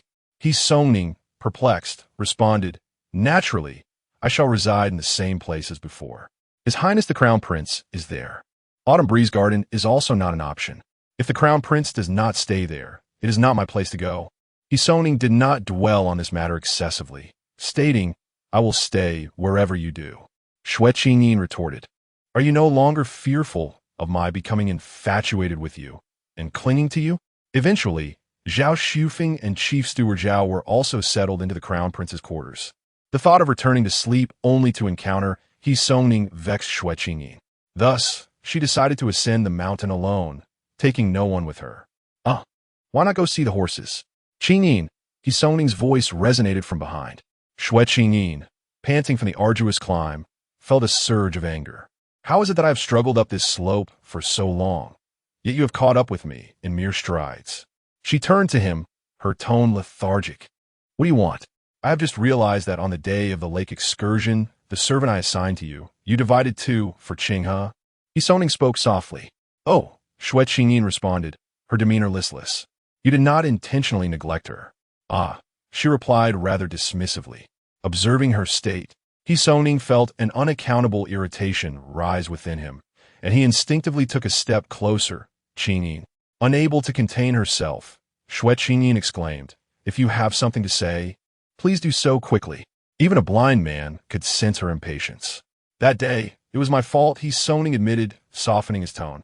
As he spoke, he raised his hand, attempting to pull aside the collar of her garment to glimpse the marks upon her shoulder. Xue Qingyin suddenly stepped back. "What are you doing?" He Songning's irritation intensified. With a stern expression, he stated, "I wish to see your injury." Xue Qingyin, displeased, replied no. This incident perfectly provided her the opportunity to express herself. She could cease pretending to be her former self. He Songning was momentarily at a loss for words, unsure how to persuade her. Should he be stricter? Xue Qingyin was clearly in a foul mood. If he were to be more severe, she would only retreat further into isolation. He Songning, therefore, shifted the conversation. "Why is the Crown Prince here?" "The Xuanwu army is stationed nearby." "Has the Crown Prince taken over the manor?" "Yes," Xue Qingyin affirmed, catching a glimpse of hostility in He Songning's gaze. His tone darkened. "What is troubling you today?" "Today what?" Xue Qingyin perked up her ears. However, He Songning did not continue, abruptly turning the conversation. "Do you so ardently desire to marry the Crown Prince?" Xue Qingyin was about to respond when someone cleared their throat. He Songning's expression changed subtly, and he did not turn to look. Xue Qingyin, however, raised her gaze to meet the newcomer, Deputy General Fang. Indeed, it was Fang Qingzhong, the Deputy General of the Crown Prince. He touched his nose and said, "I noticed that Miss Xue came without a single maid, and recalling her earlier words about seeking solace in the countryside, I feared she might be troubled by some vexation, which prompted me to hasten after her." Was Miss Xue speaking of His Highness Prince Xian, or was it concerning the royal physician? This statement sufficiently indicated that he had not overheard much of their conversation. Yet, He Songning's eyes remained cold as ice. His naturally suspicious disposition prevented him from easily dismissing his doubts. He slowly turned and replied, "I appreciate Vice Commander Fang's concern. I shall accompany Qingyin." Fang Qingzhong silently mused that it was precisely because he followed her that His Highness sensed something amiss. Observing their sibling relationship seemed rather strained. Nevertheless, Fang Qingzhong maintained a smile, saying, "Very well, you may go. However, as the evening grows late, do take care on the slippery paths." He Songning responded, "It is of no concern. There is lodging on the back mountain. Albeit modest, it suffices for shelter." Xue Qingyin exclaimed, "Then I shall not accompany you. I am rather fatigued and shall return to rest." With a languid yawn, she turned and began her descent. He Songning was taken aback by her sudden display of temper. Was she truly so unwilling to be alone with him? Uncertain of the source of his own agitation, he pressed his lips together and followed closely behind. Once they departed, Fang Qingzhong lingered for a moment before stepping into the nearby thicket, where Prince Xuan awaited. Fang Qingzhong called softly, "Your Highness." How much had they truly overheard? Quite a bit. From the quarrel between the siblings to He Songning's attempt to grasp Xue Qingyin's shoulder, culminating in the question, "Do you truly wish to marry Prince Xuan?" Fang Qingzhong cautiously observed the prince's expression, but found it inscrutable. He held a favorable view of the Xue family girl and quietly remarked, "Miss Xue must genuinely harbor feelings for His Highness, rather than any ulterior motives. Otherwise, would she not consider marrying Prince Wei instead?" Prince Xuan merely replied, "Investigate the circumstances surrounding Xue Qingha." Chapter 47 of the Xian dynasty. She extended her hand, and upon changing her surroundings, found it somewhat difficult to rest peacefully. Xue Qingyin, unusually awake early, completed her morning rituals and donned her garments before stepping outside. The courtyard, nestled against a mountain and surrounded by numerous trees, filled her lungs with the refreshing fragrance of nature. Just as she was savoring this tranquility, she stumbled over something at the threshold. Startled, Xue Qingyin focused her gaze and discovered a large figure curled up by the door, deeply asleep. It was Zhao Xufeng. What were those people outside doing? How had they ended up here? However, there was no time to ponder such questions. Concerned that he might catch a chill, Xue Qingyin bent down and called out, "A phone!" Zhao Xufeng abruptly awoke, clutching Xue Qingyin's sleeve, stammering, "Mother, mother!" His face was etched with fear. Xue Qingyin softened her tone, asking, "Did you have a nightmare?" Zhao Xufeng shook his head vigorously, bumping his forehead against the doorframe. The guards outside finally heard the commotion and hurriedly entered the courtyard, only to be taken aback. "Miss, he is not the young master, how?" Xue Qingyin raised her hand to silence the maid, and then turned her attention back to Zhao Xufeng, gently inquiring, "What are you afraid of?" Afraid? Zhao Xufeng tightened his grip on her sleeve. The maid, witnessing this, raised her eyebrows but could not afford to argue with someone of such esteemed status. "Afraid of what?" Xue Qingyin pressed. Afraid. Zhao Xufeng struggled to articulate, finally managing to utter a name. He Junting. The maid wondered silently who this was. He is a royal surname. Xue Qingyin, however, quickly connected the dots. That was none other than Prince Xuan. The original text mentioned his name as He Junting, while Prince Wei was called He Wunan. "I'm going to eat something. Do you want to join me?" No. I do not wish to see He Junting. Why are you so frightened? You seemed fine just yesterday. No wonder he refused to stay in the prince's courtyard and instead sneaked over here. After a moment's contemplation, Xue Qingyin reassured him, "What is there to fear? I will protect you." The maid's expression twitched, thinking to herself that with Zhao Guogong's young master's imposing stature, he might as well be the one protecting the young lady. How could she possibly safeguard him? Surprisingly, this tactic seemed effective with Zhao Xufeng. The terror on his face was instantly replaced by a silly grin as he nodded and sat up, exclaiming, Yes, Mother will protect me. Mother is the best." The maid approached, lowering her voice. "Will you allow him to call you that?" "If others hear." Xue Qingyin, undeterred, replied, "If others hear. They might as well call me great-grandmother. What a prestigious title that would be, wouldn't it?" The maid was left speechless. Upon hearing this, Zhao Xufeng seemed to recall something, stammering as he adjusted his address. Xue Qingyin paused for a moment before responding. How long had Steward Zhao spent correcting Zhao Xufeng's manner of address? "Let's go." "Yes, let us go." Xue Qingyin stepped forward, making her way towards the main hall, with Zhao Xufeng closely trailing behind her. Inside the hall, Chief Steward Zhao was visibly anxious. Upon Xue Qingyin's entrance, she immediately caught his eye. Noticing Zhao Xufeng behind her, Chief Steward Zhao let out a long breath. Was he frightened? Xue Qingyin inquired.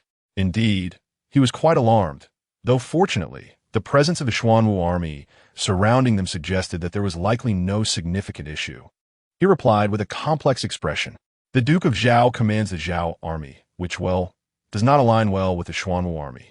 The Xuanwu army is more ruthless in their dealings, causing even Chief Steward Zhao to instinctively wish to avoid their sharp edge. Yet, unexpectedly, he now found himself grateful for the Xuanwu army's vigilant presence. Within the main hall, an octagonal table had been set, adorned with tea and refreshments. A servant stood by, softly inquiring of Xue Qingyin, "Miss, would you like to have breakfast?" Xue Qingyin nodded. "Yes, please bring it all out." Afterward, she turned to Chief Steward Zhao and asked, "Why did you not think to come and inquire with me?" Chief Steward Zhao chuckled. "I feared I might disturb your rest." Mississippi Xue Qingyin internally mused that the Duke of Zhao's household was indeed composed of considerate individuals. As they exchanged friendly banter, Soning could no longer contain himself and whispered, "Qingyin." Aside from Chief Steward Zhao, Soning was also present in the main hall. However, since entering, Xue Qingyin had not deigned to acknowledge him. She then pretended to be surprised and turned her head. "Ah, brother, you're still here?" Soning clenched his teeth, feeling an urge to seize Xue Qingyin. Chief Steward Zhao chimed in. "Young Master Xue, I believe you are preparing for the spring examination, so you must be quite busy with your studies." Soning smiled slightly. "There's no need for Chief Steward Zhao to worry. This place is tranquil, making it perfect for reading." Xue Qingyin found it hard to believe. She questioned whether there was something wrong with her hearing. Yet Soning continued, "I have instructed my people to bring all my books and texts to the estate." Xue Qingyin was dumbfounded. "What distressing news! Xue Qinghe, you mustn't." After delivering this statement, Soning deliberately turned to gauge Xue Qingyin's expression. To his surprise, she appeared preoccupied. When it came time for breakfast, her appetite was non-existent. After finishing her meal, Xue Qingyin summoned a maid to fetch a kite.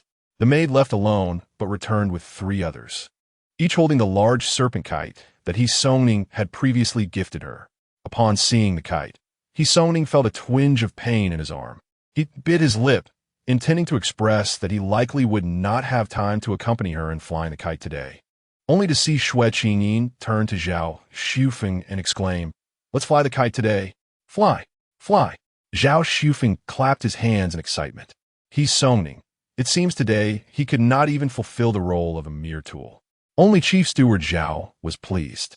Their young master could finally escape the monotonous life of sitting idly, indulging in food day after day. Xue Qingyin took Zhao Xufeng to fly the kite, while Soning returned to the courtyard to study. When he immersed himself in his reading, he remained utterly focused. Today is rather different. Here, Xue Qingyin directly entrusted the kite to Zhao Xufeng, and after teaching him how to launch it, she settled down on the sidelines to watch. Her frail body could not withstand too much exertion. Merely observing sufficed. Zhao Xufeng, tall and robust, possessed a natural advantage in kite flying with his long reach. Moreover, he was obedient and easy to manage. When told to run, he ran. When instructed to stop, he halted. The kite soon soared into the sky, much easier than managing Soning. Steward Zhao stood nearby, initially noticing Zhao Xufeng's face reddening as he ran, which stirred a pang of sympathy within him. Yet, he quickly suppressed it. "How clever you are! Well done! Higher, even higher!" The melodious voice of the Xue girl rang out. Zhao's tears threatened to spill, only to be restrained. He mused that it was the first time anyone had praised the young lordess' intelligence. Meanwhile, Soning could not hear Xue Qingyin's laughter. However, the kite ascended higher and higher, finally entering his line of sight.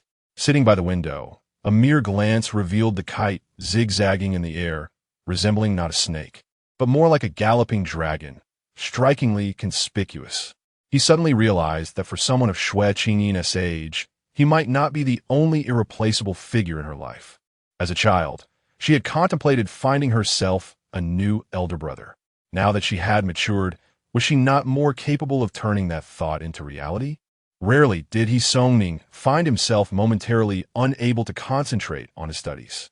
Zhao Xufeng ran against the wind, unaware of how long he had been running. Fearing he might overexert himself, Xue Qingyin called out to him, prompting the kite to gradually descend, only to become ensnared in a tree. Their fun was thus curtailed, and Xue Qingyin pouted in disappointment. Zhao Xufeng stood there, dazedly clutching the string, drenched in sweat, his collar thoroughly soaked. Yet, when Steward Zhao glanced at him, he saw the sparkle in the young lord's eyes. He was undeniably delighted.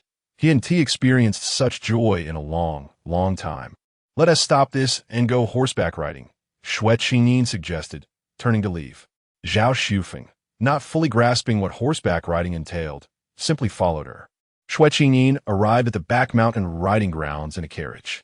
They were in the midst of a horse race, and from a distance, the exuberant cheers reached her ears. She immediately spotted Prince Xuan astride a magnificent steed. The horse was striking and powerful, with an elegant neck, towering over the horses at the Xue family stables. Prince Xuan, already tall, on horseback dominated the aura of those around him. The horse galloped fiercely, and the prince exuded an overwhelming presence.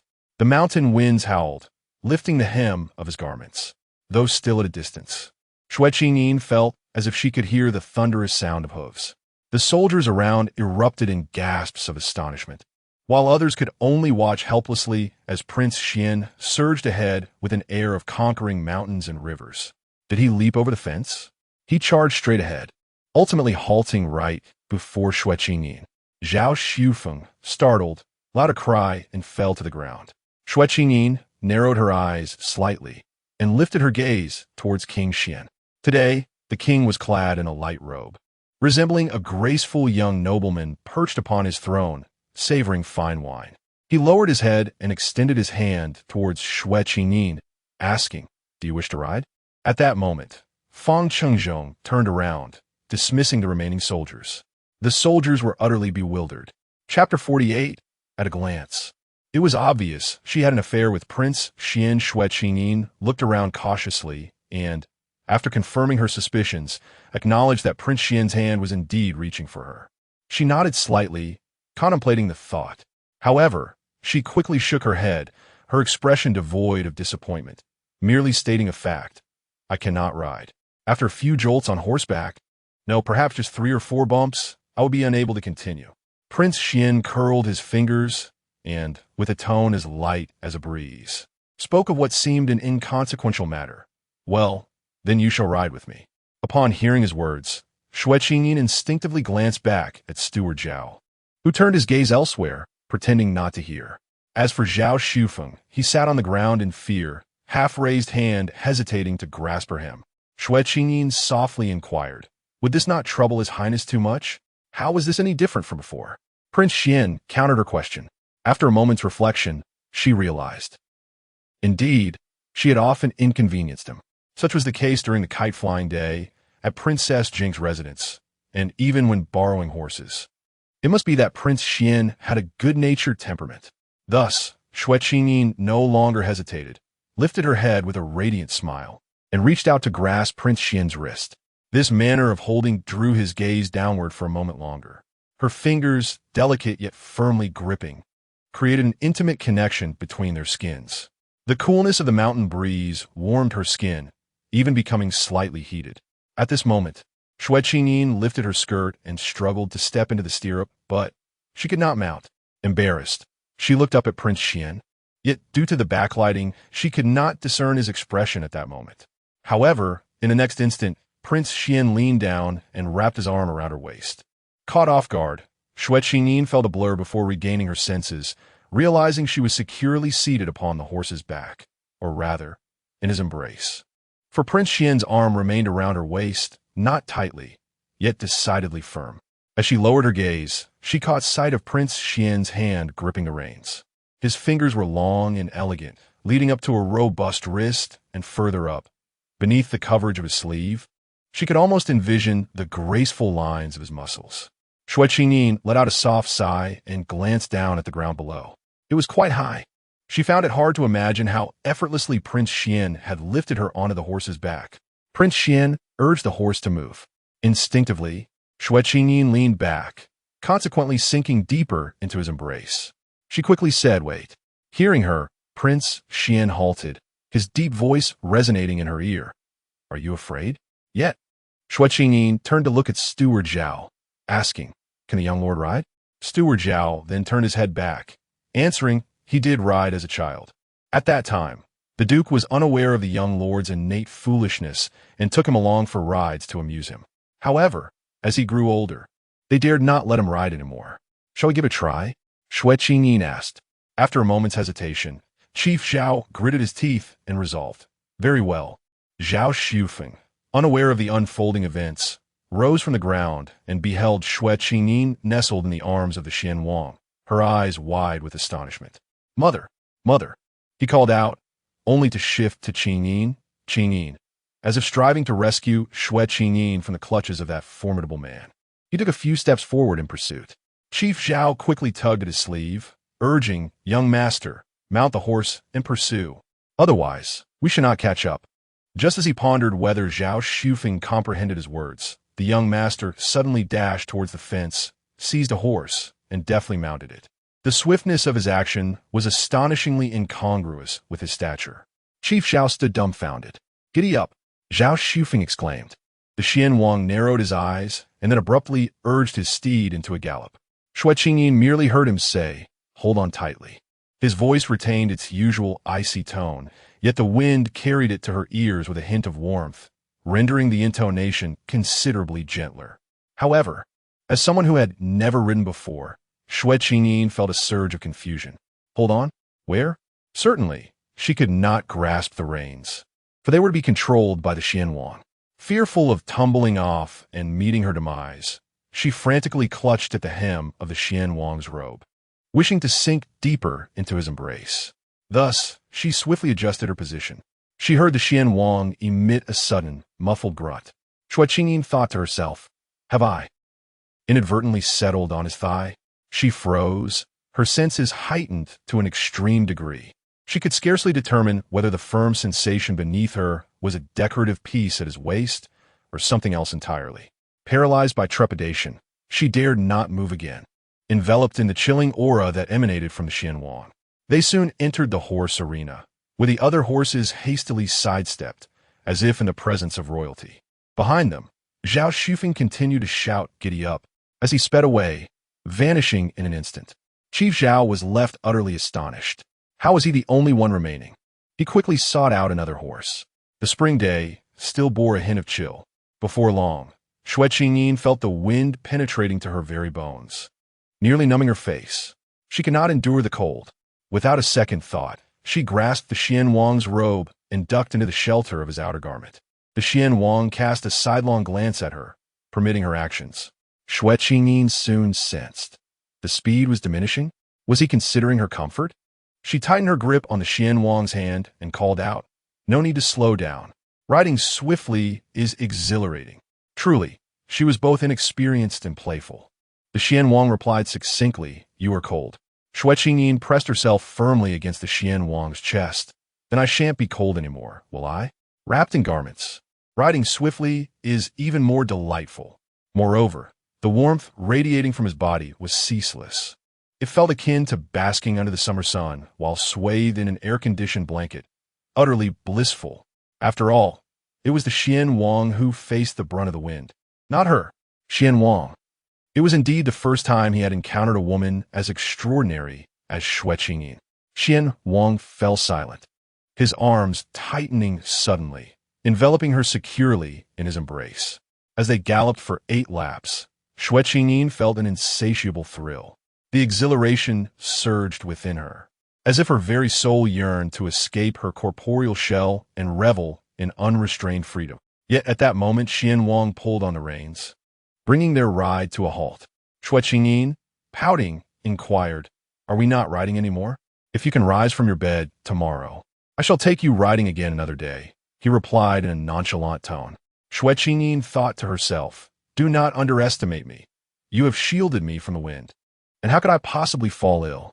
Rest assured, Your Highness, I will certainly return tomorrow, she declared, pausing briefly before adding, I just wonder if Your Highness will still be here tomorrow? I shall be. That is wonderful. Xue Qingyin sighed. It is just a pity that in a few days, it may not be possible. Why would it not be? She mused internally. Perhaps I will be wed to Prince Wei. Without waiting for her to respond, Xian Wang had already surmised her thoughts. Xue Qingyin's elder brother was on favorable terms with Prince Wei, and it was evident that during their recent outing on the lake, Prince Wei had taken a liking to Xue Qingyin. Naturally, her brother would devise a plan to marry her into the Wei household. However, Xue Qingyin had no affection for Prince Wei. Her heart belonged to him. This thought flitted through Xian Wang's mind, and upon reflection, it bore an exquisite flavor he had never tasted before. Xian Wang refrained from further inquiry. Dismounting, he once again opened his arms towards Xue Qingyin. As the saying goes, familiarity breeds comfort. Drawing from their previous experience of scaling the wall, Xue Qingyin hesitated not a moment and leapt into Xian Wang's embrace. He caught her securely and gently set her down upon the ground. Not far off, Chief Steward Zhao witnessed this scene.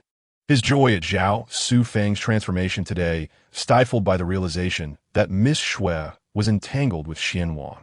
This could spell trouble. At that moment, Xue Qingyin unexpectedly sneezed. Shrinking her shoulders, she became aware that her back was drenched in sweat. Xian Wang, noticing her discomfort, removed his outer robe and draped it over her. "Let's return to the manor," he instructed. Xue Qingyin glanced down at the robe, now enveloping her. It was exceedingly oversized, unmistakably a man's garment, adorned with intricate patterns of waves and cliffs. Such designs were not commonly found on just any attire. Their presence signified the wearer's noble lineage. To wear it back to the manor was tantamount to declaring to all that she shared a private bond with Xian Wang. Xue Qingyin blinked, her mind momentarily clouded with confusion. Previously, Xian Wang had offered her the cloak of Princess Jinke. Today, however, the situation felt markedly different. Chapter 49. Qingyin. I have undervalued you ever since Xue Qingyin ventured up the mountain for horseback riding. Soning found himself more engrossed in his studies. A servant gently called to him from behind a door, "Young master, it is time for your meal." With that, Soning set down his brush and rose. Aside from the inexplicable headache and vexation that Xue Qingyin brought him, the countryside estate was indeed a splendid place for scholarly pursuits. He casually closed the book and, accompanied by the servant, made his way to the main hall. At that moment, Xue Qingyin descended from the mountain and entered just as Soning was crossing the threshold.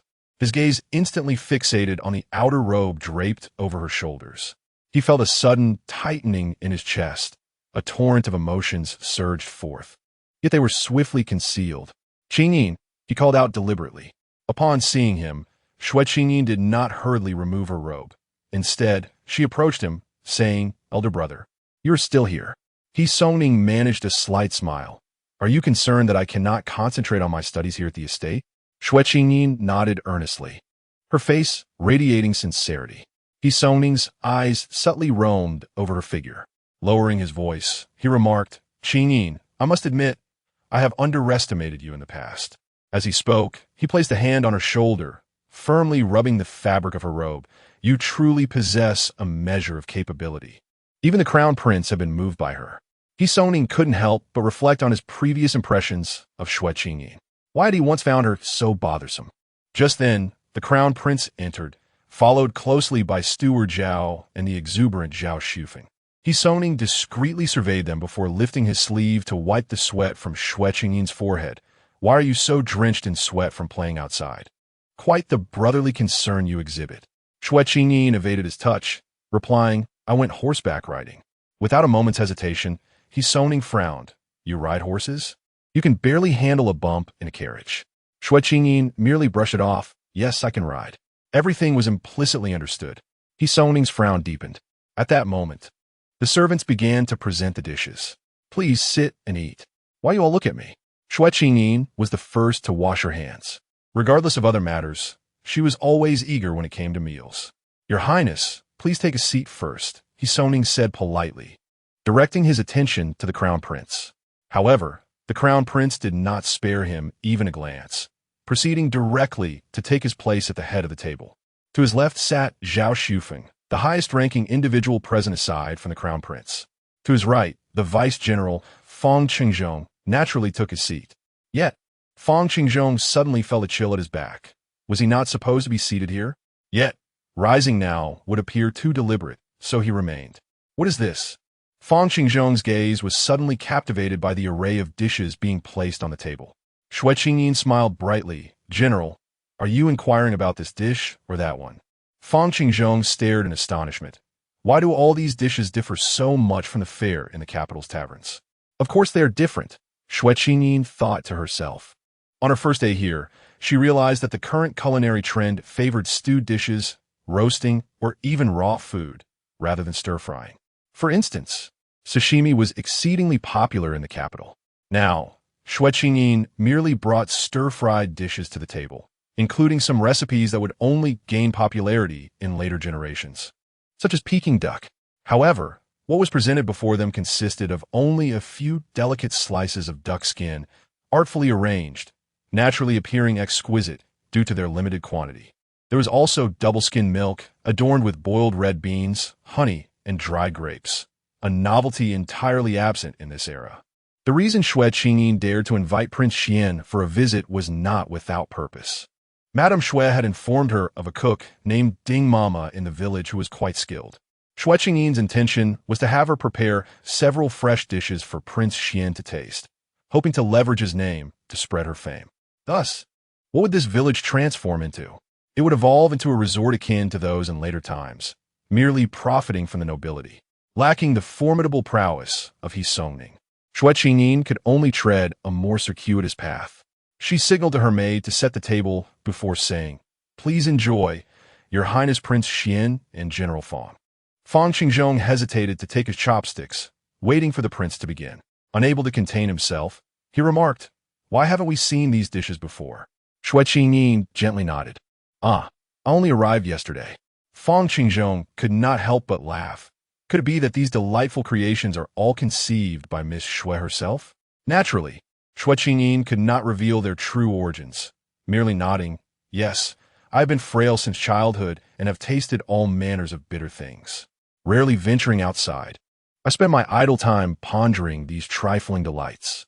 Upon hearing this, Fang Qingzhong's expression grew solemn. Even Steward Zhao felt a twinge of compassion. No wonder Miss Xue did not disdain their young master. She too had endured the torment of illness. Though their experiences differed, they shared a commonality. Delicious. Prince Xian's voice broke the suddenly somber atmosphere. Fang Qingzhong and the others began to eat as well. So fragrant, more aromatic than roasted. What kind of meat is this? The rich, creamy flavor was delightful. What could it be? Xue Qingyin lightly clapped her hands, and her maid respectfully presented a document. Fang Qingzhong accepted it and brought it to Prince Xuan. Upon opening it, he discovered it was a menu. The handwriting was hastily scrawled, but the names were clearly legible. Even He Songning could not help but regard her with newfound respect.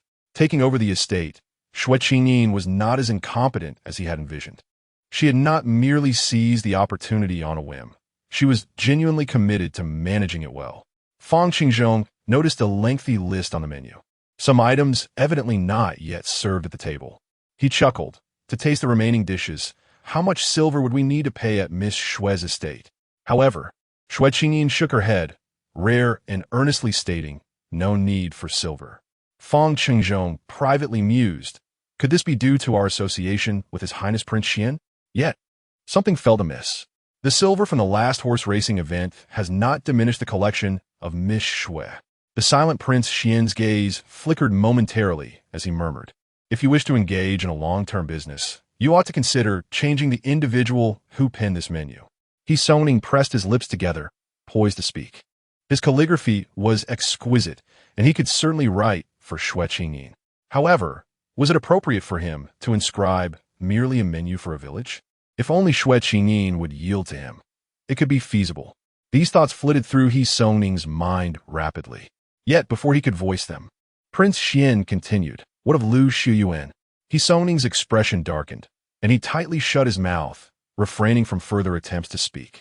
Nearby, Steward Zhao exclaimed in astonishment, Lu Xuyuan to write the menu? He is unlikely to agree. Only Xue Qingyin appeared perplexed, asking, who is Lu Xuyuan? Fang Qingzhong was equally bewildered, displaying a similar ignorance. At this moment, Steward Zhao chuckled. It is not surprising that Miss Xue, who often resides in the inner chambers, has not heard of his reputation. Lu Xuan achieved fame at the tender age of 13. His calligraphy is akin to phoenixes soaring and swans gliding, with a single piece fetching astronomical prices of 1,000 taels of silver. This is due not only to his unparalleled skill, but also to his proud and unyielding character, making his inscriptions rare and thus highly valuable. Xue Qingyin's eyes sparkled with increasing brightness. How splendid! How utterly marvelous! The servants of the Xue family could not help but silently marvel at the magnitude of the eldest young lady's influence. Prince Xuan was willing to invite Lu Shuyuan to create a piece for her. What silver could they possibly earn on this estate? Just cultivating their fields was commendable. The eldest young master did not regard their modest business. If they could truly obtain Lu Shuyuan's calligraphy, it would transcend a mere menu, representing an unparalleled masterpiece. As the servants contemplated this in hushed awe, Xue Qingyin eagerly inquired, "Are there any other illustrious painters?" Fang Chengzhong, puzzled, asked, "What does Miss Xue need a painter for?" "It is useful. It is indeed useful," Xue Qingyin replied, her eyes fixed intently on Prince Xuan. Her gaze was enchanting, radiating a charm that required no smile. "None," Prince Xuan replied.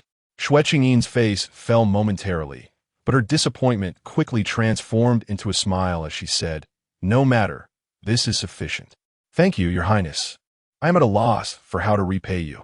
Such phrases had become second nature to her. Prince Xuan regarded her and uttered two words, "No need." Yet these words, spoken from his lips, carried a unique depth of meaning. After a lengthy day of horseback riding, having only consumed half of her meal, Xue Qingyin began to feel an overwhelming fatigue. She stifled a yawn, leaving the others to savor the fresh dishes, and summoned her maidservants to assist her back to her quarters for rest and grooming. Prince Xian's outer robe still draped over her shoulders, and no one suggested she remove it. As she made her way to the courtyard, she encountered several members of the Xuanwu army. These tall, stern soldiers, upon catching sight of her attire, hastily bowed their heads and stepped aside to honor her passage. Xue Qingyin found herself momentarily speechless. It is no wonder that King Xian remains untroubled by the gaze of others. After all, those who dwell in the Zhuangzi are all his own people. Either they hail from the Xue family or belong to the Xuanwu army. Who would dare to speak out? Indeed, King Xian is remarkably astute in his discretion. Xue Qingyin lifted her hand to adjust her outer robe, the faint scent of sandalwood wafting from her garments, instilling an indescribable sense of calm and tranquility. With a confident stride, she stepped over the threshold. The door closed behind her. The maidservants brought water for her bath. As Xue Qingyin shed her garments and settled into the tub, she noticed a maid gazing at her with bright, sparkling eyes.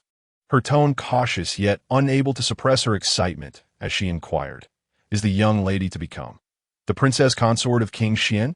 Chapter 50. The young lady's countenance. The maid waited anxiously for quite some time, only to be met with her young mistress leaning against the bathing tub, gazing at the heavens and succinctly uttering three words, "I do not know." The maid, perplexed, exclaimed, "How could the young lady not know?" Yet, Xue Qingyin paid her no further heed. The maid was compelled to momentarily set aside her aspirations of soaring to great heights alongside her mistress, indulging in dreams of wealth and splendor. As the hot water enveloped Xue Qingyin's body, her skin, pale as snow, appeared exquisitely rounded and supple in all the right places. The maid, stealing glances, felt a sudden stir of emotions within her heart. Even if the young lady were merely a beautiful vase, it would be a pity for her not to aspire to be a princess. Moreover, this vase was not devoid of substance. It possessed a whisper of wisdom that resonated when stirred. Just as the maid's thoughts wandered, Xue Qingyin felt an itch at the base of her thigh from the hot water. Unable to resist, she reached down to scratch. With that simple action, a sharp gasp escaped her lips. Why does it hurt so much? Hastily, she lowered her gaze, and through the rippling water, she noticed the skin at her thigh had been chafed raw. In her earlier excitement, she had been oblivious to the discomfort. Now, wetness only intensified the sensation of both itchiness and pain. Fearing the water might exacerbate her condition, she promptly rose to rinse away her perspiration.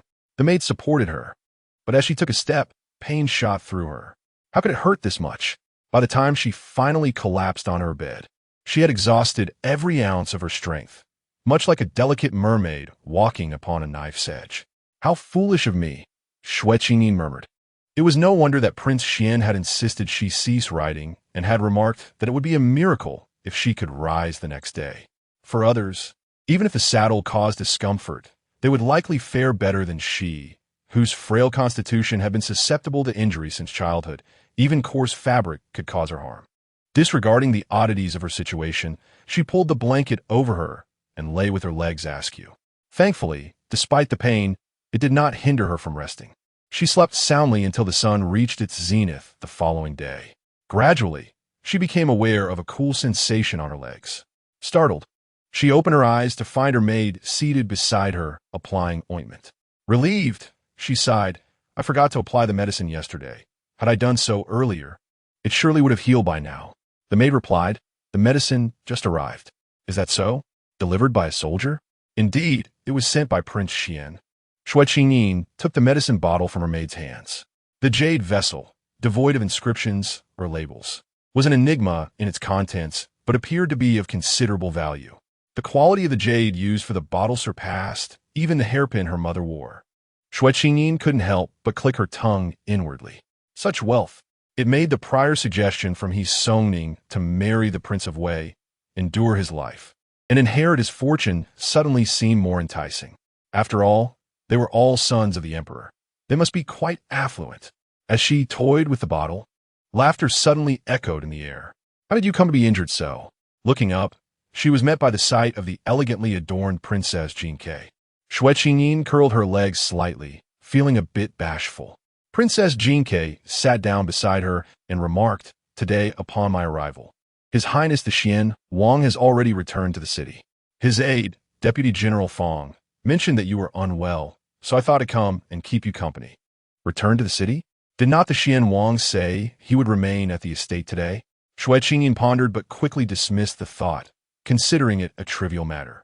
"I rode yesterday and got a bit sore," she replied. "Then today, walking must be quite arduous for you," Princess Jinke observed, clearly insightful. However, she suddenly recalled, "Aren't you afraid of being jostled while riding? I remember you being frail and unable to ride." Xue Qingyin smiled softly. "I have my methods." Princess Jinke was about to inquire about these methods when her gaze fell upon a jade medicine bottle. This object was indeed a royal provision. In an instant, Princess Jinke understood. Seizing the opportunity, Xue Qingyin broached the subject of borrowing the royal physician. Princess Jinke chuckled. "Why seek distant help when you have the solution close at hand?" Xue Qingyin was puzzled. The Xian Wang had remarked similarly to her on that day. She had approached Princess Jinke as instructed by the Xian Wang. So how could it be deemed seeking distant help? Noticing her confusion, Princess Jinke found her endearing and burst into hearty laughter. "I find you quite clever usually, yet today you seem a bit daft. Why not consult the Xian Wang directly, instead of coming to me?" "It was the Xian Wang who sent me to seek your highness," Xue Qingyin replied. "Oh." Princess Jinke paused and asked, "Who are you seeking the physician for? Is it not for yourself?" "Not for myself, but for my half-sister." Realization dawned upon Princess Jinke, and her expression transformed into one of exquisite delight. "Now, I understand. I always said the Xian Wang's nature has never changed." "What nature?" Xue Qingyin felt an itch in her heart. "Do not speak in riddles. Can you not express it clearly?" Princess Jinke, however, had no intention of elaborating further. Aware that Xue Qingyin was unlikely to rise again, she decided to take her leave and went to ride in the back mountains. The bond between Xue Qingyin and her was not yet profound enough for such intimacy. They were merely kindred spirits for now. Xue Qingyin stared at the canopy above her bed, utterly bored. Regret washed over her for having run so many laps. "Why not tell me a story?" she suggested to her maid. The maid grimaced. "What story should I tell? I have not read much." "Well, just share tale from the manor. Any rumors will suffice. Even ghost stories would do." The maid's spirits lifted at this suggestion. "Oh, I have some. We often tell such stories during our night watches."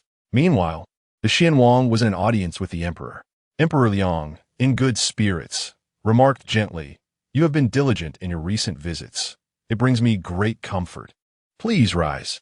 The Xian Wang stood upright and stated directly, "The outing by the lake yielded no results." Emperor Liang responded, "With so many people at the lake, it would be better to host a banquet in the palace." As the realization dawned upon him, Emperor Liang exclaimed in astonishment, "Is the Xian Wang willing to use the palace banquet to select a consort?" The Xian Wang fell silent for a moment. No one knows what thoughts occupied his mind during that fleeting moment. All that could be heard was his response. Naturally, Emperor Liang did not refuse. After a brief contemplation, he declared, "Very well. In the name of the Empress Dowager, let us invite the noble ladies from various families to a banquet at the palace." The Prince Xuan replied matter-of-factly, "Invite all the noble ladies." This puzzled Emperor Liang, for Prince Xuan had never been one to pursue frivolities. His demeanor had remained unchanged since returning from the lakeside excursion. This led Emperor Liang to question whether his son harbored some secret inclinations. Why then? Was he so proactive today? This assertiveness seemed uncharacteristic of him. Emperor Liang suppressed his doubts. Regardless, it was a relief that Prince Xuan was willing to speak up. "I merely hope you will marry soon," Emperor Liang said, patting his shoulder with a somber tone. "You worry too much, father," Prince Xuan replied, his voice still cold. However, Emperor Liang felt a sense of comfort upon hearing this, and wished to keep Prince Xuan for dinner at the palace. Yet Prince Xuan declined. The disappointment was evident on Emperor Liang's face. "Are you still preoccupied with the matters of the Anqi army?" After a pause, he added, "I have taught you before that in some matters, one need not be overly kind-hearted." If Xue Qingyin had been present, she would have been astonished. For the descriptions of Prince Xuan varied entirely in the words of Emperor Liang, Princess Si, Princess Jinke, and Prince Wei. Prince Xuan stood silently, absorbing Emperor Liang's words before finally responding, "It is not the Anqi army." "Then what is it?" "It is the military training in the outskirts of the city." "Oh," Emperor Liang furrowed his brow. "Very well, I understand your concerns regarding military affairs. You must remain in the palace for the banquet and cannot refuse." "As you command." The nearby attendants seemed accustomed to the somewhat awkward exchanges between the royal father and son, displaying no signs of surprise throughout the conversation. Meanwhile, Xue Qingyin had been lying on her bed, listening to stories for 2 hours, her bones aching from the position. Just as she was about to reach her limit, a distant voice broke through the silence. "Are you still riding? Had he not returned to the city?" Xue Qingyin's eyes widened. At the same time, in the Xue residence, Xue Qingyin knew that he Soning would not be visiting today. His appearances had grown increasingly rare. Was it because Xue Qingyin had become more radiant? Had he finally realized he ought to cherish his dear sister? While Xue Qingyin was lost in her thoughts, Qiuxin suddenly burst through the door, her face alight with joy, her body trembling with excitement. "Second young miss, the imperial physician has arrived at our residence." Xue Qingyin wondered what significance that held. Qiuxin exclaimed, "He has come to examine your health. He is concerned you might develop some lingering ailment." Her voice rang out, as if she wished the entire estate could hear. It must be the eldest young master who summoned him. The eldest young master is on good terms with Prince Wei. He previously mentioned wanting to invite the physician for the eldest young miss, but never did.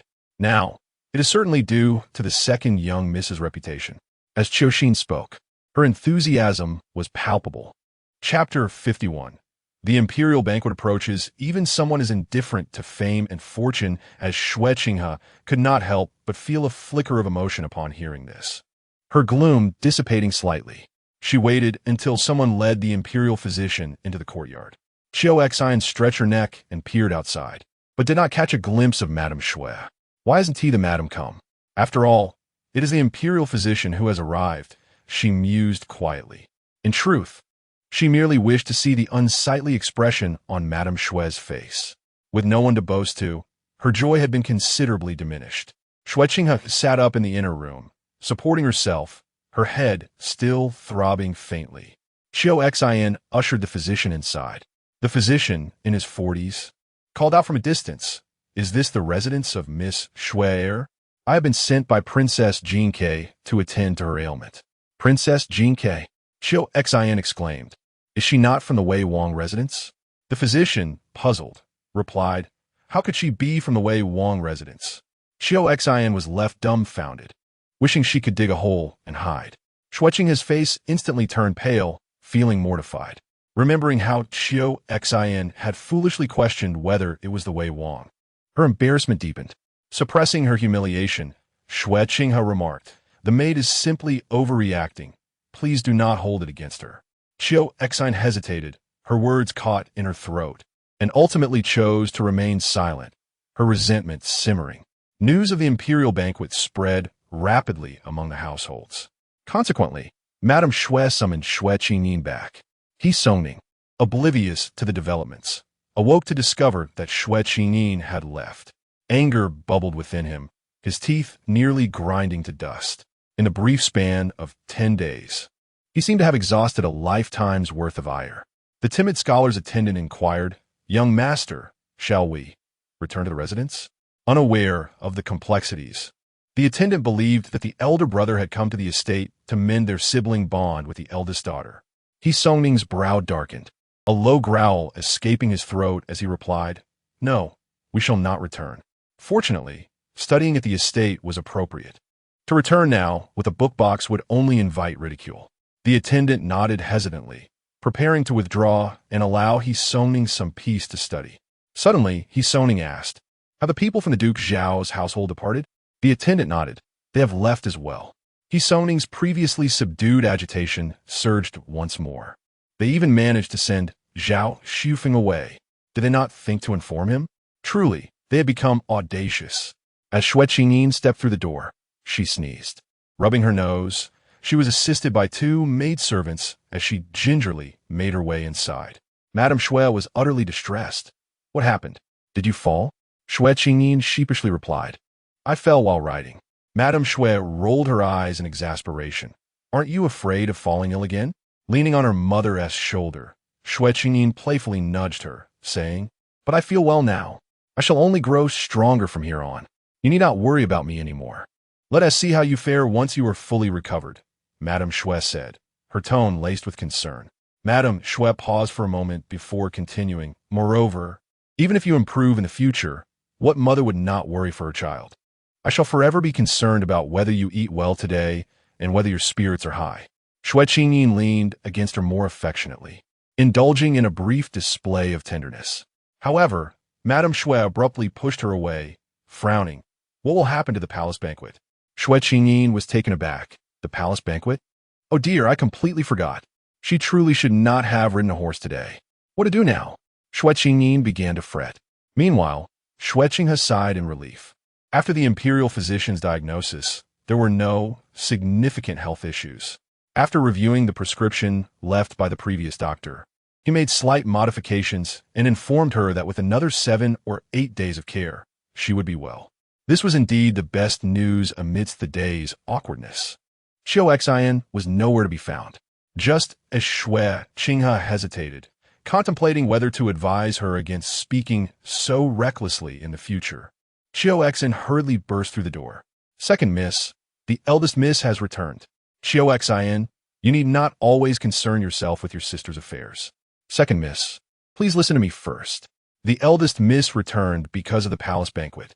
When we were out on the lake, it was said that the prince did not select her. The banquet will be held again the day after tomorrow, and it seems she might need to be chosen anew. That wretched thing that pushed you, second miss, might have jeopardized our attendance at the banquet." As Xue Qingyin spoke, tears welled in her eyes. Seeing her genuine concern, Xue Qinghe swallowed her admonitions. Wiping her eyes, Xue Qingyin abruptly shifted her tone, angrily exclaiming, "Moreover, you do not know. The eldest miss returned today, assisted by others. She was injured? What?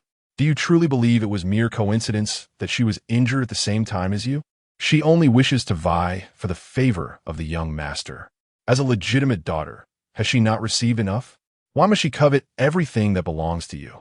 Today, she walks as if deliberately mimicking you, mocking you, second miss." Xue Qinghe fell silent, her mind a tumult of conflicting thoughts. At that moment, she longed to see her elder brother. Unbeknownst to Xue Qingyin, someone was scheming against her from behind. She applied more medicine and then leaned against her waist pillow, asking her maid to keep her company while she played cards. At the same time, in the Zhao Duke's residence, Steward Zhao was discussing her as well. He first summoned the horses. When the Duke of Zhao inquired, "What is the purpose of this?" he then turned around and softly coaxed Zhao Xufeng. With Xue Qingyin as a precedent, Steward Zhao had become increasingly adept at soothing Zhao Xufeng. Observing Zhao Xufeng's demeanor noticeably improving, the Duke of Zhao felt a pang of jealousy rising within him. Just as he was on the brink of losing his temper, he saw his foolish son suddenly mount a horse. In an instant, the duke's eyes widened in disbelief. This cannot be allowed. Steward Zhao quickly reassured him. Please wait, look below. Zhao Shufeng grasped the reins, calling out, Giddy up! The horse reared, galloping forth, shedding its foolish demeanor and adopting a more gallant posture. Chief Zhao softly remarked, The young lord will master it after a single attempt. Just observe, this is innate talent. Tears streamed down the Duke of Zhao's face, his hands trembling uncontrollably. He laughed and wept simultaneously, his voice resonating like a bell. My son, truly my son, his veins carry the blood of both me and Pearl. He is destined to embody the stature of a valiant general. Splendid, splendid indeed. Even in death, I can find peace now. From this day forth, he realized that his son was no longer the foolish boy who merely sat idly, consuming food and drink. What a remarkable young lady from the Xue family. I must express my profound gratitude to her. The Duke of Zhao was so overwhelmed with emotion that he stumbled over his words. If she could devise a way to teach Afeng self-sufficiency, then I would fear nothing in the future. There is one more matter to report to the Duke. Chief Zhao said, appearing considerably calmer, having already expended much of his excitement while at the estate. Speak. I understand why the young lord regards Miss Xue as a mother. Why is that? The scent. Miss Xue was frail in her childhood and required medication. Hence, she carries a faint medicinal aroma. The Duke of Zhao fell silent for a moment before responding hoarsely. That must be the reason. When Pearl was bedridden, she too consumed many medicines. She could not bear to part with Afeng or me and refused to close her eyes. Yet, despite the prolonged struggle, she could not be retained. Afeng must have vivid memories of those days. Indeed, Chief Zhao hesitated before continuing, since we have discerned the cause. It would be quite simple for us to create a few individuals who bear a similar scent. However, how many people possess the courage to teach Afeng, as you mentioned, who would not disdain him and would wholeheartedly accept his goodwill? Chief Zhao chuckled. To be candid, I share your thoughts. Yet, without your directive, how could I take the liberty to act? I have another matter to discuss with you. Miss Xue has recently taken charge of the Xue family's enterprises, but the tea business is rather bleak. The Duke of Zhao listened intently as Chief Zhao continued. In the Duke's residence, the air was filled with a rare warmth amidst their animated conversation. Soon, the palace banquet approached. While the young ladies from various families fretted over how to dress suitably yet stand out for such an important occasion, a shabby horse-drawn carriage came to a halt at the entrance of the Xue residence. Chapter 52. The father's sycophant as Xue Qingyin was assisted out by her maid Xue Qingyin. She unexpectedly collided with Xue Qingyin, who was making her way outside. The moment Xue Qingyin moved, a wave of dizziness washed over her. Xue Qingyin, too, was not in much better shape. She advanced with considerable difficulty, appearing even more pitiable than Xue Qingyin. An expression flickered across Xue Qingyin's face, and for a fleeting moment, she questioned whether Xue Qingyin was doing this intentionally. It was I who summoned you. Today, you shall accompany me into the palace. Xue Qingyin's voice rang out, prompting Xue Qingyin to look up in surprise. Are you feeling better? Xue Qingyin inquired. Coming to her senses, Xue Qingyin lowered her head and replied softly, Yes, much better. She uttered not a single additional word. Sensing the awkwardness, Xue Qingyin decided it best not to pry further. Miss Xue, a small, unassuming woman, stood by a drab carriage. Her voice low yet compelling enough to draw the attention of Xue Qingyin and the others. Xue Qingyin immediately surmised that the woman was calling for her sister. Indeed, the woman approached Xue Qingyin, smiling as she asked, Miss Xue, have you finished your medicine? Xue Qingyin instantly recognized her as someone sent by the Prince Xuan. A sense of curiosity stirred within her. Why was the prince sending someone at this hour? Surely, he did not intend to escort her into the palace? Suppressing her questions, she smiled and replied, There is still plenty left, enough for 3 more rides. The woman could not contain her laughter. Miss Xue, you are truly a witty person. This confirmed that she was indeed associated with Prince Xuan. In a soft tone, the woman introduced herself. I am Wanxia, a servant to Her Majesty the Empress Dowager, sent to escort you to the palace banquet. The individuals accompanying Xue Qingyin were taken aback. Previously, it had been Princess Jinke, followed by the Duke of Zhao's household. And now, it was the Empress Dowager herself sending for her. What extraordinary fortune befell the eldest daughter of the residence? Unbeknownst to them, Xue Qingyin herself was equally perplexed. Was she not sent by Prince Xuan? How had it now transformed into a summons from the Empress Dowager? Miss Xue, are you feeling unwell? Seeing her hesitation, Xue Qingyin inquired with concern. Xue Qinghe was at a loss for words. It was Wanxia who, sensing her unease, gently prompted, please. With those words, Xue Qinghe finally exhaled, gradually making her way to Xue Qingyin's side. What a good person you have made me out to be, Qiuxin muttered under her breath. Though Xue Qingyin did not hear, Wanxia suddenly turned and asked, what did you say? Qiuxin turned pale with fright, unable to utter a single word. Fortunately, Wanxia did not pursue the matter further, allowing Qiuxin to regain her composure and take her seat beside Xue Qinghe. Having never attended a palace banquet before, Xue Qinghe found herself overwhelmed by the grandeur of the occasion. Had it not been for that day by the lake, one might say she had been tempered by experience. Otherwise, today she would surely not have dared to enter the palace. She pressed her hand against her chest, feeling a dull ache in her heart. As she turned her head, she discovered that Xue Qingyin was actually leaning against the waist cushion, dozing off. Xue Qingyin had fallen asleep right at the gates of the imperial palace. Xue Qinghe glanced up, feeling somewhat breathless under the imposing palace gates. And what of Xue Qingyin? She lazily opened her eyes and lifted a hand to press at the corner of her eye, leaving a faint blush in its wake. When she looked at others, it seemed as if she were on the verge of speaking, yet held her tongue. Wanxia observed her for a moment, then turned to lift the carriage curtain. Xue Qinghe's gaze naturally drifted outside. To her astonishment, several robust strongmen awaited, carrying a small sedan chair. Was this to fetch Xue Qingyin? Xue Qinghe was uncertain of the palace's intricate customs, but she surmised this was not a privilege extended to everyone. Xue Qingyin, meanwhile, fretted. But there are too many of us. She had never imagined she would be received in such a manner. Wanxia spoke lightly. No worries, we can bring another chair. Shortly after Wanxia's words, several more strongmen arrived, bearing another small sedan chair. Thus, Xue Qingyin and Xue Qinghe were carried along, winding through alleys flanked by towering walls. Finally arriving at the inner palace, the young lady can sit and enjoy some tea. Another will come to fetch her shortly. Wanxia remarked before leaving them in a small side hall. This hall was somewhat cramped, with poor lighting. Sunlight filtered through the diamond-patterned window, casting sparse patches on the floor, failing to dispel the chill in the air. Qiuxin's lips turned pale, trembling as she stood unsteadily. Where is this place? Why have we not seen anyone along the way? Xue Qinghe was instantly gripped by worry. Qiuxin continued, could it be that someone has deliberately lured us here? After a pause, she added, her expression one of terror. Could it be the same person who pushed the second young lady last time? Xue Qingyin could no longer contain her amusement. Come now, if that person could command the palace's staff, would they need to push someone into the river? Qiuxin fell silent, her face revealing her disbelief.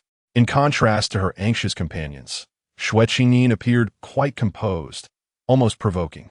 Aren't you afraid? Qiuxin blurted out. Xue Qingyin thought to herself, afraid? Not in the least. The mention of horseback riding by Wanxia indicated that, whether or not she had been sent by Prince Xuan, she at least had connections with him. Prince Xuan was not like that scoundrel, Prince Wei. Xue Qingyin believed he would not act recklessly. Qiuxin noticed her silence, and an undercurrent of resentment crawled through her heart like a swarm of ants. The atmosphere was tense.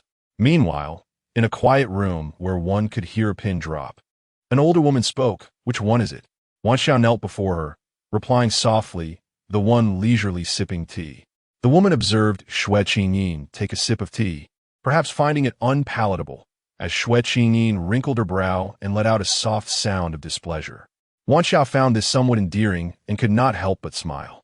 However, upon noticing the absence of any hint of mirth on the countenance of the elder lady, namely the Empress Dowager, Wanxia felt compelled to suppress her own smile.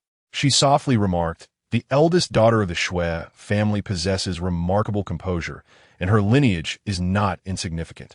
Lineage? Her mother is merely a merchant's daughter, and her father a flattering sycophant. The Empress Dowager replied with a tone of cold finality. Wanxia dared not utter another word. Unbeknownst to them, mere walls apart in the main hall, the illustrious Empress Dowager of the great Liang dynasty was discreetly scrutinizing them through a hidden window carved into the wall. Let them linger a while longer, the Empress Dowager commanded before instructing someone to close the secret window, thus ending her observation. The Crown Prince might be arriving shortly. Wanxia whispered. Let's speak of it when he arrives, the Empress Dowager replied, pressing her lips together in displeasure. The Crown Prince's marriage has been long awaited. How can we allow such a woman to take advantage of the situation? I have heard that the Wei Prince is also enamored with her, and I fear the consort one would never permit such a woman to marry her son, if she is deemed unworthy by them. How can we bestow her upon the Crown Prince? Wanxia managed a voice, but when has your Majesty ever witnessed the Crown Prince treating any woman with particular favor, if he truly has feelings for her? The Empress Dowager regarded her with icy scrutiny for a moment. Just as Wanxia felt overwhelmed, the Empress Dowager suddenly relented, saying, in that case, you shall first put her to the test on my behalf. Wanxia quietly exhaled, inquiring, how shall I test her? The Empress Dowager caressed the jade ring on her finger, stating, the Crown Prince's wife ought to be a clever woman, capable of navigating the hidden perils within this imperial city. Wanxia fell silent.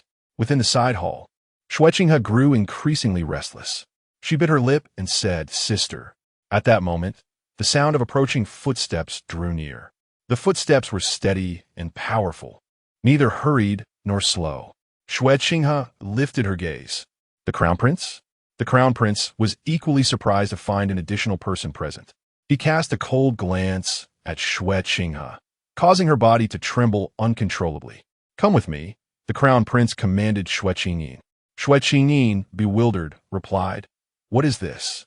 Are we eloping? Chapter 53. This is elopement. Xue Qingyin's eyes widened in disbelief. She nearly choked on her words. How could she, in such audacity, address the Prince Xian in that manner? Yet, the prince paused for a moment, casting a profound glance at Xue Qingyin, and a fleeting glimmer passed through his eyes as he simply said, Let us go. Xue Qingyin obediently followed. You all come along, she instructed Xue Qingyin. The prince subtly furrowed his brow, but chose to remain silent. He led them to a vast screen, where they came to a halt. The screen was composed of 3 panels, rendering the view exceedingly obscure. At last, they comprehended why they had encountered no one else along the way. The other noble ladies attending the banquet were just beginning to enter the hall, one after another, to pay their respects. Standing behind the screen, they could easily gaze down upon the other noble women. In an instant, Xue Qingyin's heart raced, her breath becoming labored.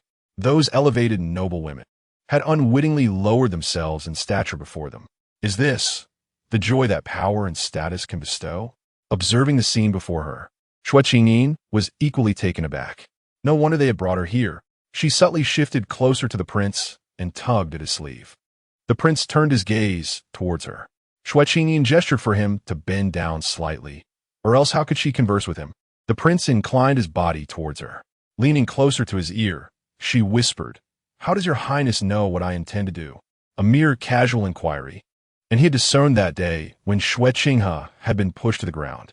Your intentions for the banquet are quite transparent, he remarked nonchalantly. After a brief pause, he continued, It appears that Miss Xue is not genuinely eager to attend the banquet. Her declarations of wishing to marry me have lost much of their persuasive power. Unfazed and with a smile, Xue Qingyin replied, Your Highness and I truly share an unspoken connection. You guess with remarkable accuracy. A surge of emotion unexpectedly stirred within the prince, though he could not identify its nature. He simply gazed at Xue Qingyin, finding her visage lively and pleasing. His tone remained indifferent as he inquired, What comes next? What comes next? Naturally, it is to capture the one who pushed. Xue Qingyin responded without hesitation. The next words you ought to utter. The prince paused, repeating her words from earlier with an impassive tone. What can I offer in return, except for what? Are we here to construct phrases and compose language assignments? Xue Qingyin mused, momentarily perplexed by the prince's meaning. Tentatively, She ventured to pledge myself? After a moment of contemplation, realizing her misstep, she clarified, I usually only say the first half. The latter half you never consider? The prince's gaze remained fixed upon her. Xue Qingyin felt as though she glimpsed a flicker of interest within his cold, piercing eyes. In a hushed tone, she confessed, I have indeed contemplated it. Resolutely, she thought, since you have posed the question, let us proceed boldly. Xue Qingyin remarked, I have indeed contemplated dedicating myself to His Highness the Xianwang. Yet, she shook her head, adding, my elder brother often says that anyone who marries me would be cursed for 8 lifetimes. The Xianwang's gaze sharpened, becoming somewhat more piercing. Is that so? He inquired. In a barely audible whisper, Xue Qingyin sighed. I am rather frail and may not bear children. My temperament is not particularly agreeable. I cannot endure grievances. Furthermore, I have a penchant for gold and silver adornments, and I indulge in luxurious garments, spending money as if it were water. If your highness were to marry me and subsequently discover my true nature, what would happen if you, in a fit of rage, cast me out? The qualities of being virtuous, dignified, learned, and gentle, all of which are esteemed, are conspicuously absent in me. Upon reflection, it appears that only a fool like Wei Wang would focus solely on appearances, disregarding all else. Xue Qingyin thought to herself, what a predicament. Xianwang spoke again. His voice lowered to a near whisper. At today's banquet, my father will designate you as Wei Wang's consort. Upon hearing this, Xue Qingyin felt as though her scalp might explode. What? How can this be so sudden? She struggled to regain her voice. But isn't noble consort won't oppose to me?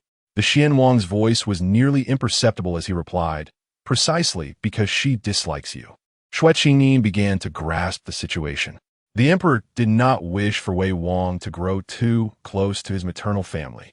He sought to diminish Wei Wang's influence, and the emperor desired to sever his ties with his maternal lineage. Reflecting on the various exchanges that transpired at Furong Garden, every word spoken seemed to carry a hidden significance, except for her own. Do you wish to marry Wei Wang? The Xianwang's voice echoed in her ears once more. Instinctively, Xue Qingyin shook her head. At that moment, Qiu Xn suddenly grasped Xue Qingyin's sleeve, her voice trembling as she whispered that person who pushed the second young lady. Xue Qingyin turned her gaze in the direction indicated, spotting an unfamiliar, noble woman. Realization dawned on Xue Qingyin. Xue Qingyin had brought her along, using the Xianwang as a pretext, all in the name of capturing someone. A whirlwind of complex emotions surged within Xue Qingyin as she turned back to look at Xue Qingyin. The sight left her momentarily stunned. Xue Qingyin had unknowingly drawn exceptionally close to the Xianwang. The two engaged in an intimate conversation. The Xianwang's expression remained as cold as ever. Yet the way he leaned in to listen revealed a hint of tenderness. Qiu Xian tugged at Xue Qingyin's sleeve, pulling her from the overwhelming shock. Do not speak, Qiu Xian urged through gritted teeth. What? Xue Qingyin stared at her in confusion. Do not reveal who it is. Do not have Xue Qingyin identify them. Xue Qingyin's lips moved slightly, but why? My dear girl, my kind-hearted girl, now that the eldest young master has finally begun to take an interest in you again, if you capture him so swiftly, will he still care for you? Xue Qingyin opened her mouth, but sister did this specifically for me. Was it for you? Guxin Vito Bitoli. It was for His Highness, the Xianwang. You are merely her excuse. She has taken the opportunity to entangle herself with the Xianwang, seeking to claim your gratitude. Do not be foolish, my second young lady. Do you truly believe she harbors not a trace of cunning or guile? Her methods undoubtedly surpass yours by a considerable margin. She effortlessly won back the air and smoothly gathered the influential elites of the capital into her fold. As Qiuxin spoke, her voice nearly betrayed her rising agitation. Xue Qinghe abruptly tugged at her. Leaning close, Qiuxin whispered in a tone only they could discern. Consider your own future, second Mississippi. You are no longer young. It is time to think of marriage. Without someone to rely on, your days after marriage may prove even more arduous. Reflect upon your maternal family, which has languished in decline for so many years. Your future marriage may be their only salvation. Suddenly, Qiuxin devised another scheme. Why not devise a plan today to capture the attention of a noble? Xue Qingyi's beauty was certainly not lacking. Yet Xue Qingyin felt immense frustration at her indifference towards worldly affairs, her demeanor perpetually detached and unambitious. While they wrestled with their anxieties internally, Xue Qingyin was not faring much better. Once matters fell under the emperor's dominion, no petty tricks would suffice to evade the inevitable. Xue Qingyin remained deep in thought. "Let us depart," Prince Xuan stated calmly.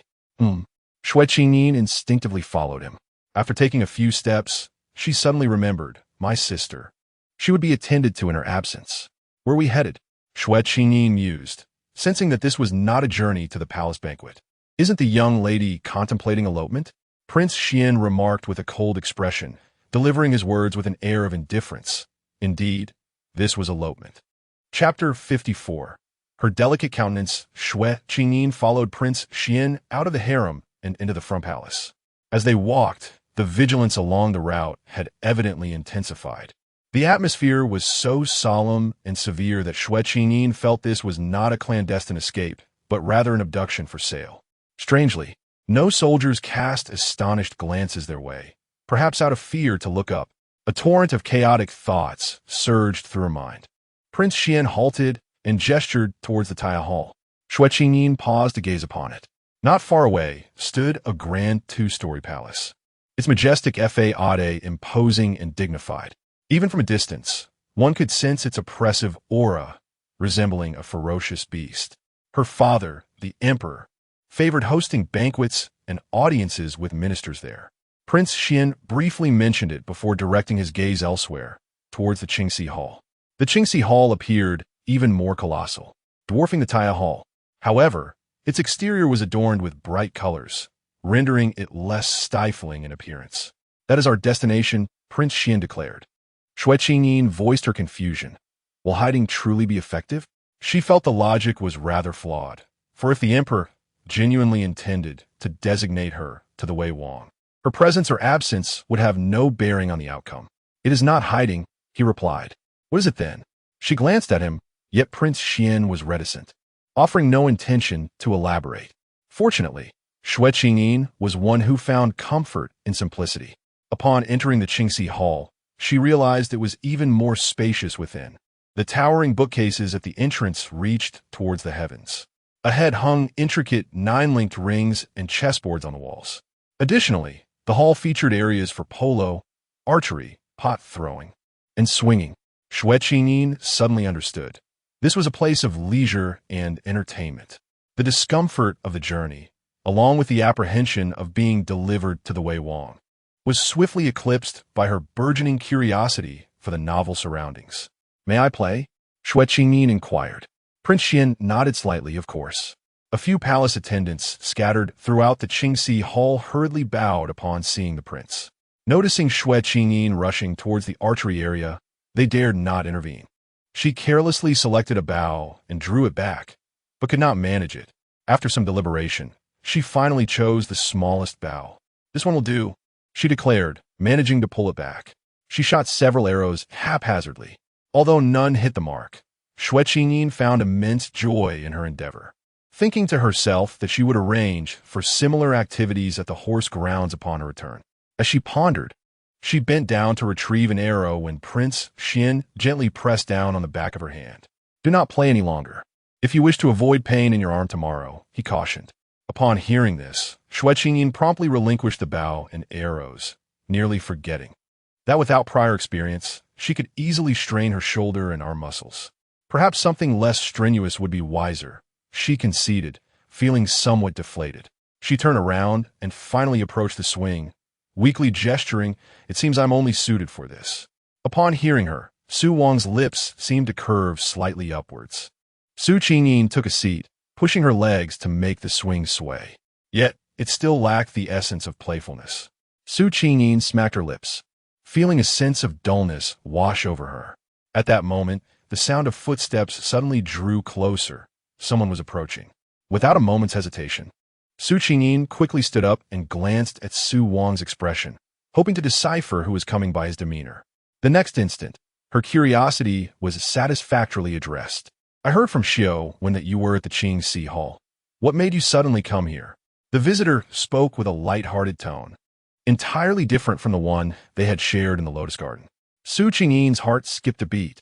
It was the emperor. Su Wang's voice echoed in her ear. "Do not move." And indeed, she remained still.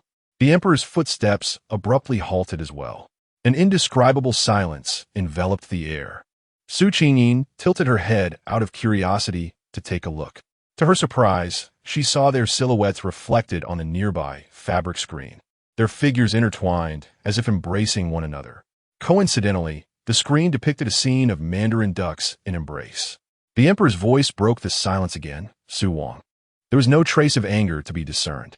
Su Wang responded and stepped out to pay his respects. Xue Qingyin was left behind the screen, unsure whether to bow in greeting, feeling a surge of anxiety. After all, she was face to face with imperial authority. Who could remain unshaken in such a moment? The emperor, Liangde, remarked coolly, "Pray tell, which family does this young lady belong to? Why does she not dare to meet me?" Su Wang replied, "She is shy." Liangde fell silent. Xue Qingyin sensed that this moment of quietude was likely the emperor silently processing his anger. After a pause, Liangde suddenly sighed and said, "I have never seen such behavior from you. Very well, even if we do not meet, you must at least inform me of which family this young lady hails from. Otherwise, what if I mistakenly point her out to someone else?" Xue Qingyin's heart raced at this, fearing that he might inquire about her name to act against her. Su Wang remained unhurried, stating, "She is from the Xue family." Liangde showed no surprise, his tone grave. "I understand." Su Wang slightly bowed, saying, "I apologize for troubling Father Emperor." Liangde chuckled. "To receive such a statement from you is indeed rare." With that, he composed himself and added, "In a stick of incense's time, you must attend the palace banquet." Su Wang acknowledged this. Without even glancing at Xue Qingyin, who was hidden behind screen, Liangde turned and departed. Was it truly over? No further inquiries? Not even a quest for clarity? Xue Qingyin blinked, momentarily lost in disbelief. Su Wang remained outside the screen. Cautiously, Xue Qingyin stepped forward, and as Su Wang turned, he spotted her peeking out from behind the screen, adorably endearing. "Are you still playing?" he asked her, as Xue Qingyin pondered, given that King Xian appeared as steadfast as a mountain, towering and unyielding. What was there for her to be anxious about? With resolve, she nodded. "Let's play." The king commanded his attendants to retrieve the backgammon board from the wall. "Shall we engage in this game?" Last time, Xue Qingyin had felt intimidated while playing with him. She proposed, "Let us wager on the dice rolls. I stake 8 taels of silver." The king raised an eyebrow. 8 taels? With her temperament, why not bet something more substantial? Sensing his thoughts, Xue Qingyin confidently replied, "What if I lose? Anything above 8 taels would cause me great distress. However, if I win, though 8 taels may seem modest, any gain would bring me joy." The king conceded, recognizing the wisdom in her reasoning. They played with the dice for a while, and ultimately, Xue Qingyin emerged victorious, winning 16 taels. Rising from her seat, she declared the game over. "Why stop now? You've already won." Continuing could yield even greater rewards, and losing would only mean relinquishing a portion of your winnings. The king remarked, lifting his gaze. "One must know when to take their leave while fortune smiles upon them." Xue Qingyin, her eyes gleaming with satisfaction, replied, "I am quite content." The king then stood, saying, "Let us proceed to the banquet." After taking a few steps, Xue Qingyin's expression fell. "Are we leaving?" A hint of amusement flickered across the king's face as he suggested, "How about you take a seat over there?" Xue Qingyin readily agreed. Soon, several strong men carried the familiar palanquin to the front of the Qingxi Hall. Once seated, Xue Qingyin suddenly realized. "Where's the prince?" she inquired, feeling somewhat isolated, as if she were of higher status than King Xian himself. "This prince has no fondness for such things," he replied. "Oh, very well." Xue Qingyin settled comfortably, feeling no fear whatsoever. Meanwhile, Xue Qinghe had already been searching for her sister for quite some time, her heart racing as she tightly grasped Xue Xian's hand. An unfamiliar palace made approach to guide them.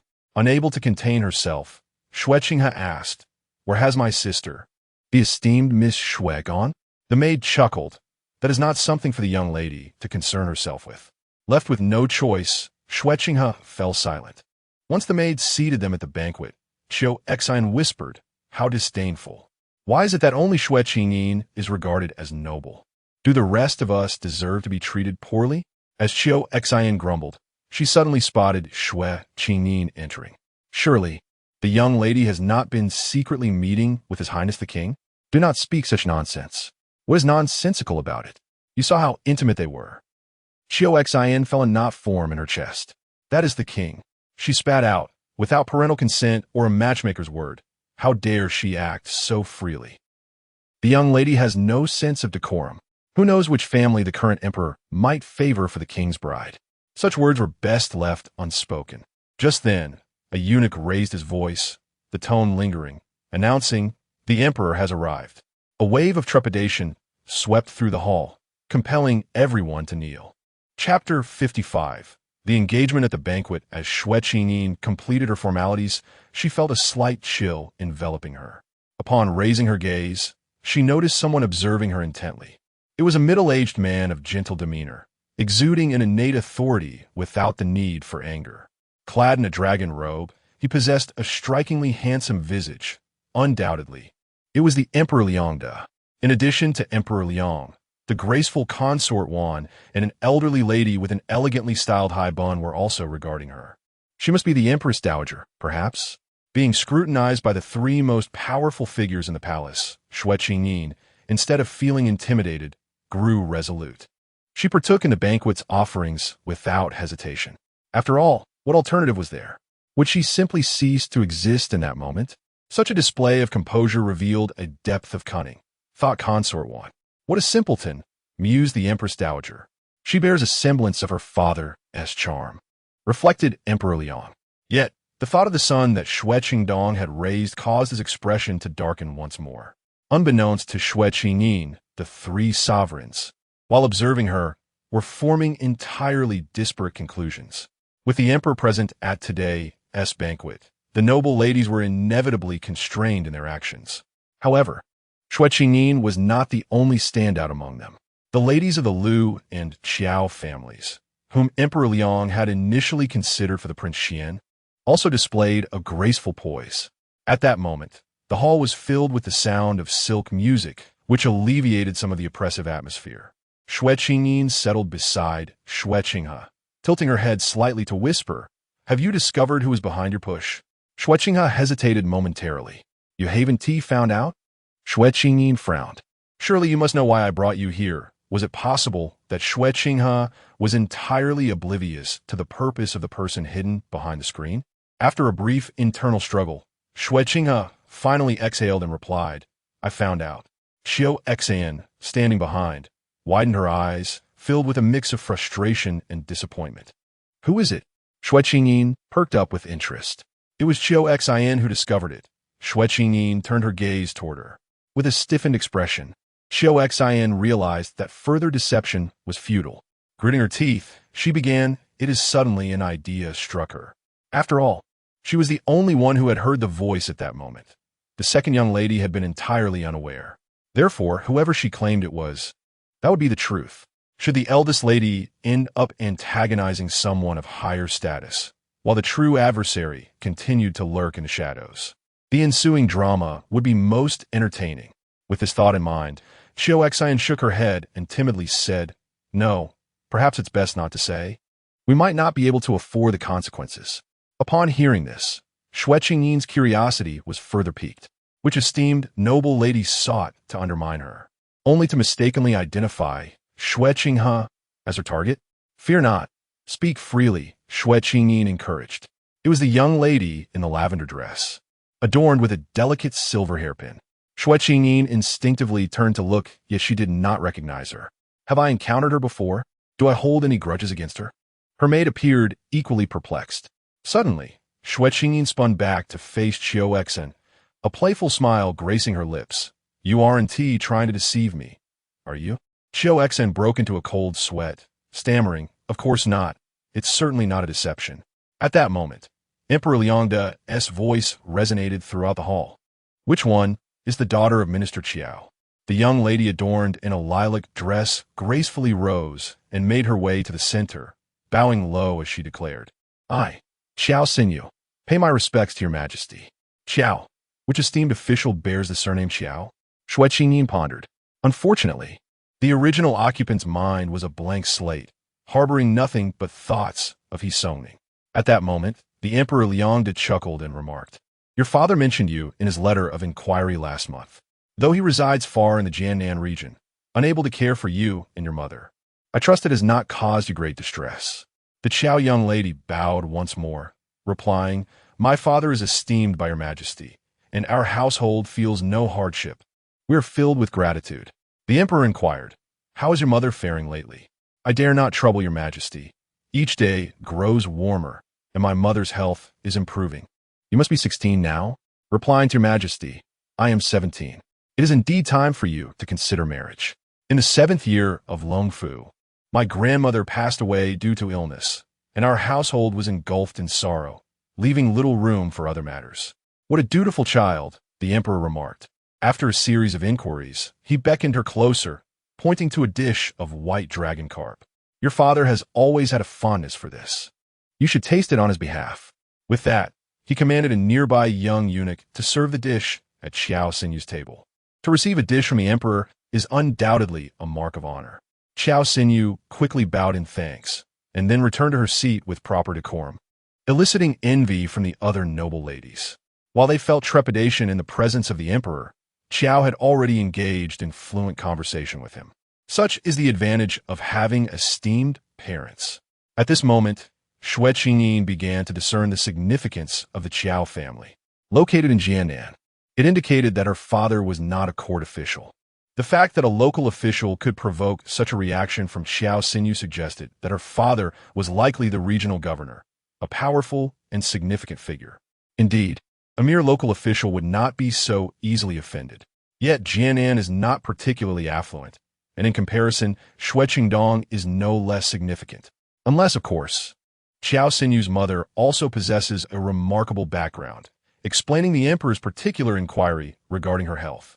As Xue Qingyin's thoughts raced, the emperor summoned another young lady. The conversation unfolded similarly to before.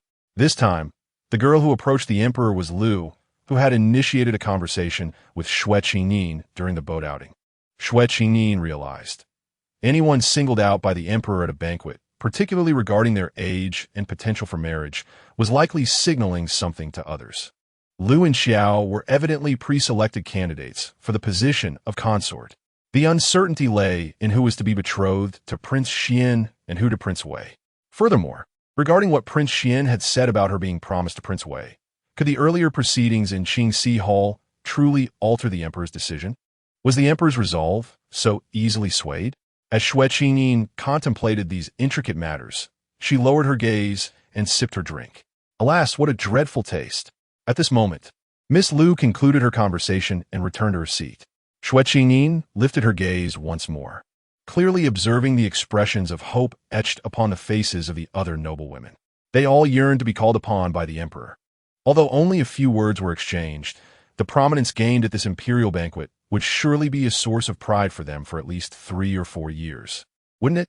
Xue Qingyin pondered, "Why can't you comprehend what is so evident to me? It is not merely a matter of beauty that determines who gets chosen. One must also contend with the merits of their lineage." The sound of Xue Xian's anxious sigh abruptly reached Xue Qingyin's ears. She couldn't help but cast a glance at Xue Xian and her mistress. Xue Qinghe appeared rather indifferent, while Xue Xian wore a face of disappointment, as if still hoping for today's banquet to bring them great acclaim. "The Lady Lu Yurong has met His Majesty." In the blink of an eye, another noblewoman was called forth. Xue Qingyin glanced up. She was certain she had never seen this Miss Lu before, yet her figure seemed vaguely familiar. This time, Emperor Liangde inquired more extensively, first asking what books she enjoyed reading, then her age and marital status. Subsequently, Emperor Liangde remarked with a smile, "She is indeed a splendid young lady adorned with grace." Lu Yurong's face blossomed with uncontainable joy as she hurriedly bowed in gratitude for the emperor's praise. The emperor then shifted his tone. I believe she would be a fine match for Prince Wei. What does the imperial concubine think?" Imperial concubine Wan chuckled. "Your Majesty speaks wisely." It was evident that this choice resonated well with her. If only it were Miss Lu, it would be the best outcome. However, the Liu family's daughter is also quite admirable. At this moment, Xue Qingyin paused in her actions. Could be true? Has another been designated for Prince Wei? Is this what one might call an impeccable strategy from King Xian? Chapter 56. She became a side concubine, alas. To marry someone like Prince Wei. What a pity, thought Xue Qingyin. Soon after, the Empress Dowager and noble consort won bestowed headpieces and jade vases as rewards. This young lady from the Liu family was singled out in the court and had received the approval of both the Empress Dowager and noble consort Xuan. It could be said that no one else could rival her brilliance today. The envious gazes directed towards her from the crowd were even more numerous than before. Xue Qingyin looked up again and saw Liu Yuan receiving her gifts with both hands, her form trembling slightly with excitement. Well, her concerns were indeed unfounded. It appeared that this Liu girl was utterly elated at the prospect of marrying Prince Wei. After accepting her rewards and returning to her seat, Liu Yuan suddenly cast a glance at Xue Qingyin, her expression laced with a hint of pride as she subtly raised her chin in a gesture of triumph. Xue Qingyin was left utterly perplexed. What was her intention? Why flaunt her superiority towards me? In a moment of realization, Xue Qingyin recalled why Liu Yuan seemed so familiar. Not long after her arrival, Xisoning had taken her to a poetry gathering hosted by Prince Wei. She had witnessed a young lady rise to recite poetry with him, only to be brought to tears when he remarked on her lack of literary knowledge. No wonder. This girl had long harbored admiration for Prince Wei and had since regarded her as a rival. Xue Qingyin pursed her lips, finding the situation rather dull, and resumed eating her meal. Xue Qingyin also sensed that this grand banquet had little to do with her. However, she noticed Xue Qingyin trembling. Xue Qingyin, why are you shivering? Xue Qingyin shook her head and replied softly, "It's nothing." She was worried, concerned that Emperor Liang might, like he had with Liu Yuan, call out Xue Qingyin and eventually designate her for Prince Xian, followed by bestowing her with accolades, thus elevating her status immensely. Merely imagining such a scenario made Xue Qingyin feel a pang of anxiety, until the sound of a bell signaled the end of the banquet. Xue Qingyin exhaled a breath she had been holding and secretly smiled. How wonderful! There was no place for Xue Qingyin. Haha. Someone like her would be despised as a side concubine by Prince Xian. Without the mandate of parental arrangement, she would likely only be fit to become a mere maid. Yet, to her disappointment, when she turned to glance at her esteemed lady, Xue Qingyin bore no expression whatsoever. Was she not disheartened? Miss Xue. Someone approached quietly. Xue Qingyin and her companions turned to see Wan Xia, who smiled gracefully and said, "I have come to escort you home." Naturally. Xue Qingyin nodded and quietly left with her. Xue Qingyin accompanied them as well, as the other noble ladies departed first, dispersing at the palace gates. A few observant individuals could not suppress their curiosity. Where is the eldest Miss Xue? I just saw her in the hall moments ago, that day on the lake. She was with His Highness Prince Xian and several noble ladies. I thought she would be chosen today as well. Who would have guessed she received nothing at all? Why were the ladies from the Qiao and Liu families not called for marriage proposals? What made Liu Yuan different? How can the Sacred Heart be something we easily comprehend? Indeed, they sighed, feeling lost, and each returned home. However, Xue Qingyin and her companions were carried away by the evening glow to the previously mentioned side hall to wait for a while. After waiting for nearly half an hour, the evening light finally escorted them out of the palace, perfectly timing their departure to avoid crossing paths with other noble ladies. This allowed them to gracefully utilize the palanquin carried by strong men. Xue Qingyin felt quite satisfied. Waiting a little longer was no trouble, as they had the palanquin to spare them from walking. As for the matter of marrying Prince Xian, having witnessed the intricate entanglements within the royal family, she understood that it was no simple affair. Today, Prince Xian's assistance was likely merely, well, perhaps because he is a gentleman, although such a term seems difficult to reconcile with the villainous portrayal in the original text. Even a character as ruthless as Xisoning could be the protagonist. Why couldn't a villain also embody the qualities of a gentleman? Xue Qingyin found this logic sound. Upon returning home, Xue Qingyin bathed and applied medicine. Madame Xue came to visit her. "You didn't cause any trouble today, did you?" she asked anxiously. Xue Qingyin chuckled. "Mother, What trouble could I possibly cause? Rolling around in front of the emperor? Or fighting with a princess? Madame Xue laughed in response. Such a lack of decorum. I am asking you sincerely. Xue Qingyin softly reassured her. Rest assured, I was quite well behaved in the palace today. I hardly spoke at all. In the eyes of those noble ladies, I am insignificant. They didn't even spare me a glance. Hearing this, Madame Xue grew indignant. How could my daughter, with such heavenly beauty, not warrant a second glance? Xue Qingyin thought to herself that perhaps only in her mother's heart could she be considered the best. She climbed out of the bath, drying herself as she said, if they had looked at me any longer, I might have had to marry Prince Wei, becoming one of his 17 or 18 women. Madame Xue sighed. In that case, it is better they not look at you. After a pause, she inquired, what do you think of the wife of Inspector Lin? Huh? Xue Qingyin suddenly realized that her mother had come to discuss the son of the Lin family. Madame Xue smiled. You're quite clever. You know that I have close ties only with Madame Lin from the inspector's household. After considering it, there's south no place better than her home. She even held you as a child. Xue Qingyin scrunched her face. I want to go. Her daughter dislikes me immensely. Madame Xue attempted to persuade her. Those are just childhood grievances. Why hold on to them now? Xue Qingyin feigned fatigue and yawned. Did you only just discover that I hold grudges? Madame Xue, feeling pity for her daughter, who was exhausted from her trip to the palace, chose not to press further. After Xue Qingyin fell asleep, Madame Xue tucked her in. Once back in her own courtyard, her maid reported, as usual, the master is on duty at the Ministry of Revenue today. Understood. Madame Xue replied with a calm demeanor. The courtyard felt desolate and silent. However, the thought of her 2 children brought comfort to Madame Xue, and she peacefully fell into a deep slumber. Xue Qingyin awoke only when the sun was high in the sky. Upon seeing her awake, the maid hurriedly reported significant news. The Duke of Zhao's residence had sent someone to announce that a ceremony would be held to recognize her as a foster daughter. They had also extended invitations to her father and mother, with a separate note sent to her father, which had already been delivered to the Ministry of Revenue. Such seriousness? Xue Qingyin found it rather overwhelming. She could not comprehend why the Duke of Zhao's household placed such importance on her. After a pause, the maid added, there is another matter, though I am uncertain if the young lady would care to hear it.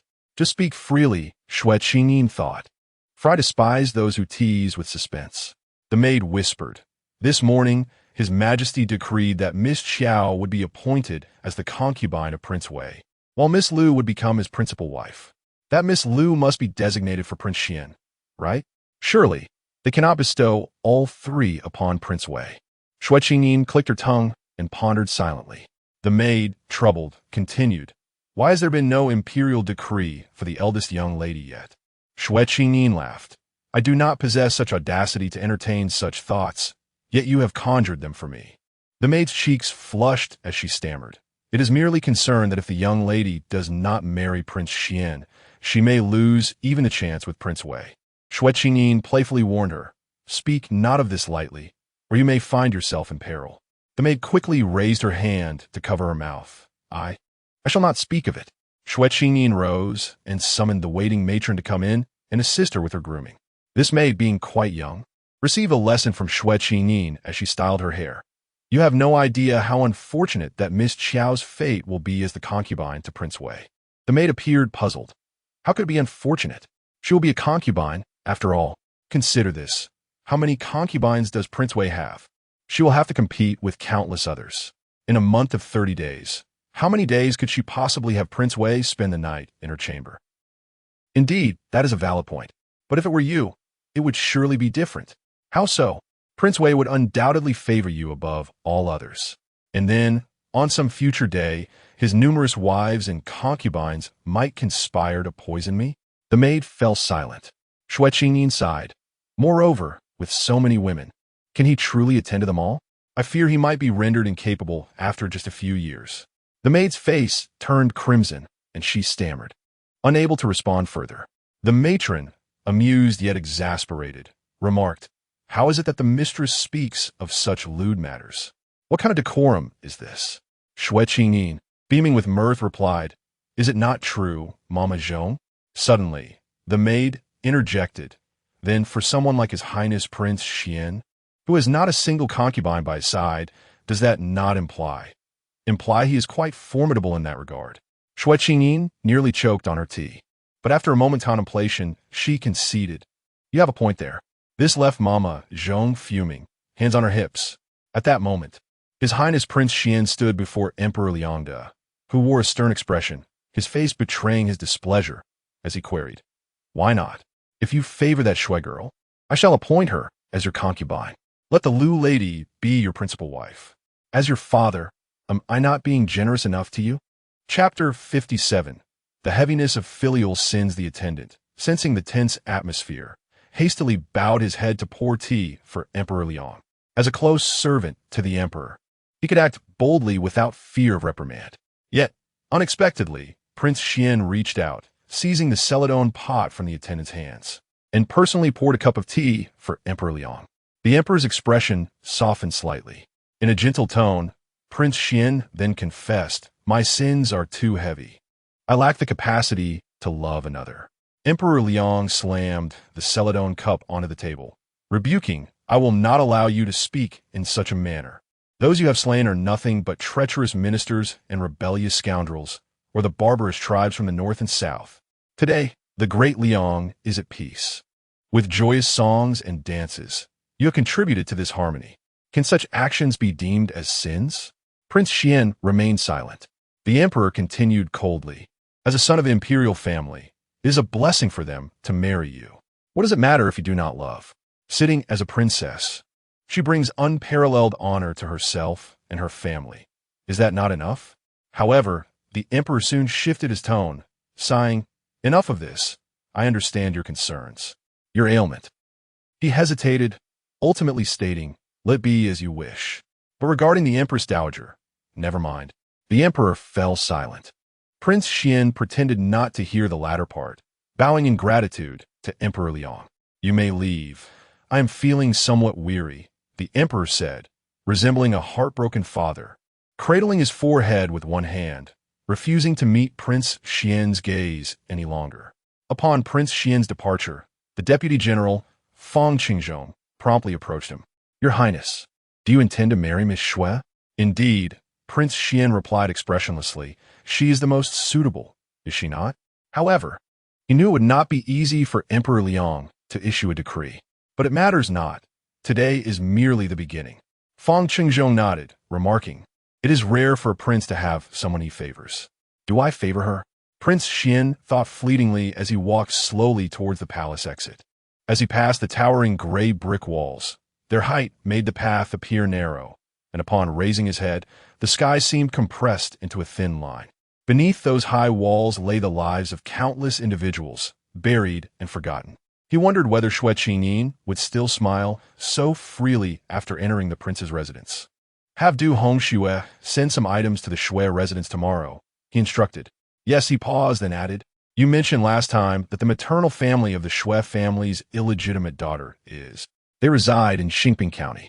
Xue Qinghe's uncle is the county magistrate." Fang Qingzhong replied. "A mere county magistrate." Prince Xuan's tone turned icy, clearly regarding such a trivial official position as beneath contempt. Fang Qingzhong whispered, "It is said that Xue Qinghe's mother was once beautiful, destined to enter the palace as a maid, but accidentally shattered Princess Fengyang's cup. The emperor, upon seeing her, sent her to be a concubine for Minister Xue." Prince Xuan showed little interest in this history, responding indifferently, "Dispose of it then. Consider it a gift to her." "Understood." The Xue family. Xue Qingyin had just finished her makeup when a maid hurriedly entered her courtyard. "The master has returned and wishes to speak with you in the front." The maid gasped, suggesting an urgent matter. Perplexed, Xue Qingyin asked, "Isn't my father supposed to be at the Ministry of Revenue today?" The maid shook her head. "I'm unaware." With no choice, Xue Qingyin complied and made her way to the front hall. Indeed, Xue Qingdong was already seated within, his expression dark and silent, a rare sight, Xue Qingyin noted. As she crossed the threshold, her footsteps caught his attention. Coldly, he inquired, "Why does Duke Zhao insist that Zhao Xufeng recognize you as his goddaughter?" Xue Qingyin tilted her head. "Is it not because I am clever, amiable, and delightful?" Xue Qingdong's countenance darkened further. She countered with a question of her own. "Father, Why have you returned home today? Shouldn't you be at the ministry? At the mention of this, Xue Qingdong's expression grew even grimmer. He raised his hand and stated, "The invitations have already been sent to the ministry. How could I not return?" Upon seeing the invitation from Duke Zhao, Xue Qingdong stood, his voice icy. "I had already politely declined the Duke's invitation. Why did you accept it privately? Such significant matters ought to involve the parents and elders. It is not your place to decide. This issue shall be discussed further. We shall not attend the Duke's banquet." With that, he tore the invitation in half. Hearing the commotion, Madame Xue rushed in, her anger palpable. Before Xue Qingyin could utter a word, Madame Xue exclaimed, "You vanished for days, and upon your return, you are quick to reprimand your daughter. What sort of father are you? If she wishes to recognize another, let it be. Though that young lord may be dull-witted, he would surely treat her better than you." In truth, Madame Xue had not witnessed how Zhao Xufeng treated Xue Qingyin, but in her fury, such words flowed forth. Xue Qingdong retorted sharply, "She dares to act independently in all matters, and you indulge her. This is not love, but a disservice. If this continues, will she one day even dare to replace her father?" Quickly, Xue Qingyin interjected, "Enough, mother, do not quarrel. I'm not angry. Why should you be?" At her words, Xue Qingdong observed his daughter, noting her lack of any semblance of distress or fear. Her face remained unflushed. This only fueled his ire further. "Take your wife away. This matter is no concern of hers," Xue Qingdong commanded coldly. Madame Xue, increasingly agitated, protested, "What do you mean by this? What are you trying to accomplish? You have always been lenient with her. You cannot bear to scold or reprimand her. She has developed this nature, and when she marries into another family, will you allow her to act so defiantly before her in-laws?" Xue Qingdong appeared resolute in asserting his paternal authority. Xue Qingyin interjected again, "Enough of this noise. If you truly punish me today, what will Duke Zhao's household think? Shall we allow the Xue family to tarnish their reputation over such trivial matters?" Xue Qingdong shot her a cold glare. "So now you have learned to use Duke Zhao's household as leverage against your own father." Xue Qingyin fell silent. In an instant, she perceived that He Songning and Xue Qingdong were not merely father and son, but rather they shared a bond that transcended the ordinary. The resemblance between them was quite striking. Xue Qingdong lowered his gaze and inquired, how could today's events possibly relate to the Duke of Zhao's residence? As he raised his eyes, two matrons promptly approached, half supporting and half dragging Madame Xue out. Xue Qingyin was left utterly astonished. She had thought that although Xue Qingdong was infuriating and He Songning might come to resent her due to his disdain for her family, at least for the time being, Madame Xue held a position of considerable stability within the household. Yet, the current situation suggested otherwise. Xue Qingdong had never involved himself in domestic affairs, yet he remained the paramount figure of authority. Xue Qingyin desperately exchanged glances with Madame Xue, attempting to quell her simmering resentment and signaling her not to worry for her sake. Turning her head, she heard Xue Qingdong coldly remark, "Only the Duke of Zhao will know that my punishment today stems from your failure to care for your sister, which led to her injury." Xue Qingyin thought to herself, "You certainly have a knack for making excuses." However, she was not particularly angry. She merely hoped that Madame Xue had not overheard this remark. Otherwise, if Madame Xue interpreted Xue Qingha's injury as a justification for punishing her, she would undoubtedly become infuriated on the spot. "Kneel down," commanded Xue Qingdong. Xue Qingyin silently cursed this wretched patriarchal era. No wonder women during such times felt compelled to escape their wretched families solely through marriage, only to leap into another cage. Momentarily setting aside her lamentations, Xue Qingyin lifted her gaze to meet Xue Qingdong's eyes and boldly declared, "My legs hurt. I cannot kneel." "Where did you develop a limp?" He retorted, "Father, perhaps you should consult His Highness the Prince of Xian. He is quite well informed. Since you disallow me to leverage the Duke of Zhao against you, would it be permissible for me to invoke the Prince of Xian instead?" Xue Qingyin found this reasoning entirely justifiable. Chapter 58. My father teaches me to be humble. Xue Qingdong resumed his composed and scholarly demeanor as he settled back into his seat. Upon hearing the name of King Xian, he did not immediately exhibit any signs of alarm or trepidation, but instead inquired coolly, "I have only heard your elder brother mention that King Wei is fond of you. When did you forge a connection with King Xian?" There were countless matters unknown to his father. Xue Qingyin, following suit, took a seat as well. Xue Qingdong's expression darkened. "Stand up." Xue Qingyin pouted.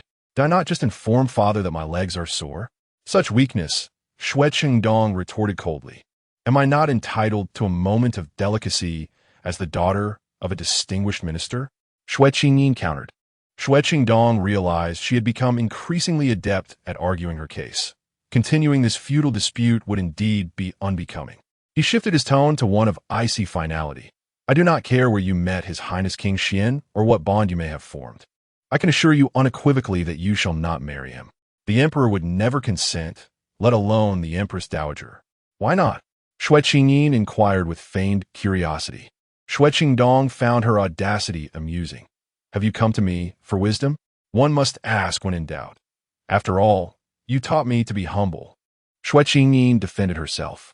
Xue Qingdong, with a tone laden with authority, countered, "And what are the lessons I imparted regarding honesty, respect towards parents, protection of siblings, and the cultivation of a gentle and dignified demeanor? Have you forgotten them all?"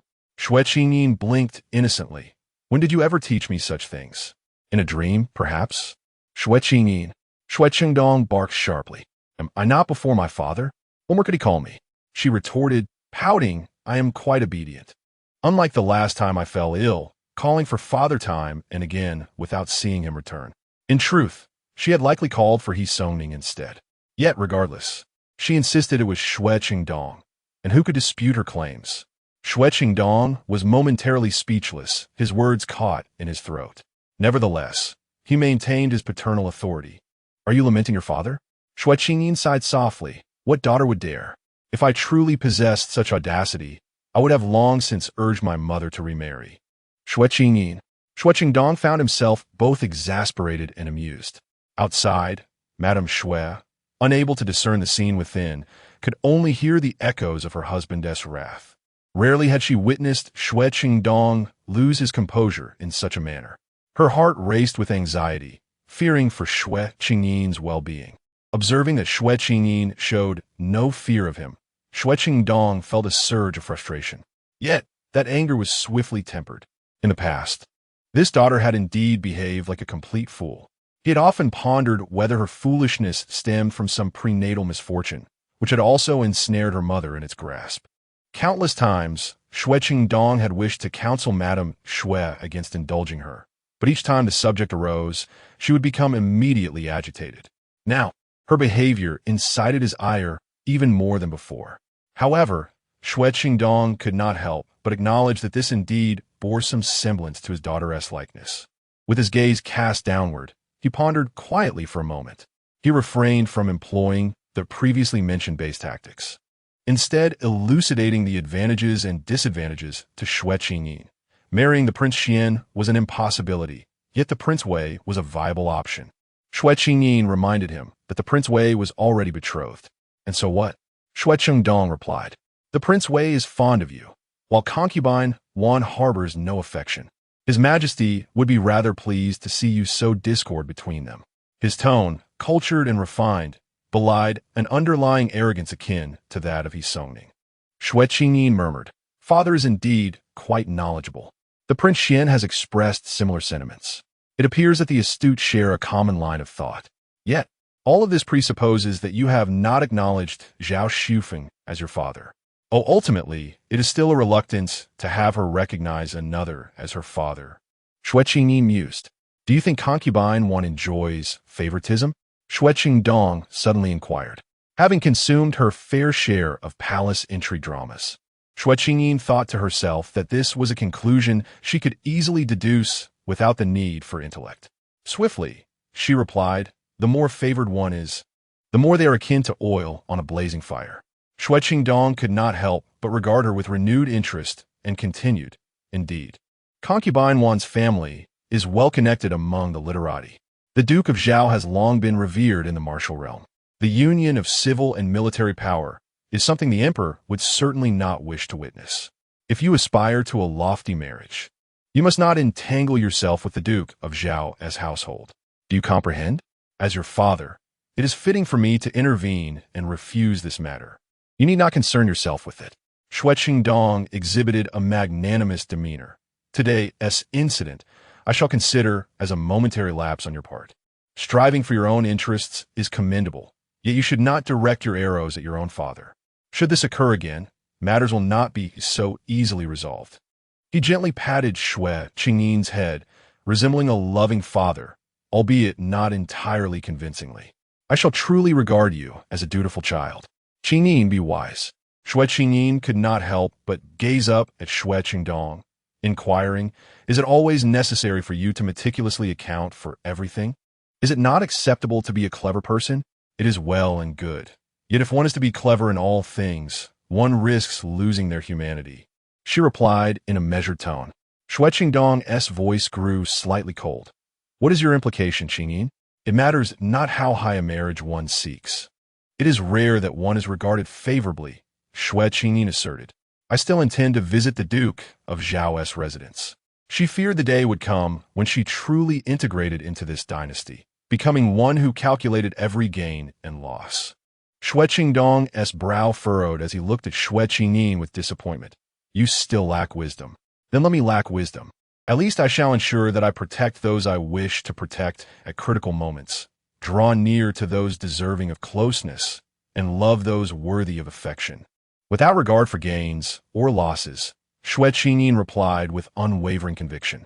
Xue Qingyin understood she was alluding to the incident years ago involving a servantess poison. He had failed to protect his wife. Xue Qingyin's brow furrowed menacingly before quickly relaxing. He queried, is this what your mother taught you? Xue Qingyin felt a sense of trepidation. Surely, you would not trouble Madame Xue? She hastily remarked. It is because I witnessed my father's demeanor that I resolved not to be someone who causes others sorrow. Xue Qingyin remained silent, opening the door and stepping outside, only to be met by the furious glare of Madame Xue. In her youth, she had been exceptionally beautiful. Otherwise, she would not have married Xue Qingyin as a merchant's daughter, nor would she have borne such a stunning daughter as Xue Qingyin. When Xue Qingyin met her gaze, he found himself momentarily entranced. Her eyes, once slightly round, now held a sharpness that betrayed the passage of time, with faint lines forming at the corners, lending her a piercing gaze devoid of the tenderness of her youth. Xue Qingyin parted his lips as if to speak, but Madame Xue hurried past him, entering the room and enveloping Xue Qingyin in an embrace. Qingyin, did your father strike you? Xue Qingyin shook her head. In the end, Xue Qingyin said nothing and returned to the Ministry of Revenue. Meanwhile, Xue Qingyin, nestled under her mother's arm, slowly stepped out. A glance revealed a maid nearby, her face marked with a distinct handprint, a clear sign of Madame Xue's earlier fury when she had been barred from entering. Did Xue Qingyin ever consider these things? Could he truly be blind to the hidden anguish within Madame Xue? Perhaps he did see it, but believed that past grievances had been settled and should remain buried. Why then did he continue to dwell on them? Xue Qingyin bit her lip, observing her mother's disheveled hair and swollen eyes. She thought to herself that she must devise a plan to help her mother escape. Otherwise, remaining perpetually within the grasp of Xue Qingyin and his son would inevitably erode the last vestiges of her vitality under such unspoken emotional cruelty. With today's incident, Madame Xue was likely resolute in opposing Xue Qingyin. The following day, she personally styled Xue Qingyin's hair and accompanied her to the Duke of Zhao's residence. At this moment, Steward Zhao was somewhat troubled, having heard that Xue Shirlang had stormed home in anger the previous day. He pondered aloud, baffled. This should be a joyous occasion. Why does it seem to have sour for the Xue family? Surely, he cannot refuse forever, especially when he has more than one daughter. We are merely establishing a bond, not taking her into our household. The Duke of Zhao interjected, I have crossed paths with Xue Qingyin a few times. He appears to be a cultured scholar, yet beneath that facade lies a man of considerable cunning. Such individuals often possess a strong desire for control. Steward Zhao remarked, it is indeed remarkable that someone like Xue Shirlang could raise a sweet daughter. Yet he furrowed his brow, adding, I wonder if the young lady from the Xue family will attend today. To defy her father's wishes is truly a bold act. Chapter 59. The girl's fortunate day. Xue Qingyin was blissfully unaware of the events that were about to unfold today. In recent days, he had taken a horse racing with fervor, losing a noticeable amount of weight in the process. This brought tears of joy to Duke Zhao's eyes. Had he not been amusing himself by tossing his golden crown in the air, Duke Zhao would have been even more elated. "Young master, your hair is disheveled. What a disgrace." The maids pleaded in unison. "Please, young master, bear with it a little longer. Do not pull at your belt." Duke Zhao was compelled to thump his cane firmly on the ground, his voice grave as he proclaimed, "Phone, today is a momentous occasion." Amidst the chaos, a young servant rushed in, calling out breathlessly, "Miss Xue. Miss Xue, what has happened to Miss Xue?" Chief Steward Zhao inquired anxiously. "Miss Xue has arrived," the young servant finally managed to say after catching his breath. Chief Steward Zhao nearly struck him in frustration. At that moment, Duke Zhao sprang to his feet, laughing heartily. "Excellent. Let us welcome her at the gates." The Duke's residence featured a grand hall designated for banquets, known as the Swan Hall. At present, the hall was nearly filled to capacity with attendees, both young and old, all wearing solemn expressions devoid of any semblance of joy. The assembly comprised the elderly relatives and clansmen of Duke Zhao. When Xue Qingyin was ushered in by Duke Zhao himself, the first sight that met her gaze was the sea of faces. In that instant, the glances cast upon her were anything but warm. Before Xue Qingyin could react, Madame Xue furrowed her brow. Duke Zhao's voice darkened. "What are you all standing around for? Have you been feasting so long that you've lost your wits?" The words were rather blunt. Yet, as if awakening from a dream, the guests rose in unison, donning expressions of enthusiasm. "So this is the daughter of the Xue family? Indeed, a charming young lady. At first glance, she bears a striking resemblance to Phone." Their awkward compliments fell flat, hardly worth the effort. Duke Zhao dismissed these simpletons, knowing they were merely present to lend an air of seriousness to the occasion. He turned his head, feeling a sense of relief. Although Madame Xue's expression remained less than favorable, Xue Qingyin appeared relaxed and composed. Duke Zhao advanced through the crowd and took his seat at the head of the table. Chief Steward Zhao guided Madame Xue to the esteemed position to his left, which instantly lightened her demeanor. Shortly thereafter, Zhao Xufeng took his place on the lower right. Xue Qingyin followed closely behind. Once the principal figures of the day were settled, Duke Zhao declared, "Everyone, please be seated." The Zhao family members exchanged peculiar glances as they retook their seats, a hint of dissatisfaction stirring within them. What was their age? And what age was this young girl? How had she come to be seated before them?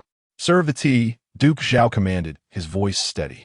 The servants stationed below immediately approached with a tray, bearing steaming cups of tea. Duke Zhao smiled, considering Qingyin's delicate constitution, and since this is not a formal adoption, we shall forego the customary formalities. It was merely a matter of offering tea to Phone, exchanging a title, and having the clan members present as witnesses. He paused and kindly inquired, "What does Qingyin think?" He did not direct his question to Madame Xue, but solely to Xue Qingyin. Given the stature of the Duke of Zhao's household, he could easily dismiss Xue Qingdong. In truth, it was only this young lady from the Xue family who captured his attention. The Duke had arranged everything so meticulously that Qingyin felt a surge of joy within her. Xue Qingyin smiled sweetly at him. Her most vivid memory of the Duke being their previous encounter at Furong Garden, where he resembled a lion with its fur bristled. Today, however, he appeared more like a benevolent elder. The lengths to which a father would go for his son filled Xue Qingyin with admiration, leaving no room for criticism. The Duke of Zhao laughed heartily. "Excellent. Serve the tea to Qingyin." Just as a servant was about to present it to her, Steward Zhao stepped forward abruptly, halting the servant's motion. He then respectfully took the teacup and presented it to Xue Qingyin with both hands. Given his advanced age, this act elicited a sense of embarrassment within Xue Qingyin. With a smile, Steward Zhao said, "My lady, from this day forth, you are also my master." This statement, though unspoken, further solidified Xue Qingyin's position within the Duke's household. She blinked lightly, acknowledging his sentiment without uttering any words that might suggest a hierarchy. It was clear that the Duke's household was creating a favorable image for her, To refuse would have been to misjudge the situation. Thus, she cheerfully accepted the teacup and approached Xue Qingyin. At this moment, he appeared much more obedient, sitting with an air of decorum. To the untrained eye, one might assume him to be a perfectly ordinary person. The maid hastily placed a soft cushion down. Xue Qingyin cradled the cup and knelt before Xue Qingyin, resting on the soft cushion without any discomfort. "I pay my respects to my godfather," Xue Qingyin declared bright and clear. Xue Qingyin's face brightened with joy. Just as the others thought he understood her words, he rose to kneel in return. Sensing his intention, Xue Qingyin swiftly pressed down on Xue Qingyin's knee, saying, "Sit down." Her tone, though slightly firm, resonated with Xue Qingyin, who promptly complied and returned to his seat. The Duke of Zhao exhaled slowly, relieved that no awkwardness had ensued. Yet, this scene was nothing short of remarkable in the eyes of the other clan members. The Xue family daughter could indeed command Xue Qingyin. This was unprecedented. If someone as reckless as Xue Qingyin would heed her as a junior, their lives would undoubtedly become more challenging. "Drink your tea," Xue Qingyin urged, nudging the cup toward Xue Qingyin. He, uninterested in the specifics of her offering, hastily accepted it, lifted the lid, and poured it into his mouth. Xue Qingyin quickly tugged at his sleeve. "It's hot. You must blow on it." Xue Qingyin then lowered his head and blew a few times before gulping it down in one go, immediately grinning at Xue Qingyin. "Delicious, truly delicious." Having said that, he hurriedly poured another cup for her. "You drink too? It's really good." Fearing that Xue Qingyin might not have enough to drink, she took a sip herself. The maidservants of the Duke's residence hurriedly assisted Xue Qingyin to her feet. Madame Xue couldn't help but smile faintly, observing that although Xue Qingyin appeared formidable and somewhat foolish, he still thought of Qingyin even while sipping tea. Her heart unexpectedly felt lighter. After all, she was merely a mother concerned for her daughter.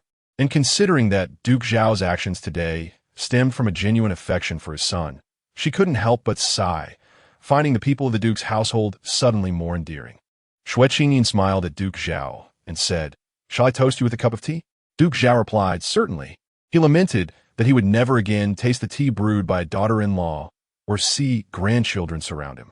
Still, Xue Qingyin accepted the tea from Steward Zhao and presented it with both hands before Duke Zhao. He declared, "From now on, you may call me grandfather." Xue Qingyin agreed. Madame Xue watched this scene unfold, inexplicably feeling a sudden urge to laugh. Today, Xue Qingdong was infuriated, but perhaps his anger paled in comparison to the fury that would ensue once the Xue family learned of this event, especially her rather pedantic father-in-law. If he were to hear Xue Qingyin refer to someone else as grandfather, his countenance would surely be quite grim. Yet, he wouldn't dare contest the Duke's household.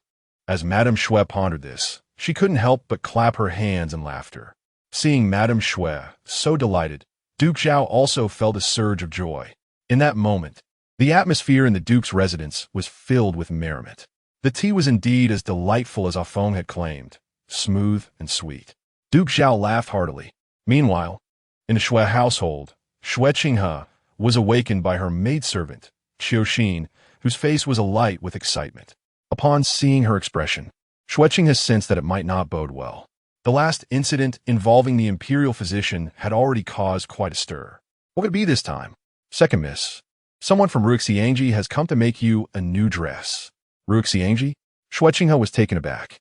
The Xue family owned their own clothing shop, but it hardly held any prestige in the capital. Ruxiangji, on the other hand, boasted two renowned embroiderers. One was a master of double-sided embroidery, while the other could breathe life into inanimate objects through her needlework. When she embroidered flowers, it felt as if one could truly catch their fragrance. When she crafted butterflies, it seemed as though one could see them flit about. Many noble ladies in the capital took pride in wearing garments from their establishment.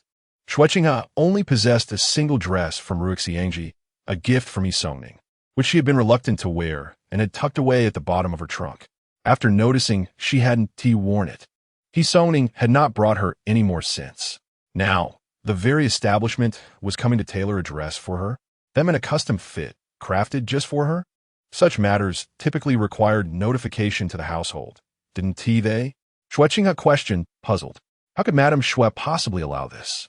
Qiu Xin replied with a smile. This was personally instructed by the master himself. Your good fortune is on the horizon. Starting today, he intends to pamper you like a treasure. Xue Qing's heart raced. Yet she maintained her composure and asked, "Why? My father has always been indifferent towards me." However, he did not exhibit much tenderness towards Xue Qingyin. Therefore, Xue Qinghe did not feel particularly sorrowful. Xue Qingyin could hardly conceal her delight. Xue Qingyin intended to acknowledge the foolish heir of the Zhao Guogong mansion as her father, which infuriated the master. Just yesterday, he even struck Xue Qingyin, showing no regard for the lady's dignity. The father and daughter had a fierce quarrel, culminating in the tearing of the invitation from the Zhao Guogong mansion. Chapter 60. The contest after finishing their tea at the Zhao Duke's residence. The guests took their places to partake in the feast. The Duke inquired whether Madame Xue would indulge in some wine, believing that Madame Xue would abstain. Xue Qingyin was taken aback when she hesitated before responding. A small sip would be acceptable. Today is indeed a joyous occasion. This pleased the Duke immensely, prompting him to call for wine. However, he preferred strong liquor, while Madame Xue was offered fruit wine. She couldn't help but admire the Duke's thoughtfulness, reflecting on how she hadn't experienced such smooth sailing in years, where everything seemed perfectly arranged. Why was that? Although she held the position of matriarch in the Xue household, and Xue Qinghe certainly regarded her with deference, she still felt a lingering sense of dissatisfaction. This sentiment only deepened once she stepped beyond the Xue family's threshold. She recognized that, aside from the minister's wife, no one else wished to associate with her, and thus, no one would extend her the same consideration. With such thoughts swirling her mind, Madame Xue raised her glass and drank deeply. The wife of the minister turned out to be quite the spirited woman. "A toast to you," she exclaimed. The Duke, feeling a rush of exhilaration, poured himself 2 more glasses of strong liquor and downed them eagerly. Zhao Xufeng followed suit, emboldened by the atmosphere, with no one daring to dissuade him. Only Xue Qingyin, sipping on water mixed with red sugar for health, remained composed. How very health-conscious! She too raised her glass and took a couple of hearty gulps. The rest of the Zhao family, regardless of their expressions, felt unable to join in the revelry, sitting uncomfortably as the merriment unfolded. As the wine flowed for a 3rd round, the Duke surveyed the room and declared sternly, from now on, Miss Xue shall be regarded as the 3rd mistress of this household. The Zhao family understood this as a warning to afford Miss Xue the respect she deserved.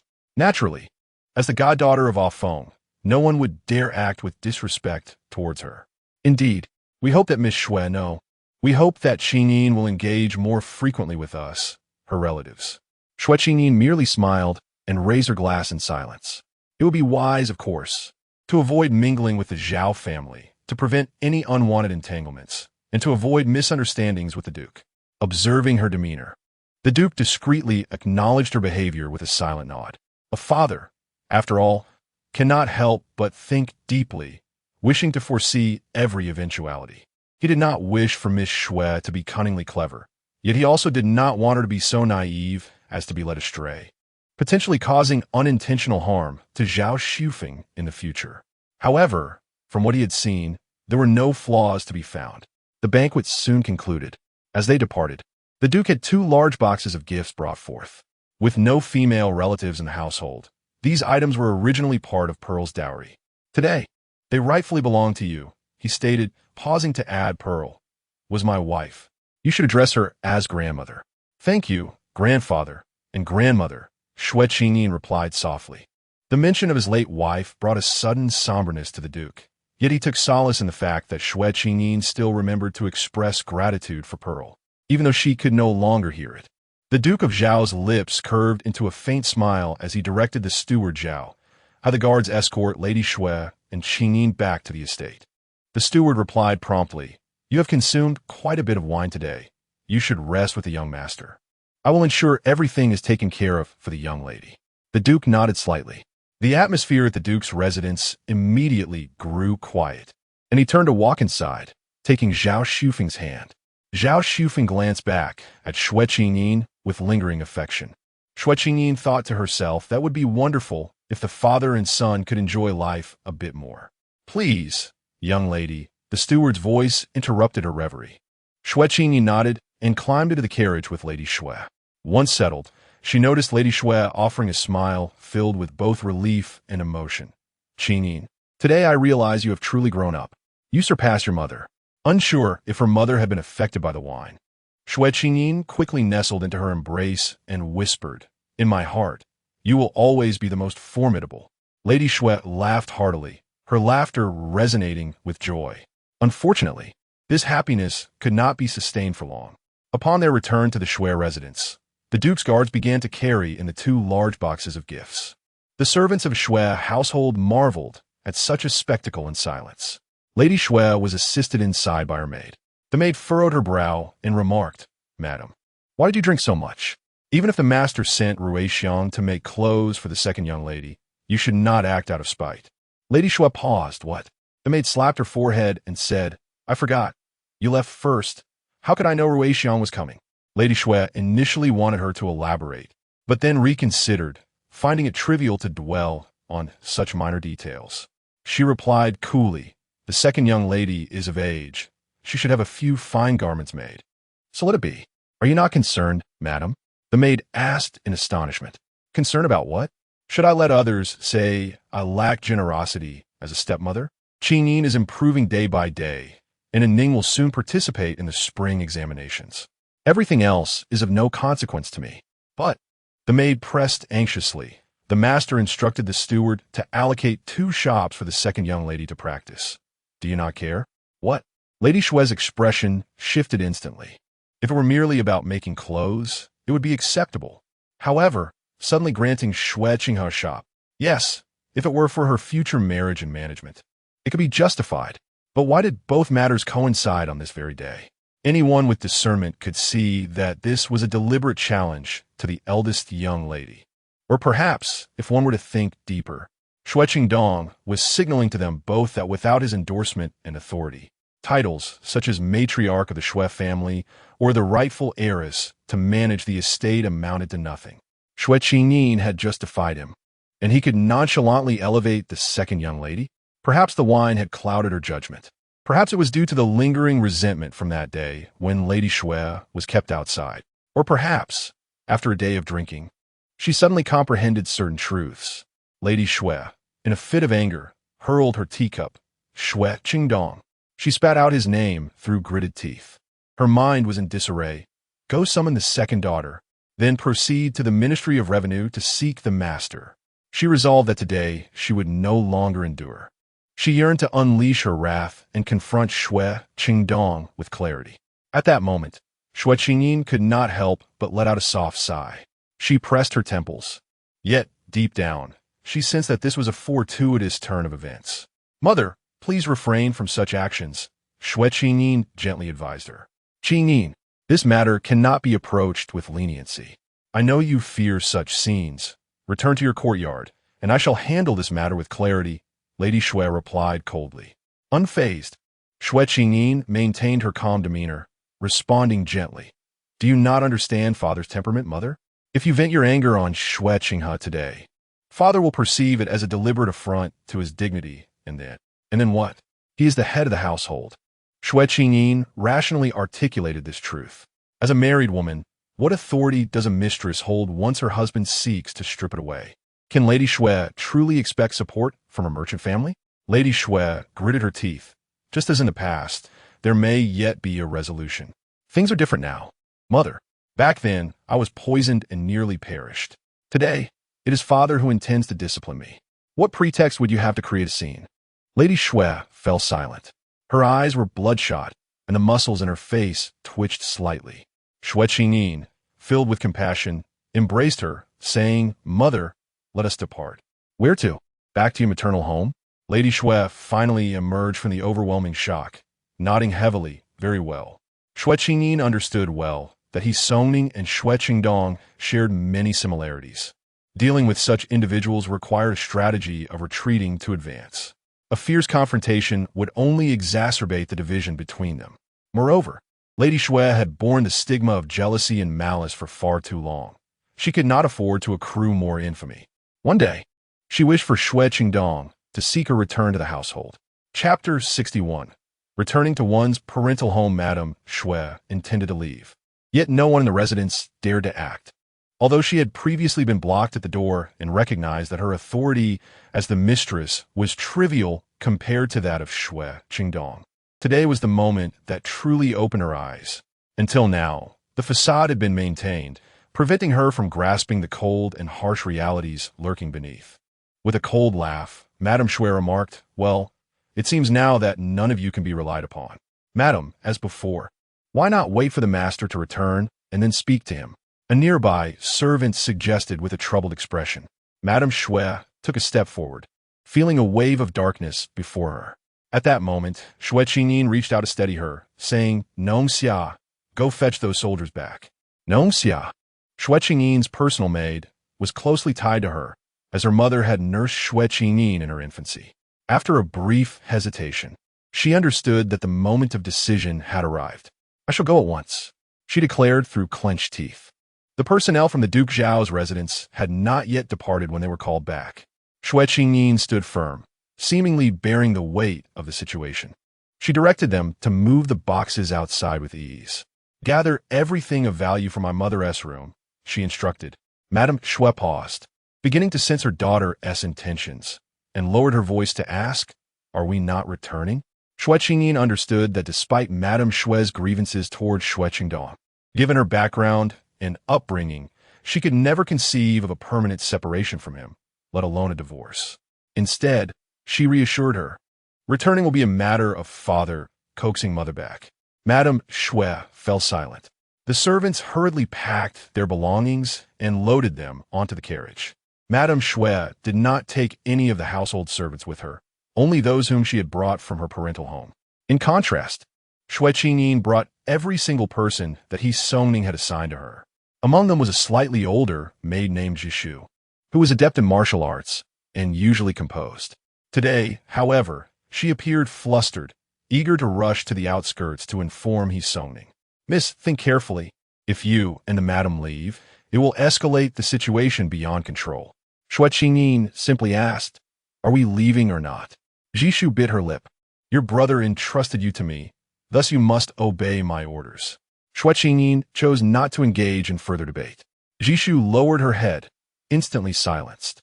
As the carriage wheels rolled, Xue Qingyin, accompanied by Madame Xue, gathered clothes, jewelry, books, and even the screen and inkstone that Xue Qingdong had gifted her, along with the presents that he Songning had brought back from afar. The scale of their departure truly resembled a family relocation, grateful to the Duke Zhao's guards.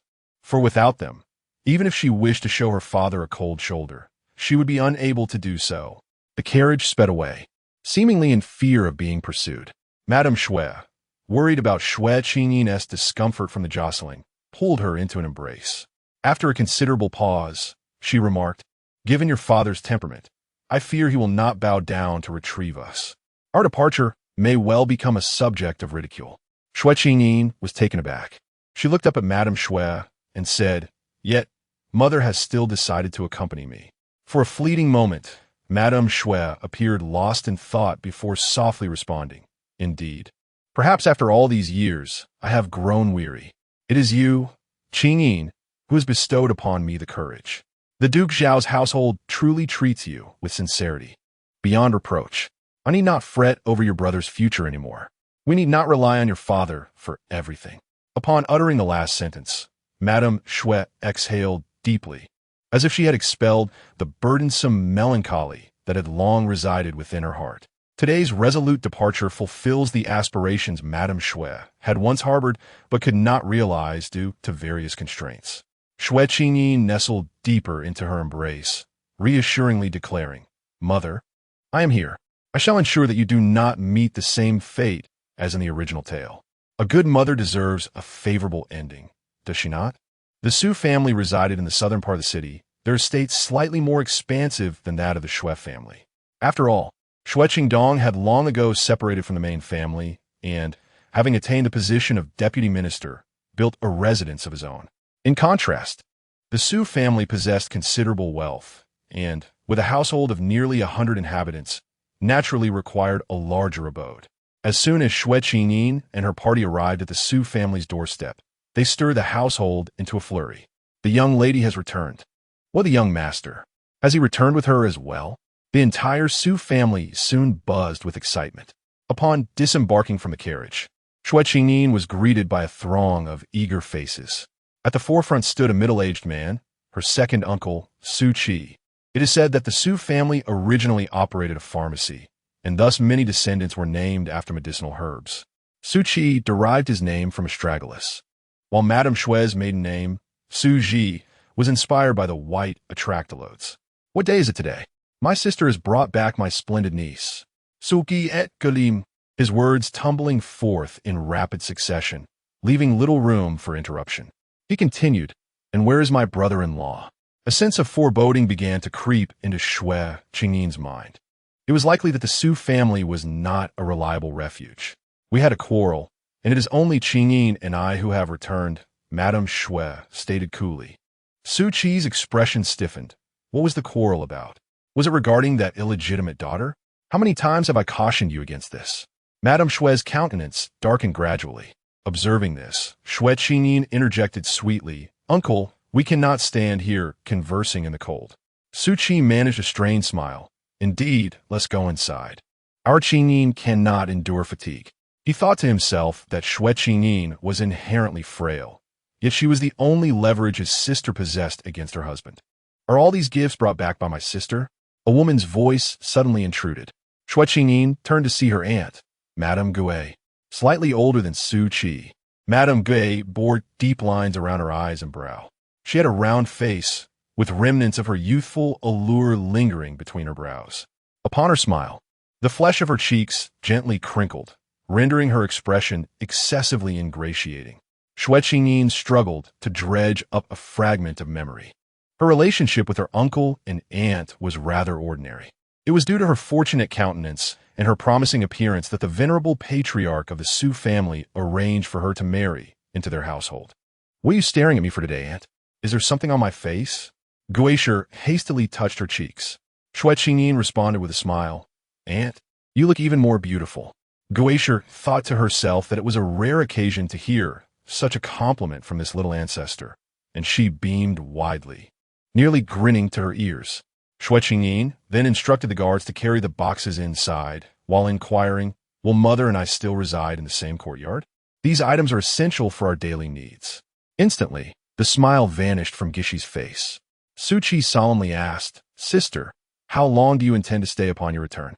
Madame Xue feigned ignorance of their expressions and replied, at the very least, 3 months, at most, it could extend to half a year, or even a year. I cannot say for certain. Xu Qi's countenance changed dramatically. That simply cannot be. How can a married aunt return to her family for such an extended period? Pouting, Xue Qingyin retorted, is uncle trying to drive us away? Of course. Not at all, came the hurried reply. Then, that is well. We are family and should not speak in halves. With a wave of her hand, she instructed them to carry everything inside.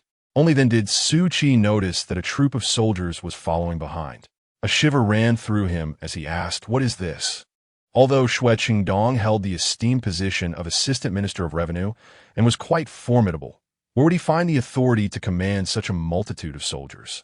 They are the guard from the Duke Zhao's residence, Xue Qingyin sweetly replied.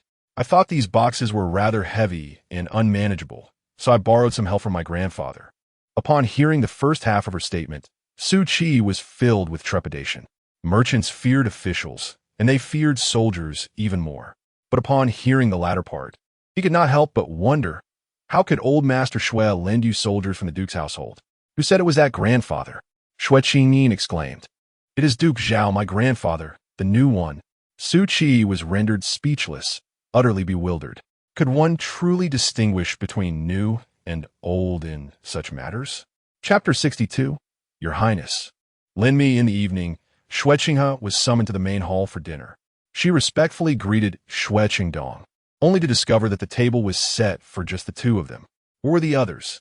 Questions bubbled up in her throat, but she noticed that Xue Qingdong's hand was bandaged, as if he had shattered something in a fit of rage. Xue Qinghe swallowed her inquiries back down. With the absence of her stepmother and elder sister, this meal felt stifling nonetheless. It wasn't tea until Xue Qingdong set down his chopsticks that she finally exhaled in relief. You shall go to the tea house in the outskirts of the city tomorrow. Do you not enjoy reading tea scriptures?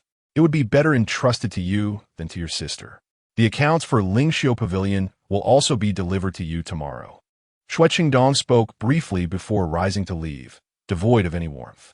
Yet, recalling his earlier remark about her fondness for tea scriptures, Xue Qingyin felt a flicker of acknowledgement from her father. As she returned to the courtyard, Xue Qingyin cheerfully remarked, just as the eldest young lady took over the family business. So shall the second young lady. Lingxiu Pavilion, located in the bustling East Market, will attract numerous nobles if you manage it well. You need not fear your stepmother any longer. Xue Qingyin felt a weight lift from her heart. Perhaps her elder brother would recognize her capabilities? Today's father had been uncharacteristically displeased, and the eldest young lady had dared to incite their mother to return to her family. It seemed advantageous for them. Return to her family? Xue Qingyin pondered, realizing that was why she hadn't seen her. This did not align with her stepmother's usual demeanor. She had expected her stepmother to confront them. Indeed, she has returned to her family. The second young lady must strive to seize the management authority of the household. When they return, there will be no room for their arrogance. Xue Qingyin encouraged her. Xue Qingyin sighed, but how can an unmarried daughter take charge of the household? In this regard, Xue Qingyin appeared to harbor greater ambition than she did. Xue Qingyin asserted confidently, why not? You still think too narrowly. The maidservants serving the Liu family have some connections with me. I once overheard that in order to train their legitimate daughter in managing household affairs, the Liu family entrusted their entire estate to her. Upon hearing this, Xue Qingyin felt a tumult of emotions within her. She feared that if her elder brother returned and blamed her for causing Madame Xue to leave, she would not be able to bear the weight of such responsibility. Yet, she could not suppress the desire to prove herself to her brother and father. At this moment, Xue Qingyin was also reflecting. She wondered what the eldest young lady was doing now. Was she secretly shedding tears, or was she in a fit of rage? Meanwhile, Xue Qingyin sat at a table. A succession of dishes presented before her. The Xu family, being merely merchants, did not adhere to the notion of moderation in indulgence.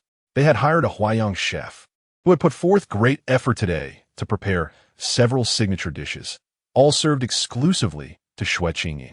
The entire Xu family gathered together. Yet only Madame Xue and Xue Qingyin were treated as esteemed guests, especially Xue Qingyin, for she now had a new grandfather. The three characters of Zhaogua are indeed enough to make them tremble in fear. Qingyin, do try this. Su Qi eagerly served Xue Qingyin some dishes. Gue asked anxiously from the side, how is it? It's acceptable, Xue Qingyin replied. These two words immediately prompted the other members of the Xu family to exchange discreet glances. She is indeed difficult to please. In stark contrast to the oppressive atmosphere of the Xue family, Xue Qingyin was attended to and delicately sampled 8 dishes, finally savoring a plate of cheese cherries. Relishing the sweet and sour flavors of the cherries mingled with the aroma of the cheese. Then, everyone gathered around her to escort her back to her quarters for a rest. Xue Qingyin and Madame Xue settled into the Xinmi Pavilion.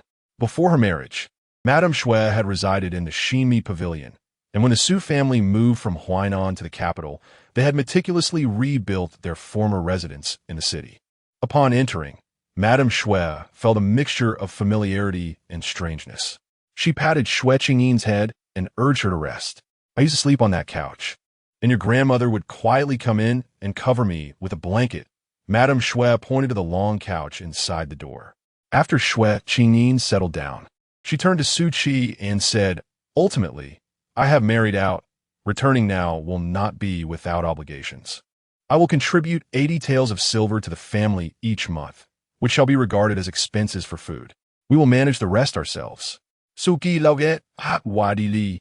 What are you saying? You are returning to your own home. Why should you pay silver? Madame Xue merely smiled without replying. She had only just realized that after leaving the Xue family, her options were rather limited, as if nowhere truly belonged to her. Fortunately, with her daughter by her side, any place could feel like home. Meanwhile, Xue Qingyin lay on the couch, unable to sleep. She eventually got up and leaned by the window to gaze outside. With Madame Xue absent, the courtyard was exceptionally quiet. They must have gone to reminisce with the Xu family. As she pondered what to do today, perhaps a visit to the silk shop would be in order. A servant from the Xue family cautiously approached the door and announced, "Cousin, there are visitors outside who claim to be from the outskirts, specifically seeking you." Xue Qingyin immediately stood up and opened the door.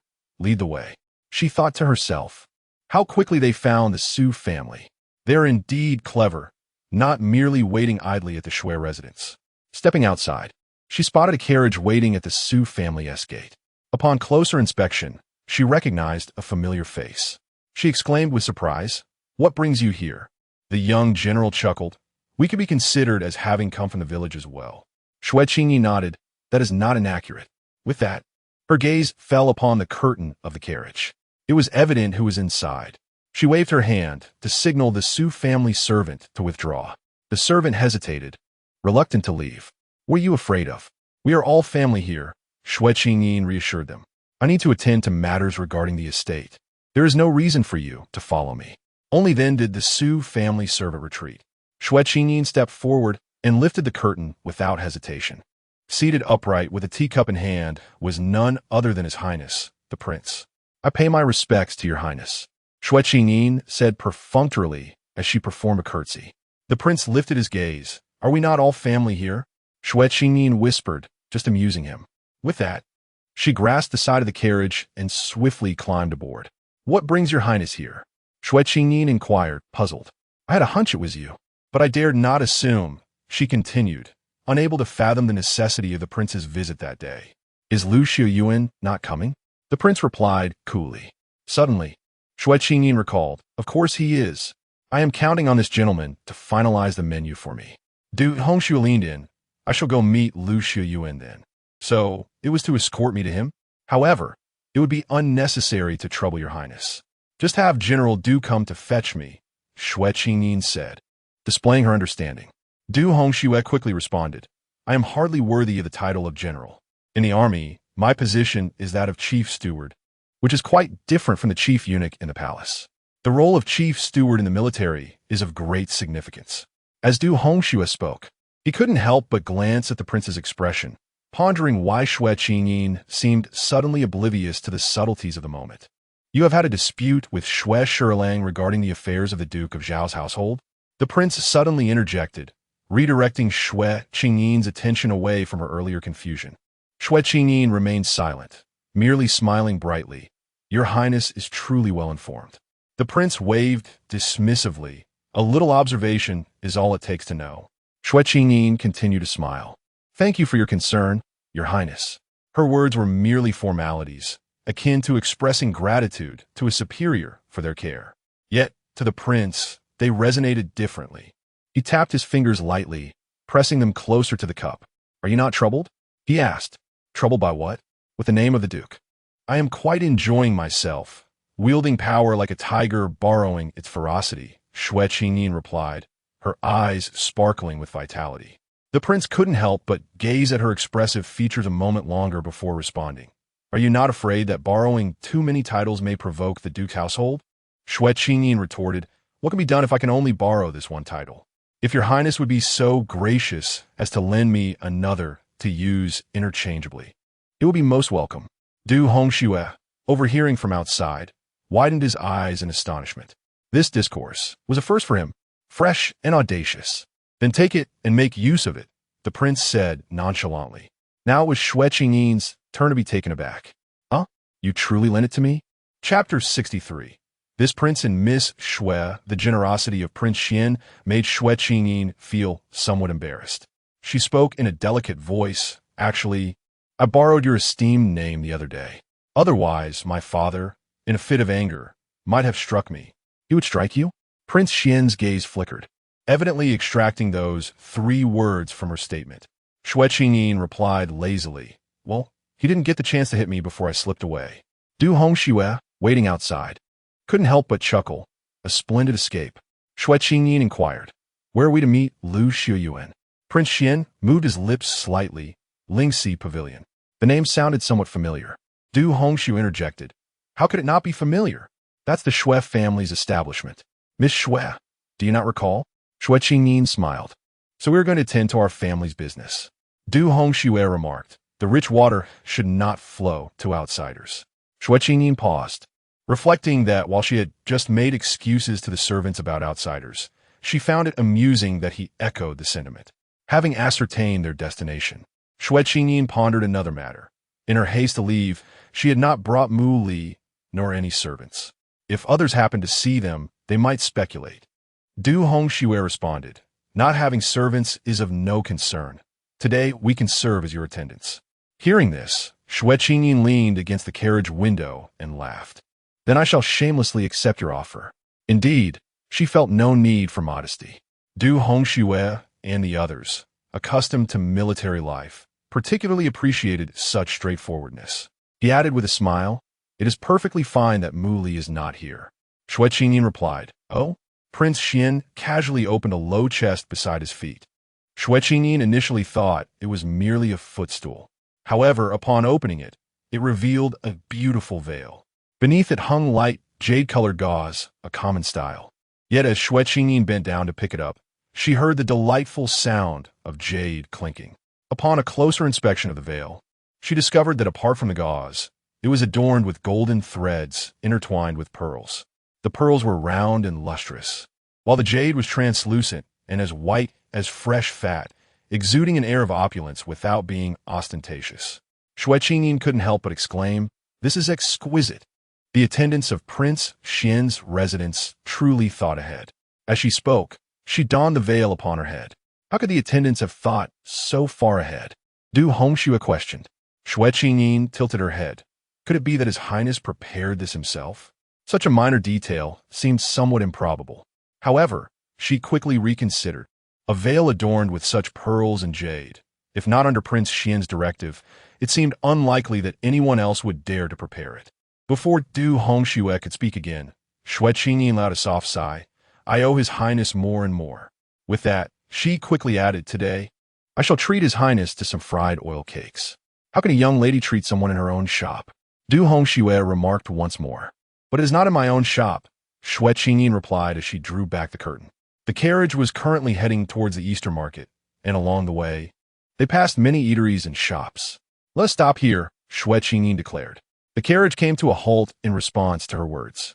Xue Qingyin mused that the coachman at the Xianwang's residence was indeed obedient to her requests.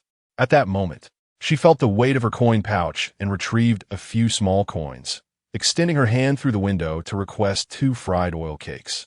The vendor, startled by Du Hongxue's attire, swallowed hard before cautiously wrapping the cakes and handing them over. "Be careful, my lady. They are quite hot," he remarked, casting a glance at the delicate hand that reached out to him. It was pale and dazzling, causing him to avert his gaze. He cautiously lifted his eyes, only to behold the lady's veil, adorned with shimmering golden threads. Beside her, he could barely glimpse a profile that reminded him of the day he witnessed His Highness. The Xianwang returned victorious. Could it be the Xianwang? The vendor pondered, his mind in a haze. Upon receiving the oil cakes, the lady swiftly offered one to the Xianwang. The outer shell is crisp, while the inside is sweet and soft. "Your Highness, do take a taste," Xue Qingyin encouraged.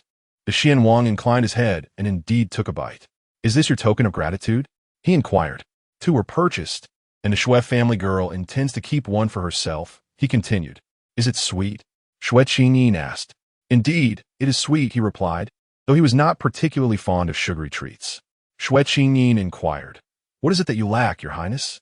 "Nothing at all. Whatever I might offer as a token of gratitude would merely be embellishment, rather insipid," he responded. Was this her excuse for only gifting flowers during her previous visits?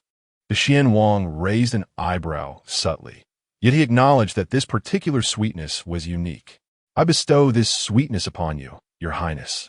May you savor honey each day henceforth, free from any worries," Xue Qingyin proclaimed, unashamedly. As she spoke, she took a bite of the fried oil cake herself, reflecting on how delightful it was and contemplating inviting the vendor to her estate in the future. She then leaned out again, stating, "I shall send someone tomorrow to invite the vendor to my residence for a conversation." The vendor, eyes wide in disbelief, repeatedly agreed, watching them depart. Du Hongxue asked, "What do you intend to discuss with him? How much silver would it take to have him come to the estate to make these fried oil cakes?" Xue Qingyin paused and inquired, Have you tasted these at the estate? No, Du Hongxue shook his head. The Xian Wang seemed to perceive Xue Qingyin's intent and added, there are none in the palace either. Then that is splendid, Xue Qingyin replied, her eyes narrowing in satisfaction. Du Hongxue realized, so, Xue Qingyin has effortlessly ventured into business? Is that not permissible? She queried. Of course it is, he affirmed. Yet he contemplated how he had never seen a woman so at ease in the presence of the Xian Wang, remaining unfazed by her surroundings. Thus, Xue Qingyin was indeed different from the others. He mused with a sense of admiration. I merely borrowed His Highness's name. I thank you for that, Your Highness. Xue Qingyin's voice rang out once more. What did you borrow it? Du Hongxue asked, puzzled. The vendor. Upon seeing your attire and catching a glimpse of the person in the carriage, would naturally infer your esteemed status. Thus, when I invited him, he had no reason to decline, she explained. Du Hongxue comprehended her reasoning. However, the pretext for borrowing was utterly insubstantial. The one being borrowed from would harbor not a trace of displeasure, but rather perceive her as astute and charming. The balance in this matter was indeed struck with remarkable precision. The carriage continued its journey, and Xue Qingyin purchased some delicacies along the way, often acquiring 2 portions to share with Prince Xuan. The prince sampled each offering but offered no commentary on their taste. Du Hongxue, watching with a hint of envy, could not help but inquire, how does Miss Xue know of so many delightful treats? Xue Qingyin mused to herself that it was, of course, thanks to He Songning, that unwitting benefactor who had indulged her on their previous journey. She resolved to concoct an excuse for He Songning to accompany her to the Western market next time. As spending her own money felt rather unjust, it was far more comfortable to rely on He Songning. While she contemplated this internally, she replied aloud, oh, my elder brother enjoys purchasing these items for me. Having eaten them frequently, I naturally know where the best are found. Du Hongxue appeared puzzled. Is that so? It sounds like a rather good sibling relationship. Yet, she recalled how Fang Qingzhong had mentioned encountering Miss Xue in a rather heated exchange with her brother at the estate. Xue Qingyin thought to herself that she certainly would not leave any incriminating evidence for He Songning. He bore a grudge far too easily. Amidst their feasting, they finally arrived at Lingxi Pavilion. Xue Qingyin was the first to leap from the carriage, unable to suppress a light burp. Before Prince Xuan could disembark, a sharp reprimand rang out. Get lost. 2 burly attendants emerged from within Lingxi Pavilion. In their rough handling, a frail, disheveled figure was shoved out onto the threshold. Do you think this is a place for you? One of the attendants scolded. The man stood up, his posture straightening. I have already informed you that I have an appointment here. Why will you not allow me to enter? Enough with the idle chatter. Our master will be arriving shortly. Is it not ill fortune to encounter such nonsense at the entrance? A man resembling a steward emerged with a grim expression. How could I not be aware that the master has sent someone? Xue Qingyin interjected. The steward, failing to recognize her, inquired, May I ask who this esteemed person is? Before Xue Qingyin could respond, another carriage approached, driven by a middle-aged man whose face was strikingly familiar. Is that not the steward of the Xue family?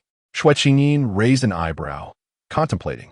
The steward descended from the carriage, and the shopkeeper, noticing him, immediately changed his demeanor and said in a low voice, Quickly, tidy up. The master's people have arrived. In the meantime, the steward lifted the carriage curtain, and a young lady emerged. This is our second Miss Xue, he announced, turning around.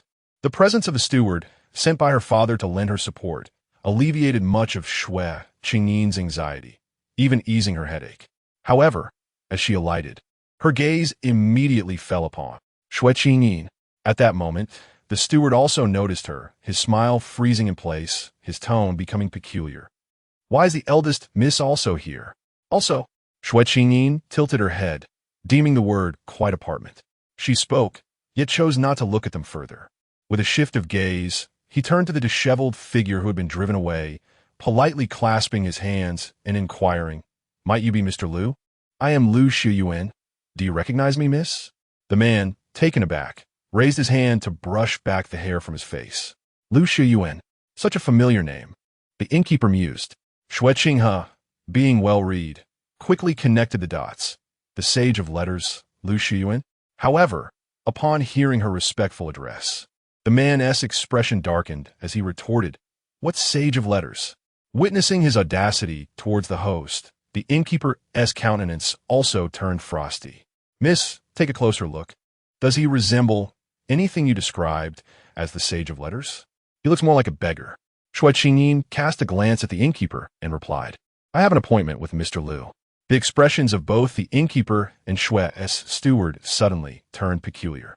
Xue Qingyin fell silent, realizing she had overlooked the fact that in the current times, it was inappropriate for a woman to meet a man alone.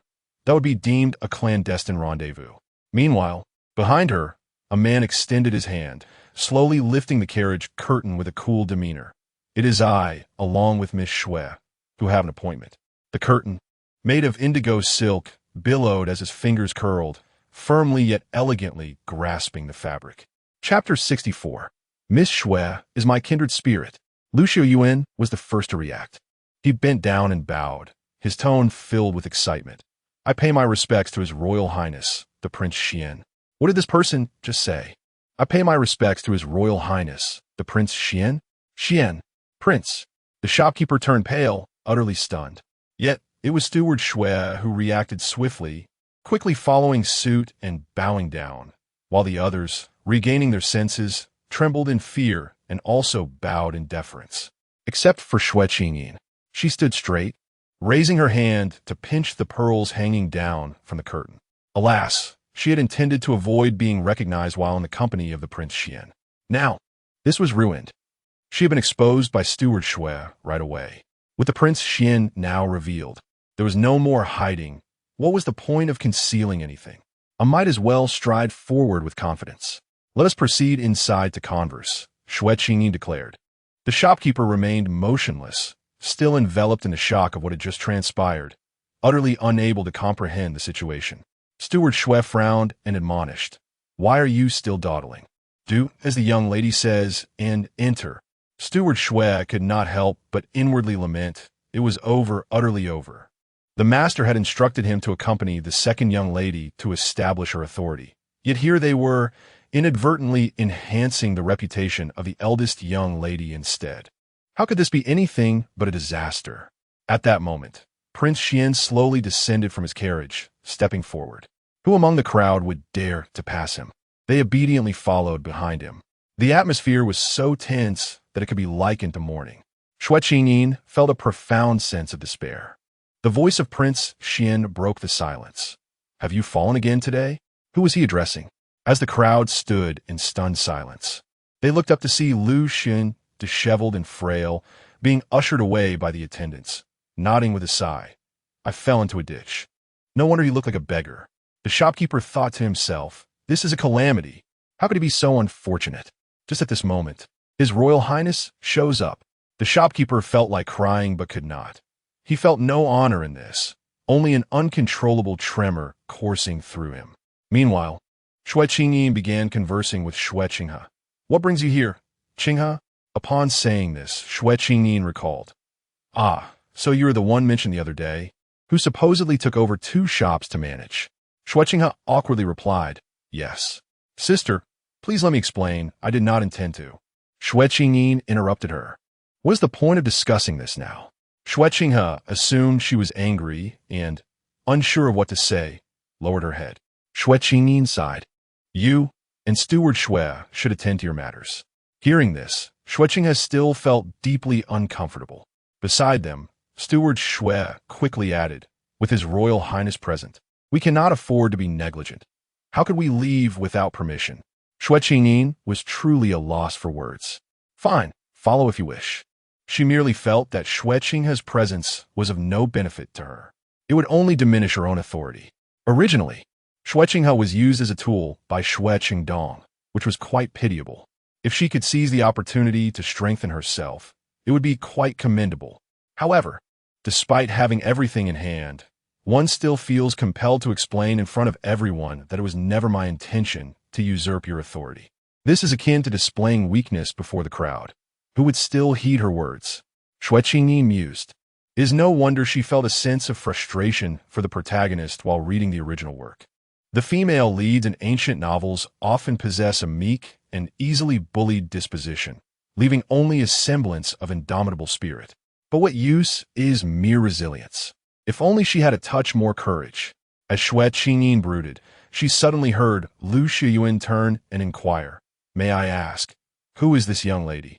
The response came from Xian Wang, who stated, "You may simply refer to her as Miss Xue." Indeed, Lu Shiyuan acknowledged. The Lingxi pavilion felt rather desolate as they ascended to the second floor and entered a private room. The shopkeeper wiped his brow and quietly asked, "What would the esteemed guest like to eat?" At that moment, no one responded.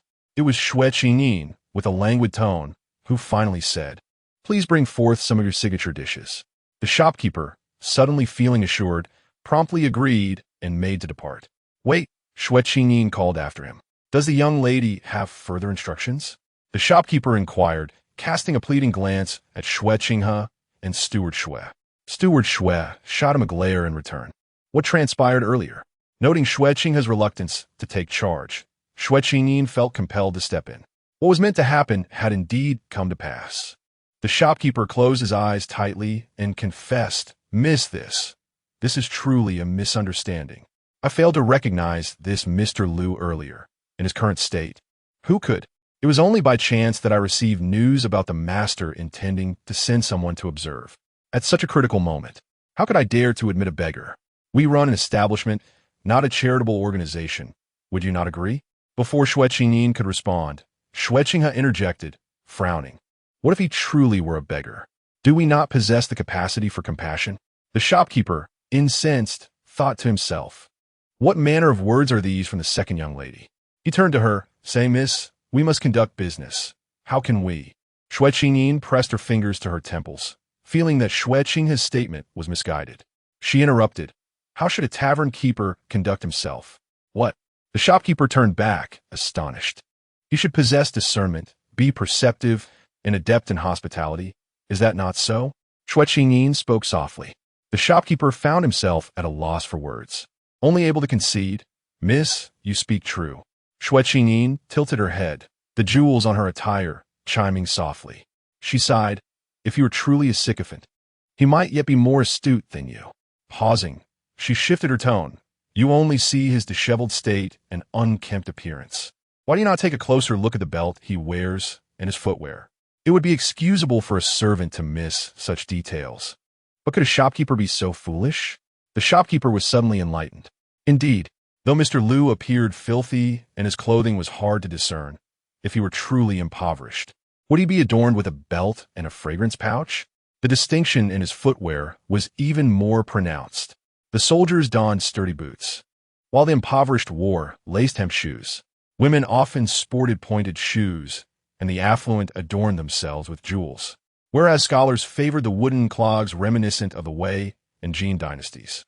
The shopkeeper, blushing profusely, bowed to Xue Qingyin and humbly acknowledged his lesson. He then turned to Lu Shiyuan, kneeling decorously before him, bowing deeply as he expressed, "I truly should not have offended you today. Please, punish me as you see fit." Lu Xun waved his hand dismissively, not even glancing at him, and merely stated, "Enough. What purpose does it serve to kneel here? Simply ensure you cover my wine expenses for 3 months." His languid tone mirrored that of Xue Qingyin's moments prior. Meanwhile, Xue Qinghe pressed her lips together, perplexed as to why Lu Shiyuan had so casually let the shopkeeper off the hook. She was equally bewildered by Xue Qingyin's lack of outrage and the shopkeeper's sudden acceptance of his faults after just a few exchanges. Grateful for Lu Shiyuan's magnanimity, the shopkeeper expressed his thanks to both Lu Shiyuan and Xue Qingyin, even bowing to Prince Xuan before stepping back. At that moment, a servant cautiously brought in tea. Xue Qingyin picked up a cup, but refrained from drinking. Her curiosity piqued as she asked, "Mr. Lu, do you often fall into ditches?" With a weary tone, Lu Xuan replied, "Not always into ditches. Sometimes I tumble into rivers, other times I roll down hills, and occasionally I trip on stairs." It sounded rather tragic. Xue Qingyin mused that if she were to open a pharmacy dedicated to treating Lu Shiyuan's mishaps, she would surely amass a fortune. "Let us not dwell on such unfortunate matters," Lu Shiyuan said earnestly, scrutinizing Xue Qingyin. Even through the sheer curtain, He could faintly discern her stunning beauty. He was no fool and understood that today His Highness Prince Xuan had specifically requested to see him, likely due to this young lady, Xue. Lu Shuyuan inquired, "Is Miss Xue seeking to hire me as a tutor for the young ones at your residence?" Xue Qingyin pushed a cup of tea towards him. "This unpleasant brew is better suited for you," she remarked with a smile, adding, "I wish to request your calligraphy." Lu Shuyuan's expression immediately soured, but he quickly recalled the presence of Prince Xuan and attempted to compose himself, although his features contorted into a rather comical expression. He spoke with a strained tone. "Miss Xue, my calligraphy is hardly worthy of note. It is not a matter of modesty, but rather, alas, what am I? Merely a figure praised by those who do not truly understand the art. I am but a name, while true talent resides in obscurity, struggling in poverty. The more I ponder this, the more I feel ashamed, reluctant to put pen to paper. Yet paradoxically, the more I withdraw, the more they cherish my writing. Isn't that peculiar?" Upon hearing this, Xue Qingyin finally grasped why her reference to the sage of calligraphy had elicited Lu Shuyuan's displeasure. At that moment, Prince Xuan subtly tapped the table with his fingers. Xue Qingyin noticed that Mr. Lu visibly trembled. Lu Xuan opened his mouth, poised to speak, but Xue Qingyin interjected. "Then, Mr. Lu, you should indeed write for me." Lu Xuan, taken aback, asked why. "In the outskirts of the city, I possess a manor where I shall extend invitations to esteemed dignitaries to savor exquisite delicacies. For this menu, I wish to solicit Mr. Lu's assistance in its composition." Xue Qinghai's eyes widened in astonishment. She was entrusting Lu Shuyuan with the task of crafting a menu. After all, he was Lu Shuyuan. Lu Shuyuan himself stood in disbelief, evidently taken aback by this unexpected turn of events. Xue Qingyin, unperturbed, further inquired, "Do you harbor disdain for such individuals?" Lu Shuyuan remained silent. She continued, "Even if they were to offer an exorbitant sum, you would not wish to bestow upon them your calligraphy. Yet now, you find yourself inscribing your characters upon a menu, all the while profiting from them through the manner. Do you not find this to be a rather intriguing circumstance?" This notion resonated with Lu Shuyuan's contrarian spirit. Suddenly, he broke into a smile, exclaiming, "Indeed, indeed, a shift in perspective has rendered everything so clear. I shall write. This is perfectly suited for my characters, which are unworthy of being displayed upon the grand beams. Miss Xue, you are truly my kindred spirit." Upon hearing this, Du Hongxue discreetly cast a glance at the expression of King Xian, thinking to himself, "Be cautious with your words, my friend." Chapter 65. Will you marry me? The dishes at Lingxi Pavilion were rather unremarkable. King Xian picked at his food for a few moments before setting his chopsticks down. Lu Shuyuan, puzzled, inquired, "I recall that a few years ago, you had a delightful autumn fish sashimi. Why is it absent now?" The shopkeeper, with his head bowed, replied in a hushed tone, "Our master does not favor it." Xue Qingyin blinked. "Your elder brother doesn't tea like it?" The shopkeeper hesitantly nodded. It was rather peculiar. If he did not fancy it, the dish was simply forbidden in the establishment. Lu Shuyuan thought to himself how tyrannical that was. Xue Qingyin, however, was not the least surprised. This was quite characteristic of his zoning. "Let us depart and treat Mr. Lu to something different," she declared as she rose. It was best not to linger and create an awkward atmosphere for everyone. "What shall we eat?" Lu Shuyuan asked with curiosity. "Qingjing rice. Is that from the restaurant next to the D shop in the West Market?" "No, it's in the East Market." "You must not have sampled the one from the West Market. Theirs is far more delectable." "Is that so?"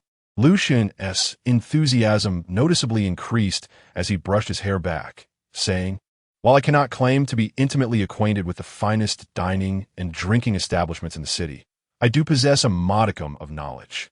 Xue Qingyin found this most agreeable. This Mr. Lu could indeed be of further use. She politely responded, "I would be grateful for your guidance. I am unworthy. I am unworthy." Standing before her, Lu Xuan suddenly became aware of his own disheveled appearance, feeling somewhat inadequate in the presence of such grace.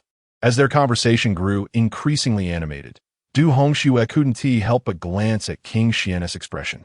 At that moment, Xue Qingyin turned to King Xian, softly asking, "Shall your highness accompany us?"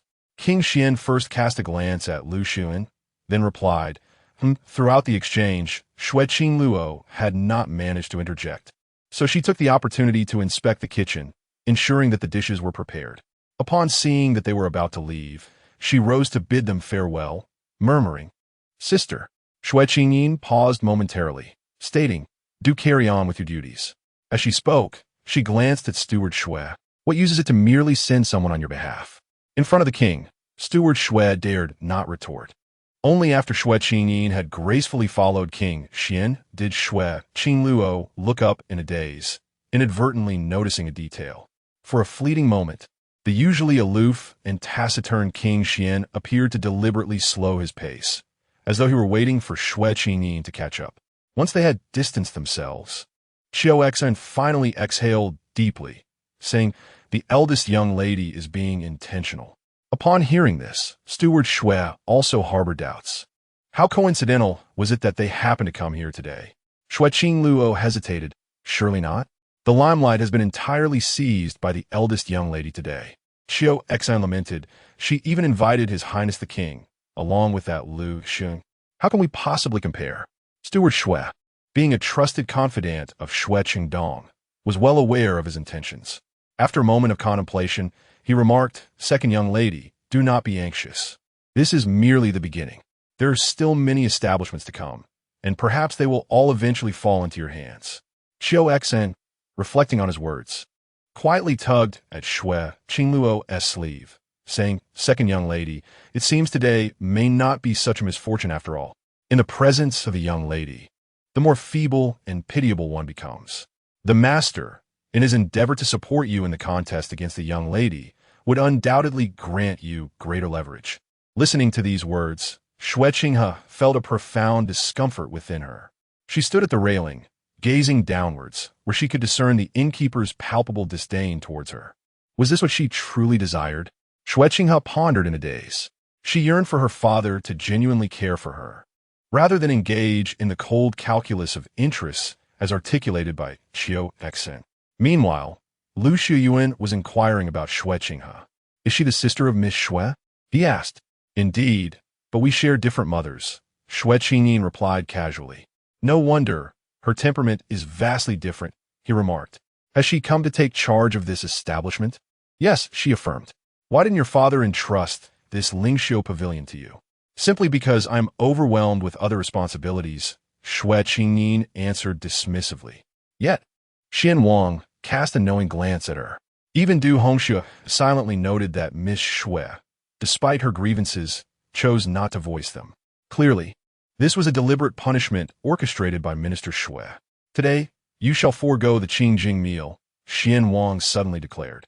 Lu Xun opened his mouth to protest, but closed it again, too timid to contradict.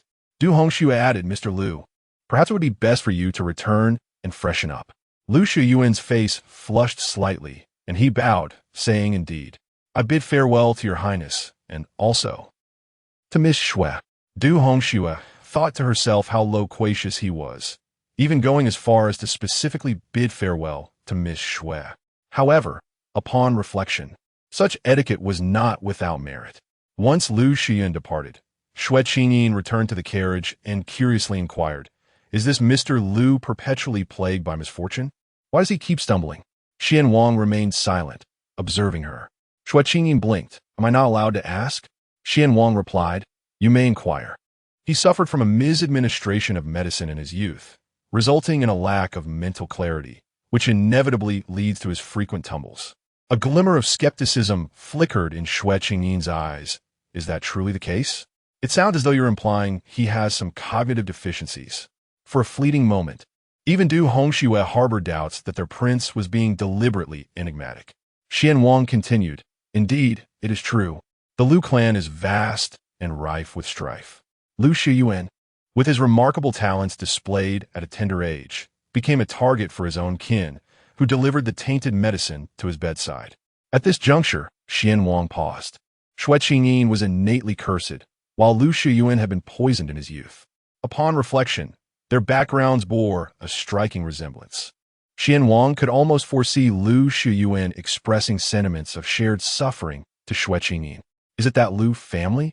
Xue Qingyin suddenly recalled the day in the court when the Lu lady was appointed as the legitimate wife of Prince Wei.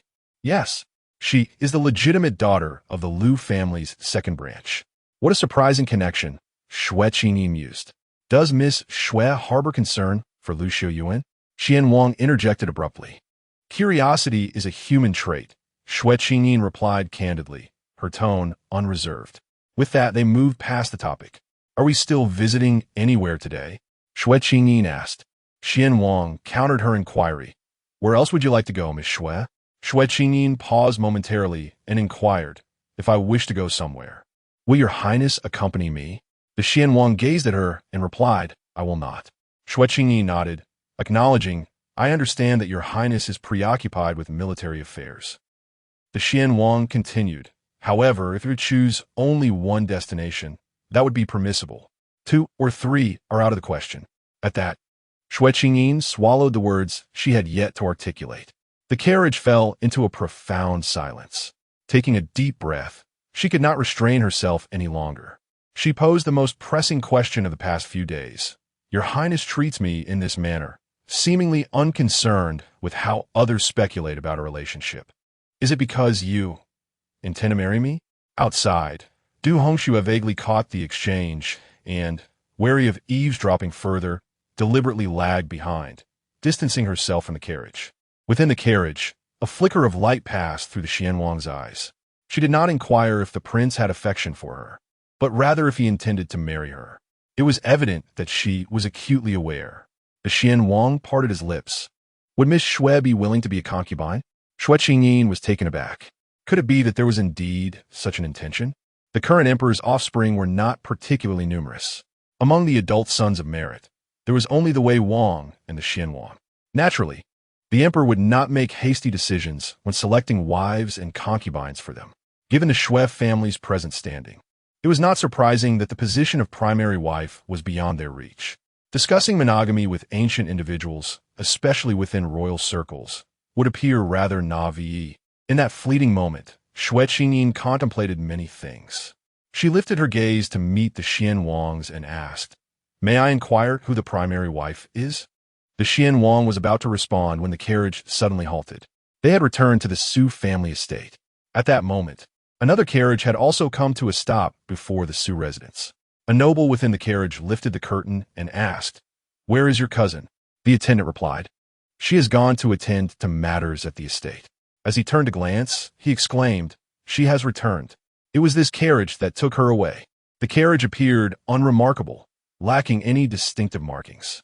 Drawing closer, the noble whispered, Qingyin. His voice was low, strained, and pained. Startled, Xue Qingyin listened, recognizing a tone reminiscent of the Wei Wang. For the past few days, I have been restless, unable to find peace, uncertain of how to confront you. The Wei Wang's voice was heavy. Xue Qingyin opened her mouth, contemplating whether to suggest that he need not face her at all. However, the Wei Wang did not afford her the opportunity to interject. He continued, I never anticipated that in the end, father would designate the Qiao and Lu ladies for me. I kneel before him, yet can neither gain your favor nor your presence. Xue Qingyin thought to herself, How awkward, dear brother. You were out here rambling while I was just discussing with the Xian Wang whether he intends to marry me. Are you intentionally trying to ruin my moment? Chapter 66. Using all her wits to entice His Highness, Xue Qingyin could not help but glance back at the expression on Prince Xian's face. It remained as frigid as ever, devoid of any discernible emotion. He sat there, composed and silent, seemingly intent on hearing what absurdities Prince Wei might utter today. Separated by a thin curtain, Prince Wei, having spoken at length, noticed Xue Qingyin's silence and could not suppress his frown. Could it be that she refrained from speaking due to the presence of others in the carriage? But aside from her maid, who else could there be? Prince Wei cast a sidelong glance at the coachman of the opposing carriage, who met his gaze with unwavering composure. At that moment, Prince Wei began to sense that something was amiss. Why was the coachman so unperturbed? He claimed to be of royal lineage, yet did not offer a bow. Qingyin. Prince Wei lowered his voice. Are you in the carriage? Prince Xian pressed a hand on Xue Qingyin's shoulder, prompting her to remain silent. It was uncertain whether her shared company with Prince Xuan made the situation more awkward, or if it was Prince Wei's lengthy discourse that rendered it so. Qingyin. Prince Wei's tone turned slightly cold. You are indeed difficult to locate. The Xue family claims you returned to your maternal home, and I assumed you were distressed over the matter of your betrothal. Yet here you are, unwilling to utter a single word. I shall have to take our token of affection to seek Father Emperor's blessing without you. As he spoke, he raised his hand to lift the curtain of the carriage, convinced that his words would compel Xue Qingyin to speak. The indigo curtain slowly rose, revealing not the radiant visage of Xue Qingyin, but a face that was all too familiar and deeply feared by Prince Wei, a cold countenance. How could it be Prince Xuan? Prince Wei was taken aback, stumbling backward, inadvertently pulling down the curtain of his own carriage. Why do you fear me so? Prince Xuan gazed down at him. Regaining his composure, Prince Wei straightened up, his face stiff with disbelief. How could it be my elder brother? Why should it not be me? Prince Xuan retorted coldly. Prince Wei felt a shiver run down his spine, acutely aware that he was now exposed before Prince Xuan. What scorn and ridicule might Prince Xuan harbor in his heart? The servant of the Xu family had claimed that the carriage contained a lady from the Xue family.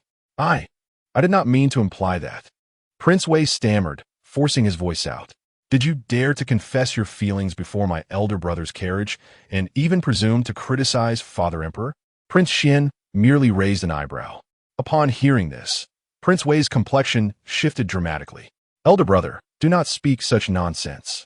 How could I dare to criticize Father Emperor? Then what did you mean by your words? Are you dissatisfied with the daughters of the Qiao and Lu families? Elder brother, I harbor no such thoughts. Prince Wei gritted his teeth. When had Prince Xuan begun to so readily cast aspersions? Do you intend to marry the daughter of the Xue family? Prince Xuan inquired further. Unaware of how each question and answer diminished his standing in Prince Xuan's eyes, Prince Wei instinctively replied, what objection could there be? As a prince, I am permitted 2 secondary consorts. Of course, he had every intention of making Xue Qingyin his primary consort, for he held no affection for the daughter of the Lu family at all. In comparison to Xue Qingyin, one appears utterly unremarkable. However, such sentiments must not be uttered in the presence of the crown prince, lest they reach my father's desk by dawn. I recall that you already have a concubine in your residence, surnamed Jiang. A pretext to demote her to a lesser status would suffice, as her family is hardly formidable. The Prince of Wei mused. If she were to harbor resentment towards a young lady of the Xue family, what of it? I shall simply shower affection upon Miss Xue. Who would dare to lay a hand on her? Your legitimate wife would. The Prince of Wei furrowed his brow and replied, Then I shall admonish Lady Lu. Your father will question you. A concubine cannot surpass a legitimate wife. This is the established order. The crown prince spoke coldly. The Prince of Wei fell silent. Yet at this moment, he finally realized, why does my brother show such concern for Miss Xue's future in my household? The crown prince offered no reply, merely inquired, What do you think? The expression of the Prince of Wei tightened. He scrutinized the crown prince, though the surging suspicions in his heart seemed implausible. They appeared to be the only explanation at hand. Brother, do you also wish to marry Miss Xue? The Prince of Wei struggled to suppress his rising ire. Forcing the words out, the crown prince is doing this on purpose. He must be. The crown prince wishes to compete with him for Xue Qingyin. Do elaborate once more on the token of affection you mentioned earlier. What manner of object is it? The crown prince inquired unhurriedly, his gaze icy. Is the name of the Prince of Wei. The crown prince's use of it was not to convey familiarity. The Prince of Wei shuddered, instantly recalling the fear he felt in his youth towards the crown prince, who often addressed him by name. Suppressing that flicker of fear, he resolved to contest the crown prince to the bitter end. He replied coldly, Tomorrow, brother, you shall know. The crown prince showed no hint of anger. He replied indifferently, I await with bated breath. The Prince of Wei no longer harbored thoughts of seeing Xue Qingyin. He commanded the coachman sharply, Drive back to the residence. The coachman, trembling, turned the reins and headed back toward the Prince of Wei's estate, entirely unaware that Xue Qingyin was concealed behind the crown prince, having overheard their entire exchange. After a while, the crown prince lowered the curtain and turned to say, The Prince of Wei is truly an unsuitable match. It is wise of Miss Xue not to favor him. Xue Qingyin could not resist saying, earlier, Your Highness mentioned that if I were to become the Prince of Wei's concubine, I would be bullied by the legitimate wife. What of you, Your Highness? Would your legitimate wife not bully me? The Crown Prince replied, She would not. How can you be so certain? Xue Qingyin pondered. Because there is no legitimate wife. The Crown Prince continued. Xue Qingyin's eyes widened in surprise. Oh? Does Miss Xue wish to become a concubine of the Crown Prince's estate? The Crown Prince then reiterated his earlier question. Just as the word wish was about to escape her lips, she heard the Crown Prince say, If you cannot arrive at a conclusion at this moment, you may take a few more days to contemplate. Xue Qingyin waved her hand, saying, No need to ponder. I wish to. She spoke candidly.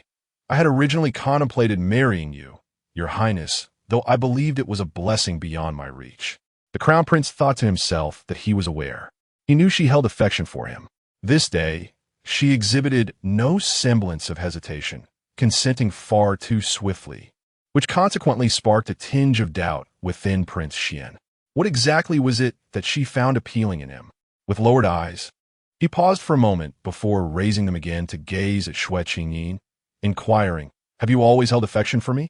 It was as if he had never been aware of her feelings. Xue Qingyin nodded. Prince Xuan pressed further, What is it that you admire? Xue Qingyin found herself momentarily at a loss. Was it necessary to articulate this? She began to rack her brain. How could she respond appropriately? After considerable contemplation, she decided to be forthright. I do not harbor any affection for Prince Wei. Indeed, I dislike him greatly. However, should he pursue me relentlessly, even with my father holding the esteemed position of Minister of Revenue, neither I nor the Xue family could defy a prince. At that moment I thought, if I were to marry, it would be far better to wed His Highness Prince Xuan. Indeed, this seemed a logical and reasonable conclusion for an ordinary person. Prince Xuan felt no profound disappointment. Rather, he was relieved not to have to ponder her feelings for him, which had come upon him so unexpectedly that it had aroused his suspicions regarding her true intentions. His Highness surpasses him in every regard, Xue Qingyin continued, and she mused that it hardly constituted flattery, as it was merely the truth. In what way? Prince Xuan abruptly inquired with a serious demeanor. Xue Qingyin hesitated, then began to enumerate. Well, Your Highness is more handsome than he. In an instant, there was a noticeable shift in Prince Xuan's expression. Xue Qingyin continued her list, and your temperament is also more agreeable. This was the first time anyone had remarked upon his amiable nature. Prince Xuan, maintaining his composure, mused to himself. His character was beyond reproach, and he had always been more inclined to admire those who had achieved great military prowess on the battlefield. Xue Qingyin reflected on her wilder days, having once secretly indulged in reading risque tales. Alas, in this era, such fantasies were unattainable.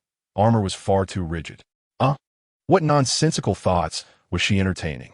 Ultimately, everything was commendable. Xue Qingyin concluded with a phrase she deemed satisfactory, simultaneously suppressing all the errant thoughts in her mind. Prince Xuan remained silent for a protracted moment, causing Xue Qingyin's heart to race.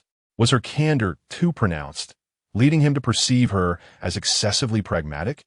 Did he intend to forego the prospect of marriage? If you truly do not know me, how will you address the matter with Prince Wei? Prince Xian's voice broke the silence once more. Not to worry. I shall devise a method to become acquainted with your Highness. I have contemplated this. Should your Highness find me unworthy, I shall employ every means at my disposal to captivate your interest. Fortunately, your Highness is remote and unattainable, thus alleviating my considerable dilemma. To employ every means to entice him? In that fleeting moment, Prince Xuan felt as though he had missed something significant. Chapter 67. The grandeur of Miss Xue unbeknownst to herself. Xue Qingyin had already engaged in a considerable dialogue when she inquired, Your Highness, do you have any further instructions? As she spoke, her toes pressed against the carriage door, clearly indicating her intention to disembark. In a few days, a royal edict would be forthcoming, remarked Prince Xuan nonchalantly. A few days? Xue Qingyin paused, a flicker of confusion crossing her mind. Why had the daughters of the Liu and Qiao families received their edicts the very next day after the palace banquet? Was it because she could not help but murmur Does His Majesty disapprove of me as your Highness's secondary consort? Prince Xuan replied coolly. Father wishes for the Liu family daughter to become the principal consort of the Xian Wangfu. Xue Qingyin gasped in astonishment. She had suspected as much. On that day, it was evident that the emperor had summoned the Liu family daughter for a conversation, clearly indicating his preference for her. After all, even the emperor's son could not easily defy his father's will, could he? She slightly furrowed her brow, resting her chin on her hand as she sighed softly. This may indeed pose a dilemma. Noticing her troubled expression, Prince Xuan could not help but gaze at her a moment longer. He advised, just wait a few days. Xue Qingyin tilted her head, questioning, will it truly be resolved so swiftly? Is it that simple? As the carriage lingered in front of the Xu family residence for an extended period without anyone emerging, the servants could no longer contain their curiosity and approached quietly, asking, has the young lady returned? Xue Qingyin turned to respond affirmatively, yes. The servant exhaled a heavy sigh of relief and inquired further, Miss, has something occurred? Go ahead. Prince Xuan instructed Xue Qingyin. She nodded, lifted the curtain, and stepped down. Upon seeing her, the servant felt their hearts settle at last. The young lady had returned alone, which had indeed caused some concern. The servant continued, their curiosity unabated. It seemed a noble guest came to seek you. Do you know who that esteemed individual was? Xue Qingyin replied languidly. If you already know they are of noble status, why ask so many questions? Indeed, I have overstepped, the servant responded, their smile growing broader, secretly thinking that the noble guest must possess significant standing. The young lady truly had a remarkable ability. Upon returning to the Shimi pavilion, Xue Qingyin found that Madame Xue was still absent, likely engaged in reminiscing with the Xu family. She let out a lazy yawn and reclined once more upon the previous couch. Turning over, Xue Qingyin still felt a sense of unreality. Her conversation with Prince Xuan in the carriage seemed like a fleeting dream. How could such weighty matters be settled so lightly, with just a few spoken words? Miss, called the voice of her maid, Jishu, startling Xue Qingyin nearly to the point of falling from her couch. Jishu placed a dish on the table and whispered, from the second house. When Xue Qingyin glanced at the dish, she saw it was filled with exquisite fruits, such as cherries and citrus, which were indeed rare commodities in the current era of the Daliang dynasty due to their perishable nature and regional limitations. Such delicacies were beyond the reach of those with modest means, indicating that the Xu family was genuinely making an effort to court her favor. The young lady pondered. Should someone be sent to inform the young master? Finally, Jishu revealed her true intention. She had been dispatched by the young master to the young lady's side. The young lady's tantrums left the young master helpless, and indeed, she feared inciting Xue Qingyin's ire. Go, commanded Xue Qingyin. Jishu was taken aback by her swift response, momentarily at a loss. Go, Xue Qingyin repeated languidly, but do not leave today. Tomorrow, head to the East Market and locate a shop bearing the Sun name. Bring the proprietor back to the estate to prepare meals. Once you have his quote, return to inform me. Or perhaps have your elder brother oversee it. It is a resource not to be wasted. Currently, the account books, keys, and seals are all in my possession. Enlisting He Songning's astute mind for my benefit would be sheer opportunism. Jishu was left speechless. The young lady, what did you say? She asked, dazed. Xue Qingyin frowned in annoyance. Shall I repeat myself? Jishu regained her composure. No, that won't be necessary. I shall heed the young lady's words and visit the young master at the estate tomorrow. Xue Qingyin acknowledged with a simple then leaned back to enjoy her cherries. After a moment's hesitation, Jishu settled at Xue Qingyin's feet, beginning to peel an orange for her, lest it soil her hands. Xue Qingyin mused, how delightful it is. He Songning pays for the labor, and she merely enjoys the fruits of it. As night fell, Madame Xue finally returned. Appearing somewhat fatigued, yet her eyes sparkled with vitality. Why didn't you join us for dinner? The servant said you were out, Madame Xue inquired. Xue Qingyin vaguely replied, just some business matters. I want to take a look. Who could say whether the imperial decree would arrive in a few days? It was best kept from others. Madame Xue nodded, refraining from further inquiries. After washing up, the mother and daughter rarely shared a bed together. I never imagined I would bring you back to live in my family home, a married woman residing long-term at her parental home invites gossip. The siblings at home would not be pleased. Yet, unexpectedly, Madame Xue exhaled deeply. I have never felt such ease and relief since coming here. However, she hesitated. Is it wise to borrow the title of the Duke's residence? This time, Xue Qingyin responded earnestly. Mother, I am of use to the Duke's residence. In fact, they will be quite pleased for me to leverage their name. This way, it strengthens the ties between us. Madame Xue was taken aback, falling silent for a long moment. When Xue Qingyin turned over, she noticed traces of tears on her mother's face. Mother, why are you crying? Now, Xue Qingyin had grown quite astute. Yet her mother replied, I would rather be a formidable shield, ensuring your life is free from worries, so you need not confront the harsh realities of humanity. Xue Qingyin embraced her tightly. This was sufficient. It was more than enough. The greatest joy she had experienced since entering this narrative was the love of a mother she had never truly known. Upon awakening the following day, her devoted maid, Nongxia, styled her hair with a furrowed brow, lamenting that only Wang Mama could achieve perfection in such matters. Xue Qingyin, however, remained largely indifferent and proceeded to the front hall. Meanwhile, the other members of the Xu family, upon hearing of Madame Xue's return, hastily made their way home, and at this moment, the family was finally gathered in its entirety. The young lady has arrived, someone announced loudly. Xue Qingyin hurried forward, exclaiming, My dear Qingyin, today you are as radiant as ever. Yet, her words faltered as she took in Qingyin's loosely arranged hair. Undeterred by Xue Qingyi's expression, Xue Qingyin breezed into the center of the hall, guided by Madame Xue, where she paid her respects to her uncles, her eldest, second, and youngest uncles, though she failed to remember any of their names. Qingyin, this is your eldest cousin, second cousin, and third cousin. Xue Qingyin quickly ushered her over. At this point, Xue Qingyin found herself utterly lost in a sea of unfamiliar faces. However, she felt confident that she would recognize them if they crossed paths on the street. The men of the Xu family were slender, yet their wives were often robust and hardy. Her cousins had evidently inherited their mother's robust features, appearing quite imposing. Standing amidst them, Xue Qingyin was indeed the epitome of delicacy. The Xu family intended for the younger generation to grow closer to Xue Qingyin, and after they attended to her breakfast, they encouraged them to accompany their cousin on a little excursion. After a moment of contemplation, she accepted their invitation. However, as she reached the doorway, she unexpectedly encountered someone seeking her audience.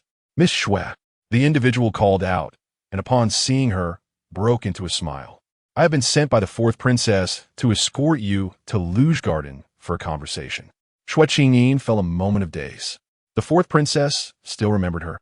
She had thought that after a few unfortunate encounters, the princess would wish to avoid her altogether. This person was likely acting on the orders of Consort Xuan. But that seemed unlikely now that matters had settled, and Consort Xuan no longer needed to regard her potential marriage to the Prince of Wei with trepidation. Deciding there was no harm in finding out, she smiled and replied, Let us go. Her bewildered cousins, who had been about to speak, were taken aback, but found themselves following her without further ado. Meanwhile, the fourth princess sat leisurely, surrounded by the daughters of the Qiao and Lu families. Both young women hailed from esteemed backgrounds and were soon to be wed to the Prince of Wei. Coincidentally, the fourth princess had been raised under the watchful eye of Consort Xuan, leading the two young ladies to seek her favor. In that moment, the fourth princess felt a surge of triumph and was inclined to summon Xue Qingyin to witness the unfolding spectacle. Just then, the announcement rang out. Miss Xue has arrived. At once, everyone turned to look. There stood Xue Qingyin at the forefront, flanked by a throng of companions. The sight was overwhelming, as if a formidable force were advancing. The fourth princess's expression soured in indignation. Even she, a princess of stature, had never commanded such an entourage. Chapter 68. The Strife Among Families. Yet she remains unperturbed. Had the cousins of the Xu family ever frequented such a place? Despite the Xu family's alliance with the Xue family through marriage, the two clans remained distant, seldom interacting. Moreover, the Xu family could not expect to leap into the circle of nobility in the capital simply because they had married off a daughter. Countless individuals in the capital awaited a change in their familial fortunes. There was little chance for them to ascend. In locales brimming with the progeny of the affluent, they naturally found no opportunity to step foot. The mood among the Xue cousins was complex, yet their faces revealed only a few traces of innocent foolishness, devoid of anything else. Who permitted you to bring so many attendants? The fourth princess was the first to take offense. Xue Qingyin, adhering to decorum, bowed respectfully before straightening up to declare, "Who says they are attendants? They are all my elder brothers." The fourth princess, taken aback, nearly dropped her fan. "You have so many brothers?" Xue Qingyin responded with calm composure as she took her seat. "Indeed, though they are certainly not of the same esteemed status as your highness's brothers." The fourth princess, upon hearing this, felt no joy but rather a sense of irony. Her expression turned peculiar, and she swiftly fell silent, refraining from further reprimanding Xue Qingyin. She first recalled Prince Wei, then Prince Xuan. The fourth princess clenched her teeth in frustration. How tiresome! Why does everyone seem to favor Xue Qingyin? Her brothers surround her, guarding her while if I were to dare lay a hand on Xue Qingyin, my brothers would simply thrash me.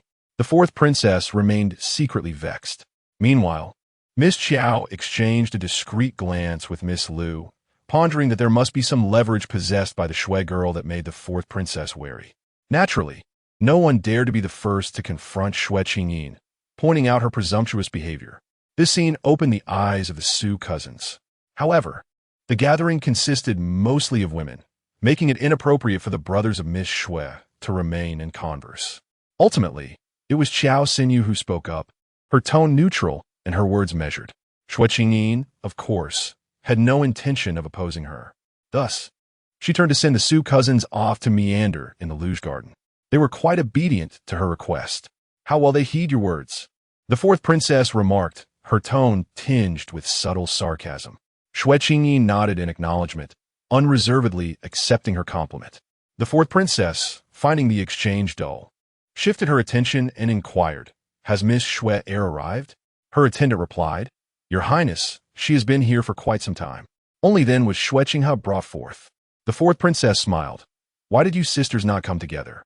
Xue Qingyin countered with a smile. "Isn't your Highness already well aware?" The fourth princess pouted slightly. "Oh, it has come to my ears that you and Minister Xue have had a falling out. When I first heard, I could hardly believe it. It seems it is indeed true. Has it spread so quickly?" Xue Qingyin raised an eyebrow. "Is Minister Xue not furious? He is quite a proud man." The fourth princess continued, "Xue Qingyin, you truly possess remarkable audacity. How dare you defy your own father?" Xue Qingyin softly retorted, "Are you envious, your Highness?" The fourth princess was momentarily taken aback. Her expression subtly shifted as she exclaimed in anger, "What do I envy about you?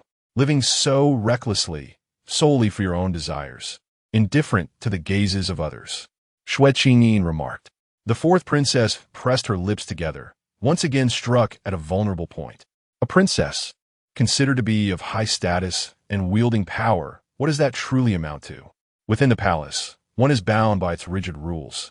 Even the young ladies from the Qiao and Liu families, upon hearing Xue Qingyin's words, were momentarily taken aback.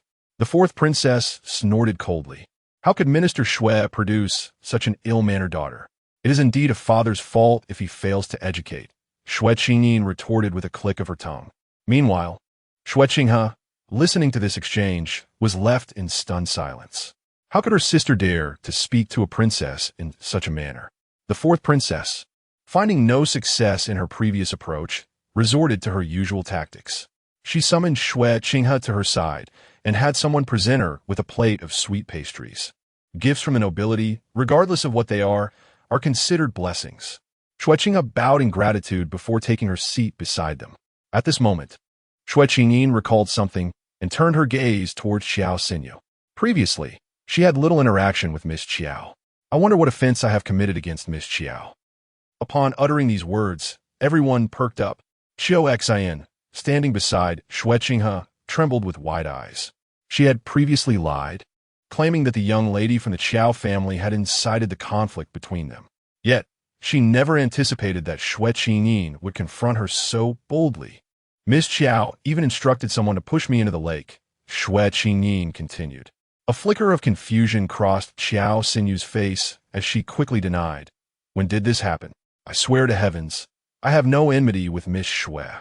I would never instruct anyone to push her into the lake. It was on the day of the lake outing, Xue Qingyin replied.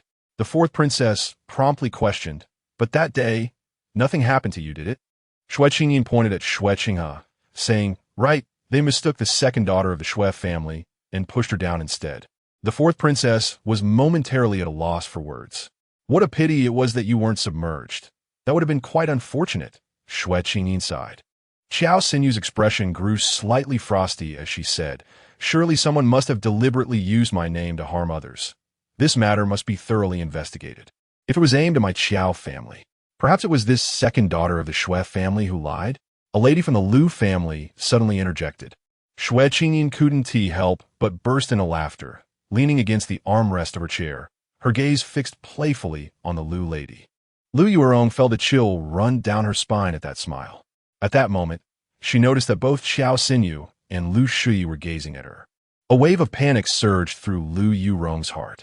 She had misspoken. She should not have articulated her thoughts in that manner. Xue Qingyin clapped her hands and remarked, indeed, Miss Lu, your statement holds some merit.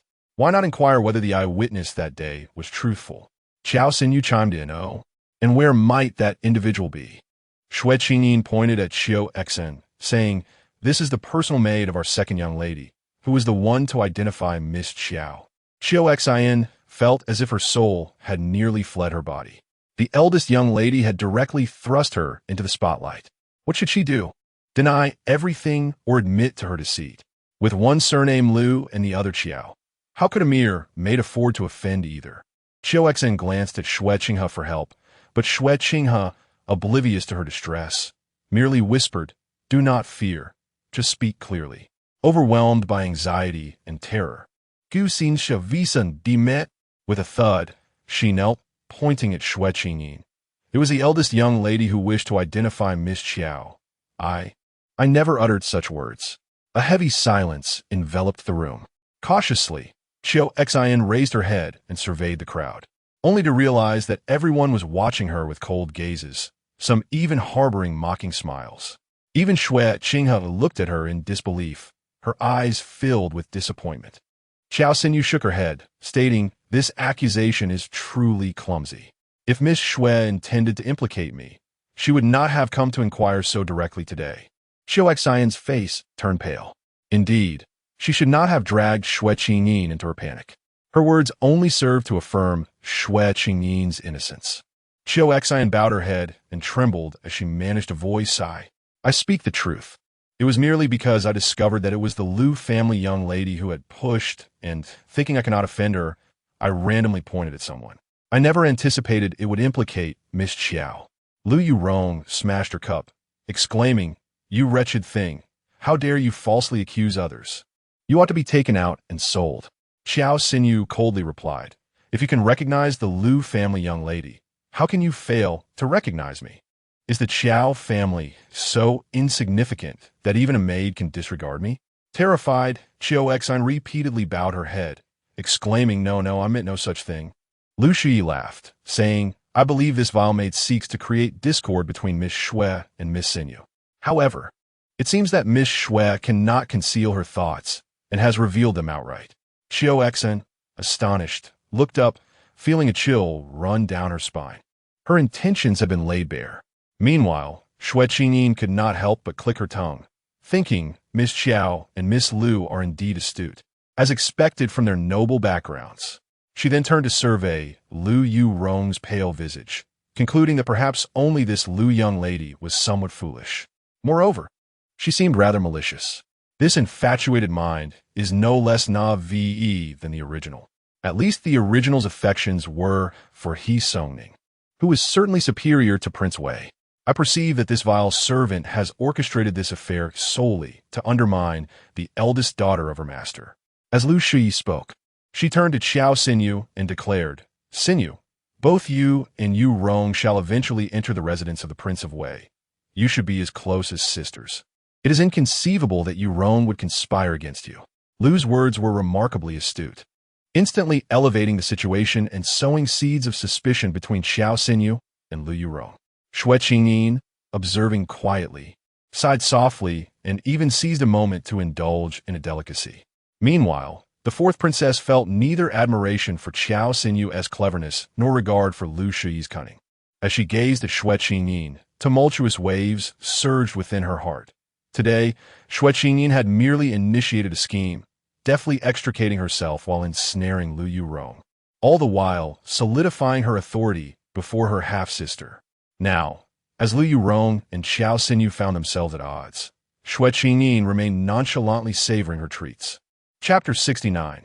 Xue Qingyin's cunning. Xiao Xinyu, of course, could not openly confront Lu Yurong, and after exchanging a glance, they both averted their eyes, having already devised a dignified way to handle the situation.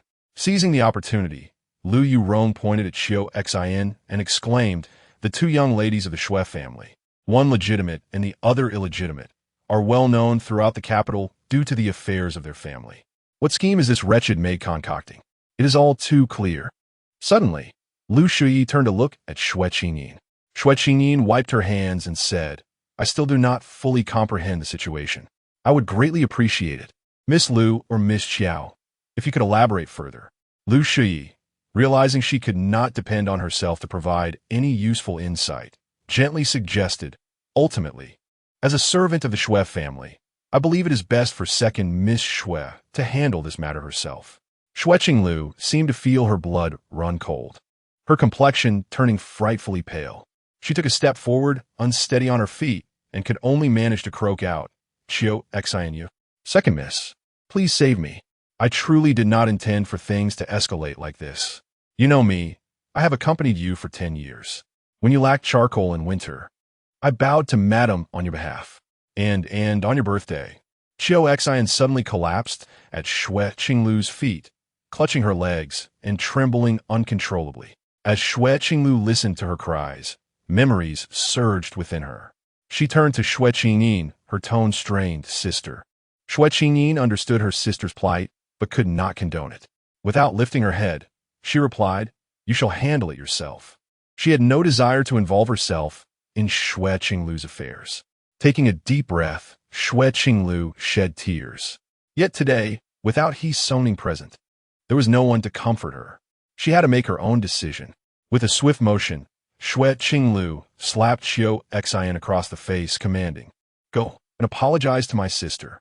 Xue Qingyin, too frightened to argue, crawled before Xue Qingyin and bowed, pleading, "Please, miss, spare me. Second miss cannot be without me. I must care for her. I have promised to stay by her side until she is married." Lu Yurong grew impatient. The matter needed to be resolved quickly, lest it ultimately reflect poorly on her. She disregarded Xue Qingyin, but did not wish to lose face in front of so many. Interrupting, Lu Yurong declared, "Is this when the bond of master and servant becomes so profound? If you truly care for your young lady, then perhaps a self-sacrifice would preserve her reputation." Xue Qinglu, taken aback by her words, looked at Lu Yurong in shock. "Miss Lu, surely, that would not lead to death," she stammered, feeling a wave of embarrassment wash over her. Lu Yurong maintained a cold demeanor, looking down upon her. Xue Qinglu, feeling increasingly humiliated, bit her lip and pulled Xue Qingyin off the ground. "I will take her back to deal with this, according to the family rules of the Xue household." With that, Xue Qinglu dared not look at the faces of those around her and hurriedly took her leave. Xue Qingyin, pale and staggering, followed behind, blood trickling from the wound on her forehead. Lu Yurong raised her hand to summon someone, whispering, "Follow them." Then she rose to her feet and bowed slightly to the fourth princess, saying, "The earlier encounter with that vile servant has left me feeling a bit dizzy. Please forgive me for taking my leave." The fourth princess, unfazed, waved her hand dismissively. "You may go." Xiao Xinyu appeared to have her own concerns and soon rose to take her leave as well. The fourth princess, with a straightforward demeanor, declared, "Let us all return to our respective abodes. We shall enjoy the blossoms together at the Lu residence another day." Lu Shuyi smiled and replied, "I shall await your esteemed presence, your highness." The fourth princess nodded, but noticed that Lu Shuyi showed no intention of departing. "Are you not leaving?" The fourth princess inquired. Since today's matters do not pertain to me, I shall remain here a while longer to keep you company. Princess, Lu Shui replied amiably. The fourth princess remained silent. Realizing the fourth princess wished to dismiss her, Lu Shui glanced at Xue Qingyin before gently stating, I had almost forgotten that your highness enjoys lively company. Having me here alone would serve little purpose. I shall bring you a pot that I cultivated and present it to you on a later occasion. The fourth princess finally exhibited a hint of a smile and had someone escort Lu Shui out. Xue Qingyin also prepared to leave. Wait, you shall not depart. The fourth princess commanded. Xue Qingyin turned back. Does your highness have further instructions? The fourth princess's expression darkened as she fixed her gaze intently upon Xue Qingyin. After a moment, she remarked, Actually, my brother, the Prince of Wei, will be arriving shortly. Xue Qingyin thought to herself that she ought to make a hasty exit. She had no desire to endure the prince's declarations of his deep affections, which left her feeling as though she had been plunged into a cauldron of oil. Sit down. I have questions for you, the fourth princess said with a firm tone. Xue Qingyin complied, returning to her seat. The hairstyling she had earlier done became increasingly disheveled with her movements. For reasons unknown, the fourth princess felt an overwhelming urge to express her indignation. How could Xue Qingyin be so nonchalant, as if she had just risen from slumber? Did you not have something to say, your highness? Xue Qingyin inquired, resting her chin on her hand. You were correct in your earlier statements. The fourth princess suddenly deflated, speaking in a hushed tone. Huh? Xue Qingyin was utterly bewildered by her words. The fourth princess dismissed those present. Observing this, Xue Qingyin began to wonder if the fourth princess intended to confront her. But instead, she heard the fourth princess emit a low, almost embarrassed sound. I feel like a dog to concubine Wan. She merely wishes to use me for tasks she cannot accomplish herself. Xue Qingyin looked at her in surprise and said, You should not speak of yourself in such a manner. Was it possible for Xue Qingyin to offer comfort? The fourth princess softly sniffed, revealing a hint of youthful vulnerability. Xue Qingyin quickly added, Dogs are far more obedient than your highness. The fourth princess glared, her brows furrowing in indignation. Xue Qingyin, how dare you? Yet, Xue Qingyin swiftly turned the conversation, but your highness was born into nobility and thus need not be subservient. The fourth princess pursed her lips, her expression softening as she refrained from further anger. Your highness, have you summoned me merely to speak of the despicable Lady Wan? Alas, I'm not a man. Were I one, witnessing your countenance would surely evoke a sense of compassion within me. Regrettably, I lack the prowess to contend with Lady Wan as well. Xue Qingyin remarked with a gesture of exasperation. Did you not triumph over her last time at the Lotus Garden? No, it was not I who emerged victorious. It was... Never mind. Such matters are best left unspoken. I understand your implication. You refer to the efforts of Duke Zhao, do you not? Not solely that. What then? The fourth princess inquired, inching closer to Xue Qingyin. Xue Qingyin retreated a step, questioning, What is it that you truly desire, your highness? The fourth princess fell into silence. After a lengthy pause, she finally spoke again.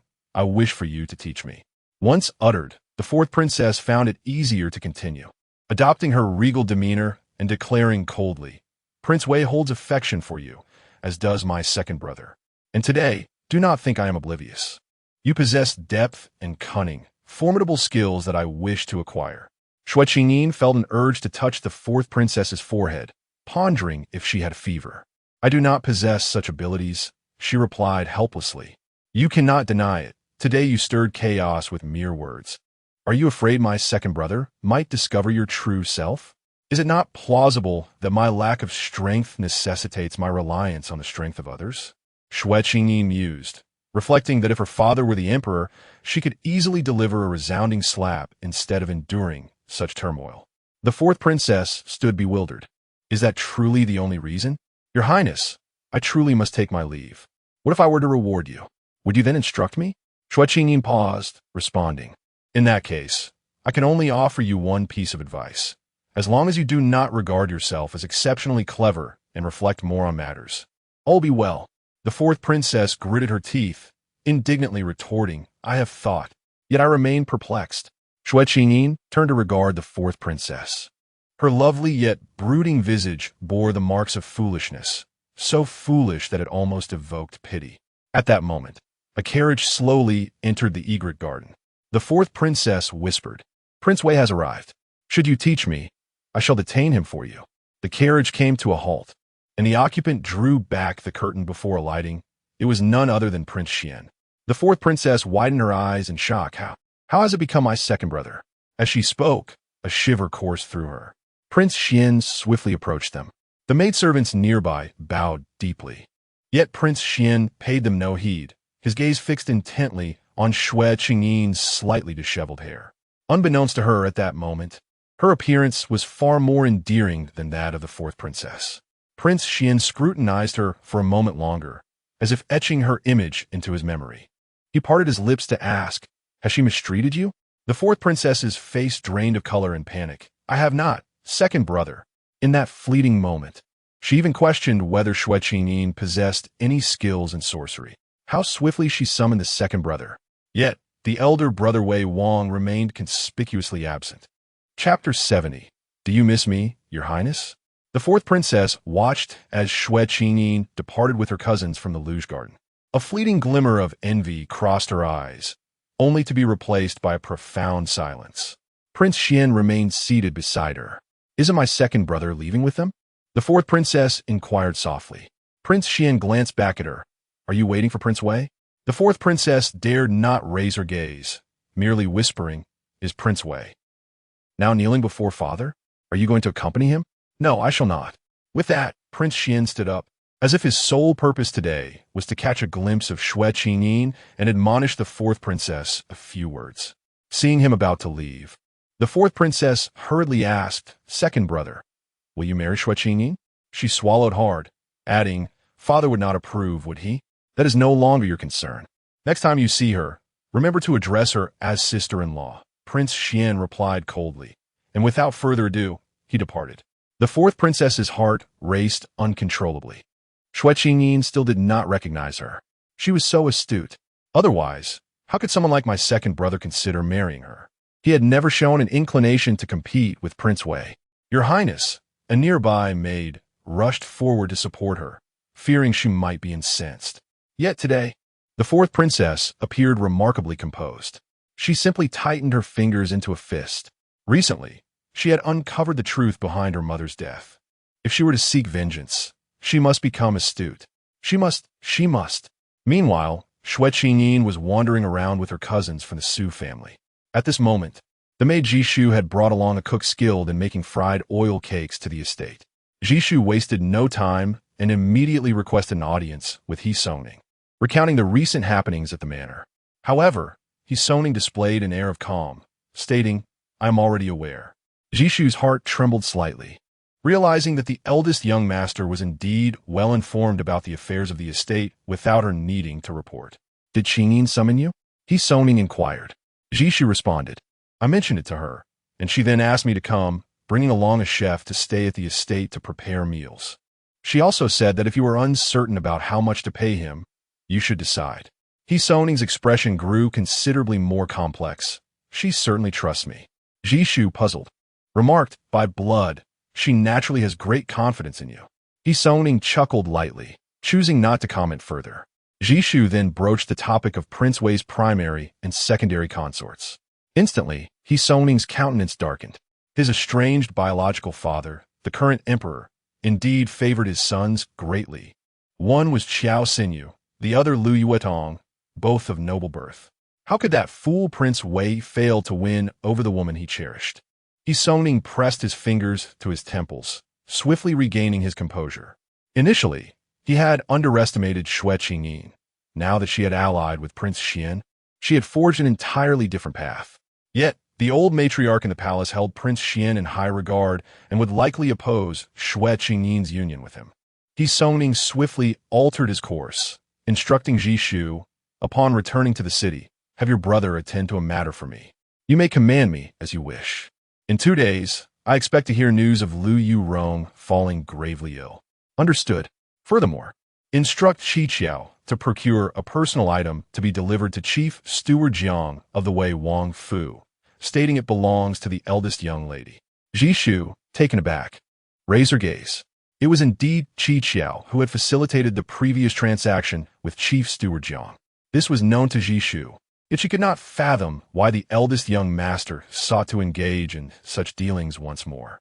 Despite her awareness of his future ambitions, she was nonetheless shaken. After all, it pertained to the eldest young master's own sister. However, Xuening continued, there is a needlework artisan, skilled in both the prick and the interlace techniques, named Jin Yang, whom we brought back from Huainindao. Have her embroider the character into that personal item, skillfully hidden within the design. Xishu's mouth fell open in surprise. Yet she nodded in agreement, her understanding of the eldest young master's intent beginning to take shape, albeit vaguely. You may return now, Xuening instructed. And, what the chef? I shall meet him shortly. He paused before adding, he is merely a cook. There is no need for him to linger on the estate. How shall I explain this to the young lady? Xishu fretted.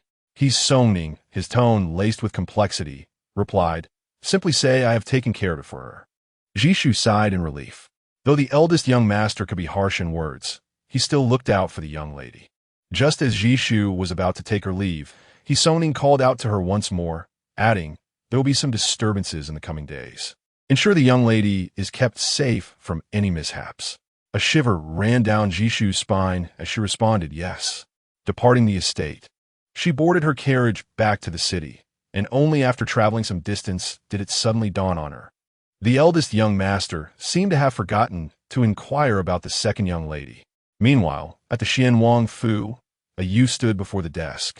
Bowing as he reported, the Wei Wang has informed His Majesty that he possesses a personal item belonging to Miss Xue. Now that the Wei Wang has returned to his residence, he may indeed present that item before the emperor. The Xianwang's expression remained unchanged. It was his companion, Li Wenhui, who could not suppress a frown, commenting, is it true that Miss Xue is involved with the Wei Wang? The Xianwang shot him a glance, silencing him. This matter was not difficult to deduce. The Wei Wang was known for bringing various beauties into his inner quarters, and if he could not acquire them, he would not hesitate to employ underhanded means. Moreover, the eldest young master of the Xue family was his close friend. Given this collaboration, it would be no surprise if he possessed not just one, but several personal items. The Xianwang coldly remarked, indeed, a perfect calculation. Several items? Fang Qingzhong, who had been listening, felt a surge of anger. Does His Highness harbor no resentment in his heart? Li Wenhui could not help but inquire. This matter has nothing to do with Xue Qingyin. What resentment could arise? The Wei Wang was accustomed to delegating personal affairs to his chief steward, who would face dire consequences should he fail. Li Wenhui fell silent. Your Highness speaks the truth. The Xianwang ordered, have the Lu lady fall ill by tomorrow. As Jiming prepares to deliver a sermon tomorrow, he intends to mention the Lu family girl to the emperor. The he mentioned by King Xian is the tutor of the crown prince, and he also shares a background with Lu Shi's father. Li Wenhui responda afirmatively, aware that His Highness was urging Emperor Liangda to issue a decree promptly. Being born into a royal family entails certain limitations. One cannot easily dictate marital matters. Often, the final decision emerges from a complex interplay among various factions. If it were merely a matter of the prince taking several concubines like King Wei, it would not be a concern. Yet, Li Wenhui found it perplexing. Why, of all choices, did His Highness favor the daughter of the Xue family? Would it not be of greater advantage for the Lu girl to wed into the prince's household? Currently, that Xue girl had acknowledged the young master of the Zhao Duke's residence as her adoptive father. Marrying into the prince's household might provoke the emperor's apprehension, especially considering that the Duke of Zhao still wielded significant military power. King Xian remained silent. Meanwhile, Fang Qingzhong interjected with a smile, offering his humble opinion. I believe that the Duke of Zhao's unwavering loyalty to the young master could actually pose no hindrance. However, the Lu girl's father holds a prominent position in the Central Secretariat, commanding respect among the literati. A minister like the Lu could sway the scholars, while our prince commands military might. Such a combination of civil and military influence would be far more formidable, inciting greater caution. Li Wenhui sighed, remarking, yet, the emperor still desires the Lu girl to marry His Highness. Perhaps this is genuine goodwill, or perhaps a test. Regardless, His Highness must decline. The emperor is exceedingly suspicious. King Xuan rose and commanded an attendant to fetch his cloak. The moon had ascended into the branches. Li Wenhui had no choice but to halt his discourse and quickly inquire, "Your Highness, are you heading to the palace?" King Xuan replied, "I'm going to the Xu family." Li Wenhui pondered which Xu family that might be. Fang Chengzhong chuckled. "Is His Highness going to see the Xue girl?" Li Wenhui was taken aback, exclaiming, "But the hour is late." Fang Chengzhong bowed deeply to King Xuan, and once the prince had departed, he straightened up, musing. Perhaps His Highness' intentions towards the Xue girl are not as complicated as they seem. Perhaps he harbors a genuine affection. Genuine affection? Li Wenhui shook his head, skeptical of such notions. Meanwhile, Xue Qingyin had just settled into bed when she was alerted that urgent matters had arisen at the silk shop. Mrs. Xue was disturbed, exclaiming in annoyance, "These fools cannot wait until daylight to report?" Xue Qingyin donned her clothing, pondering whether this disturbance was yet another conflict with the Zhao Duke's residence. It shouldn't be, she thought. Just then, a memory struck her. On the day King Xuan arrived, the people outside had only claimed to be sent by the manor to seek an audience. She lifted her gaze to the moonlit night, quickly wrapped herself in a cloak, and without looking back, she headed out, saying, "Mother, I shall return shortly. It is likely just another misunderstanding with the Zhao Duke's residence. You should rest." Her maid, Zhishu, held a lantern for her, while another attendant, Nongxia, carried a small hot water pot, following closely behind. Although spring had already arrived, the young lady was delicate and wary of catching a chill from the night breeze. The gates of the Xu family were already opened for Xue Qingyin, lacking the elaborate formalities of the Xue household. She lifted her skirts and gracefully stepped outside. A carriage stood there, and she approached it with familiarity, lifting the curtain and stepping inside. Had she not seen it during the day? Why had His Highness returned? With a playful smile, she inquired, "Did Your Highness miss me?" A late-night rendezvous. How thrilling, thought Xue Qingyin. Meanwhile, Zhishu and Nongxia remained outside the carriage, utterly astonished by the exchange. Chapter 71. Tokens of affection. Suddenly, King Xuan raised his hand, grasping the strap of her cloak and tugging it forward before tying it into a knot. His fingers were long and somewhat cool in the night air. As he tied the knot, he inadvertently brushed against Xue Qingyin's chin, prompting her to lift her head slightly, her breath becoming a touch lighter. Once the knot was finished, King Xuan remarked nonchalantly, "That day, the King of Wei mentioned that you possess a token of affection." Xue Qingyin, puzzled, replied, "Is he making things up?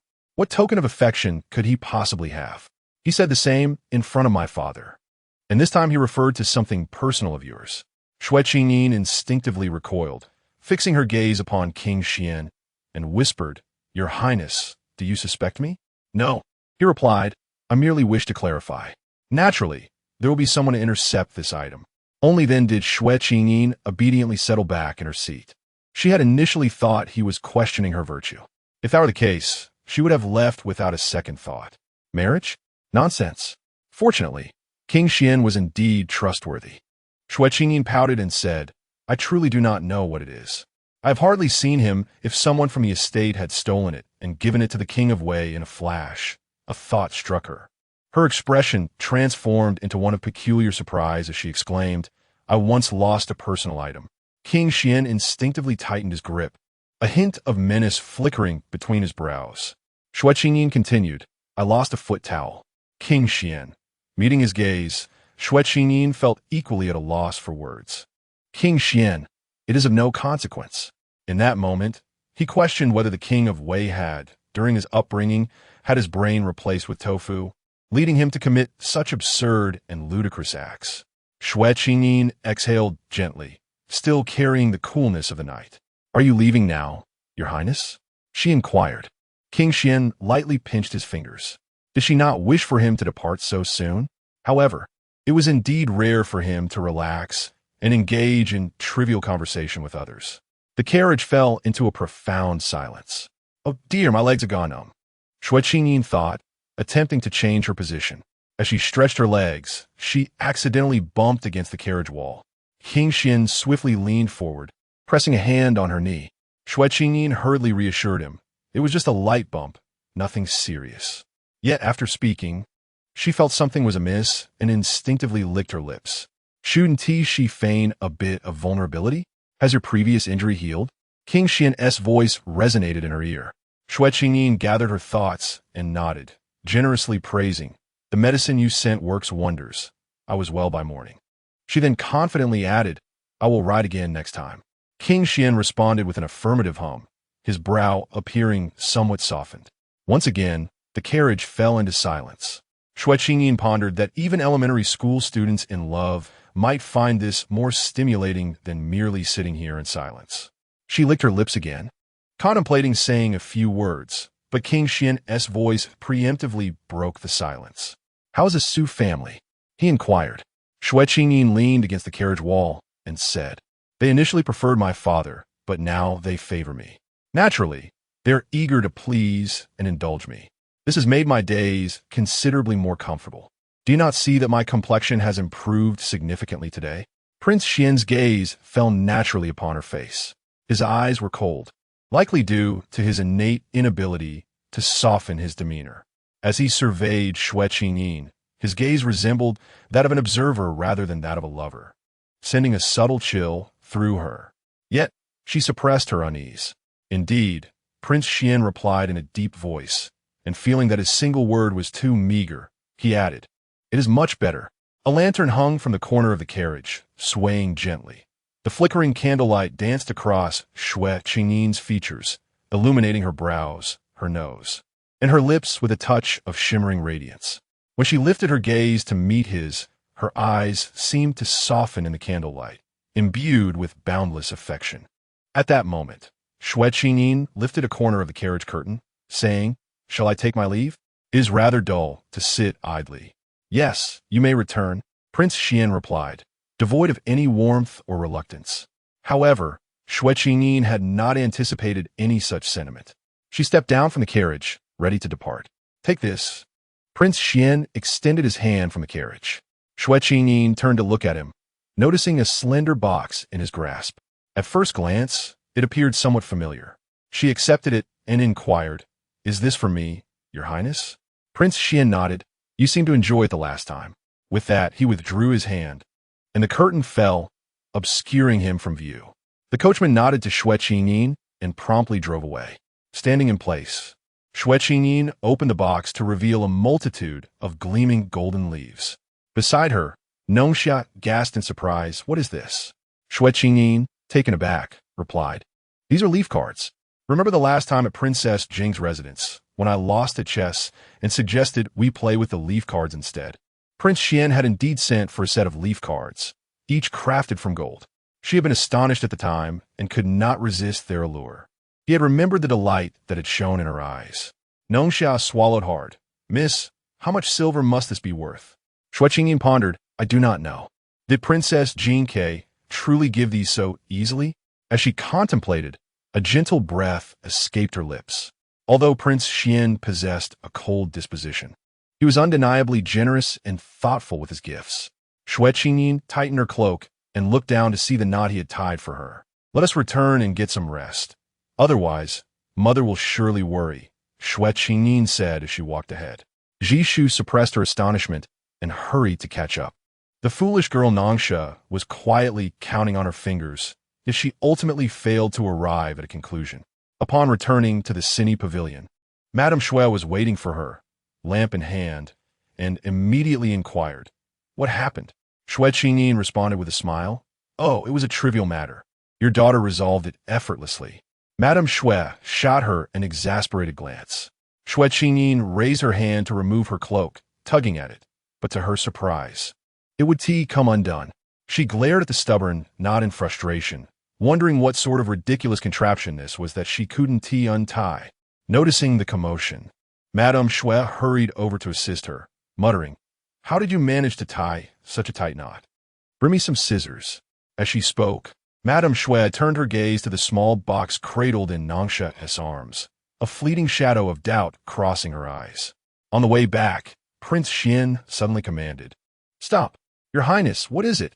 Came a cautious inquiry from outside the carriage. Prince Xuan recalled that during his time in the army, he had become accustomed to tying captives up tightly. Xue Qingyin would certainly struggle to untie the knot he had secured. "Your Highness, do you wish to turn back?" The voice outside asked tentatively. Prince Xuan inquired, "What time is it?" "It is nearly the hour of high. The curfew is approaching. Let us return to the royal residence."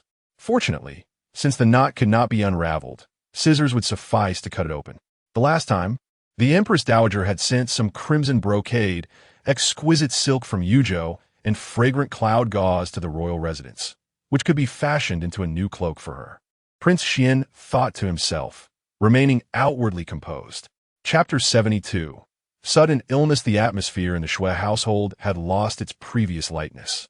After leaving Luge Garden, Xue Qingyin realized she was being followed by someone sent by Lui Weiren not long into her departure. A tempest of anger brewed within her, mingled with disappointment, shame, and sorrow.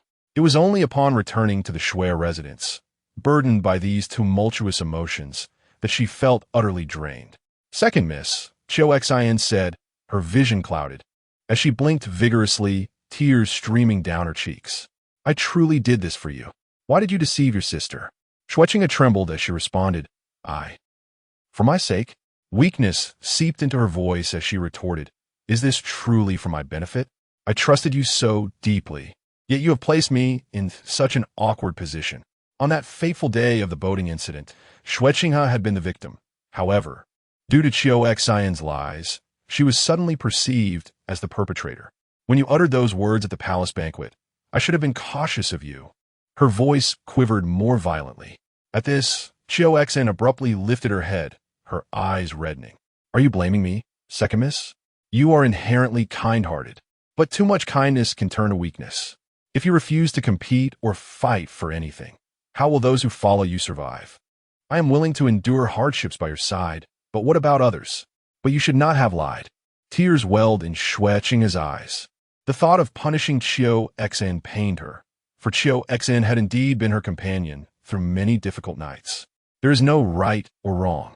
It is merely my incompetence that allowed the eldest miss to take advantage," Xue Xian replied bitterly. Disheartened, Xue Qingyin took a step back. "You still do not recognize your mistake. Second miss, I was in the right all along." "Enough."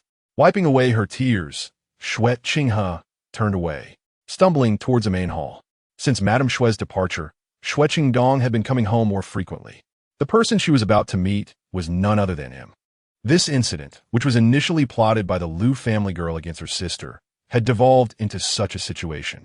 Xue Qingyin's voice still trembled as she recounted everything that had transpired that day to Xue Qingdong.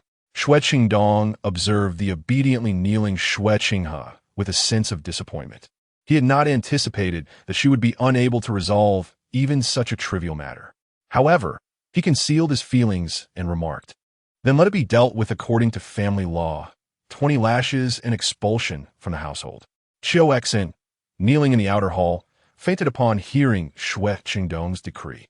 As Xue Qingyin emerged, a nearby maid anxiously watched her and inquired, "Second miss, shall we proceed with the punishment?" It was rare for Xue Qingyin to witness such respect from the household staff. After a moment's pause, she regained her composure and, with a choked voice, replied, "Yes." The maid, relieved of any concerns, swung her arm and struck Xue Xian with the branch in hand. Xue Xian cried out in pain, awakening from her shock. Unable to bear the scene any longer, Xue Qingyin turned and hurried away. Once Xue Xian had been expelled, she would find a way to offer her assistance. However, for now, Xue Xian had to endure the punishment for leading the second miss astray. "Why did you lead the second miss astray?" the maid scolded as she struck. "Second miss." The voice of the second young lady, Qiu Xin, resonated with a haunting sorrow, yet she received no reply. She cried out, her screams piercing the air. As the slender branches lashed against her face, blood trickled from her forehead, obscuring her vision. After a brief moment, several matronly figures hastily gathered her belongings and unceremoniously expelled her, baggage and all. In the distance, Liu Yurong sat in a carriage at the street corner, confidently lowering the curtain as she declared, "Let us depart. It is time to return home. Upon arriving home, her brother approached her with an air of displeasure, asking, "Did you meet the fourth princess?" Lu Yurong nodded in affirmation. Her brother, Lu Gongzi, expressed his discontent, saying, "The fourth princess is malicious in her actions. You ought not to associate too closely with her." How could her brother dare to speak so recklessly of a princess? Furthermore, she had grown up alongside Prince Wei. "I am to marry Prince Wei soon. It is essential that I learn more of his preferences from the fourth princess to secure my position as his consort," Lu Yurong replied, her tone brimming with irritation.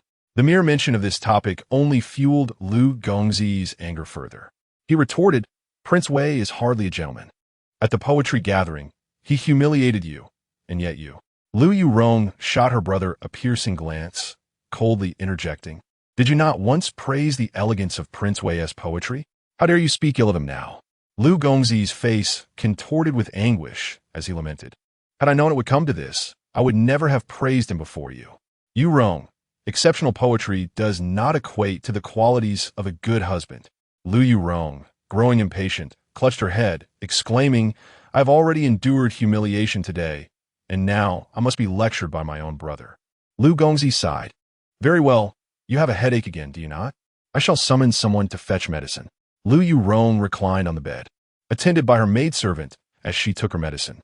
Although her constitution was far more robust than that of Xue Qingyin, she had suffered from headaches since her youth. Her infatuation with Prince Wei had only exacerbated her condition, leading to bouts of anguish. In truth, since Lu Yurong had been designated as the future consort of Prince Wei, her headaches had been remarkably less frequent. Now, flourishing in her success, why should she suffer? It was merely a matter of silencing her brother. Yet, after taking the medicine, the pain soon intensified. Lu Yurong endeavored to suppress it, gripping the blanket tighter and tighter. "Why does the young lady's face appear so pale?" exclaimed one of the maidservants in alarm. Lu Yurong turned over, wishing to silence her cries. However, even this slight movement caused her vision to darken, and a wave of chill sweat swept over her. Gasping, she finally cried out, "It hurts! My head aches, ah!" The maidservant, witnessing her in such distress, leaped to her feet. Lu Gongzi, alarmed by the scene, urged, "Quickly, fetch the Qingxi incense." The maidservant nodded and hurried off, familiar with the task. Sometimes, when medicine proved ineffective, she would resort to incense as a dual remedy, an established practice of Lu Yurong's. The Qingxi incense was soon lit, and its fragrance swiftly enveloped the entire chamber. At that moment, a piercing cry of agony erupted from Lu Yurong's throat, followed by her rolling on the bed in distress. Young Master Lu had never witnessed such a scene before. Grasping Lu Yurong's wrist firmly, he exclaimed loudly, "Quick, fetch a doctor." By the time the physician arrived, Lu Yurong was seized by convulsions, as though her vitality had been violently extracted in a matter of moments. Even when the doctor held her wrist, she could only manage to open her eyelids a fraction. She felt she was on the brink of death, tormented beyond endurance, and vowed never to feign illness again. The next day, Xue Qingyin awoke to the rumor of Lu Yurong's grave illness, which had already spread throughout the capital. Zhishu recounted, "I heard that the Lu family rushed to the Wei Wang's residence overnight, seeking a royal physician for the young lady." Xue Qingyin was taken aback. Was the world changing so swiftly? Just yesterday, Lu Yurong had scolded Xue Qingyin with such vigor, even attempting to clear herself of blame. Nong Xia curiously asked, "Did the royal physician go?" Zhishu shook her head. "That remains unclear. It is only said that Miss Lu's life hangs by a thread, and she could depart at any moment." Nong Xia whispered, "Does that mean the Wei Wang will become a widower before even marrying?"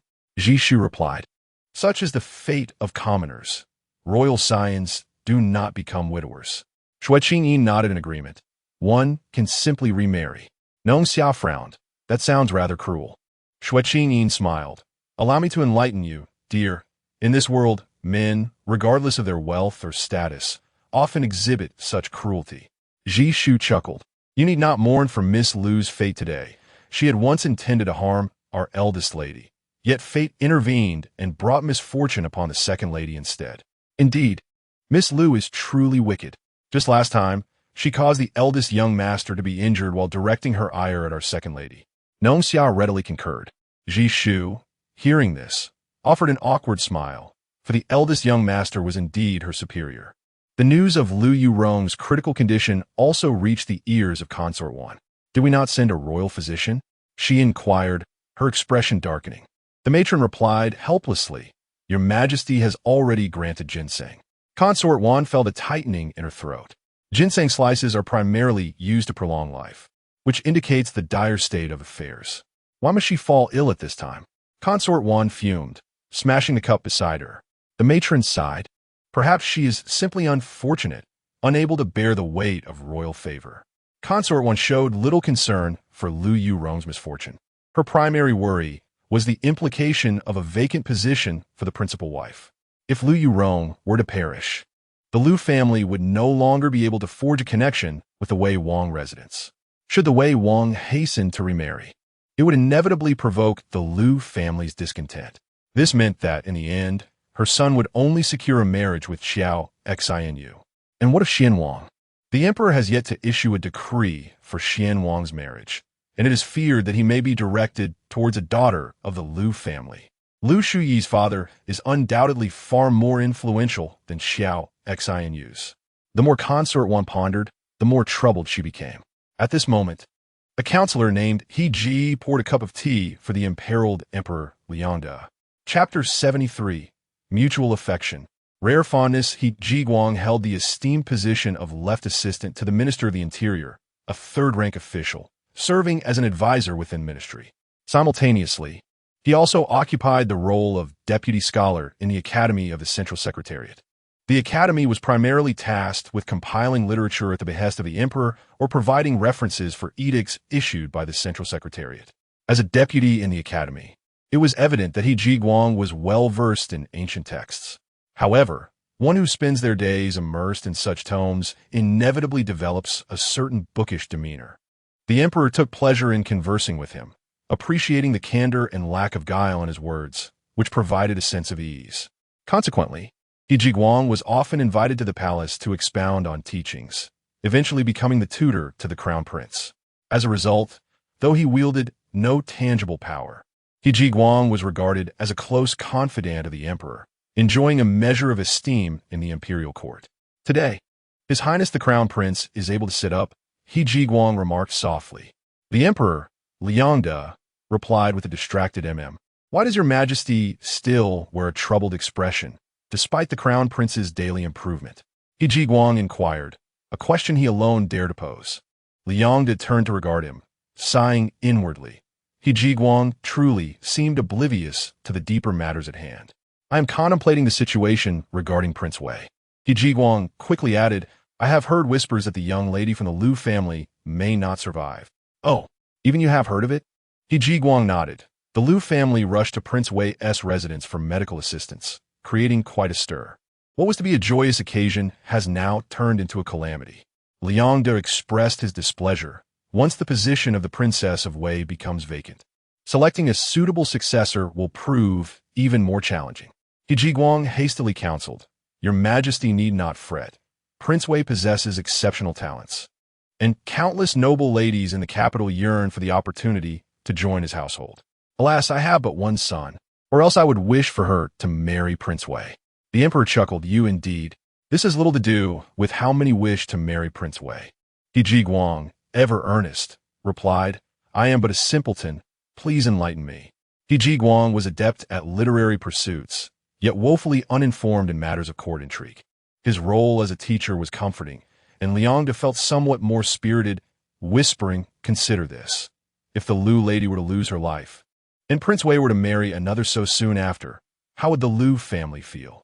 How would Minister Wang perceive it? A look of sudden realization crossed He Ji Guang's face. Indeed, I nearly overlooked that the Lu lady's uncle is Minister Wang Qingping of the Ministry of the Interior. Although the Lu family is not particularly powerful, her uncle has considerable talent, having ascended to his current position at the age of 45. It is essential to note that the minister holds a third-rank status, being the foremost figure in the ministry. I am but a fool, ignorant of court matters. merely understanding that it is entirely natural for Prince Wei to remarry. The Lu lady's illness ultimately stems from her frail constitution. Not becoming the Princess of Wei may indeed be a blessing. Otherwise, how could she fulfill the weighty responsibilities of such a title? In my humble opinion, this matter can be easily resolved. He Jiguang bowed sincerely. Liang smiled. Very well. Then, how do you propose to resolve it?